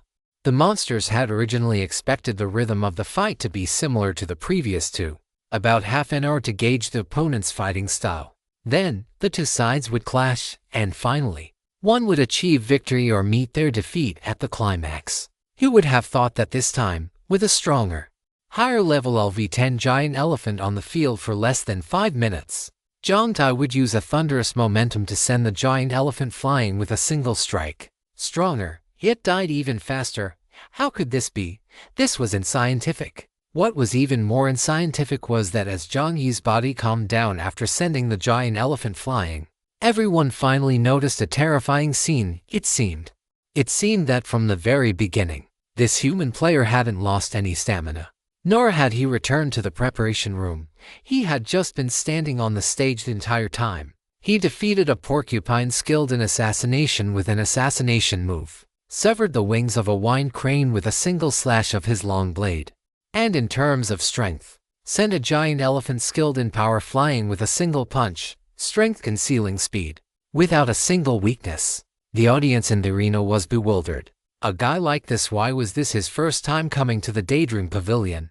The most surprised of all was White Cat from the night team. He was the one who had brought Jiang Yi to his first match. At that time, he had seen the most authentic version of Jiang Yi, even though the latter tried his best to hide it. White Cat could still see how terrified, trembling, and desperate Jiang Yi was back then, even when Jiang Yi defeated the LV20 craftsman at that time. There wasn't a hint of a smile on that young face when he walked out.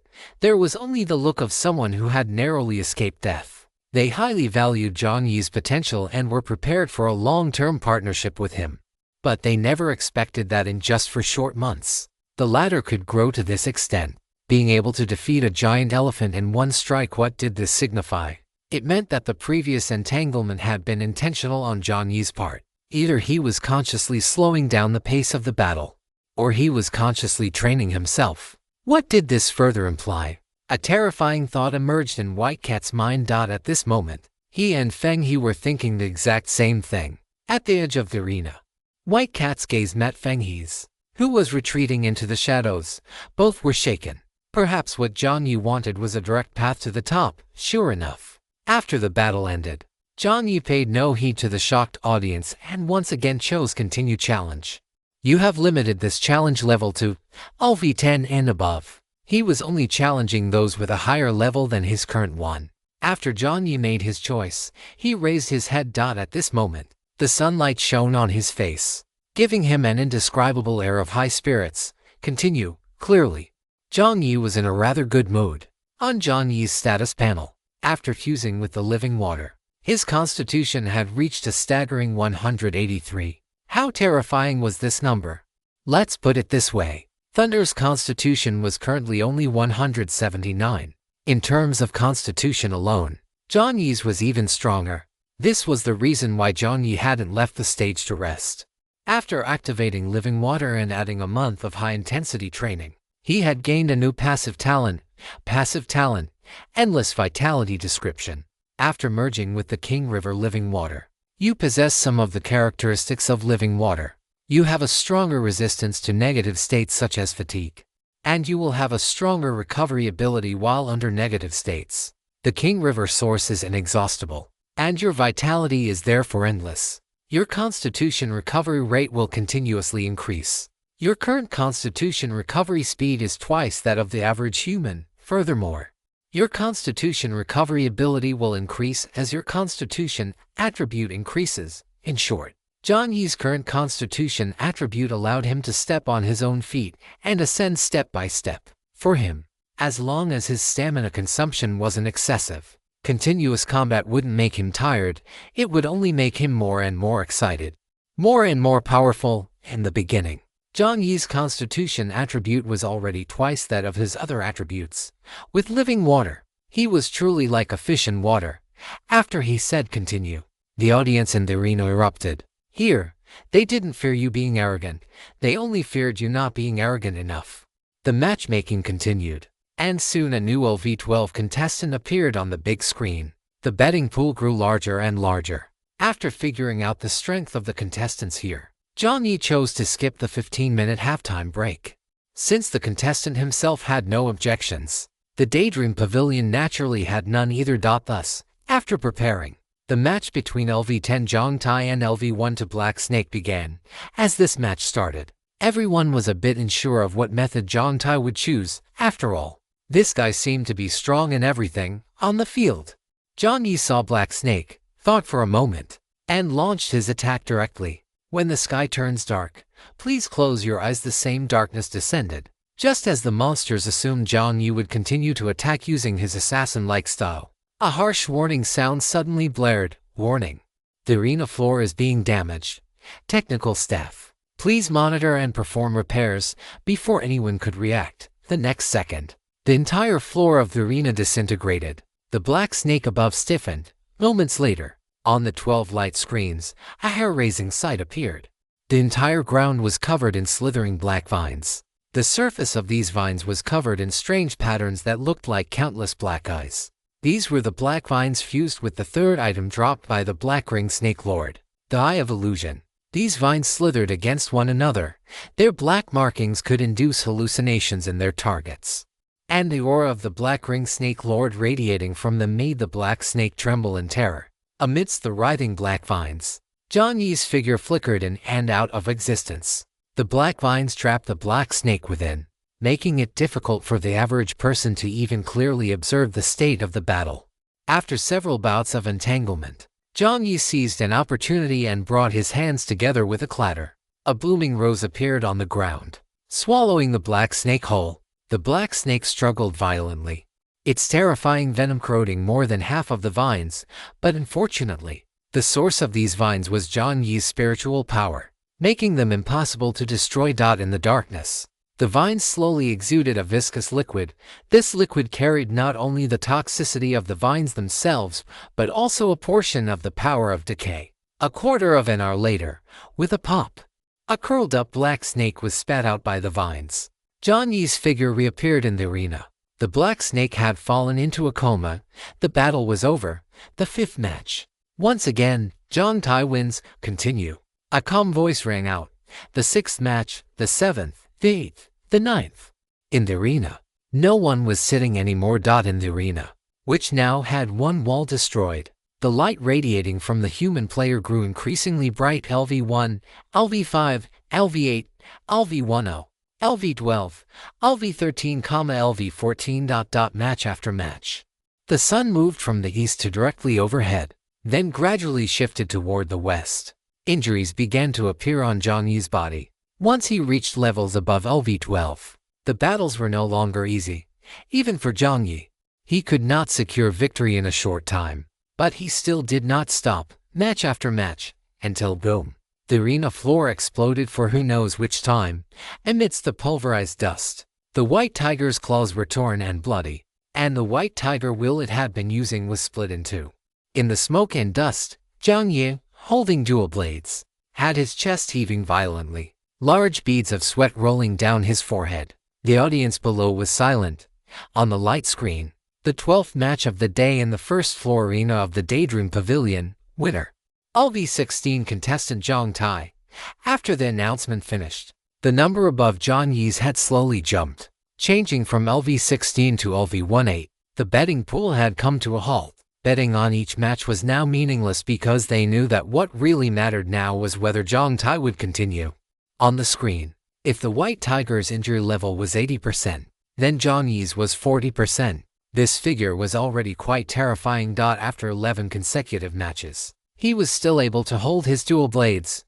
Moreover, every time they thought they had seen the extent of Jiang Yi's repertoire, the opponent would always pull out something new. In the 8th match, Jiang Yi brought out a terrifying electromagnetic gun. In the 10th match, inside that crimson long blade, there was actually another short blade. In the 11th match, which was the current one, a blood-red eye emitting an aura of terror and intimidation had even appeared above Jiang Yi's head. Can he still continue? Is he going to continue? Various voices rose from the spectator stands. Jiang Yi's current state was not good either. 11 high-intensity battles. 11 battles of different styles. Even an ox would be exhausted.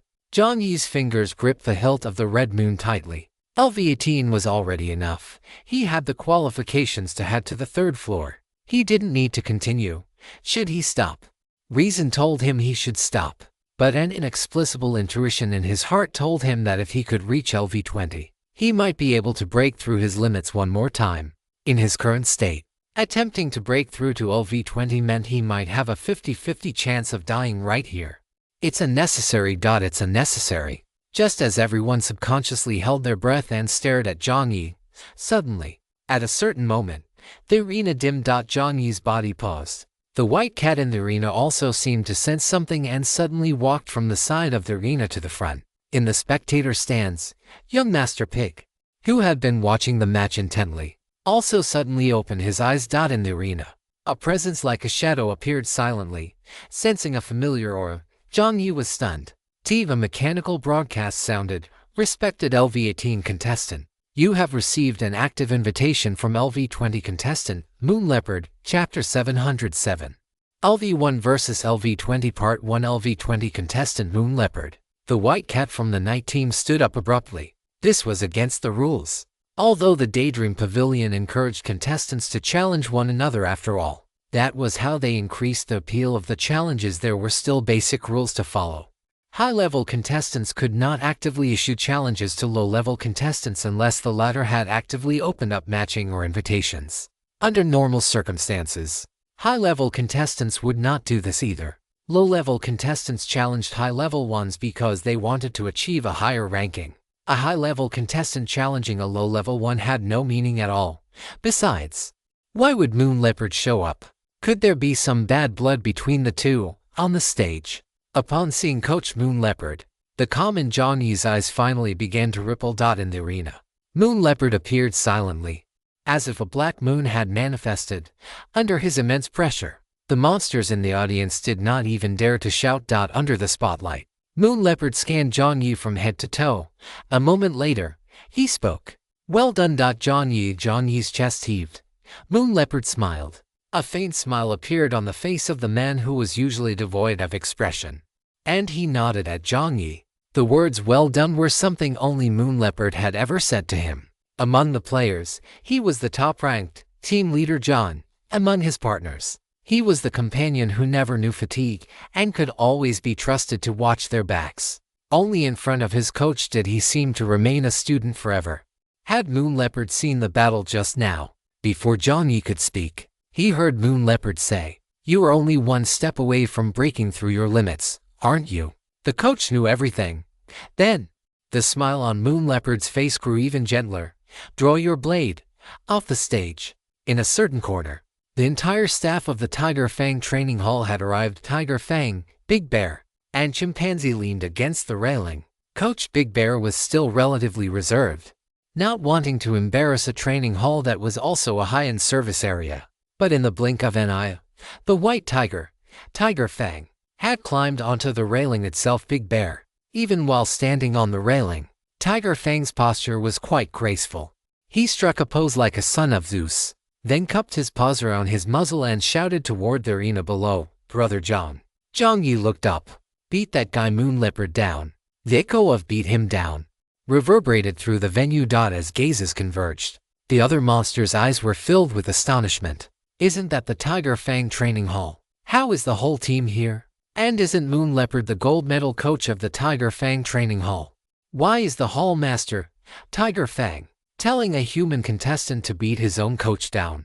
And why aren't the employees next to him stopping him? Jiang Yi, standing on the stage, was completely stunned. After Tiger Fang's shout, the venue fell silent. In a further corner, two little ones seemed to finally find their courage and jumped out from the spectator seats. The gorilla next to them used his tail to lift the two little ones onto the railing.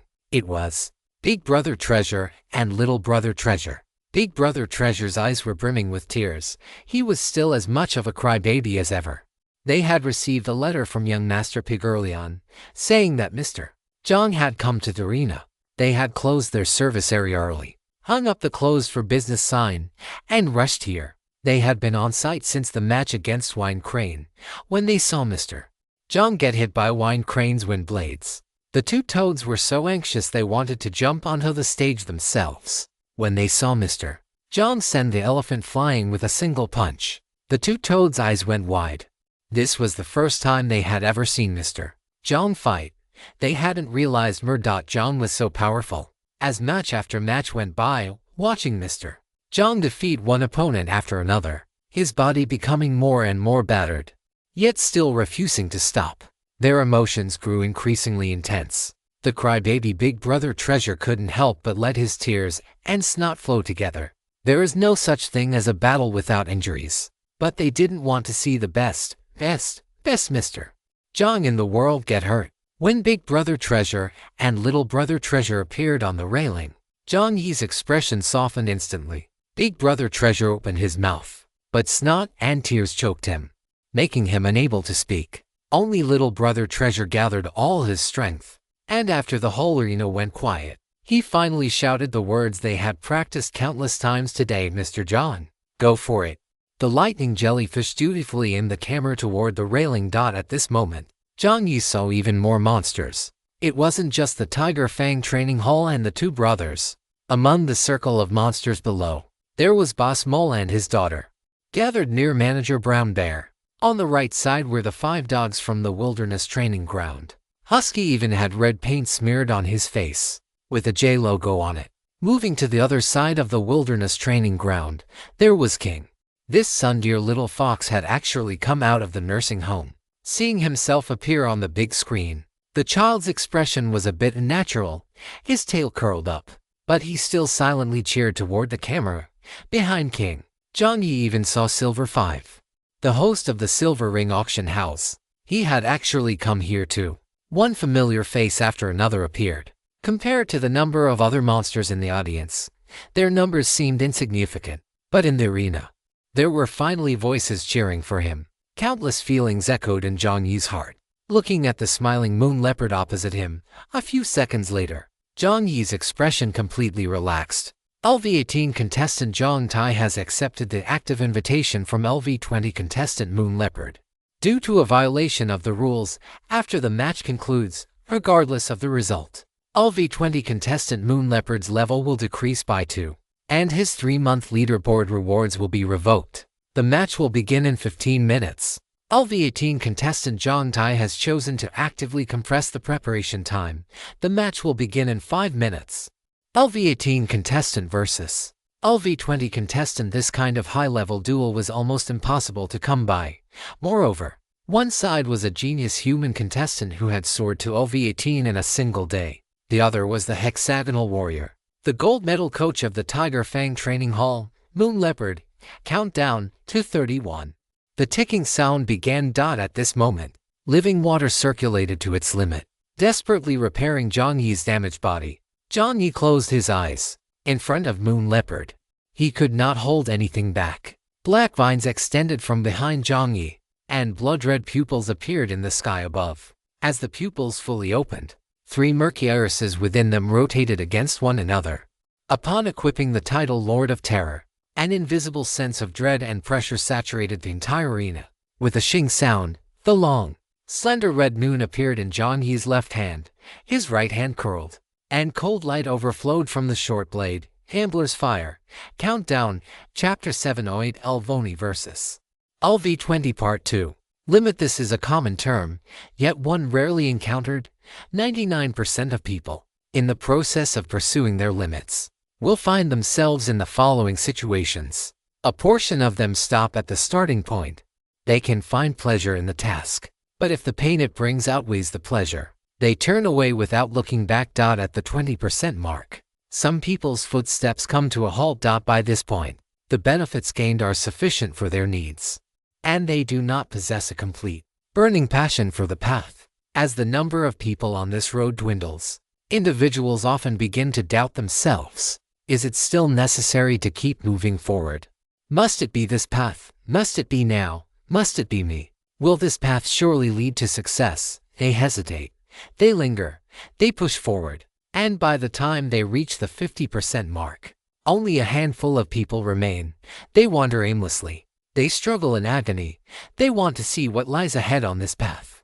But behind them, they can already see their own exhausted, numb selves. Countless talented and capable people have stopped here. The one thing this world has no shortage of is geniuses. Amidst the hesitation and wavering, a small minority who set out purely out of passion press on regardless of the cost. They do their best to ignore the noise on both sides, and driven by an instinctive love, they squeeze out every ounce of their potential, finally reaching the 90% mark. One more step forward, and they could enter the inner sanctum.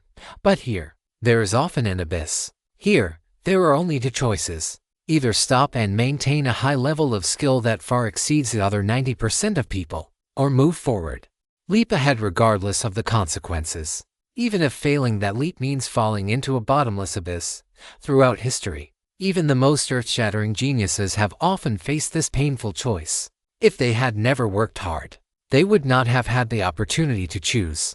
If they had ever given up, they would not have reached the end of this road. Every true genius, the moment they see this abyss approaching, must tremble. What they anticipate, what they dream of, is exactly this kind of breakthrough. In the arena, Yu Bao looked at this student of his whom he was most satisfied with. At this moment, the voices of the audience vanished, and it seemed as if only this small space remained in the entire world. At this moment, Yu Bao spoke. Actually, even if I hadn't come to challenge you, you would have continued, right? Jiang Yi, standing opposite him, paused for a moment, then grinned without hesitation. Of course. Yu Bao knew the answer to this question, and he also knew that there was only ever one answer to it. Of course. The reason was simple. Because he was Jiang Yi. The moment he sensed that the timing was right, even if he had 100 reasons in his heart to hold back his strength, to tell himself not to be hasty, to stay where he was. It's enough. Let's leave it at that. I'll come back next time. What followed immediately was 10,000 impulses. His soul and consciousness would scream frantically, continue, move forward, continue. Following his heart, that was Jiang Yi's life creed. In the arena, only the teacher and student remained. They knew each other's moves, strengths, weaknesses, advantages, and shortcomings completely. At this moment, victory or defeat had lost all meaning. The countdown ended. Two figures vanished from their spots simultaneously. Even high-speed cameras could not capture their forms. Big Prince opened his squinting eyes and stopped eating his pumpkin pie, focusing intently on the stage. Only at this moment did the contestants who had fought Jiang Yi realize how kind this seemingly brutal human actually was. The most shocked of all was likely the swordsman Porcupine, who had fought Jiang Yi in the first round. Are you telling me that he, an LV5 contestant, had fought a human player who was currently challenging an LV20 contestant on stage for a full half hour? If others knew about this, those unaware of the situation might think it was he who had been hiding his strength. Blood-red pupils illuminated the earth as Jiang Yi's figure wove through the space below. The red thread of the red moon vanished completely. In the past, Jiang Yi's swordsmanship looked incredibly destructive, giving people a sense of sharpness that was unstoppable. Now, however, the red moon had retracted all its edge, hiding itself completely within the darkness, silent and soundless.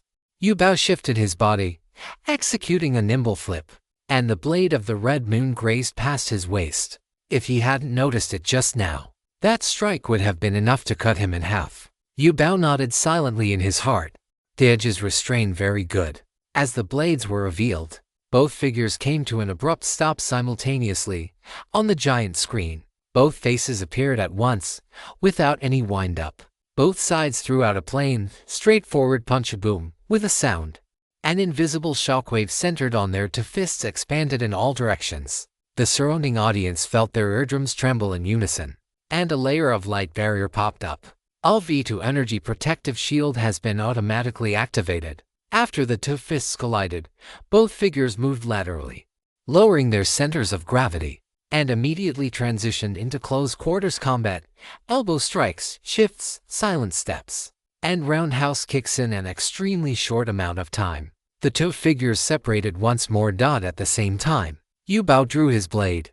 A black longsword emerged with a *clatter*, a raw blade slash between heaven and earth. A long black line streaked across the sky. The black line split in the center. 1 became 2, and 2 became 4. The black slashes seemed to break through the distance of space and time. Jiang Yi moved in a zigzag pattern, dodging the left and right slashes before raising his right hand, causing black vines to erupt from the ground. A cage of vines firmly shielded him from behind. Under the barrage of countless slashes, the floor of the arena was once again ground into fine powder.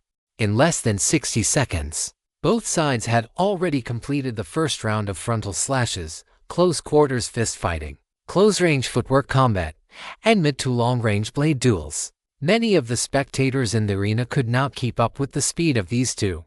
At this moment, they wished they could install high-speed cameras into their own eyes. They couldn't see clearly.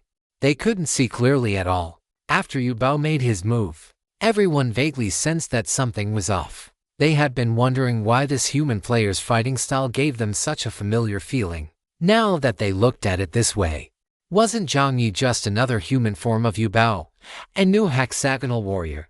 As the first round of engagement ended, Yu Bao did not hold back in the slightest. The black blade tore the vines to shreds, and the next second, a blood-red thin line appeared above the arena judgment.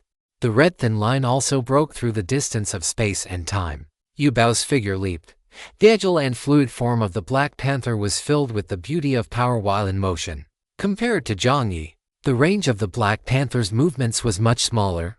From this, one could tell that the Black Panther's overall physical quality and ability to mobilize his muscles were far superior to Jiang Yi's.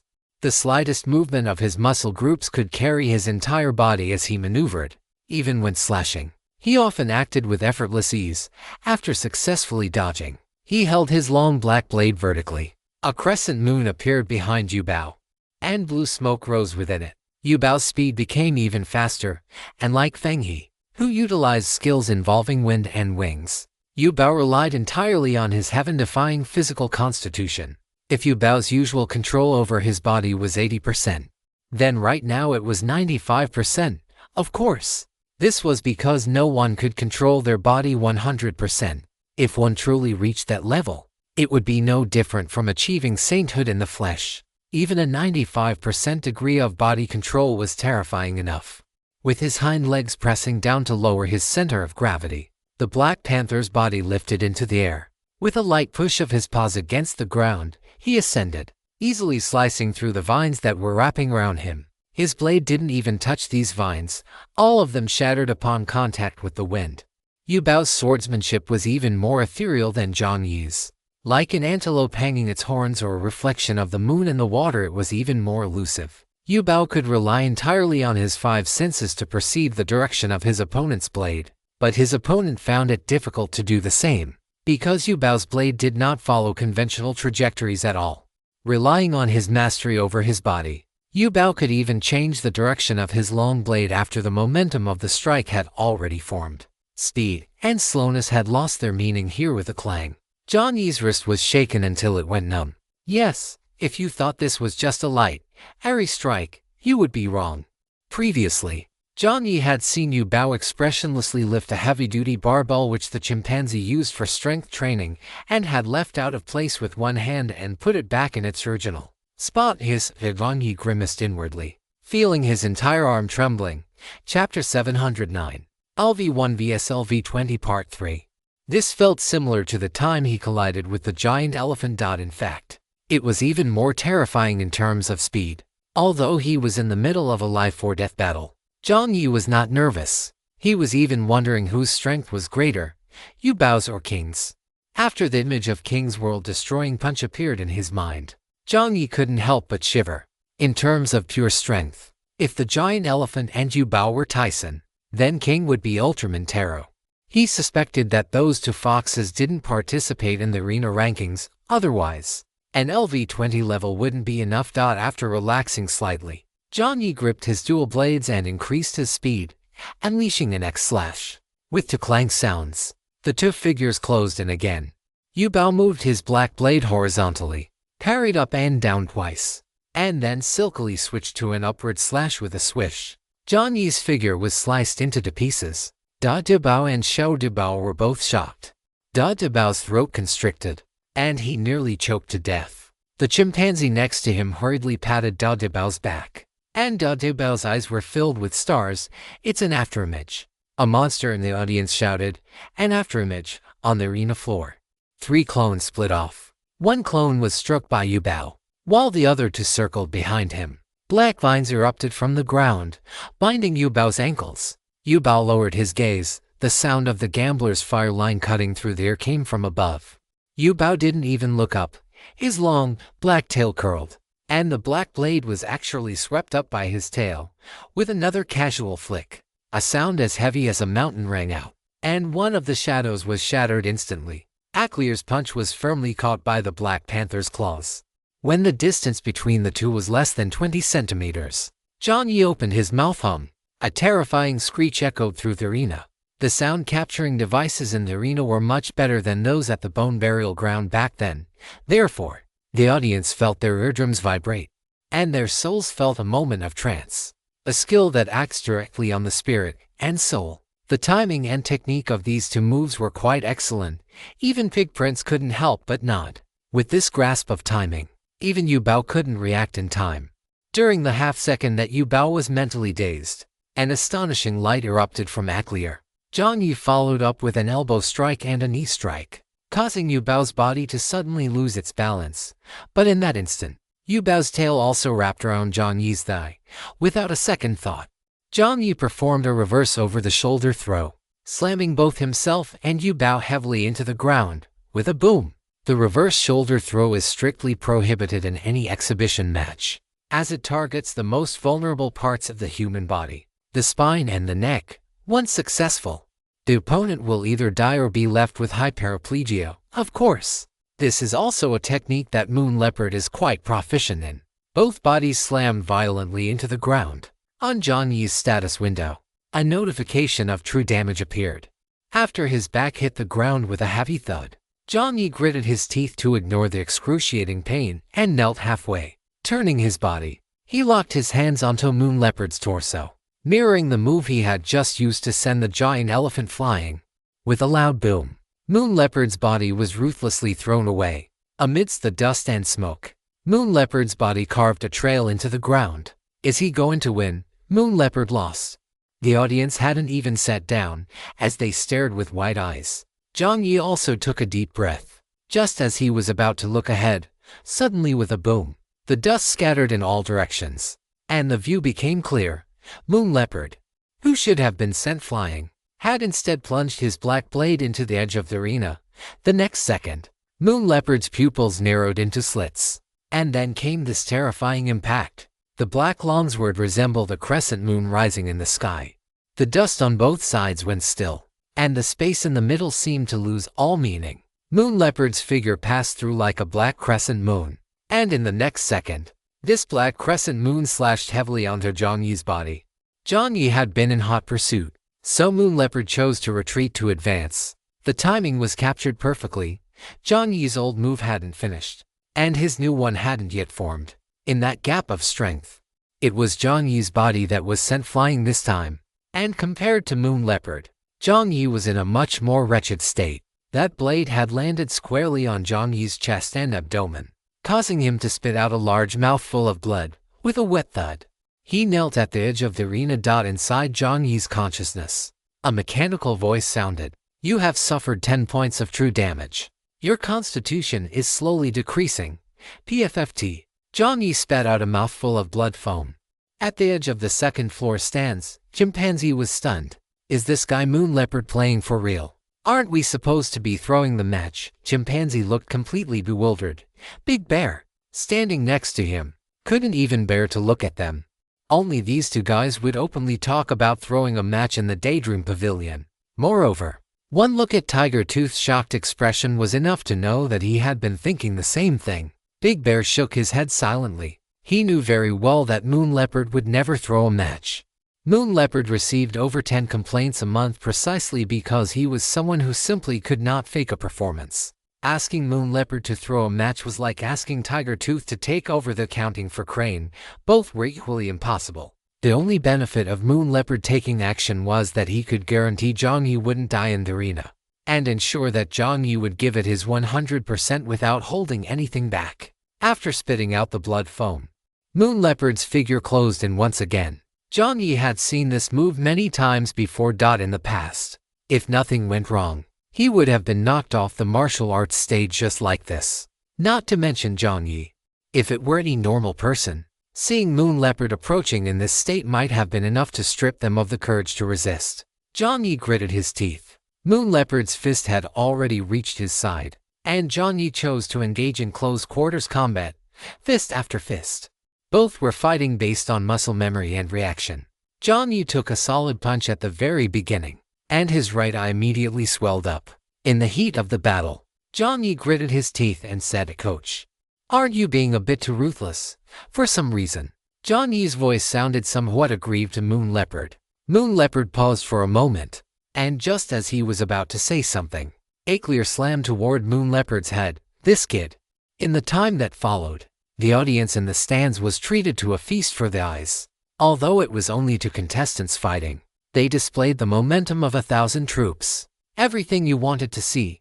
They had longswords, assassinations, close quarters combat, and a clash of domains. The two were like a larger and smaller version of each other. Their fighting styles were similar, and their moves were equally treacherous. Jiang Yi's were more sinister, while Moon Leopard's were more cunning. Chapter 710. LV1 vs LV20 Part 4.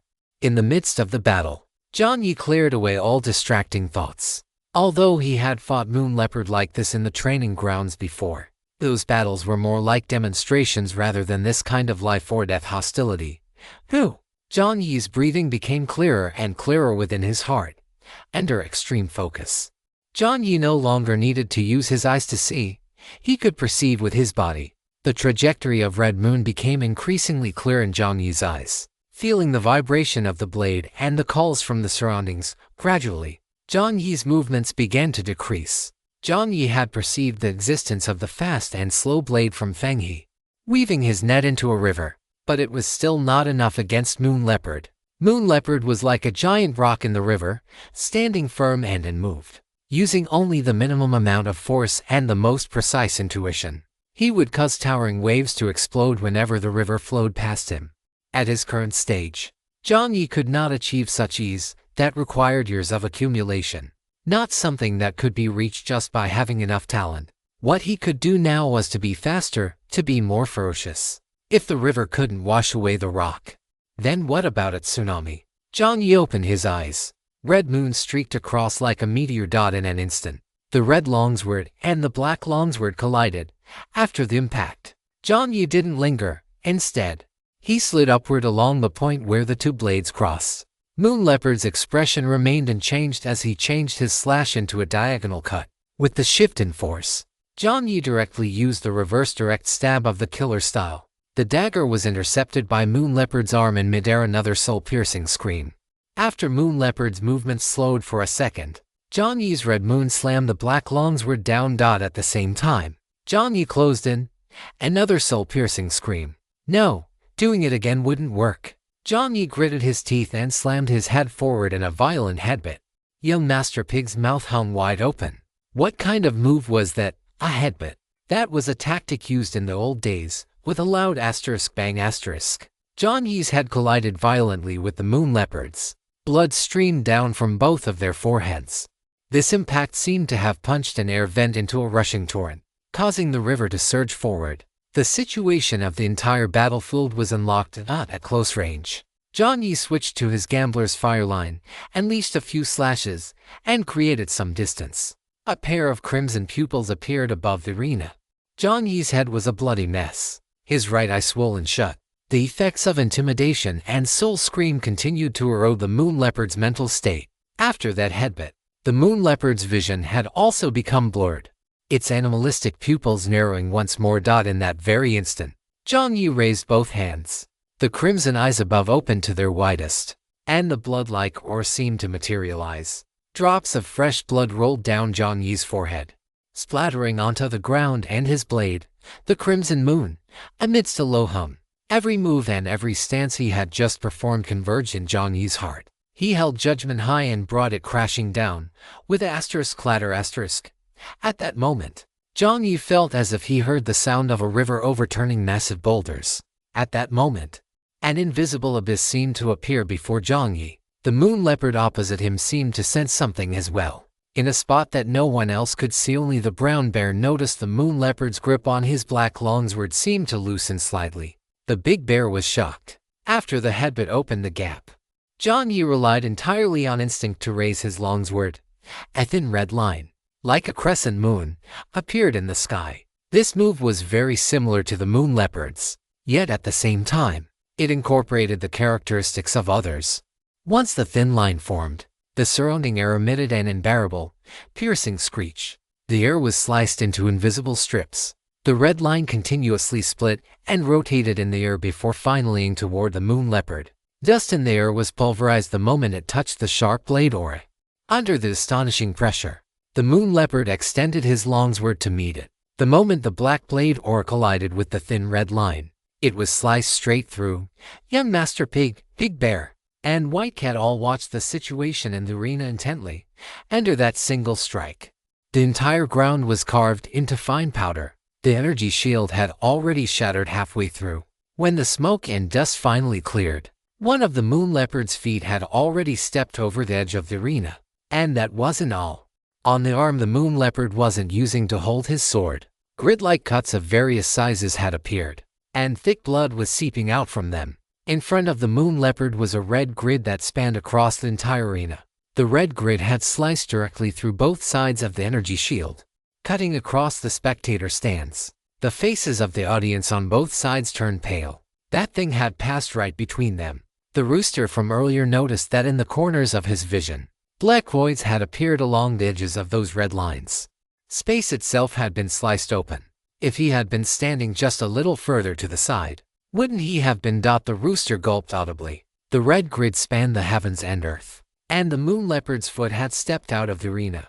What did this mean? It meant a mechanical broadcast voice suddenly rang out. Daydream Pavilion First Floor Arena. 13th match of the day. Winner LV18 contestant Jiang Yi. After a moment of silence, wow, the entire arena erupted. The number above Jiang Yi's had changed from 18 to 20 in a single day. 12 matches, raising his level from LV1 to LV20, and finally defeating the LV20 Moon Leopard, straight from LV1 to LV20, above the arena. Jiang Yi sheathed his sword, and the thin red lines dissipated. The spotlight focused on Jiang Yi's face. It wasn't a pretty sight. It was covered in blood and dust, and his mechanical arm was bent and deformed. The entire battle had lasted a full hour. The sky had turned black, and the monsters in the arena were immersed in the massive cheers of witnessing a miracle. They chanted Jiang Yi's name through blurred vision. Jiang Yi looked at the moon leopard across the arena. There wasn't much expression on the moon leopard's face, only a slight nod toward Jiang Yi. The moon leopard's voice drifted over, accompanied by the wind. Congratulations, you have graduated. Looking at the LV20 above his head, looking at the moon leopard's calm yet gentle expression, Jiang Yi gripped his long sword tightly. The cheering continued, but the moon leopard had already vanished from the arena. The moon leopard's figure merged into the darkness, in the direction of the second floor stands. The scene kept replaying in the big bear's mind. After the moon leopard returned, Tiger Tooth and the others didn't say much, simply raising their fists to bump against the moon leopard's in the spectator stands. The moon leopard finally stopped hiding the joy in his heart, ignored the big bear's scrutinizing gaze, and smiled. On the 12 screens, every single one displayed Jiang Yi's name. 12 screens, each replaying the consecutive challenges Jiang Yi had undertaken: the swordsman porcupine, the wine crane, the giant elephant, and the moon leopard. But in White Cat's heart, he couldn't help but replay Jiang Yi's first match here. That clumsy, ridiculous first battle of Jiang Yi's that had left everyone's jaws on the floor. This kid, he really always knew how to surprise him. Chapter 711. The second floor bonus chapter. 1. He won. Under the spotlight, Jiang Yi's vision remained blurry, his ears filled with all sorts of cheers. Jiang Yi looked toward the spectator stands. They were filled with all kinds of monsters cheering wildly for him. He remembered when he first stepped in here. The entire training ground had been filled with various gazes: disdain, suspicion, indifference, and now, with bang asterisk, large swaths of fireworks appeared above the arena. These were the fireworks that only appeared in the Daydream Pavilion when an LV20 contestant was born. The sky had already turned dark. From 6 in the morning until now, including the time for repairs, 12 hours had passed. Whew! Jiang Yi took a deep breath and nodded toward the audience. Neither overly enthusiastic nor arrogant. In Jiang Yi's mind, the 3 words "you have graduated," spoken by Moon Leopard, echoed repeatedly, leaving his inner emotions quite complex. If he wasn't mistaken, Coach Moon Leopard had held back at the very end because he knew Jiang Yi had perceived that critical breakthrough point. This match had been decided from the very beginning. Jiang Yi gave a bitter smile internally. They probably wouldn't have guessed that Coach Moon Leopard would actually throw a match. Jiang Yi turned around and wiped his eyes with his hand. For the time being, Jiang Yi did not continue to enjoy the cheers of the monsters in the arena. The figure of White Cat appeared on the arena floor. White Cat bowed slightly, a smile on his face. Congratulations, Mr. Jiang Yi. Jiang Yi gave a grunt of acknowledgement. The infirmary provides free medical services. Please follow me. Of course. Free medical services are provided for those at level 10 and above. Those below level 10 are subject to tiered fees. Jiang Yi was now level 20, so he could enjoy the highest level of medical services. Jiang Yi took one last look at the circular 2-story arena before following White Cat down. Along the way, monsters greeted Jiang Yi, and in his private messages, Big Brother Bao, Little Brother Bao, Young Master Pig, and others had all sent their congratulations. Jiang Yi sent a thank you to each of them individually before walking into the corridor. Once inside the corridor, even the sound of the wind grew much quieter. Just as Jiang Yi was about to walk forward, he saw White Cat turn around and wink at him. Mr. Jiang Yi, you may present your storage card now. Jiang Yi paused, lifting his badly swollen right eye with a look of suspicion. I didn't park a vehicle. When he came over, he had even thought to himself that he had saved on parking fees. That is not it, White Cat said with an impeccably polite smile. It is for the wall repair costs. Allow me to remind you, it is the entire northwest wall, extending from the base of the wall all the way to the ceiling tilde, of course. Part of the damages will be covered by Giant Elephant. But you are also responsible for a portion. Jiang Yi, he had been careless. Jiang Yi pulled out his card. White Cat swiped it right in front of Jiang Yi, and a mechanical broadcast sounded. You have paid 5,000 vehicle coins. Was this wall made of gold? After White Cat returned the card, a beep sounded, and a new notification followed. You have received the Daydream Arena ranking reward. You have gained 100 vehicle coins. It is like this. Level 20 contestants receive 100 vehicle coins daily, regardless of whether you participate in a match that day. Additionally, we have prepared a separate promotion gift, including S-rank recovery potions, gold tier weapons, and more. We hope you are satisfied, White Cat said with a beaming smile. 100 vehicle coins credited daily, calculated based on a highway scenario. Even if he did nothing, he would have an extra 3.0 vehicle coins by the end of a scenario. And that wasn't counting many other hidden benefits. For example, starting today, you will enjoy VIP treatment at the Daydream Arena. You may train, dine, and rest within the venue.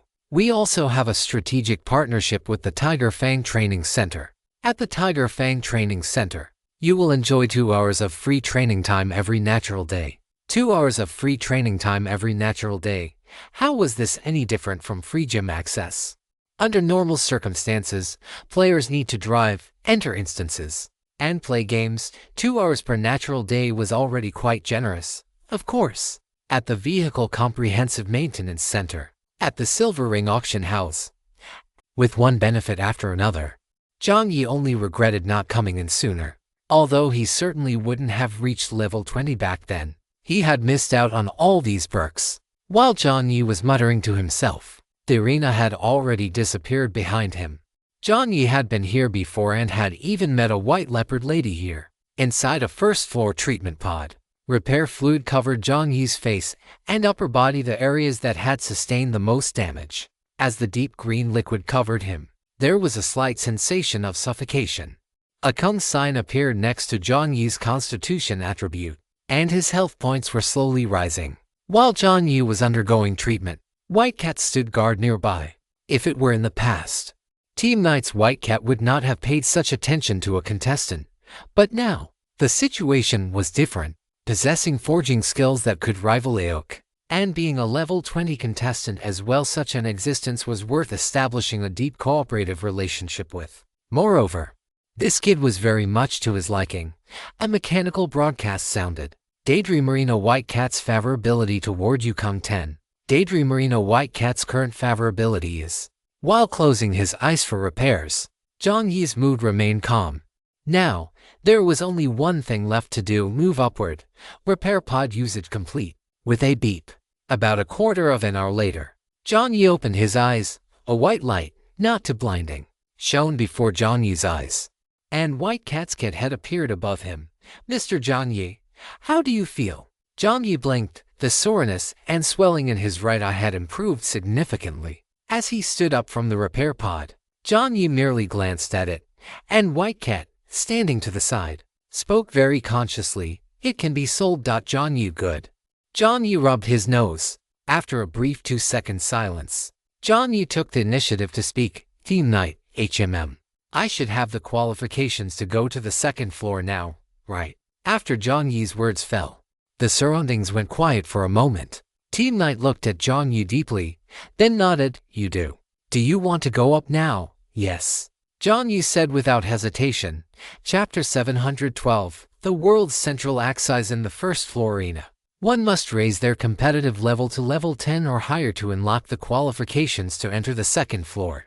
To enter the third floor, one must simultaneously meet the requirements of reaching LV 15 on the first floor and achieving the unlock criteria for the second floor, which requires lighting up more than 10 geographical beacons. To enter anything above the third floor, Specific conditions must be met. Jiang Yi is currently LV 20, so he has already exceeded the requirements. After Jiang Yi stated his request, the white cat was not surprised in the slightest. It simply said one moment, please, appeared to finish communicating with someone, gave a slight nod, and said, please come with me. Jiang Yi gave a grunt of acknowledgement. He hopped out of the recovery pod. This recovery pod was indeed impressive in such a short time. His injuries were almost completely healed. Jiang Yi estimated that if he were anywhere else, say, at some high-end medical center, the cost of using such a pod would likely be astronomical. No wonder everyone was breaking their necks trying to get into the Daydream Pavilion.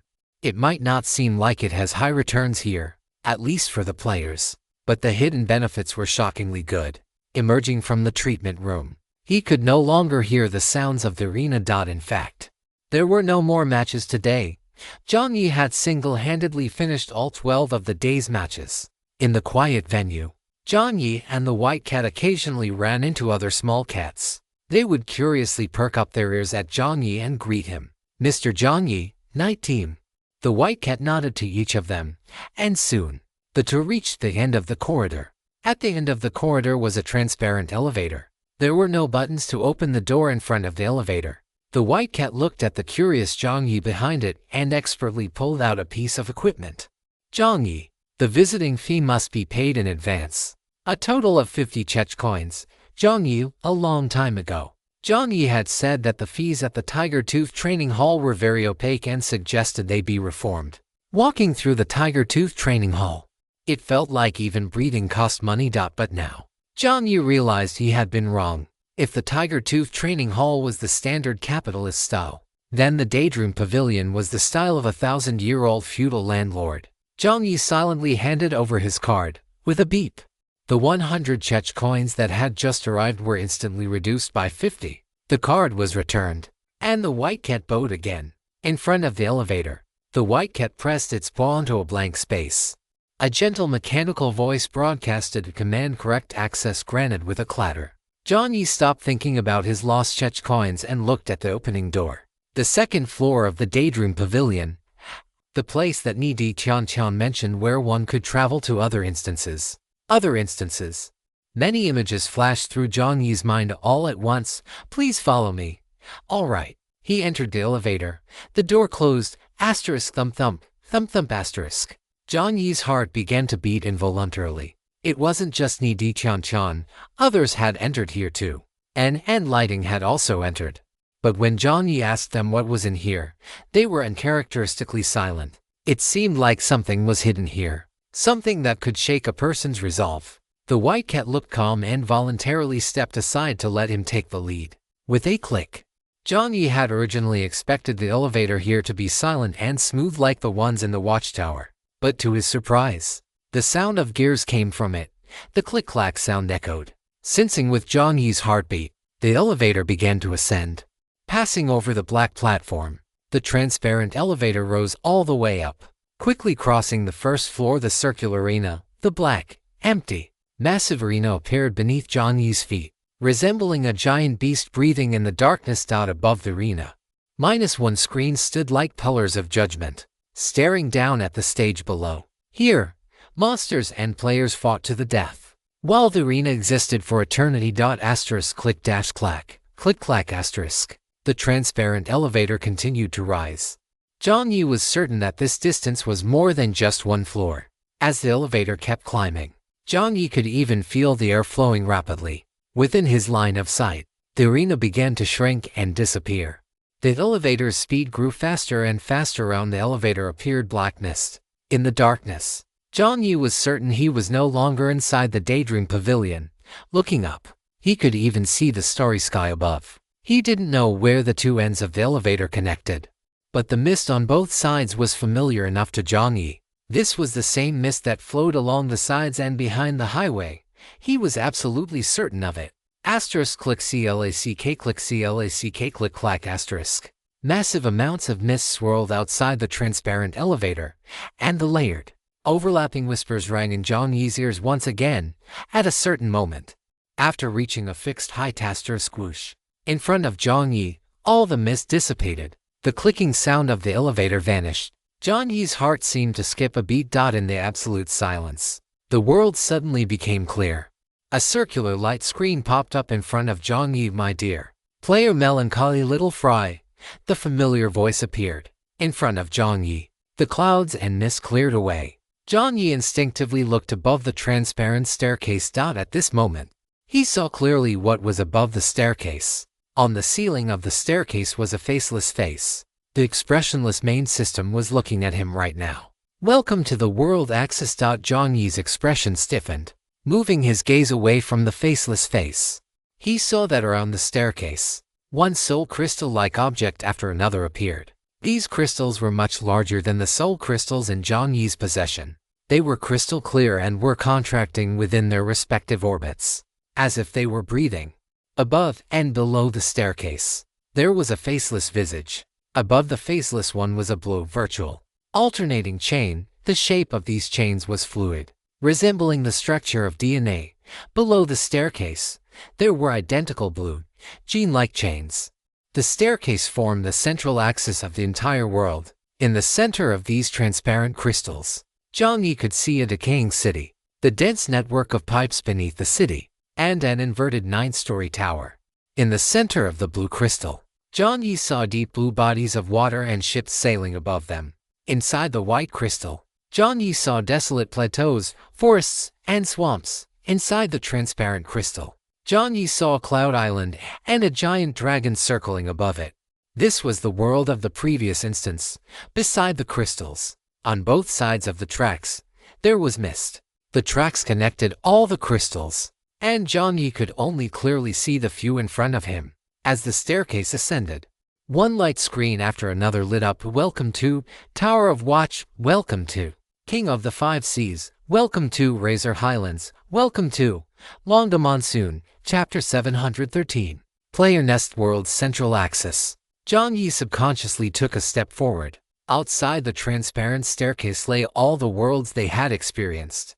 The tracks circling outside the worlds, if he guessed correctly, these were the highways. In his vision, enhanced by true sight, Jiang Yi could clearly see the contents within the crystals. Each crystal was filled with dense clusters of flags. Jiang Yi was very familiar with this. These were the positioning flags they needed to place when they went on instance quests. The positioning flags were not prepared for the players, but for the system. In the crystal closest to Jiang Yi, dense positioning flags covered every corner of the city above the Tower of Watch. Jiang Yi could even imagine players like himself being dropped into this world, all of them acting like fanatical termites, using their own secretions to start building nests here. It wasn't just the Tower of Watch, every world was the same. It wasn't just District 99, players in every major district were doing the same thing. Were the people on those planet-like crystals actually real? If their world was like this, then what about Earth? Below the Tower of Watch, a transit command appeared. Entering the instance world requires 1,000 vehicle coins. Maximum stay duration per visit, 7 days. 1,000 vehicle coins was the entry fee for the world. Jiang Yi placed his palm on the staircase. His overly sensitive spirit allowed him to feel the residual mental consciousness left in this place. Why? A clear question echoed in Jiang Yi's mind. It wasn't him, it was a question posed by a player who had once stood here just like him. To pay the price of one's life. Just to leave a flag here, a flag that could be used for conquest. This was only the central axis of District 99, where Jiang Yi was located. True sight activated, and the world instantly became clear. Around him, around this transparent staircase, were one ascending staircase after another. They were densely distributed in the sky, operating coldly and silently. One staircase was one world's central axis. Jiang Yi's perception was correct. In the same spacetime, right now, at least 3 to 5 players were staring at the worlds they had experienced. Jiang Yi's Adam's apple bobbed. He finally understood why Anise and Thunder didn't want to tell him what was inside here. It was meaningless. Whether it was them, or those within the worlds, it was all meaningless. 1,000 vehicle coins could leave your world riddled with holes from invasion. Beside Jiang Yi, the white cat had already disappeared. This was the experience gained from the Daydream Pavilion. Many runaway incidents had occurred here in the past. Your sweetie had also once been one of them.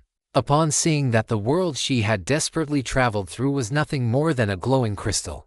Your sweetie had completely sacrificed her soul to the substitute dot in the silence. A new option popped up on the light screen. Do you wish to designate a specific world crystal? Jiang Yi was silent for a moment, then spoke. You currently lit beacons. His goal was not just here. 2 seconds after Jiang Yi finished speaking, understood. Now viewing the lit beacons for you. The beacons were the positioning flags that had been placed. One world after another lit up. First was the Tower of Watch here. Because of the opportunity card, Jiang Yi had obtained a considerable amount of prerequisite information, and he had planted quite a few positioning flags. 1, 2, 3, a total of 5 beacons were lit. Next was the King of the 5 Seas, the sea area where the Dowling initially descended, and 2 other islands. There were 3 beacons here. As for the remaining places, in the Razor Highlands, Jiang Yi had lit 2 locations. One was the Bone Burial Ground, and the other was the Fang Manor. And in the final Longda Monsoon, there were also 2 beacons, one in Qingjiang, and the other in the city of Wind, a total of 12. He could enter the 3rd level, if the truth of the 2nd level was about instances and worlds. That is to say, the scenes players encountered on the highway were not loaded by the system, but rather, the route had simply traveled into a fixed world range. Then, perhaps the 3rd level contained the truth about the players themselves. System. I want to enter the 3rd level, Jiang Yi said in a cold tone. The faceless system above stared at Jiang Yi for a few seconds. Then the characters on the light screen began to flicker, verifying conditions. Arena level is LV20, number of lit beacons is 12 greater than 10, requirements met. You are required to pay 1 soul crystal. Jiang Yi took a new soul crystal out of his inventory. This was a soul crystal that belonged to a dragon. Payment accepted, redirecting in that instant. White light enveloped Jiang Yi's body, and like previous teleports, this time, Jiang Yi's consciousness remained clear. Within his consciousness, Lao Tai could sense Jiang Yi's tension. After a moment of hesitation, Lao Tai spoke softly. Brother. Jiang Yi paused, his voice somewhat hoarse. Yeah, I'm here, all right. Jiang Yi's hands were clenched tight. It felt as if half a century had passed. Yet it also felt like only a few seconds. The clicking sound of gears finally came to a halt, and everything around him plunged into darkness. In the darkness, Jiang Yi could only hear the sound of his own heartbeat. The elevator seemed to have returned to some kind of building, and if his senses were correct, there should be a vast space in front of him. Click, a light flickered on. A screen appeared before Jiang Yi. Inside this screen was another Jiang Yi, who was currently in the elevator, seemingly staring at something. Above this screen was a label, Dragon Kingdom, District 189, Subsector 99. Below that was a player ID to 43,990,805. Nickname, Melancholy Little Fry. He appeared on the light screen. After the first screen lit up, a second and a third followed. One player after another appeared in Jiang Yi's line of sight. The elevator opened, and Jiang Yi stepped out. Click, click, a towering wall appeared. On the wall, one serial number after another lit up. One by one, the faces of players, some familiar, some strangers, emerged. Some were resting in their vehicles, some were driving in their cockpits, some were in service areas, and others were doing nothing at all, with a wall of black fog advancing behind them. Jiang Yi's gaze swept across the area, subconsciously trying to find a few familiar faces, but it was impossible. There were too many, far too many. The wall in front of him, the surrounding walls, the entire central control room, it was all screens just like his. Countless numbers flickered above, each ID represented a player. At the very top of the game screen was a line of mechanical text. Player Hive. Large swaths of screens were clustered together, resembling a honeycomb. Above each screen was a blue chain. These chains served as the energy source for the world's central axis. Welcome to the Player Hive. You may spend a certain amount of vehicle coins in the Player Hive to enter designated servers and perform spacetime synchronization. Alternatively, pay a certain amount of vehicle coins to enter the player trading hall within various servers to conduct cross-district transactions. The second layer was for players to cross their own world's central axis. And the third layer allowed for cross-district travel. Chapter 714. The Land of Truth, Part 1 ends. All the players' lives were displayed like this on a small screen. Above the screens were the players' comprehensive performance and rankings. The screen where Jiang Yi was located was almost the largest in this entire space. On Jiang Yi's screen, countless stars twinkled. Each star represented the gaze of a special entity. And Jiang Yi's screen was filled with a sky full of stars. The night was silent. Yet Jiang Yi's mind was filled with a cacophony of voices. Melancholy little fry. Thank you, truly thank you, Brother Jiang. I will work hard. I will definitely go further and further on the highway, Jiang too. Do you know what the secret of this world is, little brother Jiang? We won again. Big sister here has lived to see another day. Brother Jiang, tell me, how much longer can we hold on? Captain Jiang Mu, we won, Brother Jiang. No matter what you need, you can come to me. I really, truly rely on you. If you want to take this life back, you can, of course, if possible. I hope to die on the battlefield. Congratulations, you've graduated. On the highway. That middle-aged man he had killed with a steel fork. The man who fell to the ground with a pendant of his wife and daughter. That pair of brothers who would lose their minds if anything happened to the other. Those desperate men and women on the island being prodded forward by electric batons. Lan, the one with the pendant around her neck, whom he had eventually slain, your sweetie, who had once meticulously set traps waiting for him to drive his hearse over, only to be swallowed by the black fog in the end. The old man who had gone on missions with them, saying he could fight alongside them for another 10 years, only to die in the city of Wind, his heart full of loyalty to the Dragon Kingdom. One face after another appeared, and this place was called the Player Hive. They were like bees in a hive, collecting energy for the system and the game. But they were even worse off than bees. At least bees could choose where to go and who to give their harvest to. But they could not. From birth to death, their lives held no meaning for themselves. Who exactly brought them here? What was the purpose of defining the world's central axis? Who were the viewers of these screens? And what on earth were those special entities? As Jiang Yi's thoughts shifted violently, a large warning sign appeared. Warning.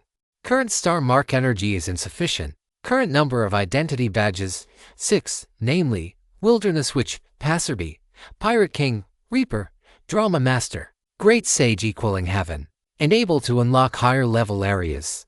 Jiang Yi's eyes were bloodshot. Just as Jiang Yi wanted to connect to the District 99 group chat, suddenly, would you like to view the subsectors where the star mark players are located? Jiang Yi looked up toward where the blue lines converged. Faceless stood silently, seemingly unresponsive to the reminder just now. But Jiang Yi knew that this reminder had come from Faceless. Jiang Yi paused and chose view. As Jiang Yi's movements came to a halt, deep blue lights flickered on screens scattered in every direction, almost simultaneously. The brightest among them pointed directly towards several players. These players seemed to notice something as well, suddenly looking toward the direction where Jiang Yi was located. At this moment, all the star mark players looked upward.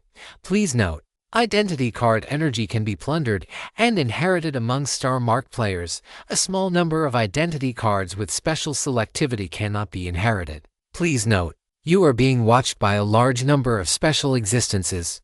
Please note, the main screen flared to life. It was 7 o'clock in the evening, yet a white light shone before every player, as bright as day. Please note, player relay from Dragon Country, Region 184. Subsector 12 is using the window to the world item. Within 1 minute, players from all world channel subsectors can use the window to the world to communicate. Below the main screen, a world chat button that had never been activated before lit up. In that instant, a massive, frenzied influx of messages in various languages poured in. All sorts of languages, all sorts of IDs, but they almost all conveyed the same message: longing. Various words for mother, various words for family. The world messages were being refreshed frantically. After player relay used the item, new players appeared. Please note, player me from Sun Never Sets, Region 124. Subsector 8 is using the window to the world item. Within 1 minute, players from all world channel subsectors can use the window to the world to communicate. Please note, one new player after another used the window to the world item. Their commonality was that, at this moment, they had sensed a certain opportunity. Someone, just like them, was standing at the level of the 3rd tier. Jiang Yi was, of course, not the first person to reach this point. This land was never lacking in geniuses and powerhouses. After the window to the world opened, Jiang Yi understood what these players meant.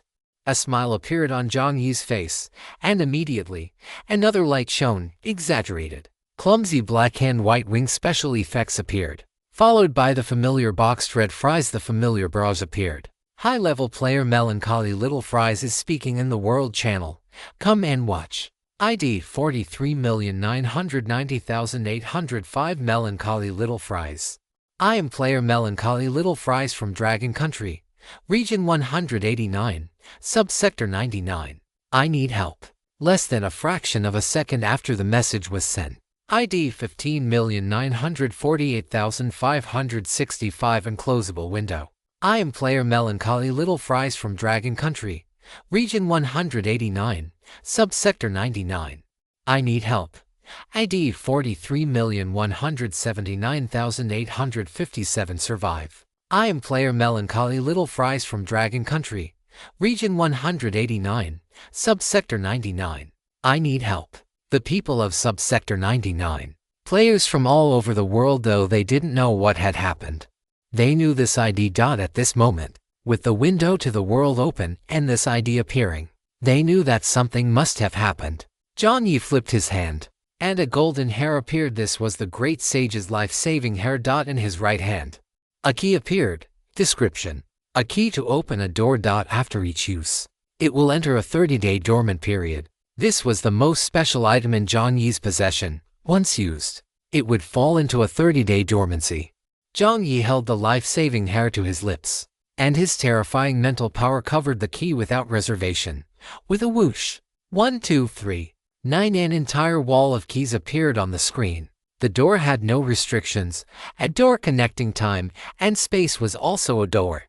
With a click, a black door appeared in front of the star-marked players, and the sound of a key turning echoed. Melancholy Little Fries. I need more identity cards. In the darkness, there was silence for a few seconds, and then, inside the first door to open, a black identity card appeared. This identity card came from Player Relay, and the special existence this card represented was Chariot.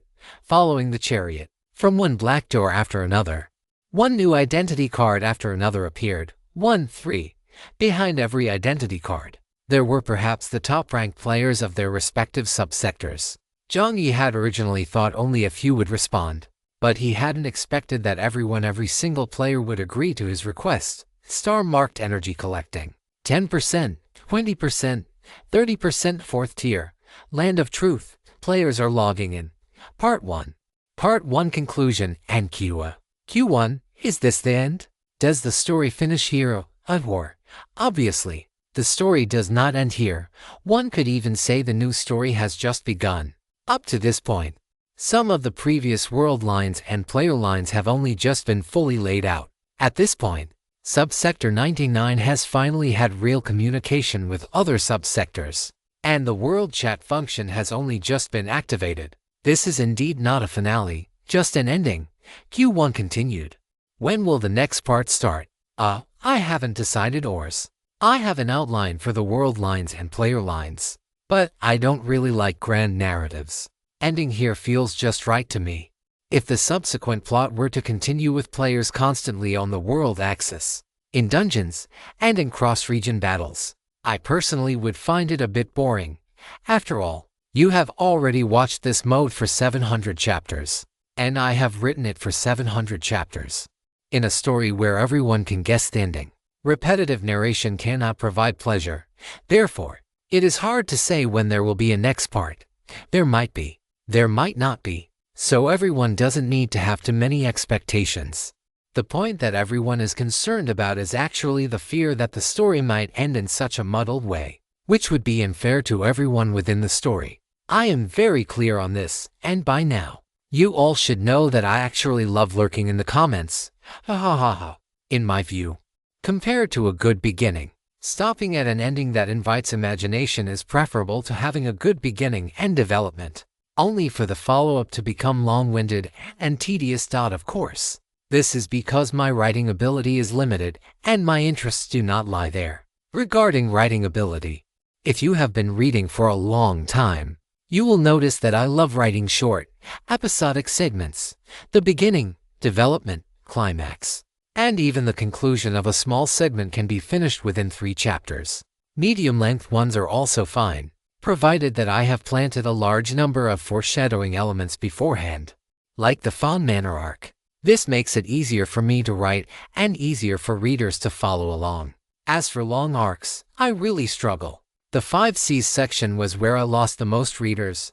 On one hand, some of the settings for the pirate portion were a bit abrupt, which made for a poor reading experience. On the other hand, the tension in the plot there wasn't sufficient, making it feel somewhat detached. I have to reflect deeply on this. In truth, that part suffered because my state of mind at the time was truly poor. But I didn't want to stop updating. My state was so bad that I knew if I stopped, I might not pick this book up again for half a month. I really couldn't bear to do that. So I gritted my teeth and kept writing. Fortunately, that hurdle has passed. And seeing your comments and encouragement, I've recovered. For me, the biggest problem with serialization is that I have already gone through many plot points in my head. By the time I sit down to write them, I have lost the surprise I felt when I first conceived them. By the time it reaches you, it's like a cup of lemon tea that has been diluted with water over and over again. It has lost its flavor. When I had the first 200,000 words, I still had a buffer of saved chapters. Later, I was writing 0 words daily without a buffer, and I would often see you correcting my typos in the comments after I posted. I am truly very grateful. It is hard to imagine that I lived a life where, every day upon opening my eyes, I had 4,000 words to write, and I actually kept that up for a year. Serialization has its benefits. I can add in new trends as they emerge. The downside is that when writing a longer story, I get very tired. And you get very tired reading it. So, in the future, I must stockpile more chapters so as not to lower the quality of the writing. As for my preferences, I still prefer smaller stories.